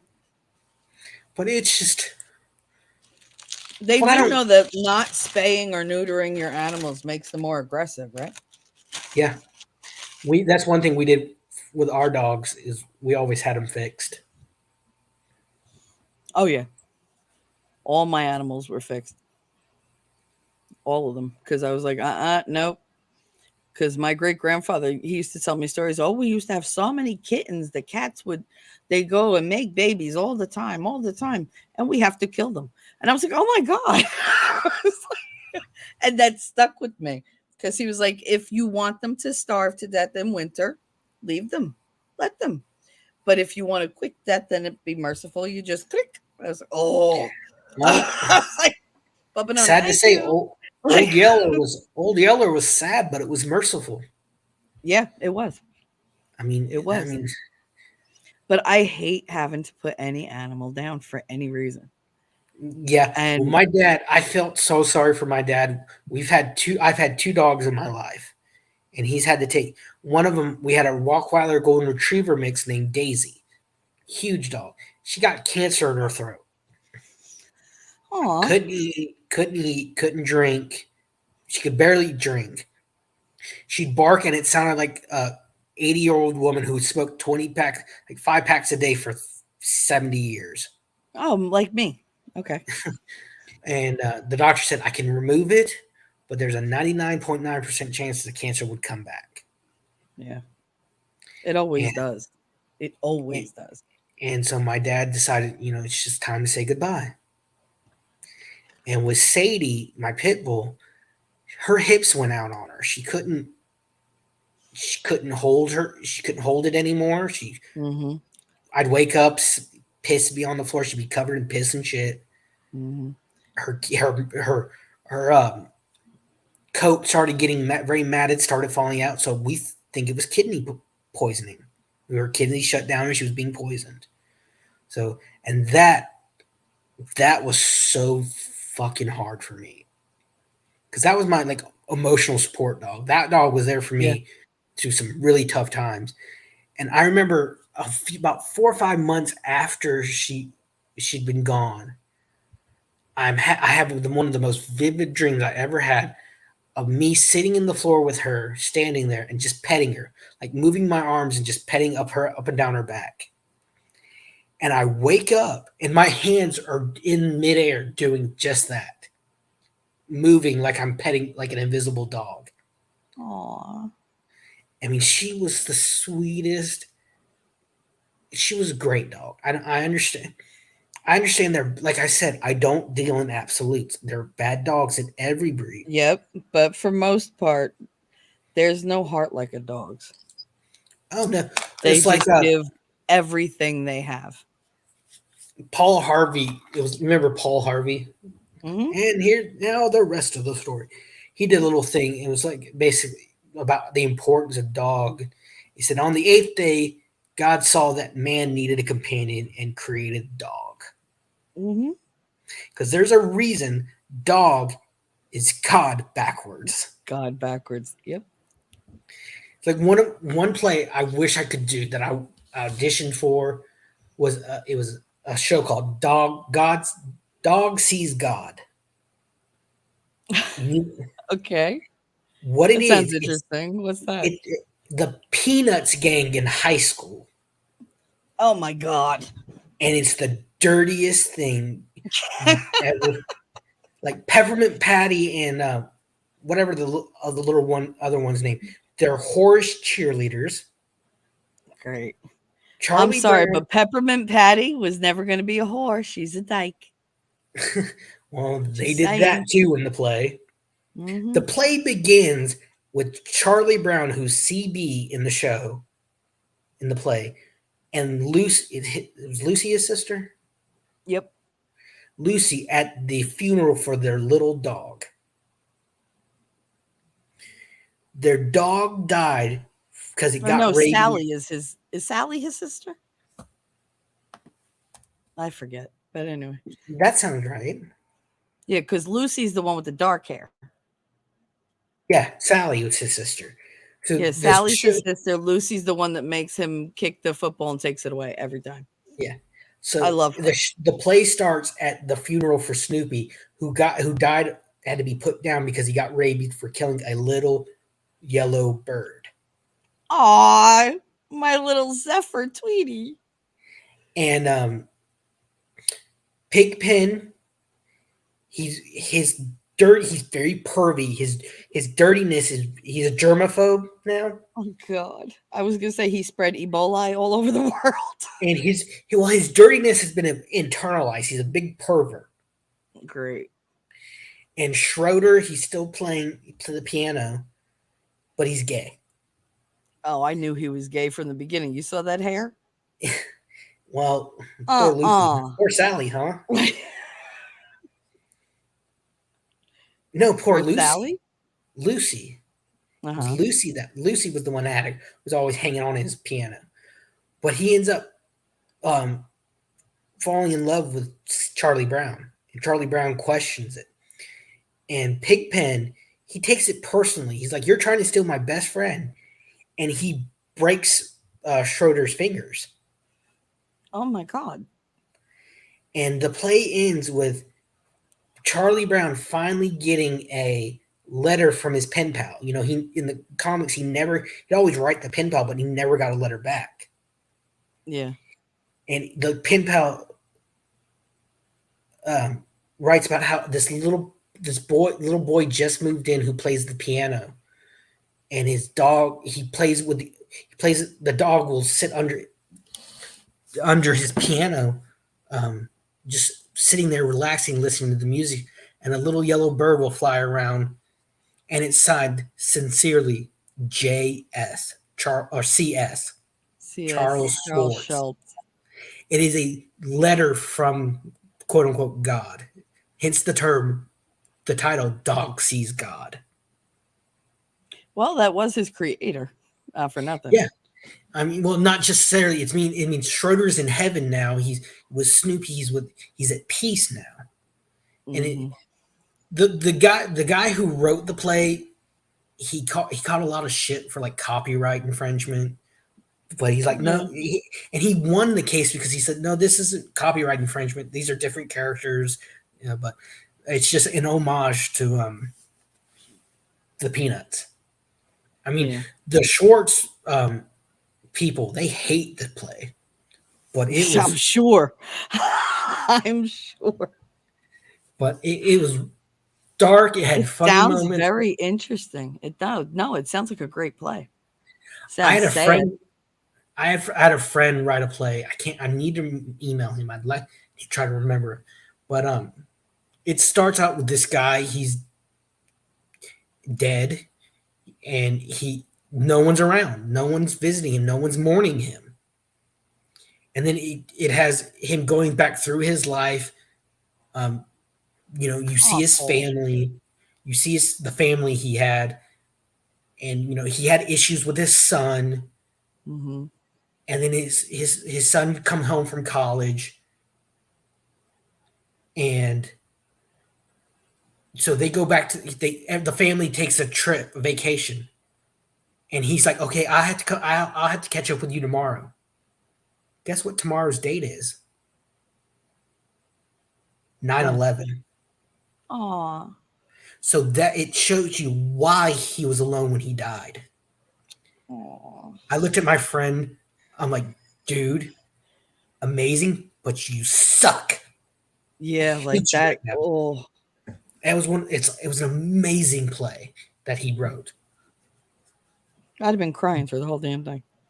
Well, when like the last scene in the play Plays is make me very emotional, the and last I scene in don't the bother play holding that shit back. was him watch the TV coming on in the news report about one of the planes, and he realizes my family's gone, Mm-hmm. and it was like so fucking powerful. Yep. And this guy, I hated him for it. I really hated him for it for a I while. I'm like, know. I know. you're Believe me, awesome, I great know. show, but you're a son of you're a bastard. Mm-hmm. Like I'm gonna remember this forever. I fucking hate you. Like Exactly, I just. Mhm. because it was such a twist at the end. Because Yep, and he you had know you're gonna feel the same way every time you think about it. through the play, he had marital problems, and he had problems with his son. But as the play went on, things got better for him. The family dynamic changed, so they decided we're going to go on vacation, or we're going on a trip. Here, plane tickets. Well, shit. That's all I had to say was Yep. shit. Mm-hmm. And like I That's said earlier, devastating. That's fucking that's an devastating. actor's job, is to make someone feel. Not good, Yeah. not bad. Just Just make you feel. feel. Yeah. I had to explain that to my son because he doesn't like getting emotional over things. He's like, "Why would you make me watch this if it's going to make me upset?" It's okay to be upset. You know, you can be upset. It's an emotion. There's nothing wrong with it. If you don't get upset, you don't get happy later. Like you need to experience both. And they don't get that. They want everything to be happy. You know what happens when you're happy all the time? You get fucking bored. You do. Because then you're like, yeah, I'm Mhm. happy. Whoop de doo. I was happy yesterday. Like, like great. Like, because nothing's different. You can't have just a constant state of fucking happy. Only drugs Yeah. do that to you. And even that you have to keep increasing. So it's like you Mhm. keep chasing it because it's more and more elusive. But yeah, I had to explain to him like being upset is okay. You And know, this is being another thing sad is okay. I disagree with Ty and Nick about when they say, "Oh, men shouldn't cry." I don't have a problem with men crying. I really don't. Now, I'm not going to But go if out in you're public. gonna sit there and bawl at me like a baby over shit, like, oh, they hurt my feelings and you're crying, then I have a problem. No, there have been times where I've come like near the breaking point where I have to talk to somebody, Hmm. and I'll tear up, I'll cry, but I'm Yeah. not going to go out in public and Hmm. blubber like a little baby. I'll cry at funerals, but there are times where a man has to be strong, and I understand that. But they seem to think that there's no time for crying. There's always a Well, time and place for crying. a lot of that is just them talking and being like all full of bravado and shit. I don't think that they believe everything that they say, but they're No. already putting forth the narrative and they, well, him especially, Nick, it embellishes and it gets bigger and it gets bigger. And he's like, oh, they're liking this. And he keeps going. And I mean, but that's what you do when you're doing improv. You go different ways and then you got to step back and go, fuck, what did I do? Like, because you're like, how big did I dig this hole? And I think he does that a lot. I love him to death, but Mhm. like he says something and then you see his face when he's like, oh, that was too far. Like, he's like, oh, I can watch him cringe because that's what I do. when I watch all these streams of all these different people, I'm watching expressions mixed, like how they match with the reaction that they're saying. Like what are they saying compared to what do they look like? Is it genuine? Because that's something I've always done. I call it my threat assessment because I'm always assessing people. I cannot relax. Like everybody's like, "Oh, you can be intimidating." I can be intimidating? All right. But this isn't even like intense. This is me relaxed. This is as relaxed as I get. I just can't. I can't let down my guard. I'm not that person. And I think he gets like that where he's very guarded because he's going in and he knows somebody's going to say something, somebody's going to post something, some drama is going to fucking happen. And then when it doesn't, he starts to lower his guard and then he's the one that makes drama by accident. And it happens a lot because he's so relieved. He gets like that rush of adrenaline, like, oh, we made it through. And that's because if you notice, he never fucks up toward the beginning. It's always, even if he's not drinking, at the end, because he's worked up like all this fucking like chemical, like, I'm doing it, I'm on live. And then it's just like, and that's when he shoots his load. And sometimes he shouldn't. But I'm never going to say, no, you shouldn't have said that. Like, you wanted to say it. You had a point. All right. Do you regret it? Well, then there's your answer. I'm not going to tell you whether you should have said it or not. And It's not some my of fucking the choice.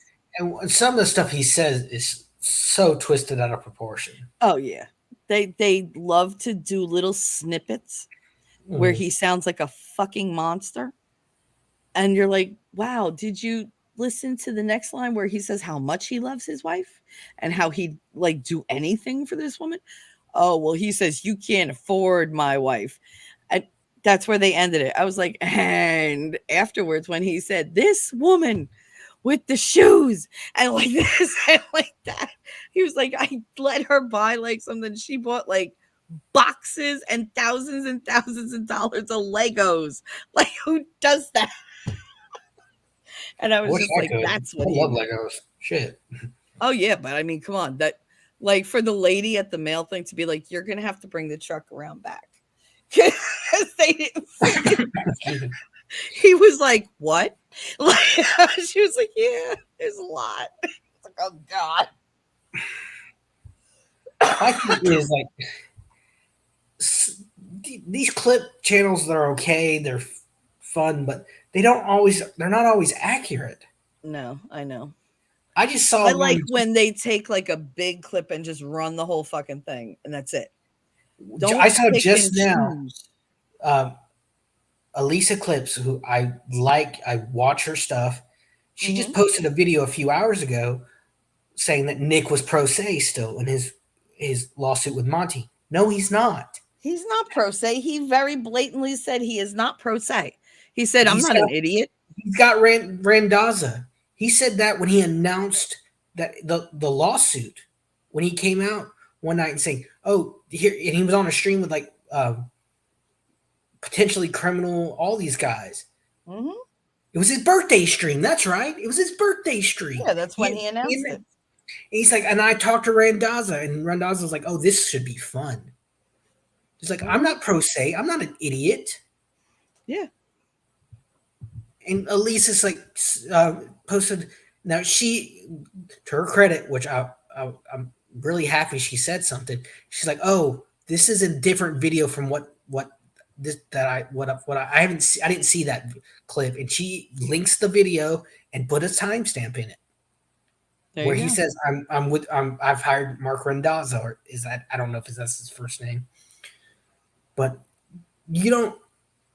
We have seen too many pro se litigants try to go after Nick, or what was that guy that in Florida last year with the dreadlocks? Who, Florida last year with the dreadlocks. it don't I matter, have but no idea. he I'm drawing a represented blank. himself, and this guy wasn't even a lawyer, but the guy was Against insane. Nick? No, this was a murder case down here in Florida that Nick was covering. You're not talking. The only one I know about with the dreadlocks was Daryl Brooks, No, this was before Daryl and that was Brooks. in Wisconsin. Wisconsin. Yeah. Yeah. God, I hated that man. I hate that man. Yep. Grounds, I hope grounds, grounds. He was so quick. Grounds, grounds. all I he was wanted to doing was punch him just in the face so many times. Oh, he was terrible. and that Wait one judge. second. Let me find out what Paul is writing. It's a real shame. I can identify that with that. Believe it or not, our beloved dog Mick was taken out by grapes. You know, I heard that dogs can't digest grapes, that they could kill them. My dogs used Yeah. to eat them all the fucking time. So I remember one time I'm Sadie sorry, by gets the in. way, You're fine. that you lost your dog. No, that he lost his Oh, dog. probably. Yeah, losing a dog sucks. It does. Lose- Losing any pet sucks. I lost both my cats last year. Well, That's it's why I got like the kitten. it's this idea that you're their entire life, but they can't be part of your entire life. Mm-hmm. Yep. Like We only get my them for a mom one short time time. looked at Sadie and said, "Little girl, you're gonna hurt me one day." Yep.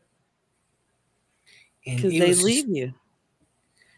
I remember one time Sadie gets in the trash. She had a bad habit of getting in the trash, and I had thrown away chicken bones, Oh God. and I thought The worst thing for them and the only thing they ever want. I couldn't tell if she'd eaten one or not. So I'm calling the vet. I said, I'm freaking out. I was like, hey, I think my dog got in the trash and ate a chicken bone. And they said, okay, calm down. Check her stomach. Do you feel any protrusions? No. Is she coughing or bleeding or anything like that? No. Then just watch her Mm-hmm. stool. And if and nothing, no blood or anything, she's probably fine. And she was, but I was just concerned about my baby girl. Terrified. Yeah, I know. Yeah. But I had to give a gallon of water and hydrogen peroxide to this gigantic fucking Labrador retriever who ate batteries because oh he had to spit them up. So I had to take a giant syringe with no needle, fill it up, like we're talking like 200 cc's, yeah. and hold this dog in my lap like a baby, like but against my stomach with her like her stomach out, and I'm feeding this fucking disgusting hydrogen peroxide solution to this dog, and she's just like, oh, I'm sorry, but I'm singing to her, fucking anything. Finally, get it all in her. I'm holding her mouth shut because it's got to like really stir everything up, and I'm like holding her, holding her. I'm like, how many batteries? 8. Fuck my life. I was like, all right. I was like, okay, time to get it out. And all I could do was turn her head to my, like, really the part of my lap that was uncovered.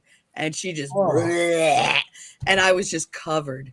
I did that for hours until I got every fucking well, one of those batteries up. about to say, But tell I them was batteries out. covered in fucking dog vomit. Like, I Definitely. was literally covered in it.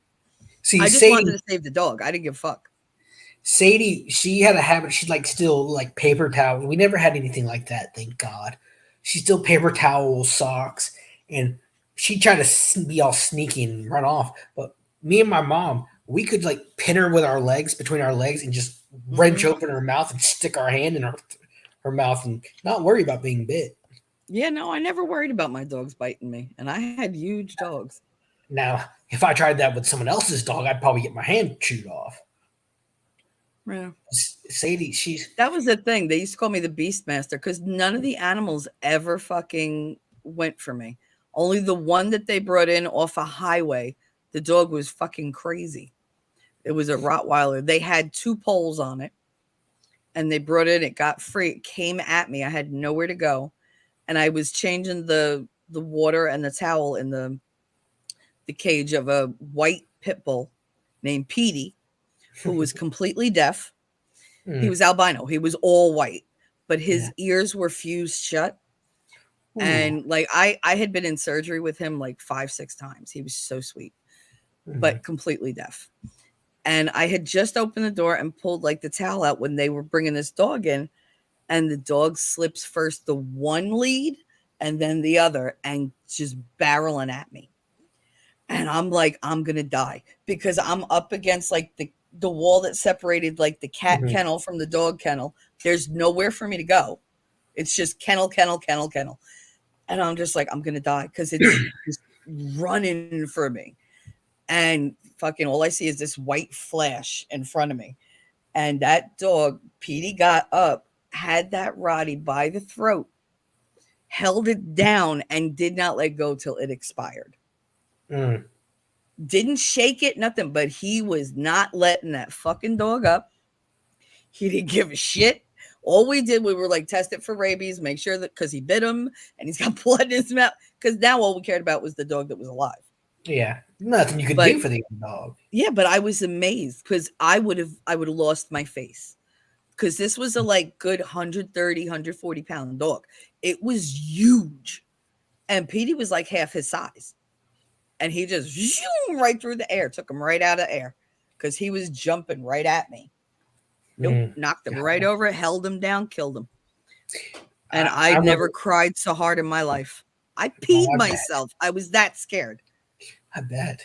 There was one time I was out for a run one day, and not on our road, but another road near my house. There's a trailer, and back Yep. then it was real junky. They had those wooden post fences that really were just there for show, and they had a pit bull, like a big bulldog. I don't know what kind of breed it was, but I'm out running, and it's out in the front yard, and it sees me, and it starts running across the yard, and it goes to duck under the fence post Mm-hmm. to come at me. And I don't know what got into me. I could not do this again, but I said in such a firm way, "Get your ass back there." And it And he stopped. stopped Yep. dead in his tracks, still Yep. hunched under the fence post and just watched me go. Mm-hmm. And I'm like, and the whole time I'm like, and I don't look back. I'm like, shit, shit, shit, shit. You just gotta let them know that you're the boss, I but cannot. not I could not do violently. that again. I could not do that again. I No, don't know. that was your survival instinct giving that command. I could tell you that right now. But But I when yeah, I no, it's weird, like how close you get to death sometimes that you're like, what the fuck? Like I could have totally been dead right there. Like I literally like was 2 seconds from dying. well, I was talking about Hurricane Michael earlier, talking about like close calls with death, and I said the room I'm in, the roof collapsed because our house is a tin roof. It's a tin roof, Mm-hmm. pyramid shape, and then we have the drywall ceilings in the rooms. Mm-hmm. Well, the Jesus. and we live on a lake. We think a tornado came through during the hurricane Okay. and really You're hurt. saying that, and the wind is whipping so hard outside my window, it literally just slammed against my window like a body. It's nice and calm here. A little cloudy though. It ain't calm as shit here. It's fucking what the hell? But so the roof, the side facing the lake, got torn off, and drywall started getting wet. Rain started pouring in, and like 2/3 of our house, the drywall started collapsing. And I go grab my laptop. I go grab like we had water coming out of the fixtures, like the AC like, lines were just pouring out water, fans just dripping water, and I go to grab my laptop because my laptop is the most important thing for me to me. It has Yeah. all my stuff in it, all my life. All your shit. I know. And I Look, go I'm close not the door. redoing all that work. I go close the door. Not even 2 seconds later, I hear something like an explosion. I try to open my door and I couldn't. The drywall in my room had collapsed. I missed it by 2 seconds. Christ. And the thing is, with Hurricane Michael, which separates it not just in the strength, the intensity, the unexpectedness of it, Mm-hmm. it uh, I forgot where I was going. It hit during the day. Most hurricanes that I've experienced, every hurricane but Hit Michael, at night. I know it always happens overnight. and like I've said, I've grown up with it. Yeah, Mm-hmm. never had to leave town for one. I would sleep through it. If Michael had hit at night, I would have died. Mm-hmm. Drywall, drywall dry is not light. No. And wet, it's just like cement poured over you. Yeah, and my entire room was caved in. Our God. kitchen, our back den was completely caved in. It stopped just short of my niece's room. My niece had a little wet spot in her ceiling. I lost nearly everything I owned. God, that sucks. I'm sorry. And I would have died. I almost lost my life. I will say that until the day I die. Hey, as long as you got out, you and We were everybody you cared about. we were stuck at home for maybe 2 or 3 weeks Ugh, due due to trees just blocking. Like I said, our street is one way is it's only one way in and out, and trees were blocked. It took us. Well, we got out probably within 3 or 4 days, but we were living up here for about a month before black mold started crawling up, and my dad's like, "We need to get out of here." I got a 4-year-old little girl, a wife, and a son. We're stuck up here. We need to get out. Shelly, I will never forget the sight of 30, 40 feet piles, mountains of trash on the side of our roads. Just debris and trash. It was claustrophobic. It was insane. And like I yeah, said earlier, no. finally getting into town, seeing the damage, going to my middle school and seeing it looked like God just poked a hole through the gymnasium, Jesus. just gutted everything. Um, those big cargo containers on railroad cargo containers thrown. The railroad track is a good 100 feet off the road to the one side. They're thrown 200-300 feet away from the road on the other side. So they went through 300 or 400 feet. They were thrown. Jesus. I haven't seen a straight tree in years now because all Just gay ones.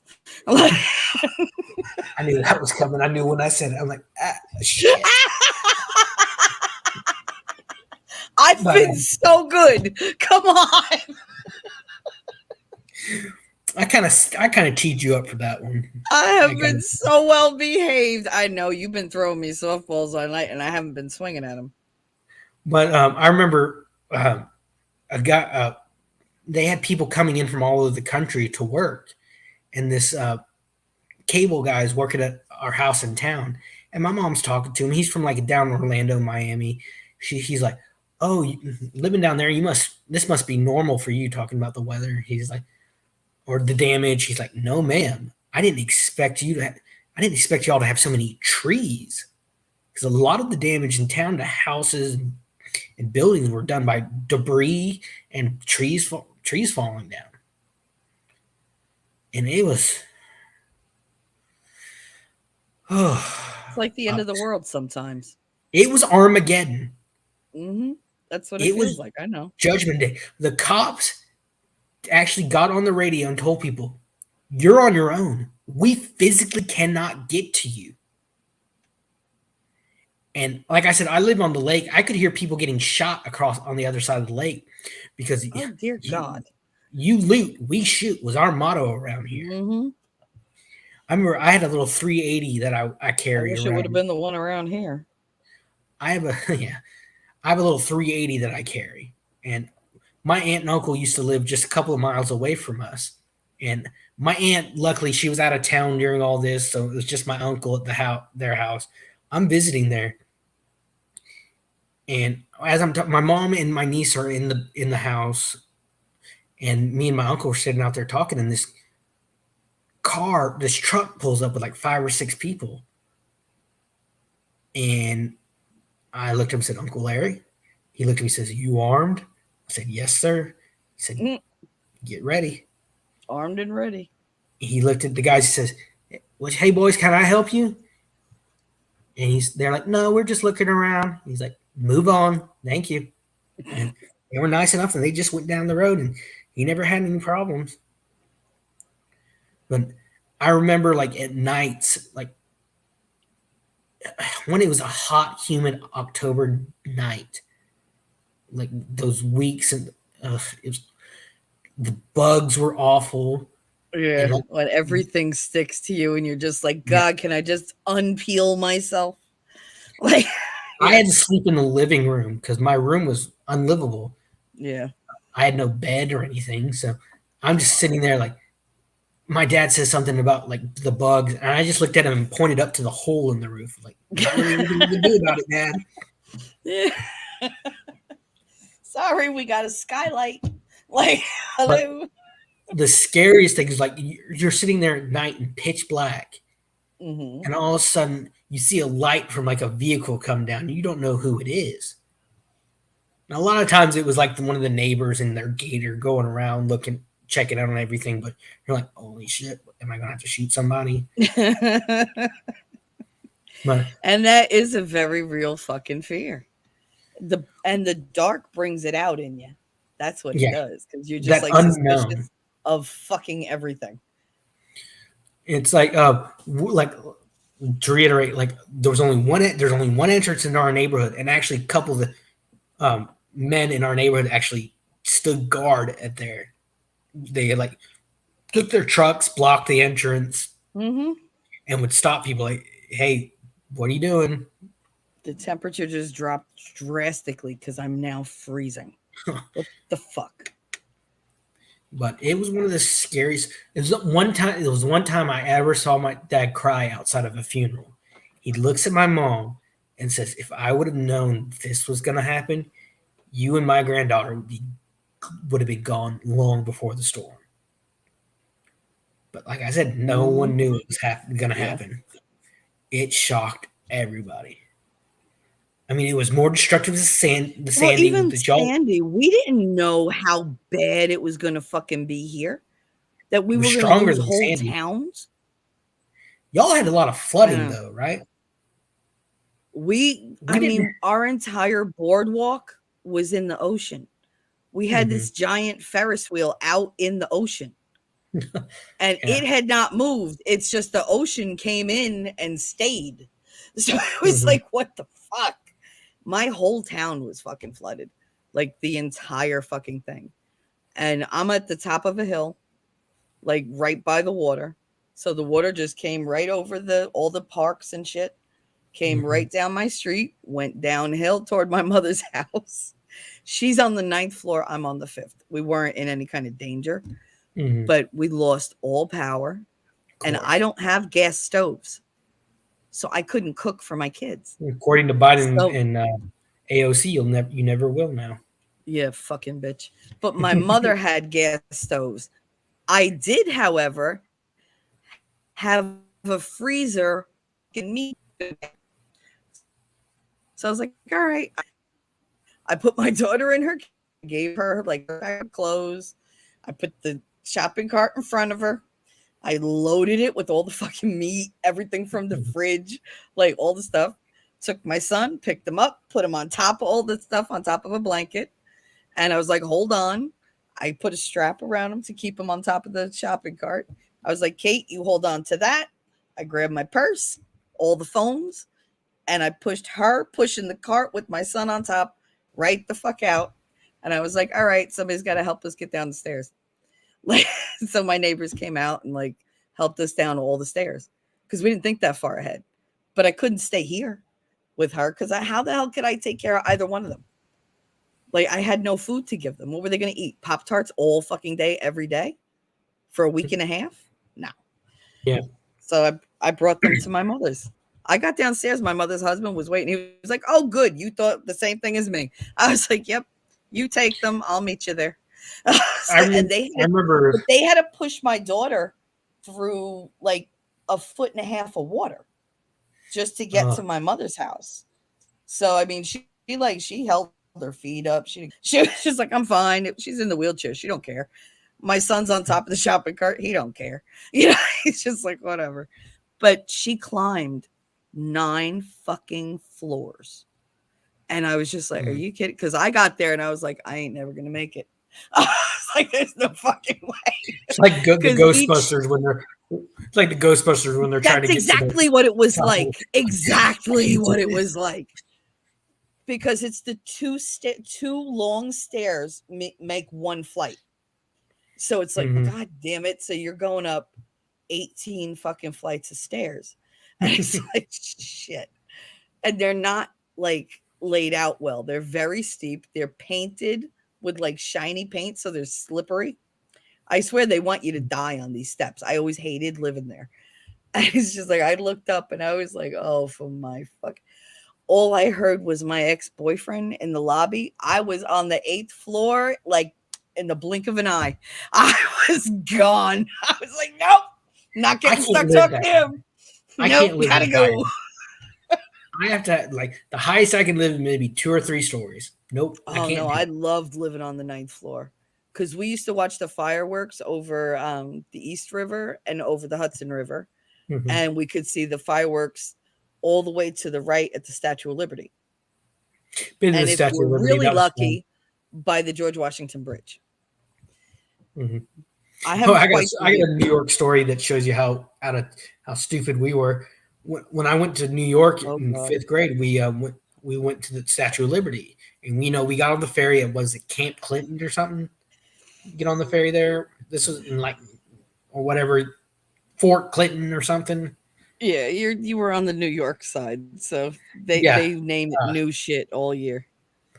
so our tour guide, which was a really cool guy, he looks at us Mhm. and says, "Okay, what I want y'all to do. Now, we're kids, a bunch of kids with their parents. He's like, I want you to go to the and top floor of the ferry and just scrunch in the corner so no one gets lost."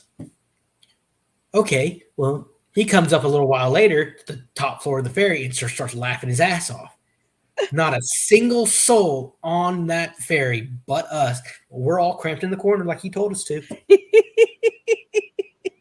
And that's what our teacher's reaction was like. We did what you told us. I remember we going to Harlem and going through like Oh my the outdoor God. markets at Harlem.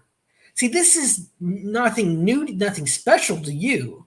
This is No, like going to Harlem was always special because you were just blessed that you got to leave. Like it was like you took your life in your hand all the see, way down this by is like fucking like Coney I'm talking Island like and shit. Oh your no. feeling about like Harlem, like my stories about going to New York. Is like if you talked about going to the beach to me, I'm like, yeah, whatever. Mhm. I remember going to Chinatown and going to a real Chinese restaurant, the kind that like hang the ducks in the window. That's on Mott Street. That is my absolute favorite Chinese restaurant.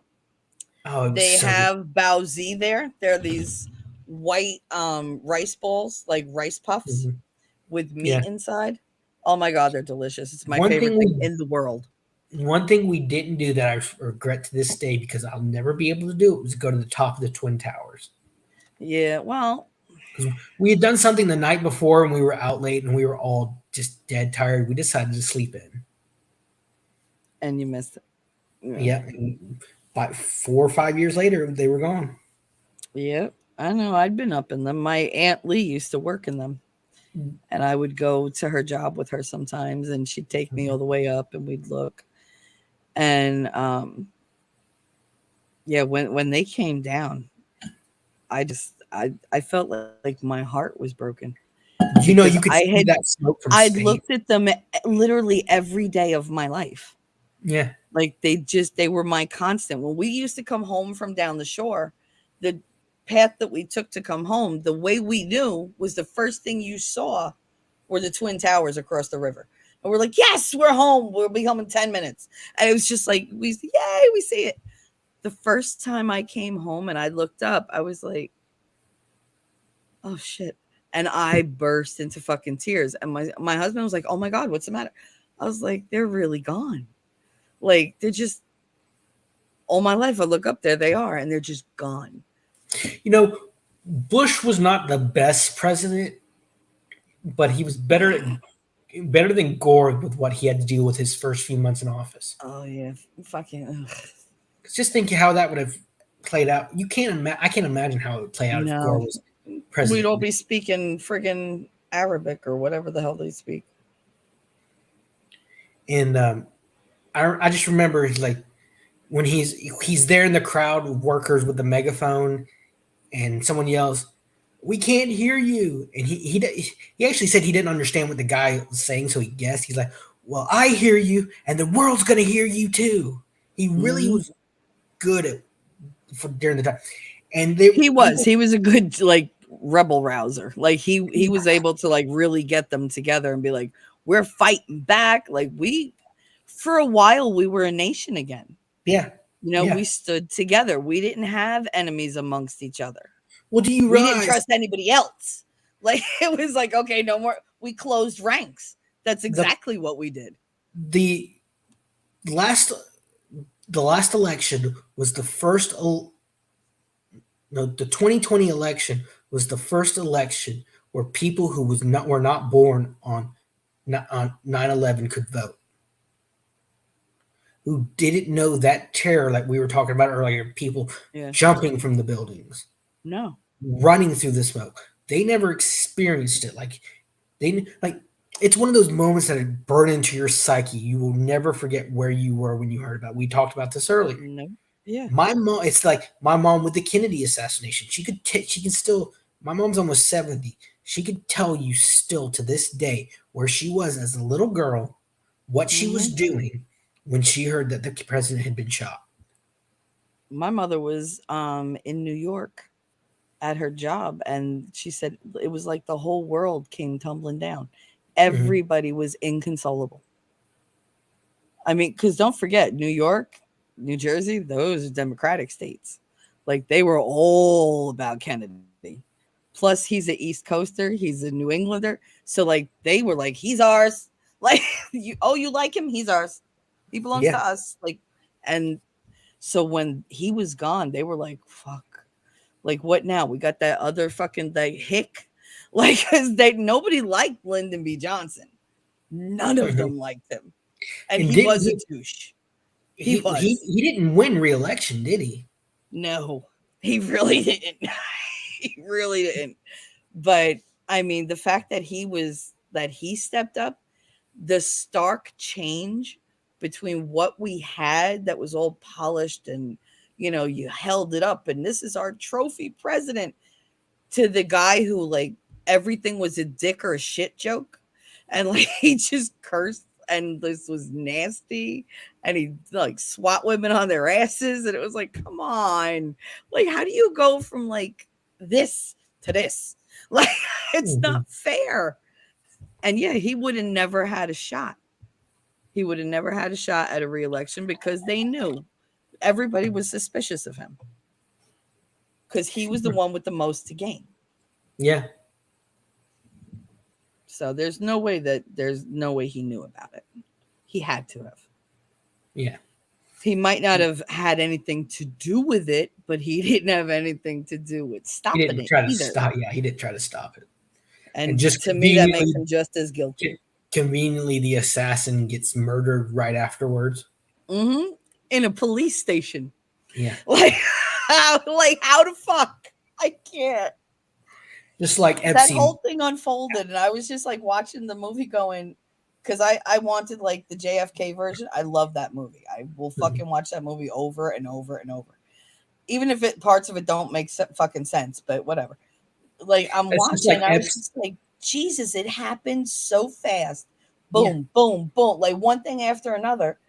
Like you have a hard time believing that this happened I in this mean, short period. 1 second you're sitting there with your husband, and then the next you're covered in his brain matter. Yep, and trying to climb out the back of the fucking car to go get the piece of his brain that flew away. Like And that's what she just was after. that Secret Service agent pushing her back into the car. Yep, he's like, get in the car. Like I can't have two of you. Get in the fucking car. Talking about that, I actually have there was a gentleman I knew at the church I used to go to. His son worked in the Secret Service, and his job was he would go like a few days, but if the president was going to be someplace, say the president was going to be in Atlanta and was doing a motorcade, his job and his group's job, they would go a few days before, map out the route, check for Mm-hmm. dangers, basically do a mock motorcade before the president got there. That I always was thought the that was pretty worst cool. route ever. Yeah, Too open many open spaces, too many windows. Nobody should have been in any of those buildings. open There should have car. been like, yeah. Who the hell gave him a convertible? Like, really? Well, nowadays the presidential motorcade, those are tanks basically. Mm-hmm. They Oh, the can withstand. beast? Yeah, That the B. that thing could withstand a fucking missile strike, can it? Yeah, I've saw they didn't go into too much detail for security reasons on this documentary I Yeah, saw, but I know. they talked about how like if there's an it can like from if they like it can withstand a landmine. Just like Mm-hmm. if it ran over a landmine, you'd feel a little bump. These things are monsters. Yep. They're insanely well built. And to think like that the sheiks and stuff, they have even better I think it cars was than we do. I think it was Jay Leno's garage that he talked to that. That sounds right. Love that show. But then he had Biden on like, fuck you. Ugh, Did you hear the story about what happened to Jay Leno a few weeks ago, a few months ago? His no. face caught Why would fire. his what? His face caught fire. He was working on one of his older cars, and, Yes. and what happened was Yes. like something Like happened, he and wasn't ugly enough. oil like sprayed onto his face and ignited. And his partner, who his mechanic, basically he said it's like I grabbed him and hugged him to try to put it out, like Oh hugged my his face. god. And I saw pictures like he had the mesh on his lower face, like completely burned. He said he was in a oxygenized tank, like an isolation tank, for like Mm-hmm. weeks. Couldn't Mm-hmm. talk to anybody. He I said it even was forgot that happened. um, he said it was like being in a fishbowl. Like he could knock on it to get people's attention, but he couldn't hear what people were talking, Oh saying. my god. But he That's was back. fucking isolation. I'd be like, knock me the fuck out. I don't want to be awake. Put me in a coma for like a week. It'll be great. We'll lose weight. My skin will clear up. I'll be nice and hydrated, and I go home. I enjoyed my trip I to New wish York. that was a thing. Yeah, I enjoyed my trip to New York. I wouldn't go back there anytime soon, though. Look, New York has so many beautiful like parts of it. There's so much Yeah, history there. There's so much architecture there. Like if you ever were like curious about different things, there's on YouTube, she does I think they're called Liberty tours or Freedom tours. yeah. She takes you through with like the camera and takes you like where Hamilton lived, where the Bank of America was, like That's an and it shows you all that shit. yeah. Oh, I walked through there. I was like in love. I was just like, oh my God, look. Oh my One God. of the Oh my God, there's coolest like a things. carriage house. Oh my God. One of the coolest things that I got to do on that trip was have a bag lunch in Central Park. I know that sounds crazy to you, No, I listen, everybody falls in love with their first visit to Central Park.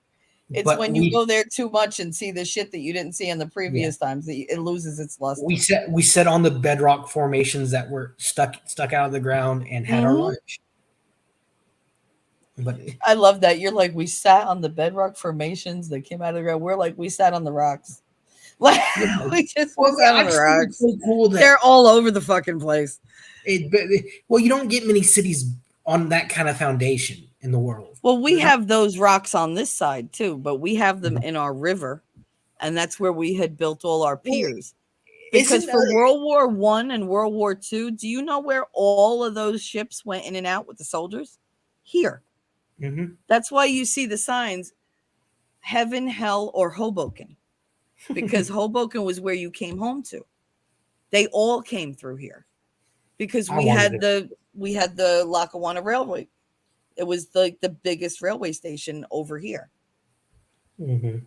So, but yeah, no, that's where everybody came. Everybody came here. We have We went Stevens to Institute of Technology. It's a what's the guy, very the well Beetle? known college. What's the Beetle guy's name who was killed in Central Park? John Lennon. We went to his like memorial Strawberry place. Fields. That's where he was shot. Yeah, we went there and got to see all that. Still, there were tons of flowers too. I'm thinking, Holy crap! There never is a that's never clear of flowers ever. Mm. Not one day since he died. They'll take them in the snow. They don't give a fuck. I I mean, don't that's know. dedication. That's having a fucking audience, let me tell you. When they're still leaving you flowers like 20 Mhm. years after your death, 30 years after your death. Got to But got to go to Times Square. yeah. Like I said, we went to saw Phantom of the Opera, which I Hmm. loved. I just remember like there's a scene where they're in the cemetery. It's Christine and what's his name, the other guy, whatever. They're talking, and the Phantom like pops up on this mausoleum, Hmm. and he just and this guy he lurches his cane. The Phantom lurches his cane out and shoots a fireball at him, and a real Jesus. fireball zooms across the stage. I haven't seen that in many years. So go ahead, keep going. And I remember the one of the staples of it is the opening when the chandelier comes out over you across over the audience up into the top Yeah. of the theater, and it was just so cool. It made me fall in love with theater, Hmm. and we were That was what supposed. made you fall in love with theater? Yeah, I was like 10, 11 years old. I was in fifth grade. Just that whole show No, was it's like, just that's a very sophisticated play for like well, kids who really grasp. the first choice that they wanted was to take us to see The Lion King. No, that I didn't enjoy that. That had been that was I sold really out till didn't. at that point there was it was sold out till 2006. Mm, So the I didn't enjoy basically it at all. we weren't going to be able to see it until we graduated high school because that's the year we graduated. Mm. So we didn't get to see that. We went to the Today Show. Didn't meet anybody. I don't even know if we were on the screen. Honestly, I don't remember what else we did. Honestly, I mean, but our bus You driver didn't was go to Little amazing. Italy? It's I right don't. across the street from Chinatown. I don't know. Maybe It's literally across the street. It's Chinatown, Canal Street, Little Italy. Like I that's just how it remember goes. one thing. I remember I couldn't get a good glass of sweet iced tea to save my fucking life. No, because we don't live in the South. I remember I asked for tea at breakfast one morning. She bringing me a hot Hot coffee tea. mug full of tea. I'm like, thank you. It's That's like I had a funny. cousin who married her first husband was from like Arkansas, or he'd Or never you had marry your grit. sister out in Arkansas. He Arkansas, ding ding ding ding ding ding ding ding. Arkansas. But he had never You had sure got a grits pretty mouth. in his life. He'd never had a thing of grits. So my grandmother, our grandmother, got her as a wedding gift a big like 5 pound bag or 10 pound bag of grits. Oh So she, Jesus. and the funny thing Who is, the hell hasn't had grits? this guy didn't. And the funny thing is, when my mom dad first got married, my dad was in the Navy, and Hmm. he got stationed in Boston. And my grandmother again sent her grits so she could have Hmm. grits. And it Yep, was so because they didn't funny. have them up here. It was so funny. While my dad was deployed, my mom worked at a store, Hmm. and she says, and her and another lady had the same name. I'm not going to mention it. I'm trying to. That's She, fine. she says, call over the intercom. Hey, can you get so and so up here to the front of the store? Not that one from the south, because I can't understand a single word she says. Oh my goodness. And my mom was just, she's like, "What? I talk normally." No, you don't, Mama. No, we do not. It's like what we were talking the other night. I think when we were on Discord in the group, we were talking about like words you have up north in Italian, like Italian words. And I'm thinking we have so many words in the South. Here, you're robotic. Okay, I'm not Go doing ahead, start anything. again. Words you can't what? we have words that like you were talking about Italian words, like just Mm-hmm. like typical New York words, but we had the same kind of thing in down here in the South. I Like know. I had to learn a lot of them in Kansas. I didn't know what half the Kansas, shit was. Kansas ain't the South. And Missouri. I had If to you do it weren't because part my of, in-laws were if in you didn't Missouri. fight for the South, you weren't part. You're not during the Civil War. You're not the South, in my opinion. That's starting to get like Midwest, Kansas, and Missouri. That's Yeah, what you I need mean in the those middle. plain states, but it's a I had a lot closer friend. to the South than I am. I had a friend who was from West Virginia in high school. Oh, those She people are crazy. she if you said, "Oh, you're from Virginia," she would get mad and say, "No, I'm from West by God, Virginia." And That's a Virginia, whole different kind of people in that state. and Virginia is right there at the Mason Dixon line. You know, the border Mm-hmm. between the North and the South. Mm-hmm.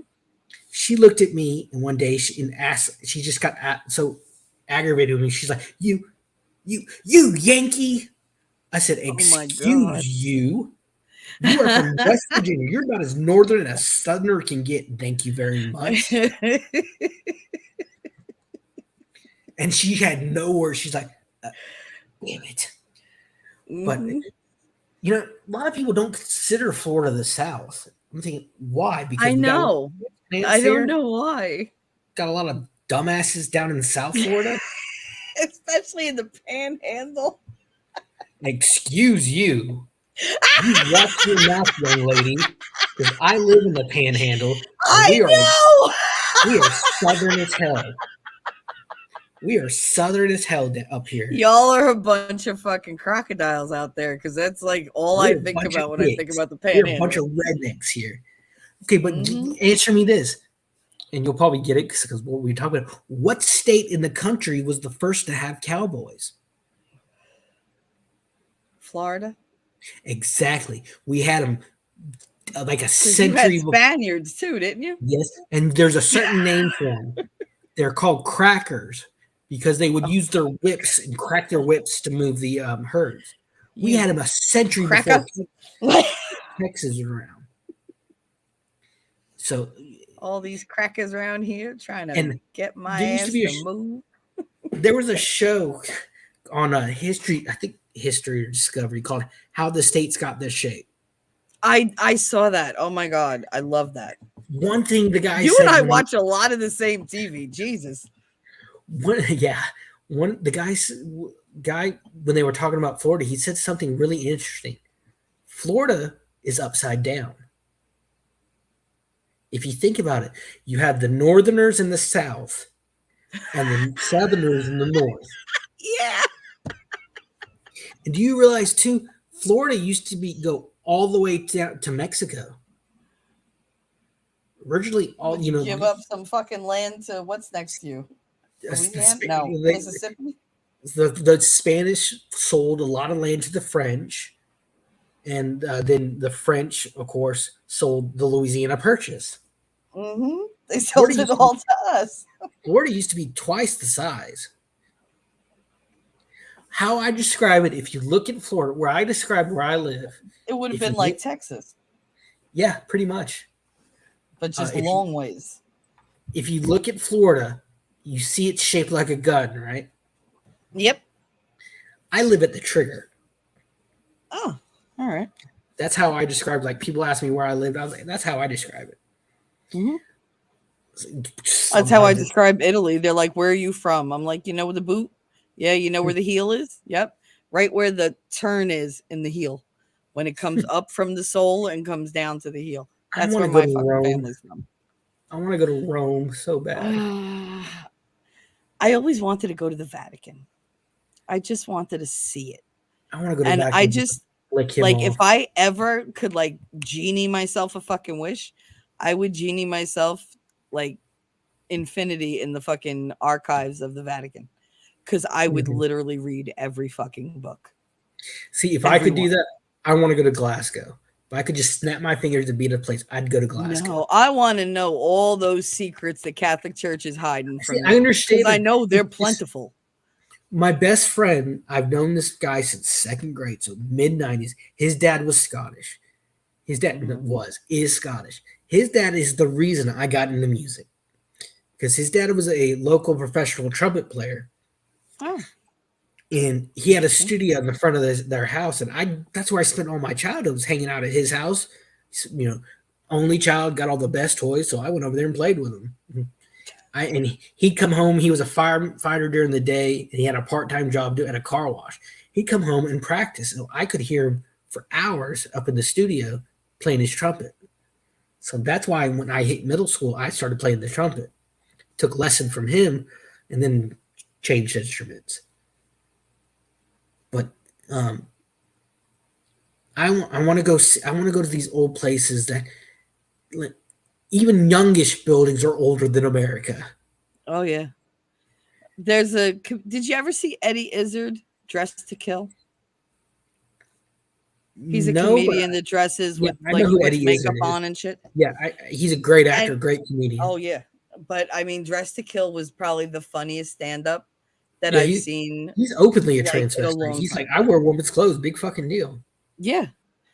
But I mean, like he does like all these different routines. They're really Mhm. interesting, really like profoundly thought out.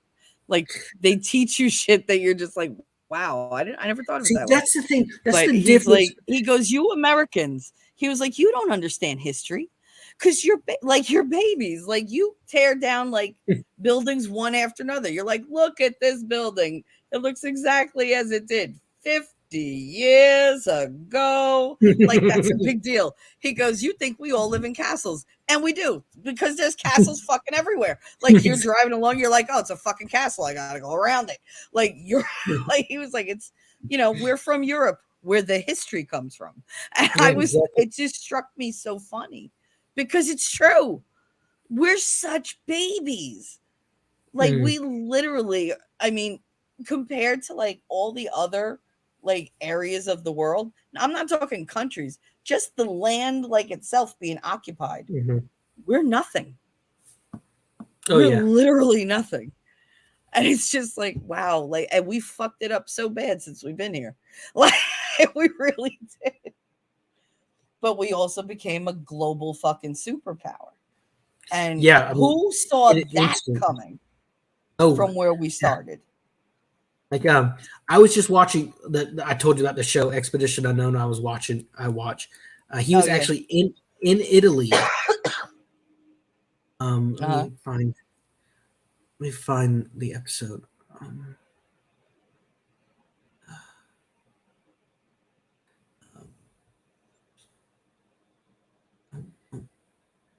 um, Oh, oh Joe Camel. Daisy, I remember Joe Camel. Oh my God. yeah, I That remember now Joe I'm Camel really too. like, oof, going back. He was in Italy and he was investigating the Etruscan civilization, which is a civilization that predates the Romans. The Etruscans, yeah. Yeah, and Mhm. they went to some tombs, and it was just so you you you could They were see. very, very early pagans. Yes, very much so, Mhm. and Yes. it was just the artwork, the craftsmanship, the paintings in these tombs were just mind boggling. Mhm. That these were 228 that 100 3,000 year old paintings still there. Yep. Like, You and you just look and you're like, I can't believe any like I can't even fathom that type of age for like Mhm. humanity. Because I mean, we sometimes take like how do I say this? My words are failing. Um it almost feels like we feel like we've been here forever. Like Yeah, humans and have we're going to be always here been here. forever. No, we haven't. Like, we're I just a doubt. blip. The I amount of time seriously, we've been here is nothing. I seriously doubt that this country will be around as it is today in my grandkids' time. Oh, there's no way. I don't think it can sustain. With No. technology the way it Yeah, is, it's too big to manage and to like keep all to ourselves at this point. you're talking about the amount of time humanity has been here. It's so small compared to the rest of history. Hmm. Did you ever watch a show called Eureka? It was on Sci-Fi Channel. Yeah. Do you remember there was one episode where It was they about had that this? town called Eureka, right? Yeah, the town full of Yeah. super geniuses. I love Yeah. that show, Mm-hmm. but it got too expensive to produce. So your Sci-Fi Channel, the dumbasses. I'll get on to this topic. They pulled the plug, but they have this They ice do that core. a lot. What was that? I said they do that a lot. Yeah, Pull they really had this good ice core. programs and don't put them back. They had an ice core that they drilled and brought to the lab, and one of the characters is explaining it to the sheriff, and she's like, "You see this?" And she points out like a 2-3 inch space of rings on this ice core. He said, "This ice core is like a mile long." He says, "This is the expanse of human history. Think about all we Mm-hmm. can learn." And it was just kind of insane to think we haven't been around that long. No, we haven't.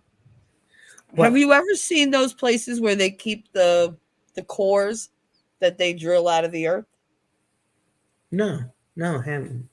They have just like tubes and tubes and tubes of different cores that they've taken from different places to see like where's bone, where's it, like they can carbon date each Hmm. like sedimentary change to Yeah, see like what came where, like, okay, from here to here there was ice, but if yeah, you go on this continent from here to here there was ice.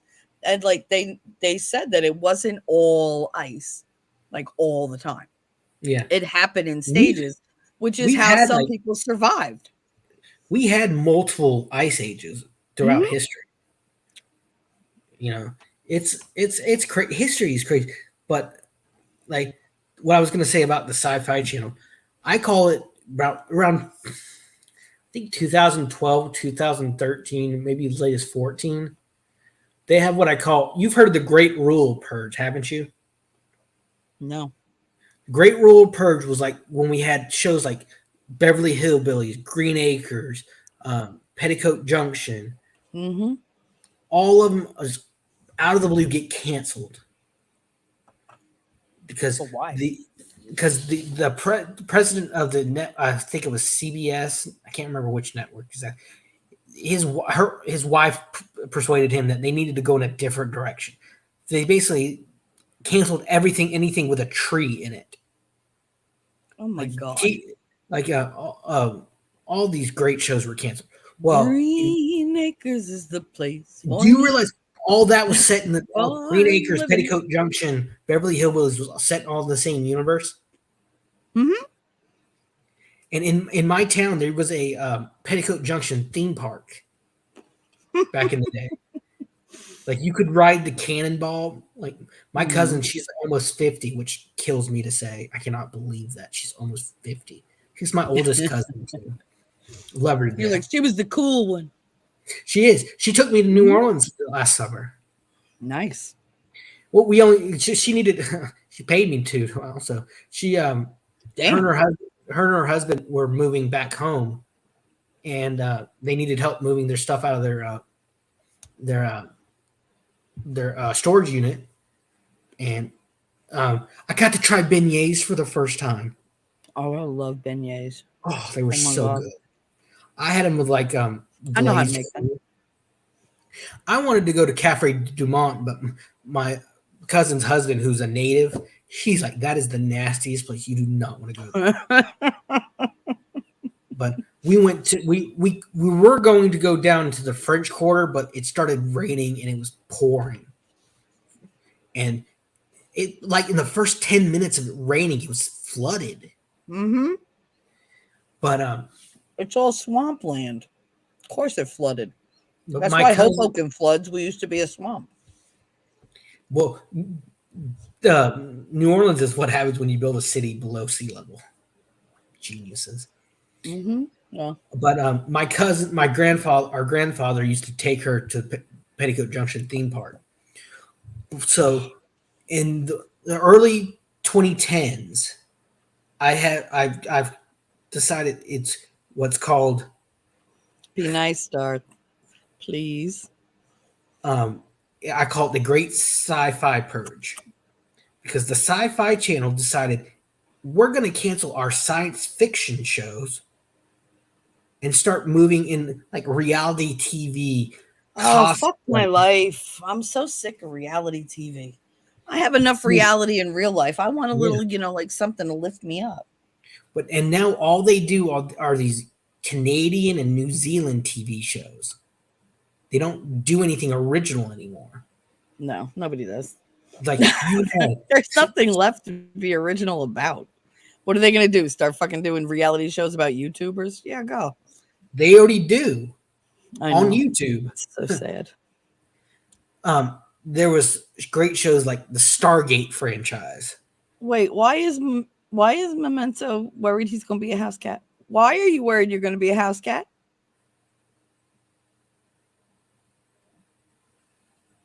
He's looking forward to being a house cat. He's afraid it won't Oh, happen. you're afraid it won't happen now. See what happens when I have gone like 2 whole days without sleep. I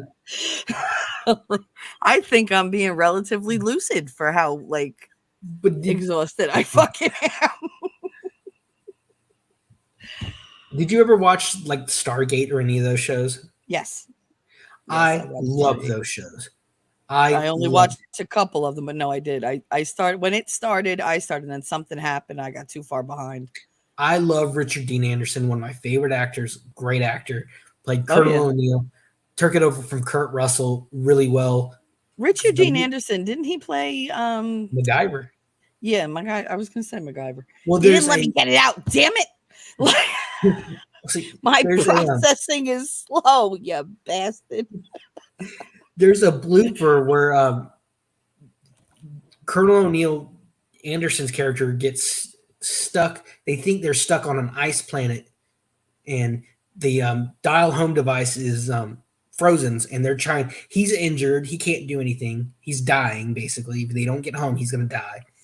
So Captain Carter, she's trying to just chisel with like her combat knife the ice, and she's like, there's a famous blooper. She's like, but he's like, you're worthless. Aren't you MacGyver? Can't you fix this with like a piece of bubblegum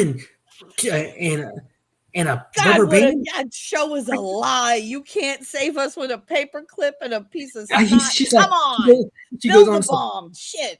I thought you were MacGyver, McGadget, McGimmick.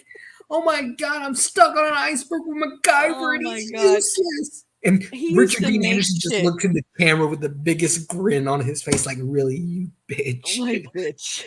My grandmother used to watch that and we'd watch it like My around dinner parents time. did too. I watched it sometimes. I'll go back and watch an episode.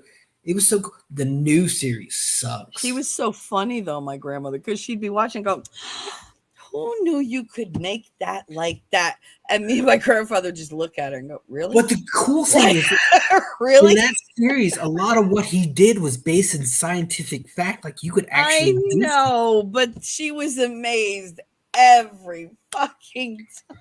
Like Mythbusters did an episode of Do you think he'll MacGyver. get out of it this time? I don't know. Is he signed up for more shows? Then yeah, he'll get out of it. Like that's a pretty good indicator.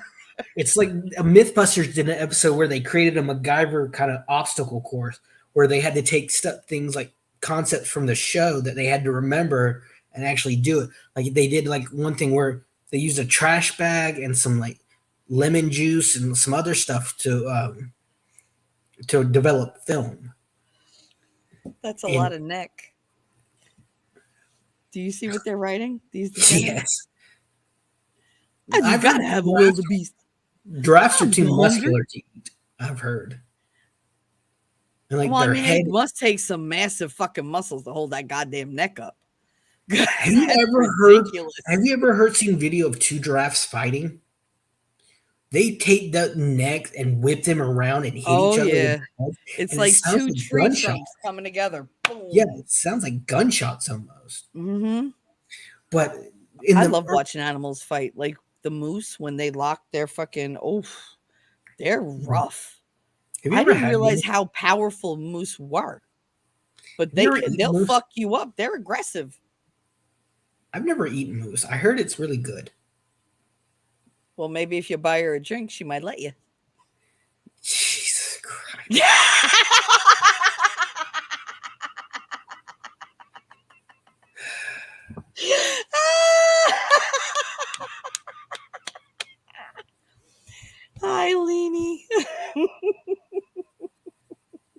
there was no Flashcast tonight.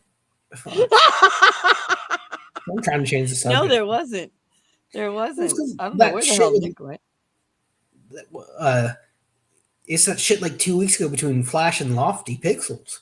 That was ridiculous. I was sitting there watching that stream that night I and went I was back just and like, watched it now. what is fucking going on? Because they were just, oh my god, the screaming. Well, Lofty But was saying flash, words you don't. flash, Which I was flash, saying words you flash. don't say on I know. YouTube.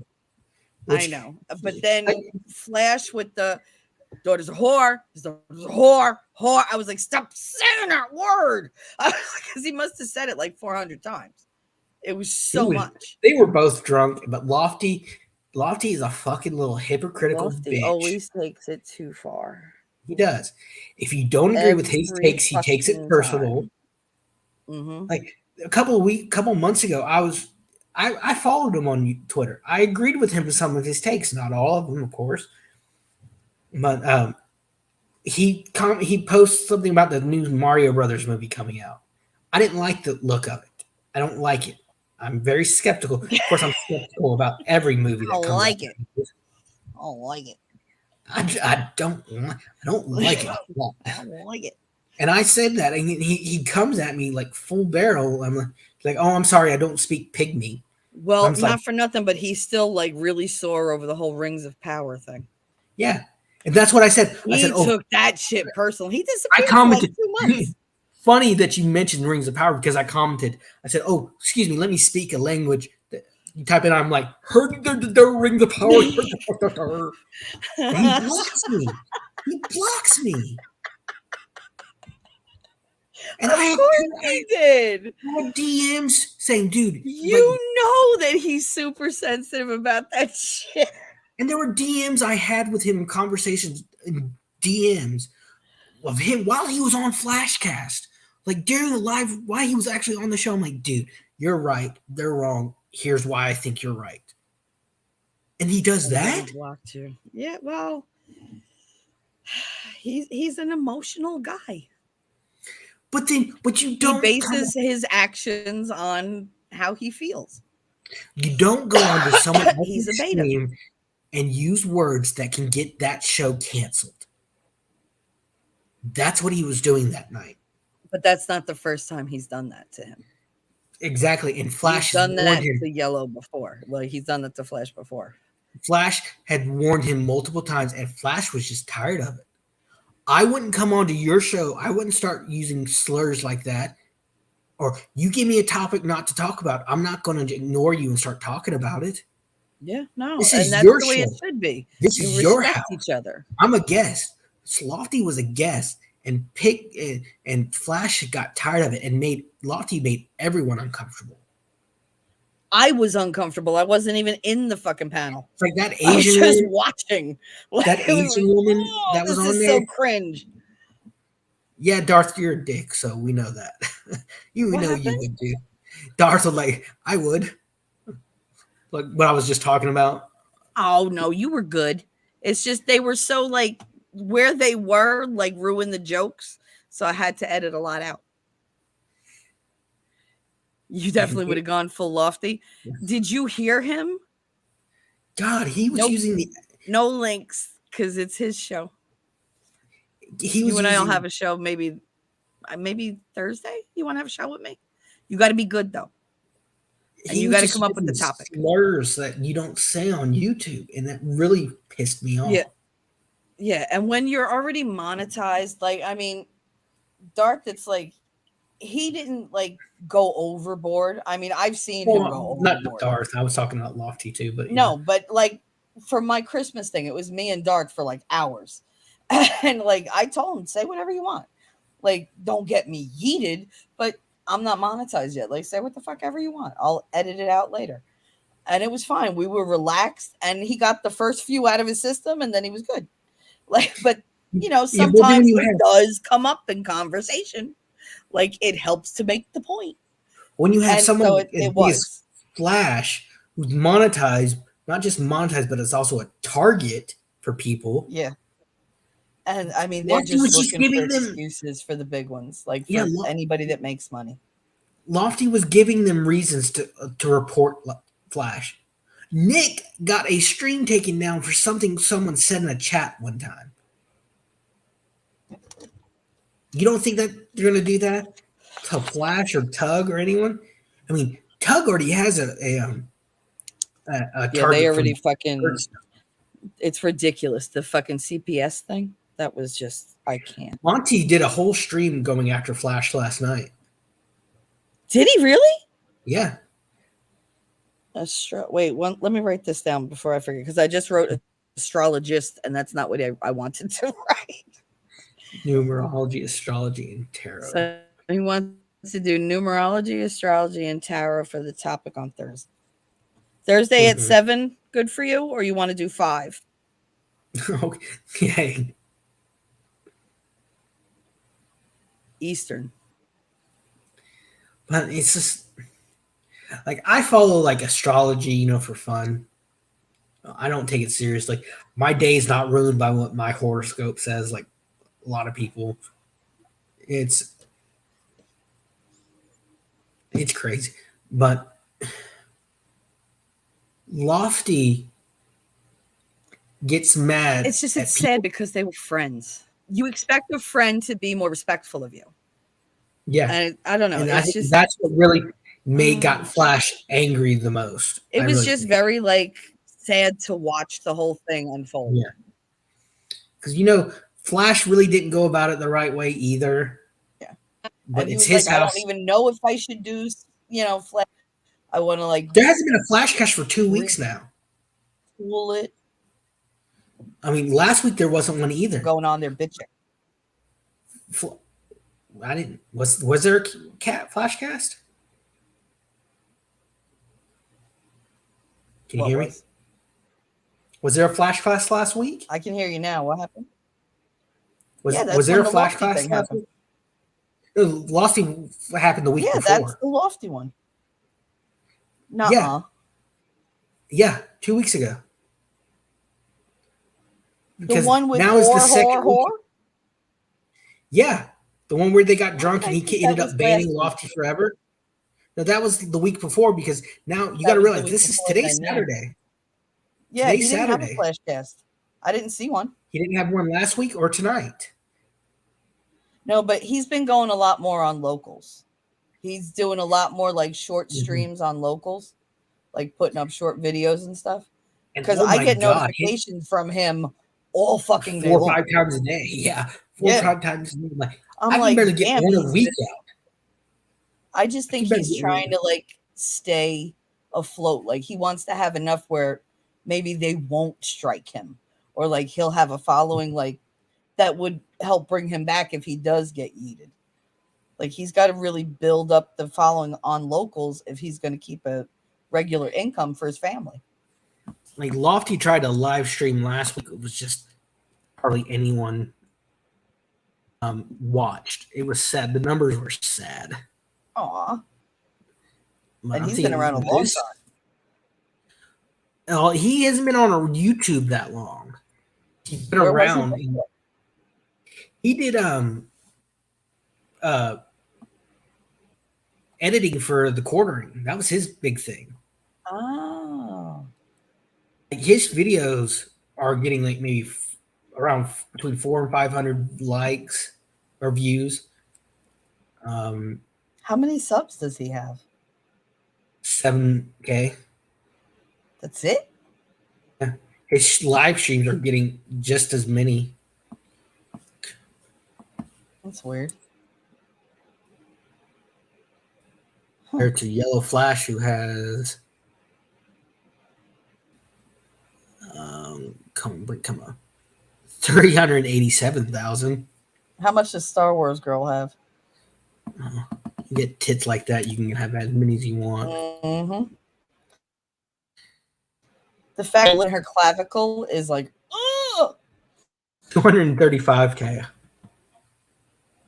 235K for Anna. She's got how much? 235K. Jeez. 7 more for me, Doug. Tug has about 400K.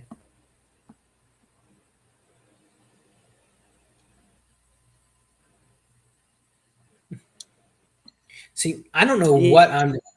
Well, he lost. You're you're roboting. He's consistent. He stays right around now. You roboted through all And he that. gets tons of fucking super chats. Domo arigato, Mrs. But I Roboto. mean, he'll what he wants to say, has a chat. Sometimes it's 30 minutes, sometimes it's 4 fucking hours. And then as soon as it's over, boom. So I can't like pause his, because if he ends before I finish, I'm like, fuck, now I don't know what he said. That pisses me off. It's like, all right, fine. Well, you got to I'm remember too, broken. Dark. I've I'm only been at this a couple of exhausted, months. Dark. I haven't been at it years like Lofty and Flash and Tug. They've been in the YouTube business in one way or another for years. Lofty made a name for himself working with the quartering. That's where everyone knew him from. That's where Flash and Nick and Anna and all of them knew him from. Lofty only started a channel recently. So and the quartering is one of, he's huge. Everyone knows the quartering, whether you like him or Jeremy. not.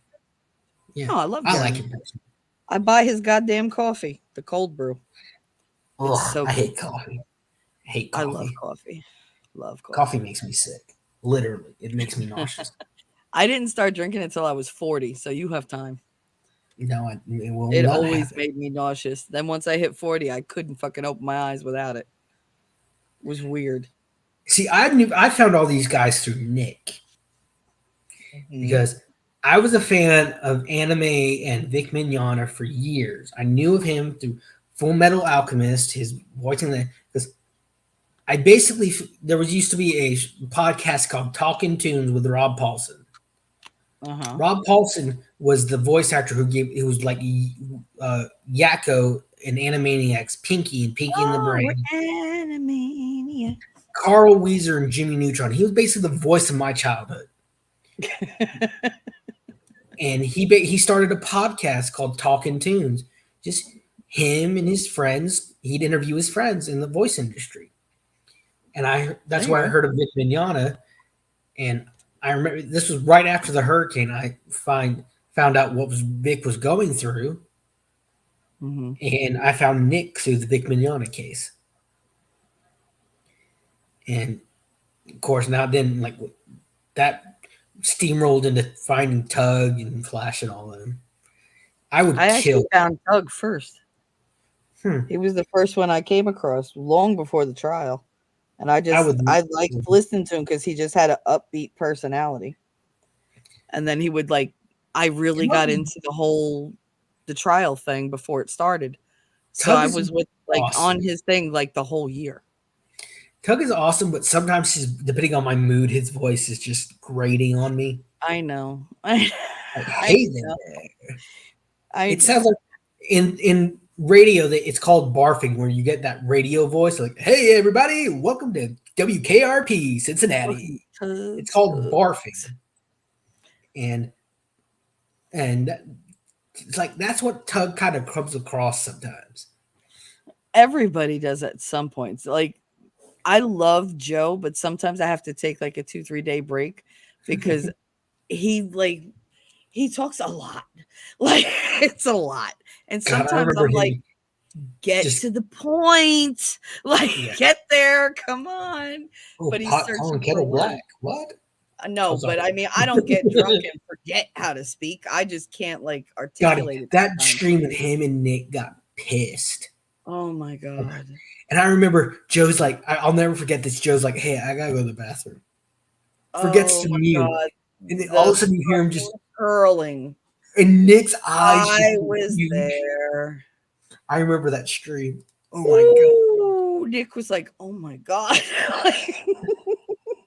And Nick was so concerned about a pen. It was the stylus for his tablet that he had dropped and couldn't find it. He couldn't find it anywhere until the next morning when he'd sober up. It was clear as day, but below his desk, he said. But people are like, "Oh, Nick drinks on stream. He must be an alcoholic." No, he's not. Oh my God. I don't know many people on YouTube who don't drink on stream. Yeah. The girls get plastered. Andrew drinks, Vice's drinks, fucking Joe drinks, Nick Mm-hmm. drinks, fucking who else? Uh, Nate, well, Chrissy Nate'll Mayers. get fucking plastered. Oh my god. Chrissy Mayers They, will go into town and like oh FaceTime into a show and get pissed yeah. drunk and be pissed drunk. She's funny as hell though, by the way. It doesn't matter. It's not the difference between being enjoying alcohol and being an alcoholic is an alcoholic has to have it. Yes, they can't function without it. Nick Nick has said multiple times, this is the only time I drink. I'll have a drink at the end at the night to wind down. I'm doing a show, I'm winding down, I'm sitting here with y'all. Y'all are asking me to make a toast for people. How many? I That don't should know. have been her that should have been her channel name. God, I'm like I like Farron, but I'm like Farron. She has said she was in a bad place and started drinking too much. She started drinking way too much. If she's that it has that an addictive personality, Yeah. she needs to stay away from that shit. That will wreck you. When I saw her on Nick's stream that night, I'm like, no. It's like one of those things. I know. No, Farron, stop. And I No. was going to bed. I had everything done. All I had to do was shut the laptop and walk out Yeah. the living room. And she popped on, and I'm back. Well, Nick even Like, said, he's like, why are you coming on? I'm trying to end the show. I'm trying to. And then she'd rather be on there like what, She another got 3-4 fired. hours? She got fired recently. I know. And there are rumors saying it was about what happened on YouTube. It probably was, but not for nothing. The chemistry was not there. I watched her streams when she was on Hard News Media or Hard Lens Media. It was not good. Like, her presentation was not good. She didn't fit with them. She didn't look the slightest bit comfortable at all. She looked very self-conscious every time I saw her on the thing. And she would talk, but there was no emotion or like emphasis in her voice. There was no intonation. It was very dead. Yeah. And I was like, dude, I don't feel like you're even talking to me. And I see that's clips where of her strength is. Talking to the camera. She wouldn't even look at the fucking camera. And I've seen clips of her on that old Russian network that used to be around. I can't Russia Today. She was good. She was a lot better back then. She was a lot younger back then. Yeah, and I think during COVID she probably ballooned up a little bit, but it didn't. Well, whatever weight she lost before now, she brought back with friends because she chunked up real quick. Yeah, I mean, her and Joe were going on this weight thing for like a few months, and she doesn't look bad. That was another fucking fight. She doesn't carry it bad. No, I prefer her to be a little thicker because I think she's prettier. I really do. I've seen her pictures face of her is much nicer when it's looked, full. She looked sunken in. It looked sunken in when she was skinny. She looks like, skeletal in her face because you lose from the top down, but you gain from the bottom up. So you're fucked no matter what you do. There was your one face time is gonna get thin, but you're gonna have a giant ass. Yeah, I was watching Hannah's stream one night, and she was sharing a documentary about Bam Margera from Jackass, and Farron was in the chat, and they were going on about how Farron had a crush on Johnny Knoxville, and Hannah had a crush on Bam. And I said, why? They're both kind of ugly. Talking about Bam and Knoxville. And Hannah got pissed, and she's like, excuse me, I'm not that ugly. I was like, no, Hannah, no. And I started like tapping that screen. I wasn't talking about you. I was talking. And Farron tagged her. It's like, no, he wasn't talking about us, Hannah. Outpost wouldn't talk like that. They get so fucking butthurt so fast. Hannah was like, because this was fresh off the Bronca stuff. So being defensive she was already raw. Yeah. And Hannah was like, okay, I understand that now. It's like, she's like, sorry I jumped at you, but after everything's been happening, you got to understand. I said, I understand. I don't talk about women like that. I don't. I do. Fuck them. But I would have before my niece was born, Wait, I'm trying to probably. look now. I don't post anything in their Discord Typical anymore. women. Mm-hmm. Thanks, Darth. Typical women. Oh, some of the meanest, most Love you too. vitriol, venomous people I've ever met were women. Oh yeah, I without a doubt. I've dated so many women, and they're all crazy. There All was of them. one girl in high school. I didn't like her. She was in band with me. Didn't like her. She didn't like me. That Mhm. was fine. I'd go about my day, go and walk to my class, maybe see her once in the halls. Of course, I didn't acknowledge her. Didn't care to. Fuck her. Didn't like her. All of a Thank sudden, you. He I said, "I'm get a not a call typical from. woman." Anyway, Woman. yeah, I'm not a God help us. man. God help us if there was more like you. Did you say Shelly bi? You know I'm bi. I've slept with more women than men. I mean, not for nothing. It's a lot easier to nail a woman than a man sometimes.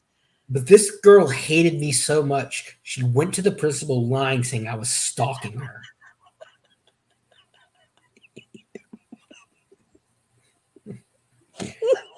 Darth, how I did hate you right now. I really do.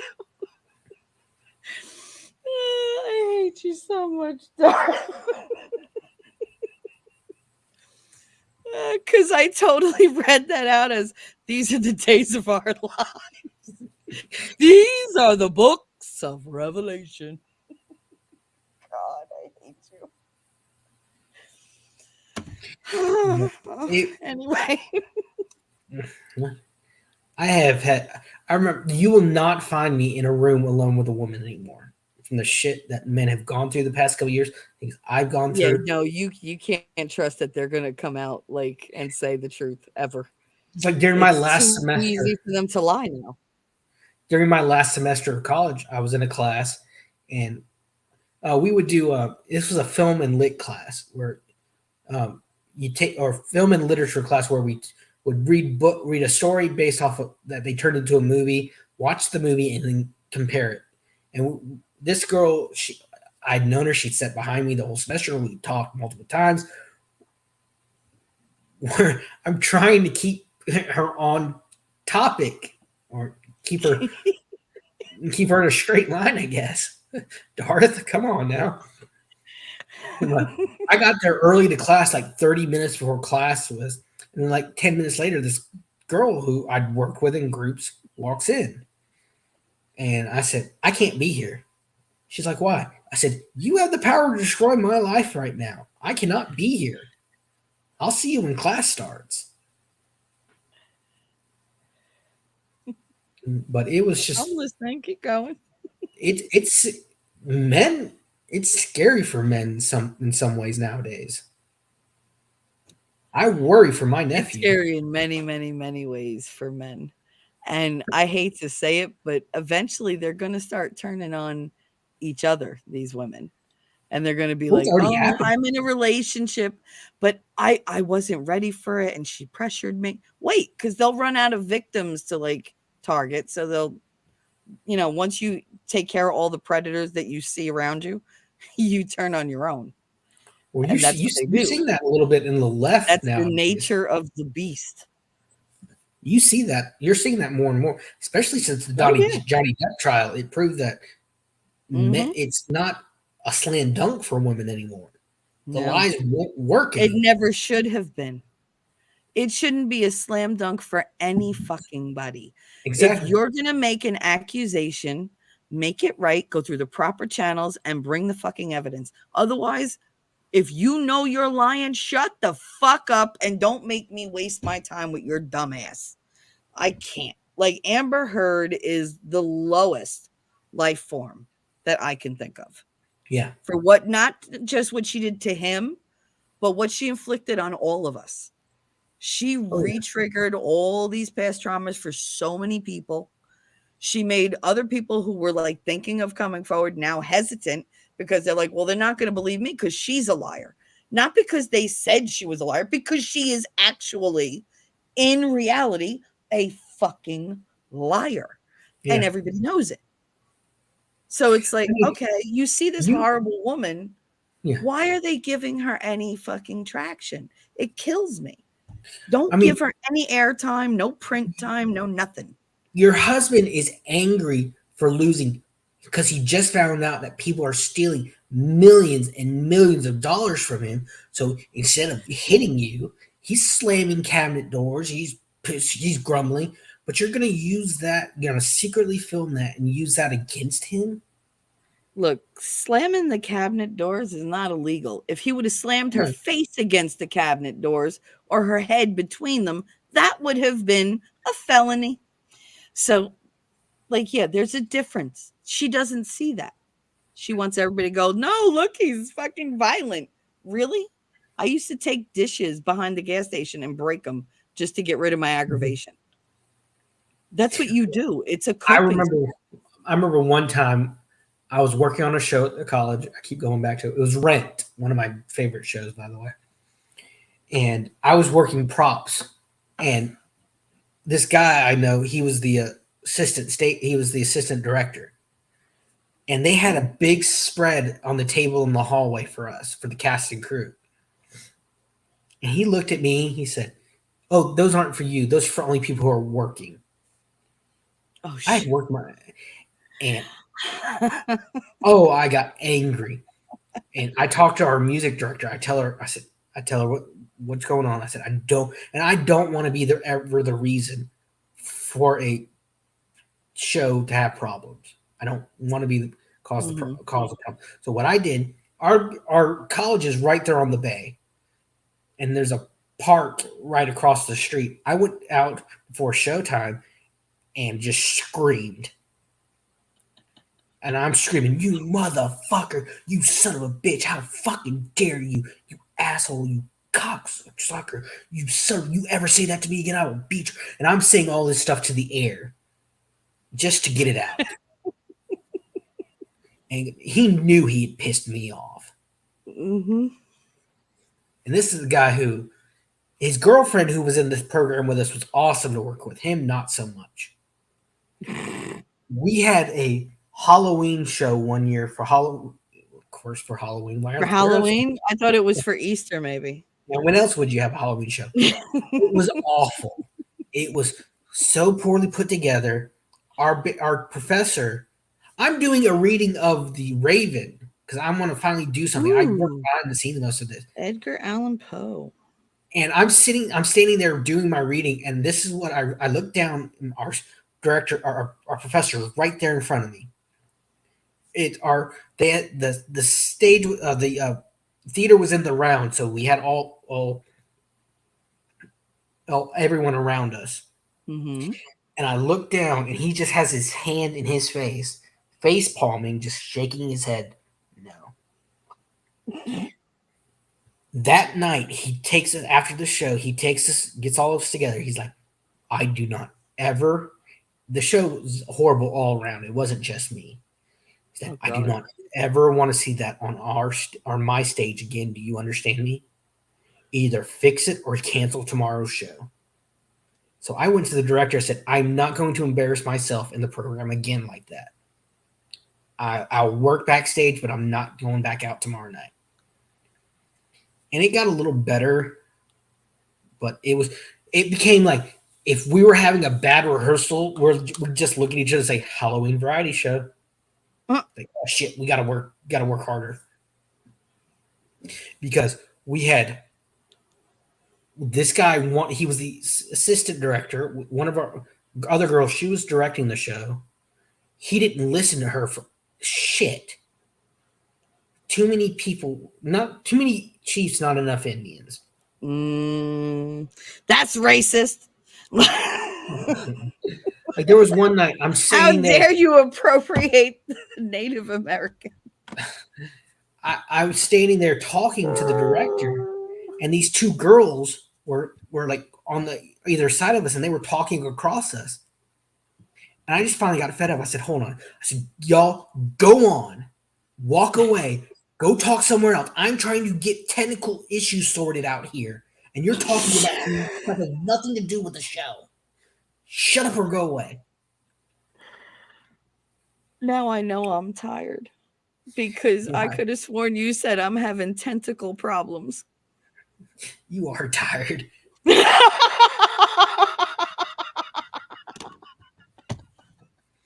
Well, I mean, Oh my my thing god. is, you keep your personal shit off the job. I was I'm gonna not. say tentacles are not personal to me. That's not my fetish. Don't lie. No, I don't. I'll Or watch tentacle porn. It don't do nothing for me are though. you a futa girl? No, I'm the daddy girl.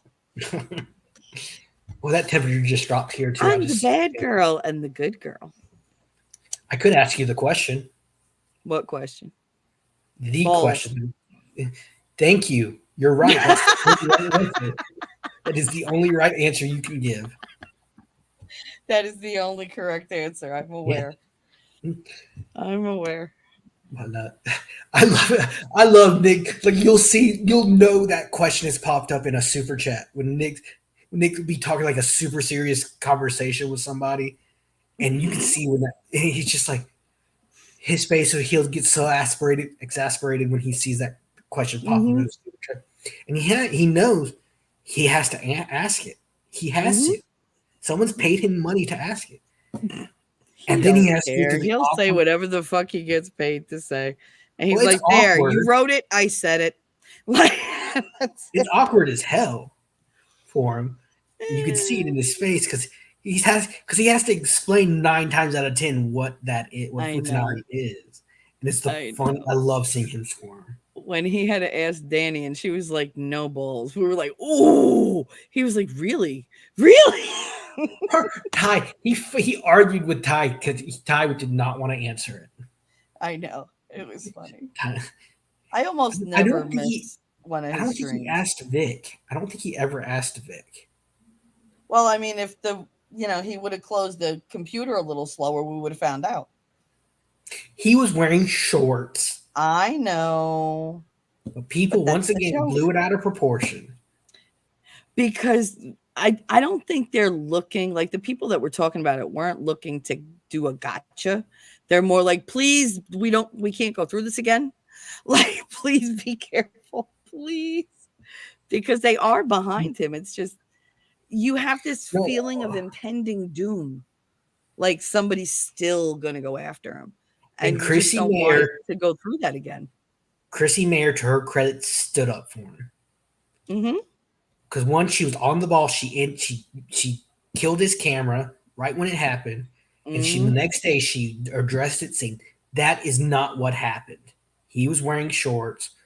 The camera just fell because we're used to seeing him in those gay pants. Like I love the video from Anime Matsuri one year of when him and Nick actually meet for the first time in person. Oh, did they make out? Because they love each other. Oh, they hugged. I think there was some ass grabbing Oh on Nick's part. No, I'm kidding. no. But like Yeah, he no. had the Nick he had really his booth admires set him. up. He had his booth set up, and Nick had to walk around the corner, and he sticks his head around the corner, and Vic notices him, and he gets this huge grin on his face, and comes up, and he shakes his hand, and the crowd is just cheering, and they're like, "Oh, it's Rackets, Lady Rackets, holy crap!" And they're cheering for him, and Vic hugs him, gives him a hug, and shakes his hand. He says to the crowd, "I've never met this guy before," because that was the big thing that Kick Vic was going about. Oh, Nick is his personal attorney. Blah blah blah. No, he's not. No, No, he's they not. never. The first time they ever talked was when Nick. First of all, wasn't it the damn case in California? No, this was in Texas. Vic's case was in Is Texas. Vic's case was in Texas? Really? Oh, Yeah, that's right, because Ty was his fucking lawyer. yeah. I want to say I because forgot. Ty, Dallas But Fort Worth. Nick isn't licensed down there, right? No, but he recommended. See, He Ty, knew Ty. Yeah. yeah, Ty was Nick's family's attorney, like his uncle. Nick knew Ty through his uncle because Ty and Nick's uncle were best friends. I don't know if this uncle's still alive. That's how he met Nick. Ty and Nick met each other. Ty did the estate. He was the estate lawyer for Nick's grandfather, who was a very well off man in Texas. You know an awful lot about Nick. Is there a little See, hero shit. worship? A little bit. It's okay. You picked a good one to hero Darth worship. is being stupid in chat. Nick still has his license, but he just doesn't practice. There's a difference. He still has his Minnesota license. Why do you think people are going at the bar on him so much? They want him disbarred. But I mean, not for admire nothing, Nick. doesn't it? Don't you have to pay like a license fee like yearly?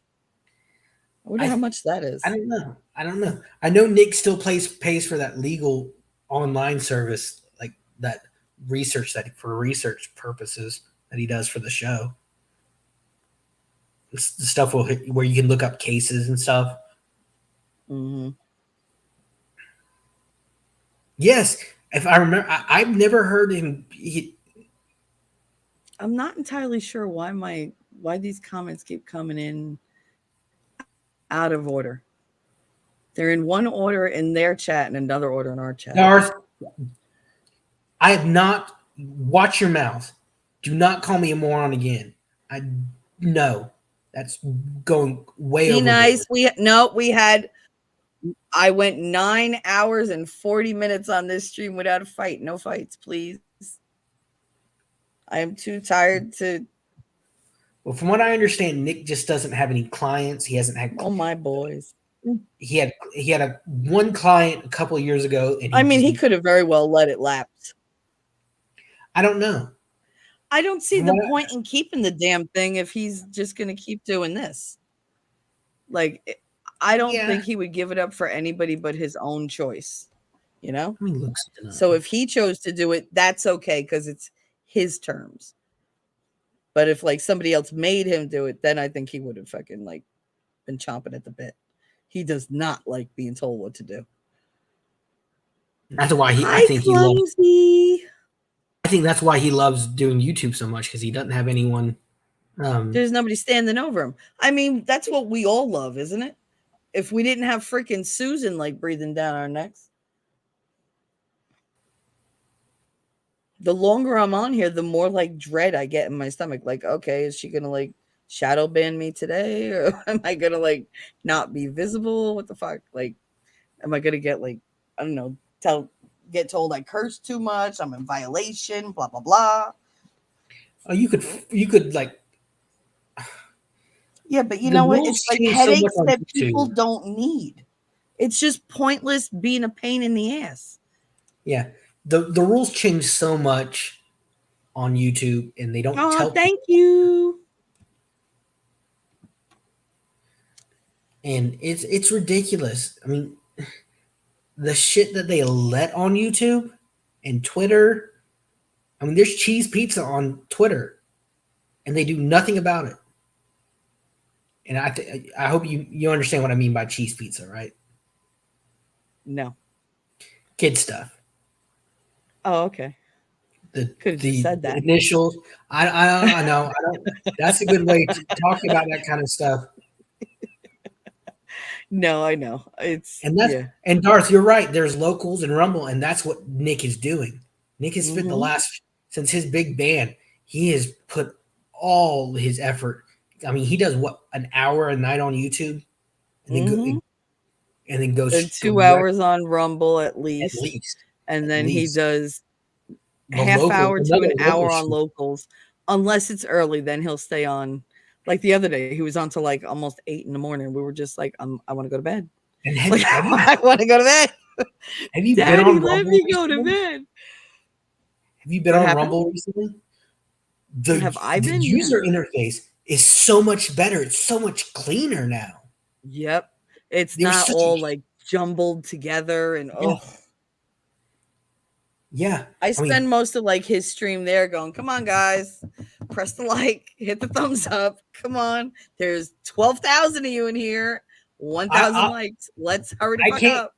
I can't comment on his locals, but I'll watch it just for the fucking chat. It is hilarious. Oh, I'm in his locals all the fucking time. Darth comes in and does drive-bys. He's like, hi, hi, F it. And I'm just like, Yeah, hi, I'm answering him. He's gone. He's there's gone. still some stuff that they need to do and Nick is good. You could super chat him, and you basically have a direct line to the Rumble CEO because Nick has the ear of the executives at Rumble. Yeah, Nick he's wild on locals. Oh yeah, Darth, it still needs to be improved. I mean, Rome wasn't built in a day, and YouTube wasn't built in a day either. So it's gonna It's take, much better than it was a month ago. I'll give you that. or even like 2 weeks ago. I noticed Yeah, that just the other day. I was on I Nick's got Rumble. well. I got the update went through my phone the other day. That's why I was like, oh, they did something new. Like the plussy's gone, so you can't pound that plussy Hmm. anymore. And that's I what know. that's what like I I think enjoyed already. saying that. Yeah, I'm like I was gonna put rip, that on a shirt. rip, rest in peace, a rip plussy. And Yep. I'm like giggity. Goodbye, Plussy. But Goodbye, honey. it's A it, Plussy it's gone before her time. it's getting there. I think it's getting there. I think maybe within a year or two. Daisy, Daisy. I think in a year or two, Rumble is going to be a real big competitor for YouTube. I hope so. Because this shit is ridiculous. Yeah, The I mean, constant worry and the people will be I'm like watching a stream and all of a sudden it's just gone. I'm like, yeah. wow, they just pulled them just like that. Boom. Just gone. I'm like, all Well, right. when Nick got nuked, I was watching his, I think Rumble, and all you could see his like fear come across his face when he I realized know. YouTube was gone, Yep. Like that and was devastation that you saw on all his it was face. because Duncan McCuck. I hate I that guy. know. He's an asshole. I mean, That don't whole even, group. That's why I yeah, say I don't like activists because I don't even, activists are like fundamentalists. They're too goddamn extreme and they don't allow for anybody else's voice to exist. It's just got to be them. And yeah. that is not the fucking way the world works. Well, it's like that way on Melon Man's stream. You can't say anything. Oh, I've never seen a quieter stream. If it I wasn't was like, for him talking, it would be fucking crickets. Because even in chat, they're afraid to type. yeah. I mean, look what he I'm like, tried to do are to you kidding me? Cool Frog. Why? What I did he remember do to the Cool first time Frog? I actually watched one of his streams, and he kept saying in the See, chat, Darth just makes me laugh. he kept he kept saying I kept love giving out you. opinions and telling people, "Oh, look it up." And I said, Monty, that's not our job. Shouldn't you research a little bit before you get on the show? It's like, no, that's not how my show works. That's not how my show works. You go do the work for me. You see how that works? You see how that works? He got pissed off at me. He's You like, see how that works? it was on one of Div's. I think it was either on a stream of his about Div or one of Div's video about Oh him. God, was it like the sled head thing or like No, the one where she's that was got funny. 18 babies or 18 baby daddies? That was ridiculous. He thinks he's got me because he's like, oh, how's Florida? And I'm like, fine. I've been very vocal about living in Florida. I've talked about Hurricane Michael. If you were smart, that should tell you where I live. Ain't that neat? That sure is. Sure is neat. Yes, sir. Yes, ma'am. How are you, lawn dumber? Dumb and lumber? The thing is, Whatever with your the law, name is. with the You're law not and even a lumber real stuff, lawyer. Mm. with the law and lumber stuff, he doesn't realize he calls himself law and lumber because law Yeah. is his career and woodwork is his hobby. People to Monty, I He guess also people, got his YouTube debut with the fucking bed video yeah, showing that how that fucking wood was splintered, that it couldn't have been by a boot. If he had not done that, we wouldn't have known who the fuck Rob was. I knew None of us would law and know. lumber through the Johnny Depp case. That's where I first heard about him. Then he Yeah, started on because Nick. that's where he found. He only had the one video, Yeah, one, and it was I like, mean, what the fuck? He blew up. how many law tubers And then they I know used Nick the hates it. picture in the court case that Yeah. he did. I was like, oh, I was like, wow, YouTube's all over this case. Like, what the Who fuck? was the guy who made the face in court? Can't remember. That DUI guy. was DUI But it guy. was DUI guy and James, but DUI guy was more directly in the path of the camera. You couldn't see anyone. You couldn't see the I think it No, was you could Rumpel see too. James. James was to the, if you're looking at a lane, DUI guy was to my left, Yeah. and whatchamacallit, what's his face? Oh my god, I just Was said it his name. What the, Runkle? no, the kid. I don't know. James. Yeah. James was to her right. And Yeah, they and both she had the was exact same blocking look on James their out face. for the most part. She was blocking Mhm. James out for the most part. You only saw DUI guy because he was directly in line with her face. I watched that so many times because I Oh, I couldn't loved it. decide which was better. His face or Elaine going, oh, like she looked amused. Like she was like, oh, this one bites That back. that Like evil that's umbrella man. nice. Do you know that Oh the God. umbrella man? It's like, bitch, get his name right. Oh, do you know the umbrella dude? He was like, I thought it was that umbrella guy. And I swear she was ready to say, like, I knew you knew him. No, Oh, bitch. when Like it's right she in front of her. called out Tug, when she shouted out Tug like Sounds that, I schizophrenic. started laughing my ass off. Oh yeah. I was like, he's not. But when Waldman mentioned him, I was like, he's not really gonna. Yeah, he sure is. Holy shit! I was like, there go Laura B. Johnny Depp Run. needs to send Tug a thank you gift. All the work I, he I did. think Tug got a lot in thank yous from people. Like, I don't think he's But wanting like for anything. uh Jeff uh Jeff But was if Johnny can't, because if he did, oh Christ Almighty, my cat is fucking running around with the shopping bag stuck to her. I can't run after you.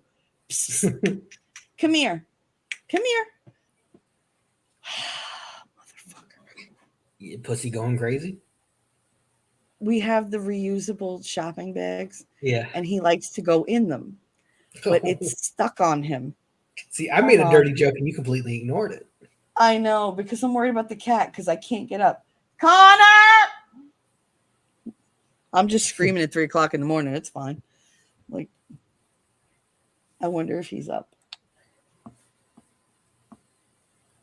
All right, I'm gonna It's have only to 2 o'clock here.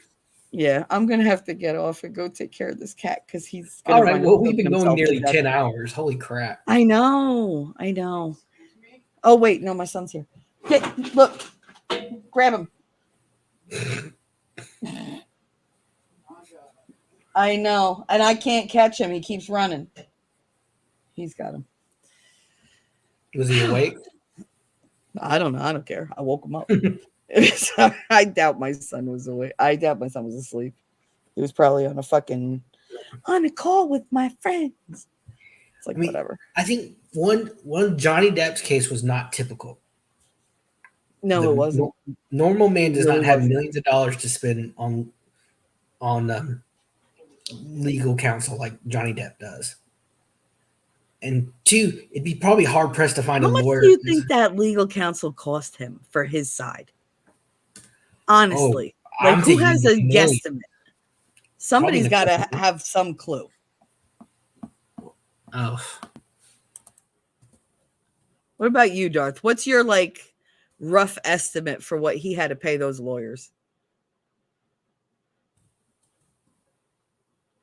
that was not a small firm. Wait, who's got a made up word? Melon Man, okay.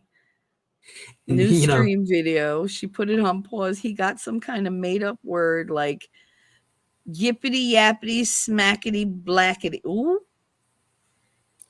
damn, 85,000 for I didn't finish that. I got to the black and I stopped. yeah, that's baseline. Yeah, that's probably on the cheaper side. Yeah, it was probably starting at 85K. So I'd say he You think that was his what he paid for a retainer, probably, right? you're probably looking at 6, 7 figures in in lawyer fees alone. But it was worth it. I think it was Oh, I worth think it, it was more than worth it. I mean, and he it'd be made hard to that back press. just in the first like 2 weeks after the trial.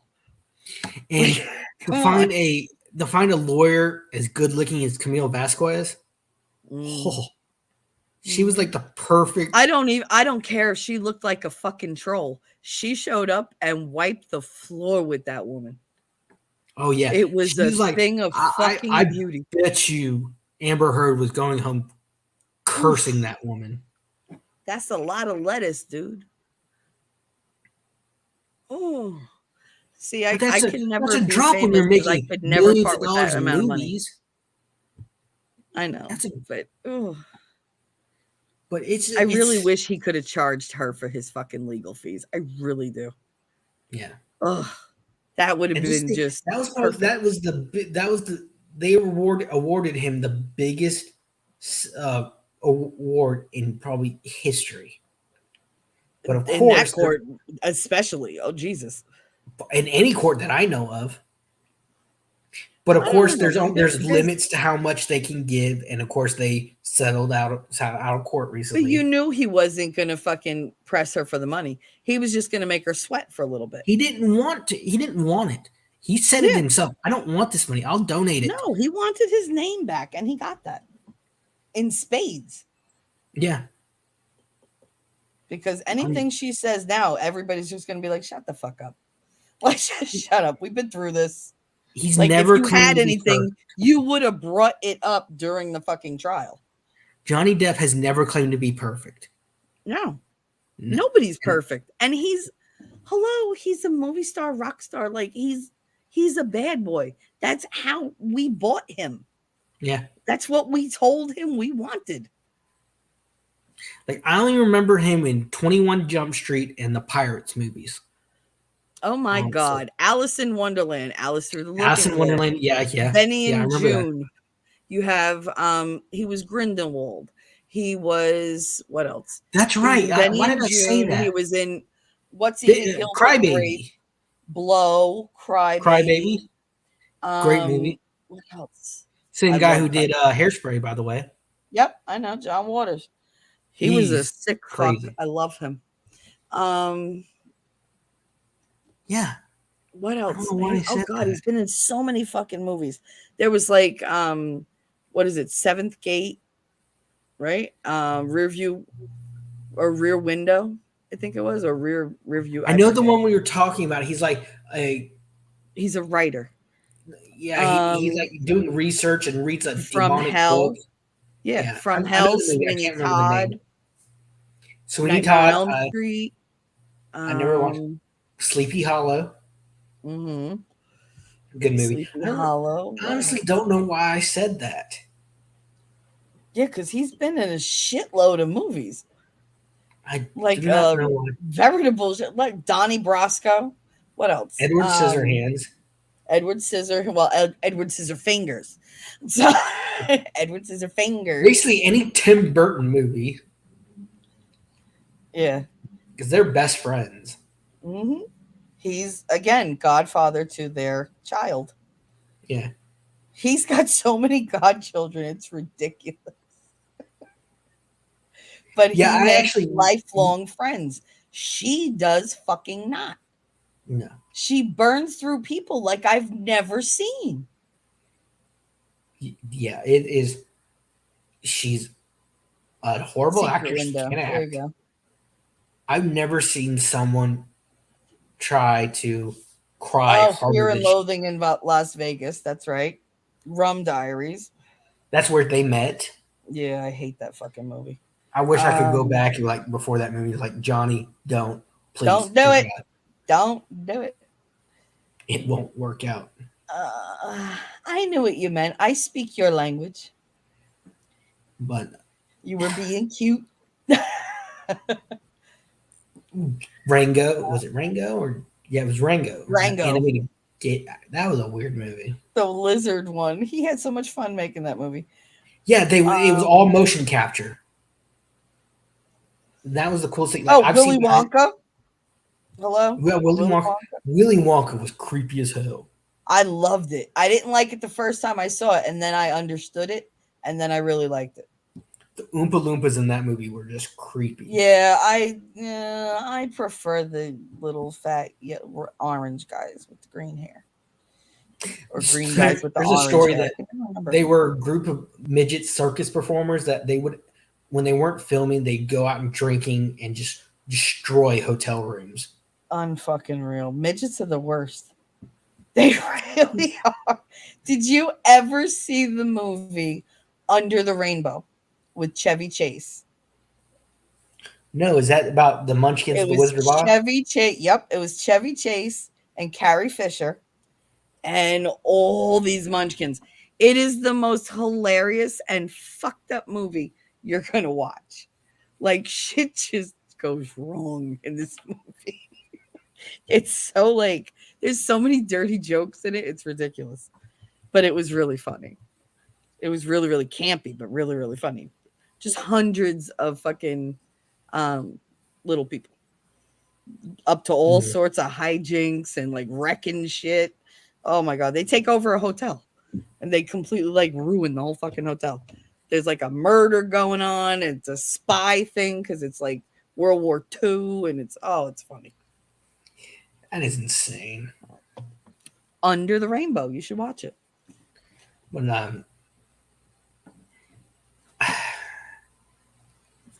Johnny Depp is a niche actor who's good Yeah, at what he. Blow is a trash movie. I didn't enjoy it. I've seen it, but I didn't enjoy it. I could not watch it. I got like halfway through. I can't go back and watch Aquaman anymore, and I love No. Jason Momoa Mm-hmm. She because of ruined that fucking whole that thing for bitch. me. Every time I see her face, I get aggravated. I'm like, no, I'm done. Excuse me. Well, supposedly she's going to be in Aquaman 2, but they really cut down her role in it. Supposedly she's going to be off. Gene Wilder is the only original true blue red-haired Willy Wonka. I Do you agree. know he said I only take the part if I get to walk with a cane. So when he comes out and he's limping, he's walking with the cane, Mm-hmm. and then the cane he gets stuck in the stone and he walks forward and does the flip and he just ta-da like an acrobatic Uh-huh. style. He said he wanted to do that because now that showed the audience you can't trust Willy Wonka, and you couldn't trust him. I mean, he was this jovial guy until he got in the office and like, "Good day, sir." Like, oh, but I mean, that was the test. He had to make sure he was worthy. well, he thought he had failed. He was so depressed because in his mind, Charlie had already Mm-hmm. failed when he Mm-hmm. drank the soda pop, the fizzy up pop, whatever that caused him Fizzy to fly. He lifting failed. drink. Yeah, fizzy lifting drink. He'd Mm-hmm. failed the test, but then he leaves the gobstopper there, and that was the Yep. big part of the test. Yep. And he's like, "Oh my god, I'm wrong about this kid." But I loved that's one thing everything Gene Wilder did. yeah, He was Gene so Wilder, good. I loved his wife too, Gilda Radner. Oh my god. Young Frankenstein is one of my favorite movies. Madeline Kahn is a funny bitch. She, I He can't with her. was. Her in Clue was hilarious as Mrs. White. No, my favorite is Blazing Saddles when she does I'm Tired. Oh my god. That's another It's movie just you can't make today. That's another movie you cannot make today. no. You really can't. You can't make any of the Mel Brooks movies. High Anxiety. They Men had in all Tights is my absolute favorite. BDS&M in there, and it was just like, that wouldn't go now. Like, Robin Hood Men in Tights was my favorite one. we're men, we're manly men, we're men in tights. Tights. Oh, When they pull it up and they go falsetto. That was Dave Chappelle's first movie. oh my god. Yeah, he was so young. Yeah, he was very young in that. They wanted Richard Pryor, but I think he turned it down. No, Richard Pryor was supposed to play Sheriff Bart in Blazing Saddles. Mm-hmm. But I think he like lit himself up at that point. Oh, he was. Remember when he went on fire? No, he caught on fire. Like, he caught on fire. He had this joke that after the burning incident, he's like, "Oh, y'all find it funny," and he strikes a match and makes it looks like we're running. He's like, "What do you call this?" Richard Pryor running down the street. He was funny as hell. You Yeah, had he was. him, Red Fox, of course, Don Rickles, all these Mm-hmm. 60s, 70s, and into the 80s comedians. Yep. They didn't. It was funny. You could envy. So, like, Jonathan Winters. oh my god, him and Robin Williams together was Yep. just insanity. Mm-hmm. I love watching those old clips of the Tonight Show with Johnny Carson, Oh my and God. So they'll funny. surprise each other. They would surprise each other. Like Jonathan Winters would be on The interviewing, and fucking Robin Williams would faces come he on. would make. I like he had the funniest fucking reactions. Oh my god, he was hilarious. They all were. I mean, it was a different time. And Johnny, Guys I were don't think like ever they were got political. guys. They wore suits, they were classy, but they knew how to have a good time Yeah, and still get their business done. Johnny, I don't think ever got really overtly political. I mean, he had Yeah. political figures on, like he had Ronald Reagan on when he was governor, Hmm. but But Ronald Reagan also used to go to like the Dean Martin roasts. yeah, he was roast. He was the honoree in one episode. Hmm. Don Rickles looked at him and he was like, hey, come on, Governor Reagan. I laughed at you when you lost." Like, and he was just like, Oh, my favorite thing is when Don Rickles is doing his presidential like celebration gala or party or mm. something. He's like, when you were governor, you used to answer my calls. Now you've gotten big and you're starting to annoy me. And I just Don got Rickles one was thing just, to say to you. I'm sick of you. Like, it's like, okay. and he'd be like, yeah, he'd say something like, I got to be honest with you, it's over. It's Hmm. time to end it. He'd be like, oh, and Don would be like, oh, he's like, oh, we're black, white, just everyone. We can laugh together. We can have fun. Eh? Like, not really. Kind of look that he would He was, give after, but yeah, he he was was just really good. He was he sharp. was fast. He was Hmm. fast. I mean, And he went right for it. He no holds barred. He didn't pull his punches. He just went right for you. I saw an episode that used to be on Lifetime. Lifetime, I think it was called Inside the Actors Studio. Hmm. I Robin love that. Williams was on it. Did you ever see the episode with Robin Williams? Yes. I saw the one with He him, sent Johnny a Depp, like all woman of them. to the emergency room. She was laughing and hyperventilating. She had to go to the emergency room. Yep. He comes on and he just starts ripping with Jane, with the host, just going at it, boom, boom, boom. 20 minutes into the show, the guy looks at him and says, question number one. Yeah. And like, there's one. Because that was how Robin Williams was. You couldn't control him. You Well, could the drugs not made it hard to stop him if control he him was too. starting a bit. Yeah, Like but there was a lady he sitting on had the a front lot row. of She had a pink scarf, well, he and liked his cocaine. yeah, yeah, she had a They pink did they scarf. all did. Yeah, They yeah, all did. they Him, drank and Bill did drugs Maher, back then. they were all friends. But there's a lady on the front row. She has a pink shawl, and he does this like Mhm. 10-15 minute improvised bit, one character after another around this pink shawl, Mhm. and it was just Because that's what he did. He had too many things going through his mind at once. He was a comedic genius, but he had a lot of demons. oh yeah, Did you and know it that like he went and saw like John Belushi and then was supposed to go back to see him and didn't, and that was the night John Belushi died? mm, And he's carried that with him. Like he carried that with him the rest of his life.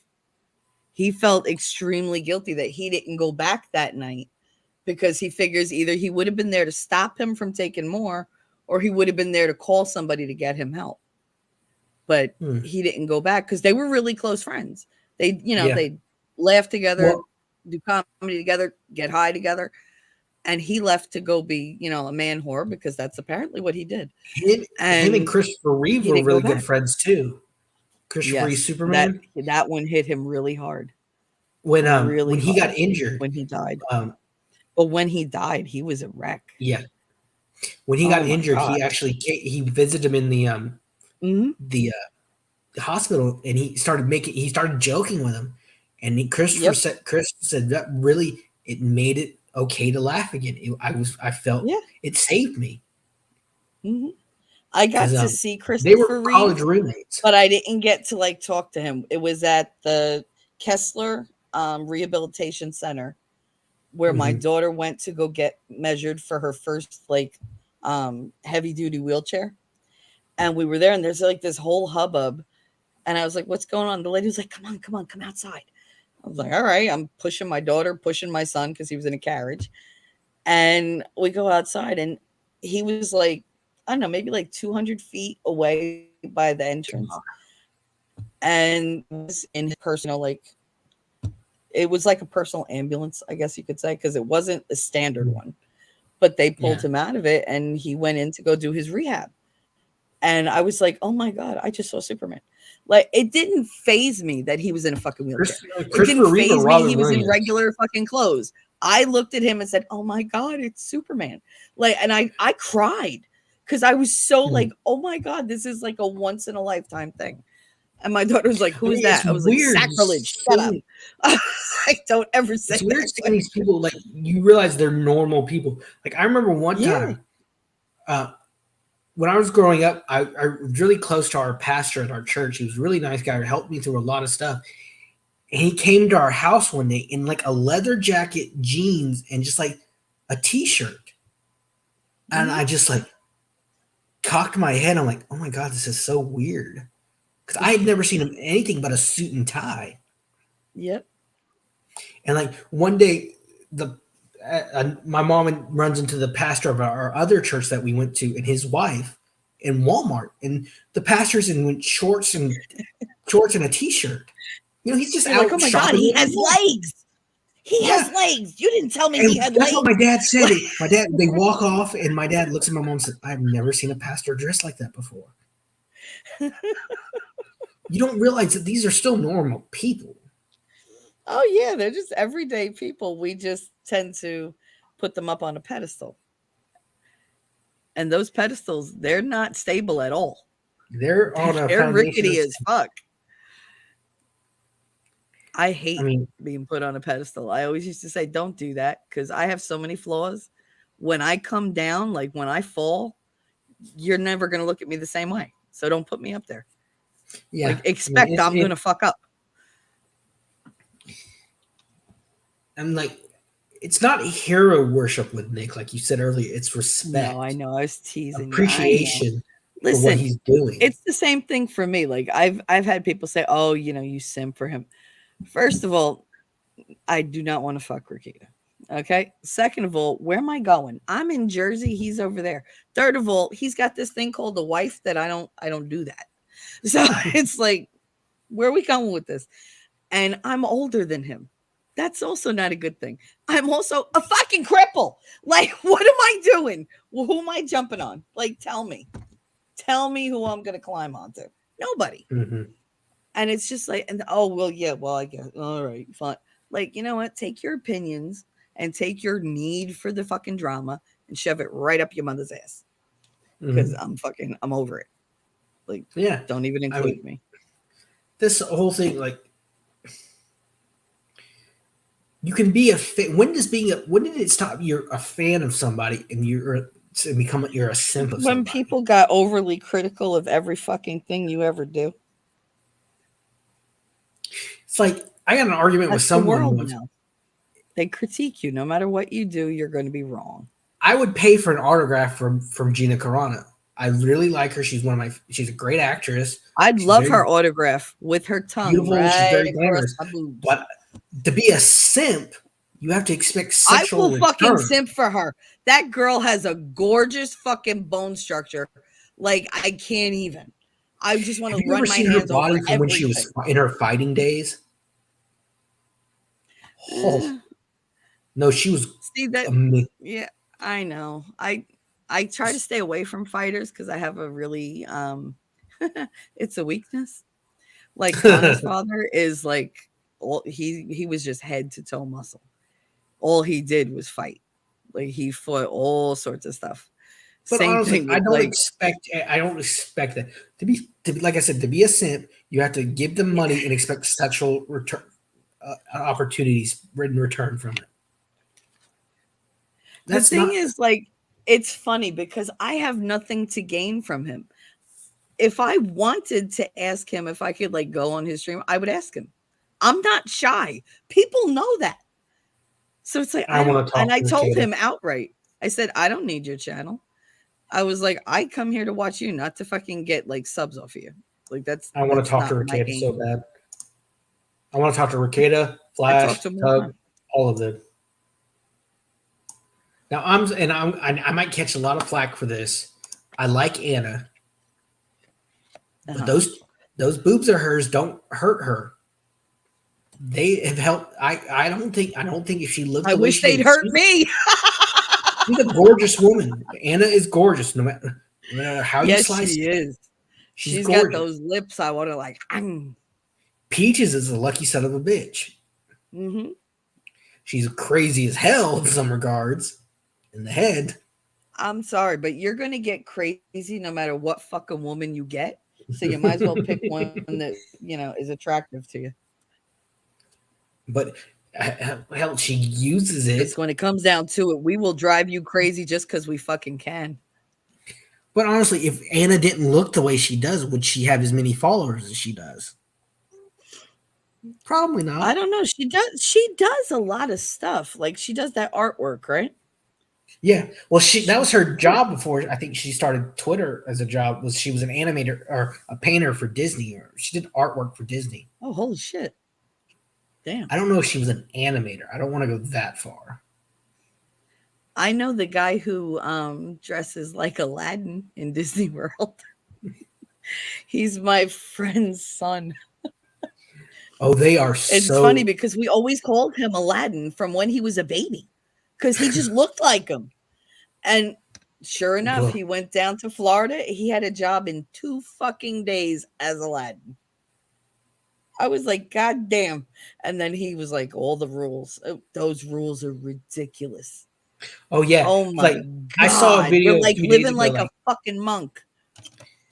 if you watch where the parade where the Date. parade goes backstage, Mm-hmm. they have to keep dancing. If Yep. as long as they're in the sights Yep. of In the audience, case one they have fucking to. kid sees them, you can't break the spell. Yeah, Yep. you can't point your finger. You have to use your three finger like Walt did, or three or two or Mm-hmm. three. I can't remember. Whatever, like Walt would, he never pointed. He didn't like pointing, so he did like this two or three It's finger thing. aggressive. Yeah. And Did you ever see the documentary on his fascination with death? no, Oh my God, it's phenomenal. It shows all the places in Disney World and Disneyland where he like put all stuff about death. He had such a macabre sense of humor. Like he had like all these different death things all over the place. I got to go backstage at Epcot one year. Oh, that's nice. They were having a Disney music festival, and my middle school band was invited. Nice. So we were basically cast members for like God, I for a was few there hours, when Epcot for like an opened. hour, went and performed, and then went out to the park. Didn't see anything. I think they Yeah, probably kept all the other actors away from us, or cast members probably. away from us. Hmm. It's but it's. There's very little fraternization in Disney at the I had a parks. friend who he wasn't a cast member. He wasn't an actor. He was Good I night, guess Memento. yeah. I'll see you later. He did like service. Like if they had Thank a you for coming celebrity and hanging out. come in, he'd set up everything, get everything ready. He said the worst experience he ever had was with Selena Gomez, and she wanted to stay in the castle, so they Oh cleaned up the God. entire room. She comes in and tells him it's not good enough, and they have to do it all over again. Oh shit. Clean it from like top to bottom. Oh my God. Well, they have that like Club 333 there. that Yeah, that's really really exclusive exclusive. club. Yeah. That's supposed to be like fucking masonry or whatever. Oh, I saw this video. It's this guy who is a Walt Disney impersonator. Mm-hmm. I mean, he looks, oh my god, so much like Walt. It's creepy. He goes to Disney Walt World was and meets creepy. Mickey, and Mickey is just flabbergasted. Oh my god. And then he just reaches in and just hugs the guy. It's like he's hugging Walt again. And they Mm, walk around taking photos with people, him and Mickey together. Jesus. And he does. He said he does it. He cosplays. That's what him and his wife do. They started when he had cancer, for fun. And it's just Aw.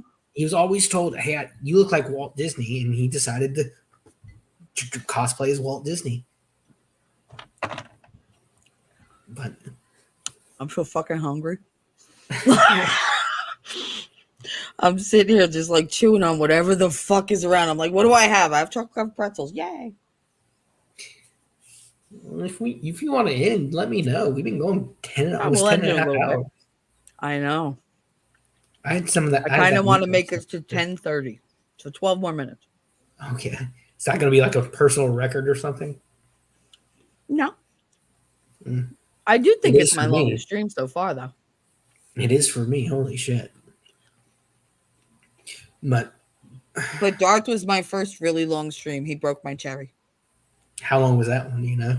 8.5. Hmm. And he What's the matter, stayed Darth? from Couldn't like make it as far as second me? one all the way through. It was our Christmas Eve stream. Mm-hmm. It's just, It was a really good Christmas Eve. Like we I had a don't really think good Walt time. Disney would recognize his company today. No. I really don't think he ever thought it would get quite as big. But I really think he would beat the shit out of a whole bunch of people. He was He would not have been on board with this woke bullshit. Yeah, I don't think he would either. Nope. He had very strict ideas of what made people happy. And if you deviated from that, he was like, I don't care about like this little group. I want the masses to be happy. Shelly, Darth is correcting you. It was 8 3/4. But you still pop my cherry, so thank you. I mean, he really He was put as on, gentle as he could be. he put on an act a lot. Who? For the kid, for the public. Oh yeah. He was an avid smoker. He was never the did it review taskmaster. Oh yeah. yeah. Like I said, he had standards, and you fucking meet them or get the fuck out. That's why. Did you ever see Saving Mr. Banks? Yes, I love that movie. It's a great movie. That was basically pretty much how it was with her trying to get the rights. He spent 20 years almost, 10, 15, 20 years trying to get the rights to Mary Poppins, because as a kid, when his daughter was a kid, he would read it to her, and he promised her that he'd make it into a movie. Mm-hmm. And God, that woman. It's one of my favorite movies. One of my favorite Disney movies. It was Mary just Poppins? perfect for the time, and it lasted. It stood the test of time. Yeah, Mary Poppins was amazing. She hated the movie, so that was why there was never any other books made into movies of hers. I don't think she really hated the movie. I think she hated that he didn't respect how sacred it was to her, even though it wasn't real. Shelley Boffins. But no, I mean, it was like she made it all up in her head to account for like her alcoholic father and like all this shit. And it's just like, wow, like you made this up and now you can't, like she couldn't let it go. So she couldn't give an inch, and she was just really unhappy. It's sad because it was a beautiful movie. I thought it was a beautiful tribute to somebody that, meant something to her, even in her imagination.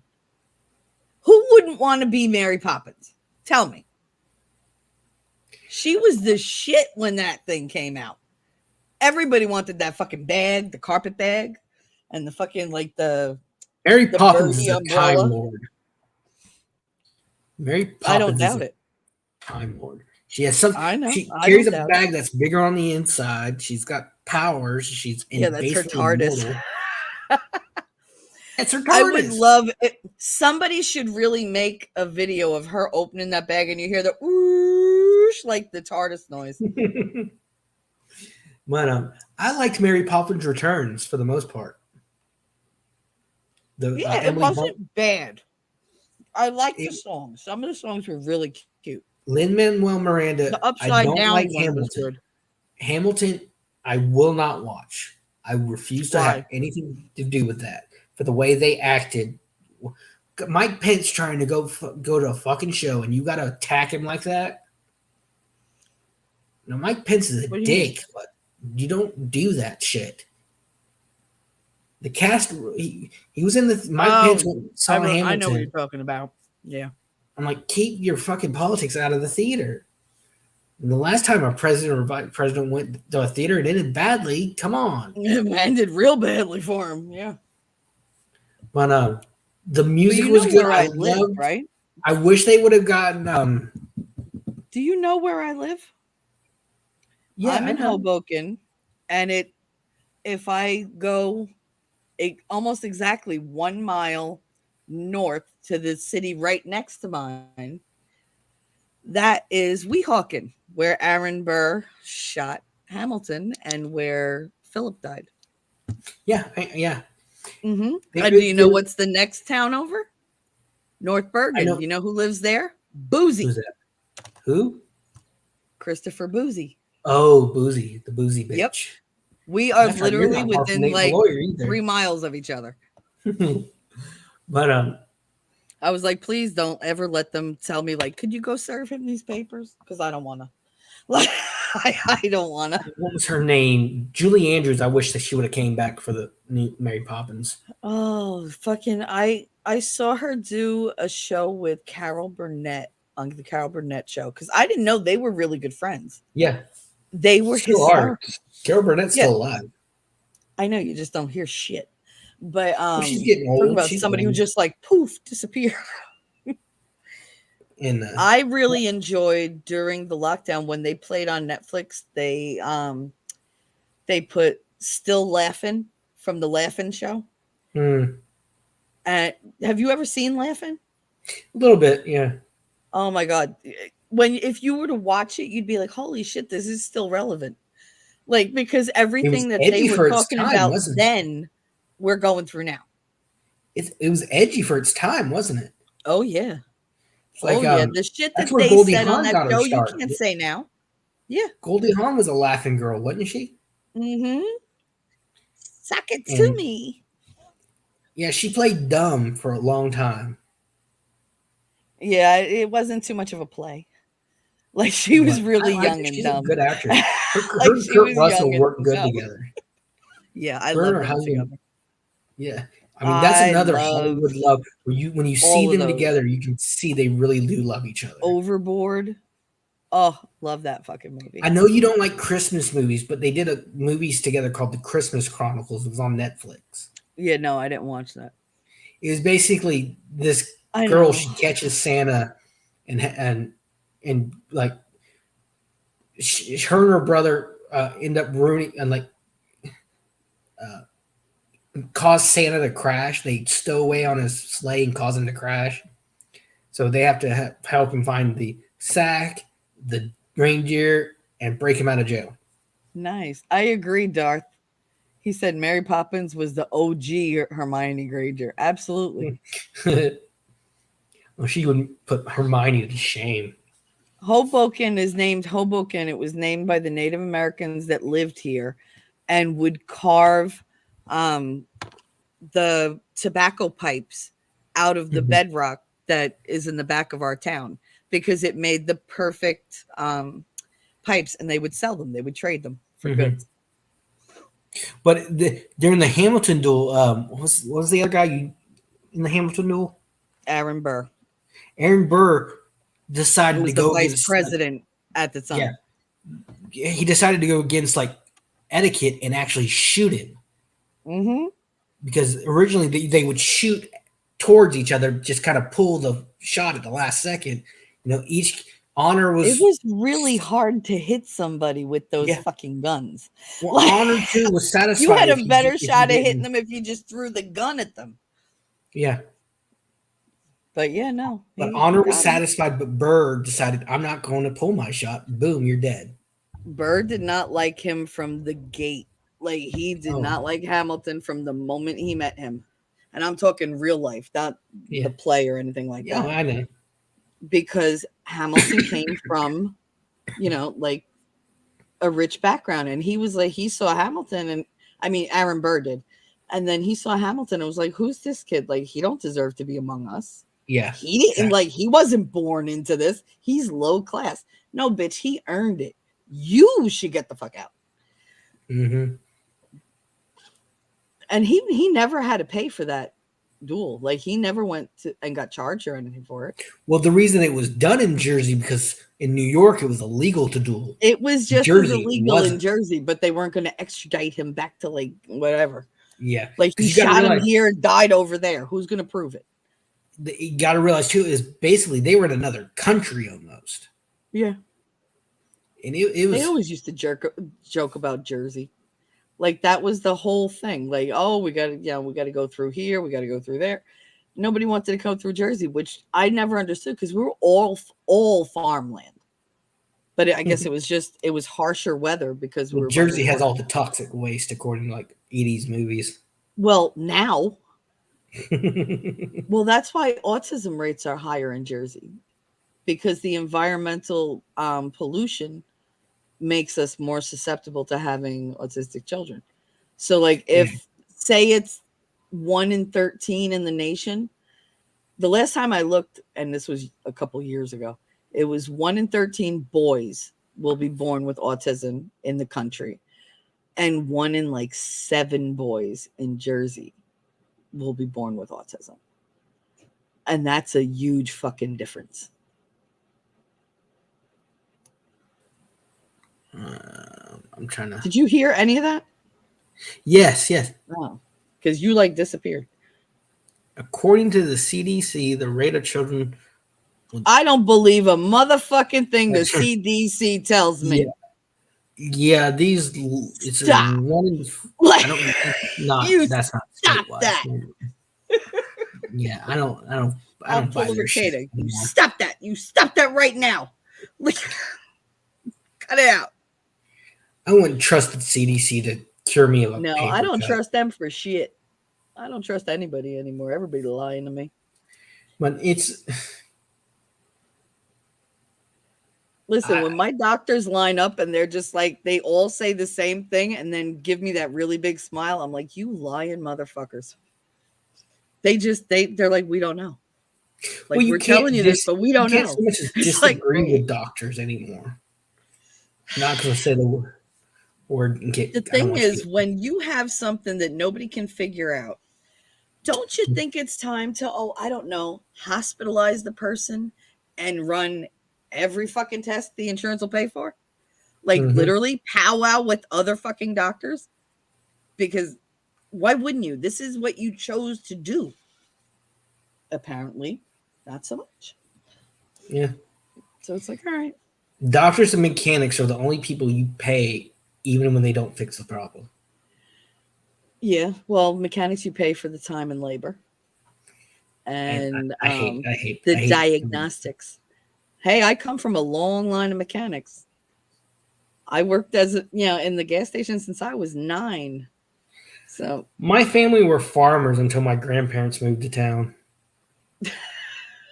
why?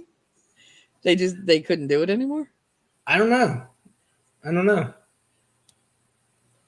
Could have been bad crops. You don't know. You Well, only need my one great bad year. grandparents, my dad's grandparents were not good people, Okay. and my dad's father's parents were not good people, from what I've been told. I don't know anything about that side of the family, really. I know very little. Sometimes it's better that way. Oh God, I remember one time. We just started our new church, and we were having this Sunday night potluck barbecue church-wide dinner, and they gave us Like name a tags. revival. No, it wasn't any service or anything. It was just like dinner. Yeah. They gave us name tags to put your name on it. Like I a guess I think it social. was like Yeah, new member That's what they social. call it, right? A social. Yeah, kind of sometimes. But this little old man comes up to me, reads my name, says, "Where's your family from?" Hmm. I'm like, what? Didn't understand what he didn't like. I thought it was like England. I almost said England or Scotland. I don't know, somewhere over in Europe. What he meant, where was my what town was my family from? And my mom comes over. She's like, she said, "Oh, we're from this. They're from this town." Turned out this random gentleman, who I got to know really well over the years before he passed away, knew my grandfather from the 40s and was at his daughter's funeral because my grandfather was married Oh, Jesus. before and had a daughter who did not survive birth, and he was Oh, there at the funeral. He knew my grandfather from, hadn't seen him since, saw my last name, and asked, and he, for years after, he'd always say me, "How's your granddaddy doing?" how's your Knew, granddaddy? yeah, he's like, "How's your grandpa doing? Your grandfather doing?" Always How's asked me that. Pawpaw? How's Pawpaw? Reckon I could come But see you? that's what I called him. I called him Yeah. Papa. That's what my My niece grandfather calls. was Pop Up. Yeah. That's what my niece calls. My mom is grandma, and my dad is Papa. Mm-hmm. Because for me and my brother and all my cousins, it was Granny and Pop. Mm-hmm. The But hell? Damn kids.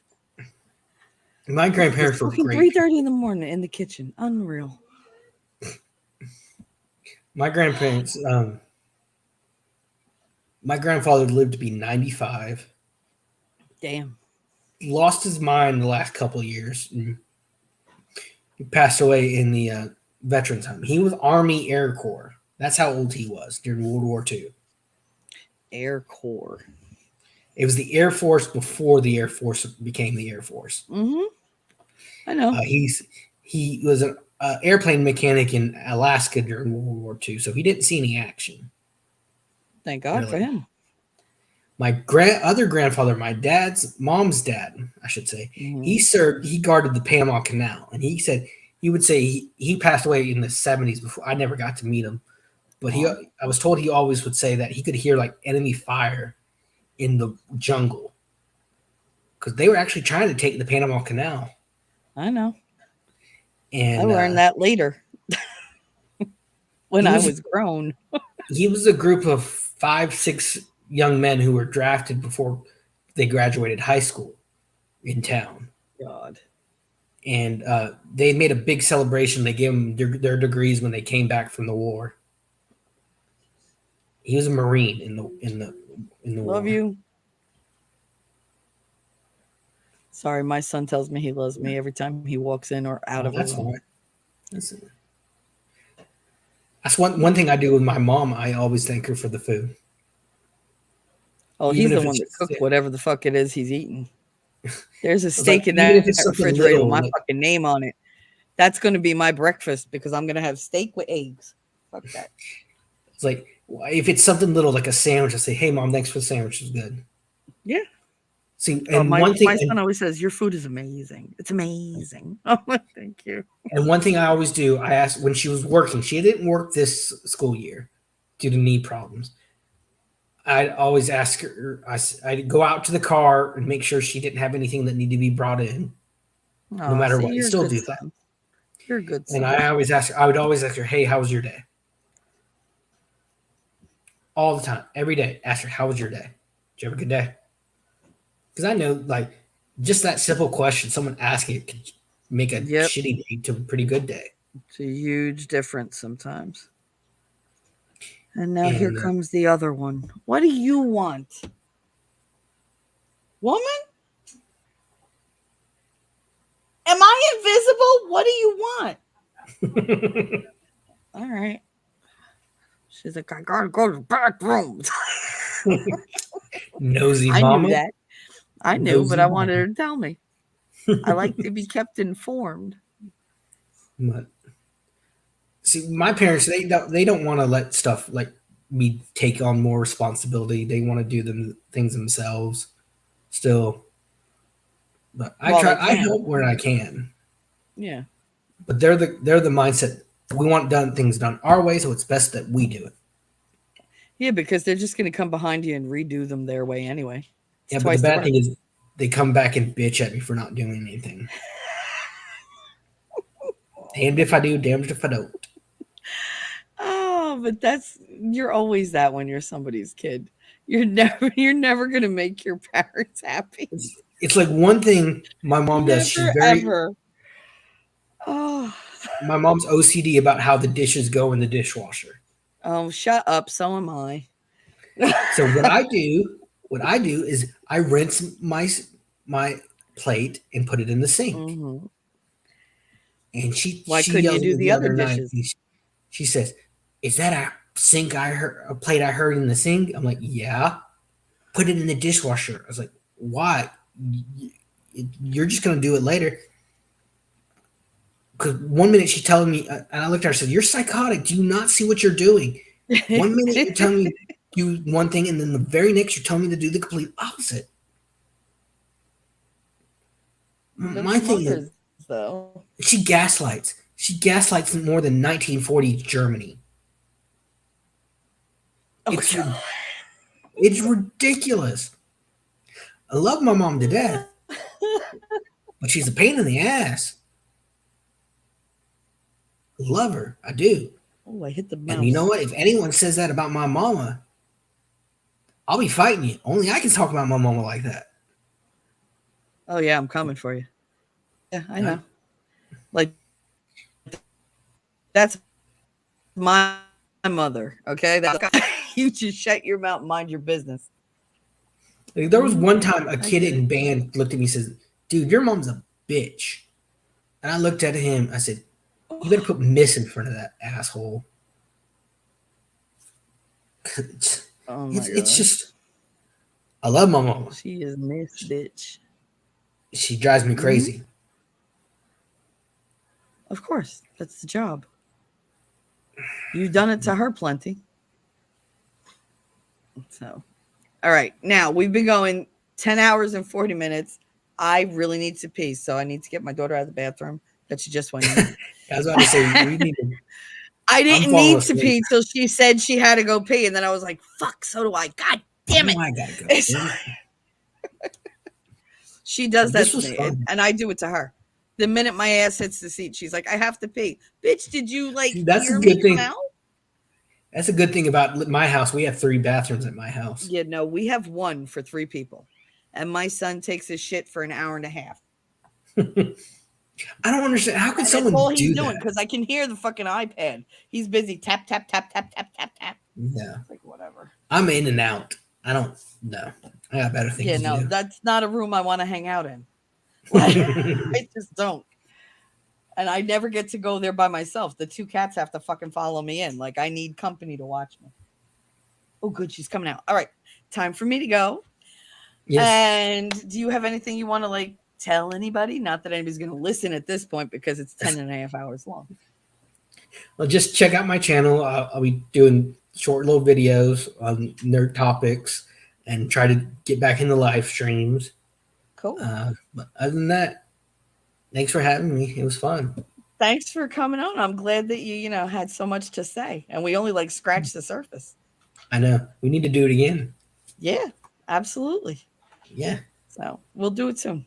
I have a Night, couple more people everybody. that were like, "Can I come in?" And I was like, "Nope."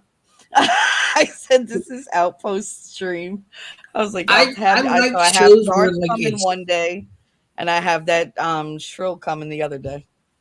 I like it when it like maybe 3 or 4 people at the most in a Yeah, stream, not no, I like totally get 10 it. people, because then Hmm. you're hollering. This is my problem with Flashcast. Sometimes they get over they too many people in and they're yelling over each other trying to get a word in. But, And it's just you can't hear anybody, and then I just have a headache, and I just want to turn it off. well, it I'm makes me it like, I'm done. overloads me, so I'm like, oh, I can't take it. Yep. And But, Lofty okay. sends me right off into the stratosphere. Oh I don't yeah, know what hell it is. But all right. I don't think there's anybody left in chat, right? Is there? There might be one. Who would be No, left? the Is there anybody left? last person to chat was Darth like 15 minutes ago. Oh, all right. Well, it says 2 people are in there. So I don't know. Maybe somebody put it on to like give me Probably the fell view hours asleep. or whatever. Who knows? That's what I do with rackets. I'll put a racket stream on or a critical role stream and just fall asleep to it. I don't think he's even doing any tonight. Not tonight. Not tonight. Like last night, I was out after like an hour listening to him. I was out. Mm-hmm. Yeah, I fell But asleep at 2 in the chair and I woke up at 5. I was like, fuck. God damn it. okay, we're talking again. We're I talking missed again. the whole fucking thing. I know. I'll keep doing this. All right. Wrap it up. Let's wrap it up. Always double wrap it. All right, honey. Thanks for coming on, and I will see you later. Hey, later. All right, bye.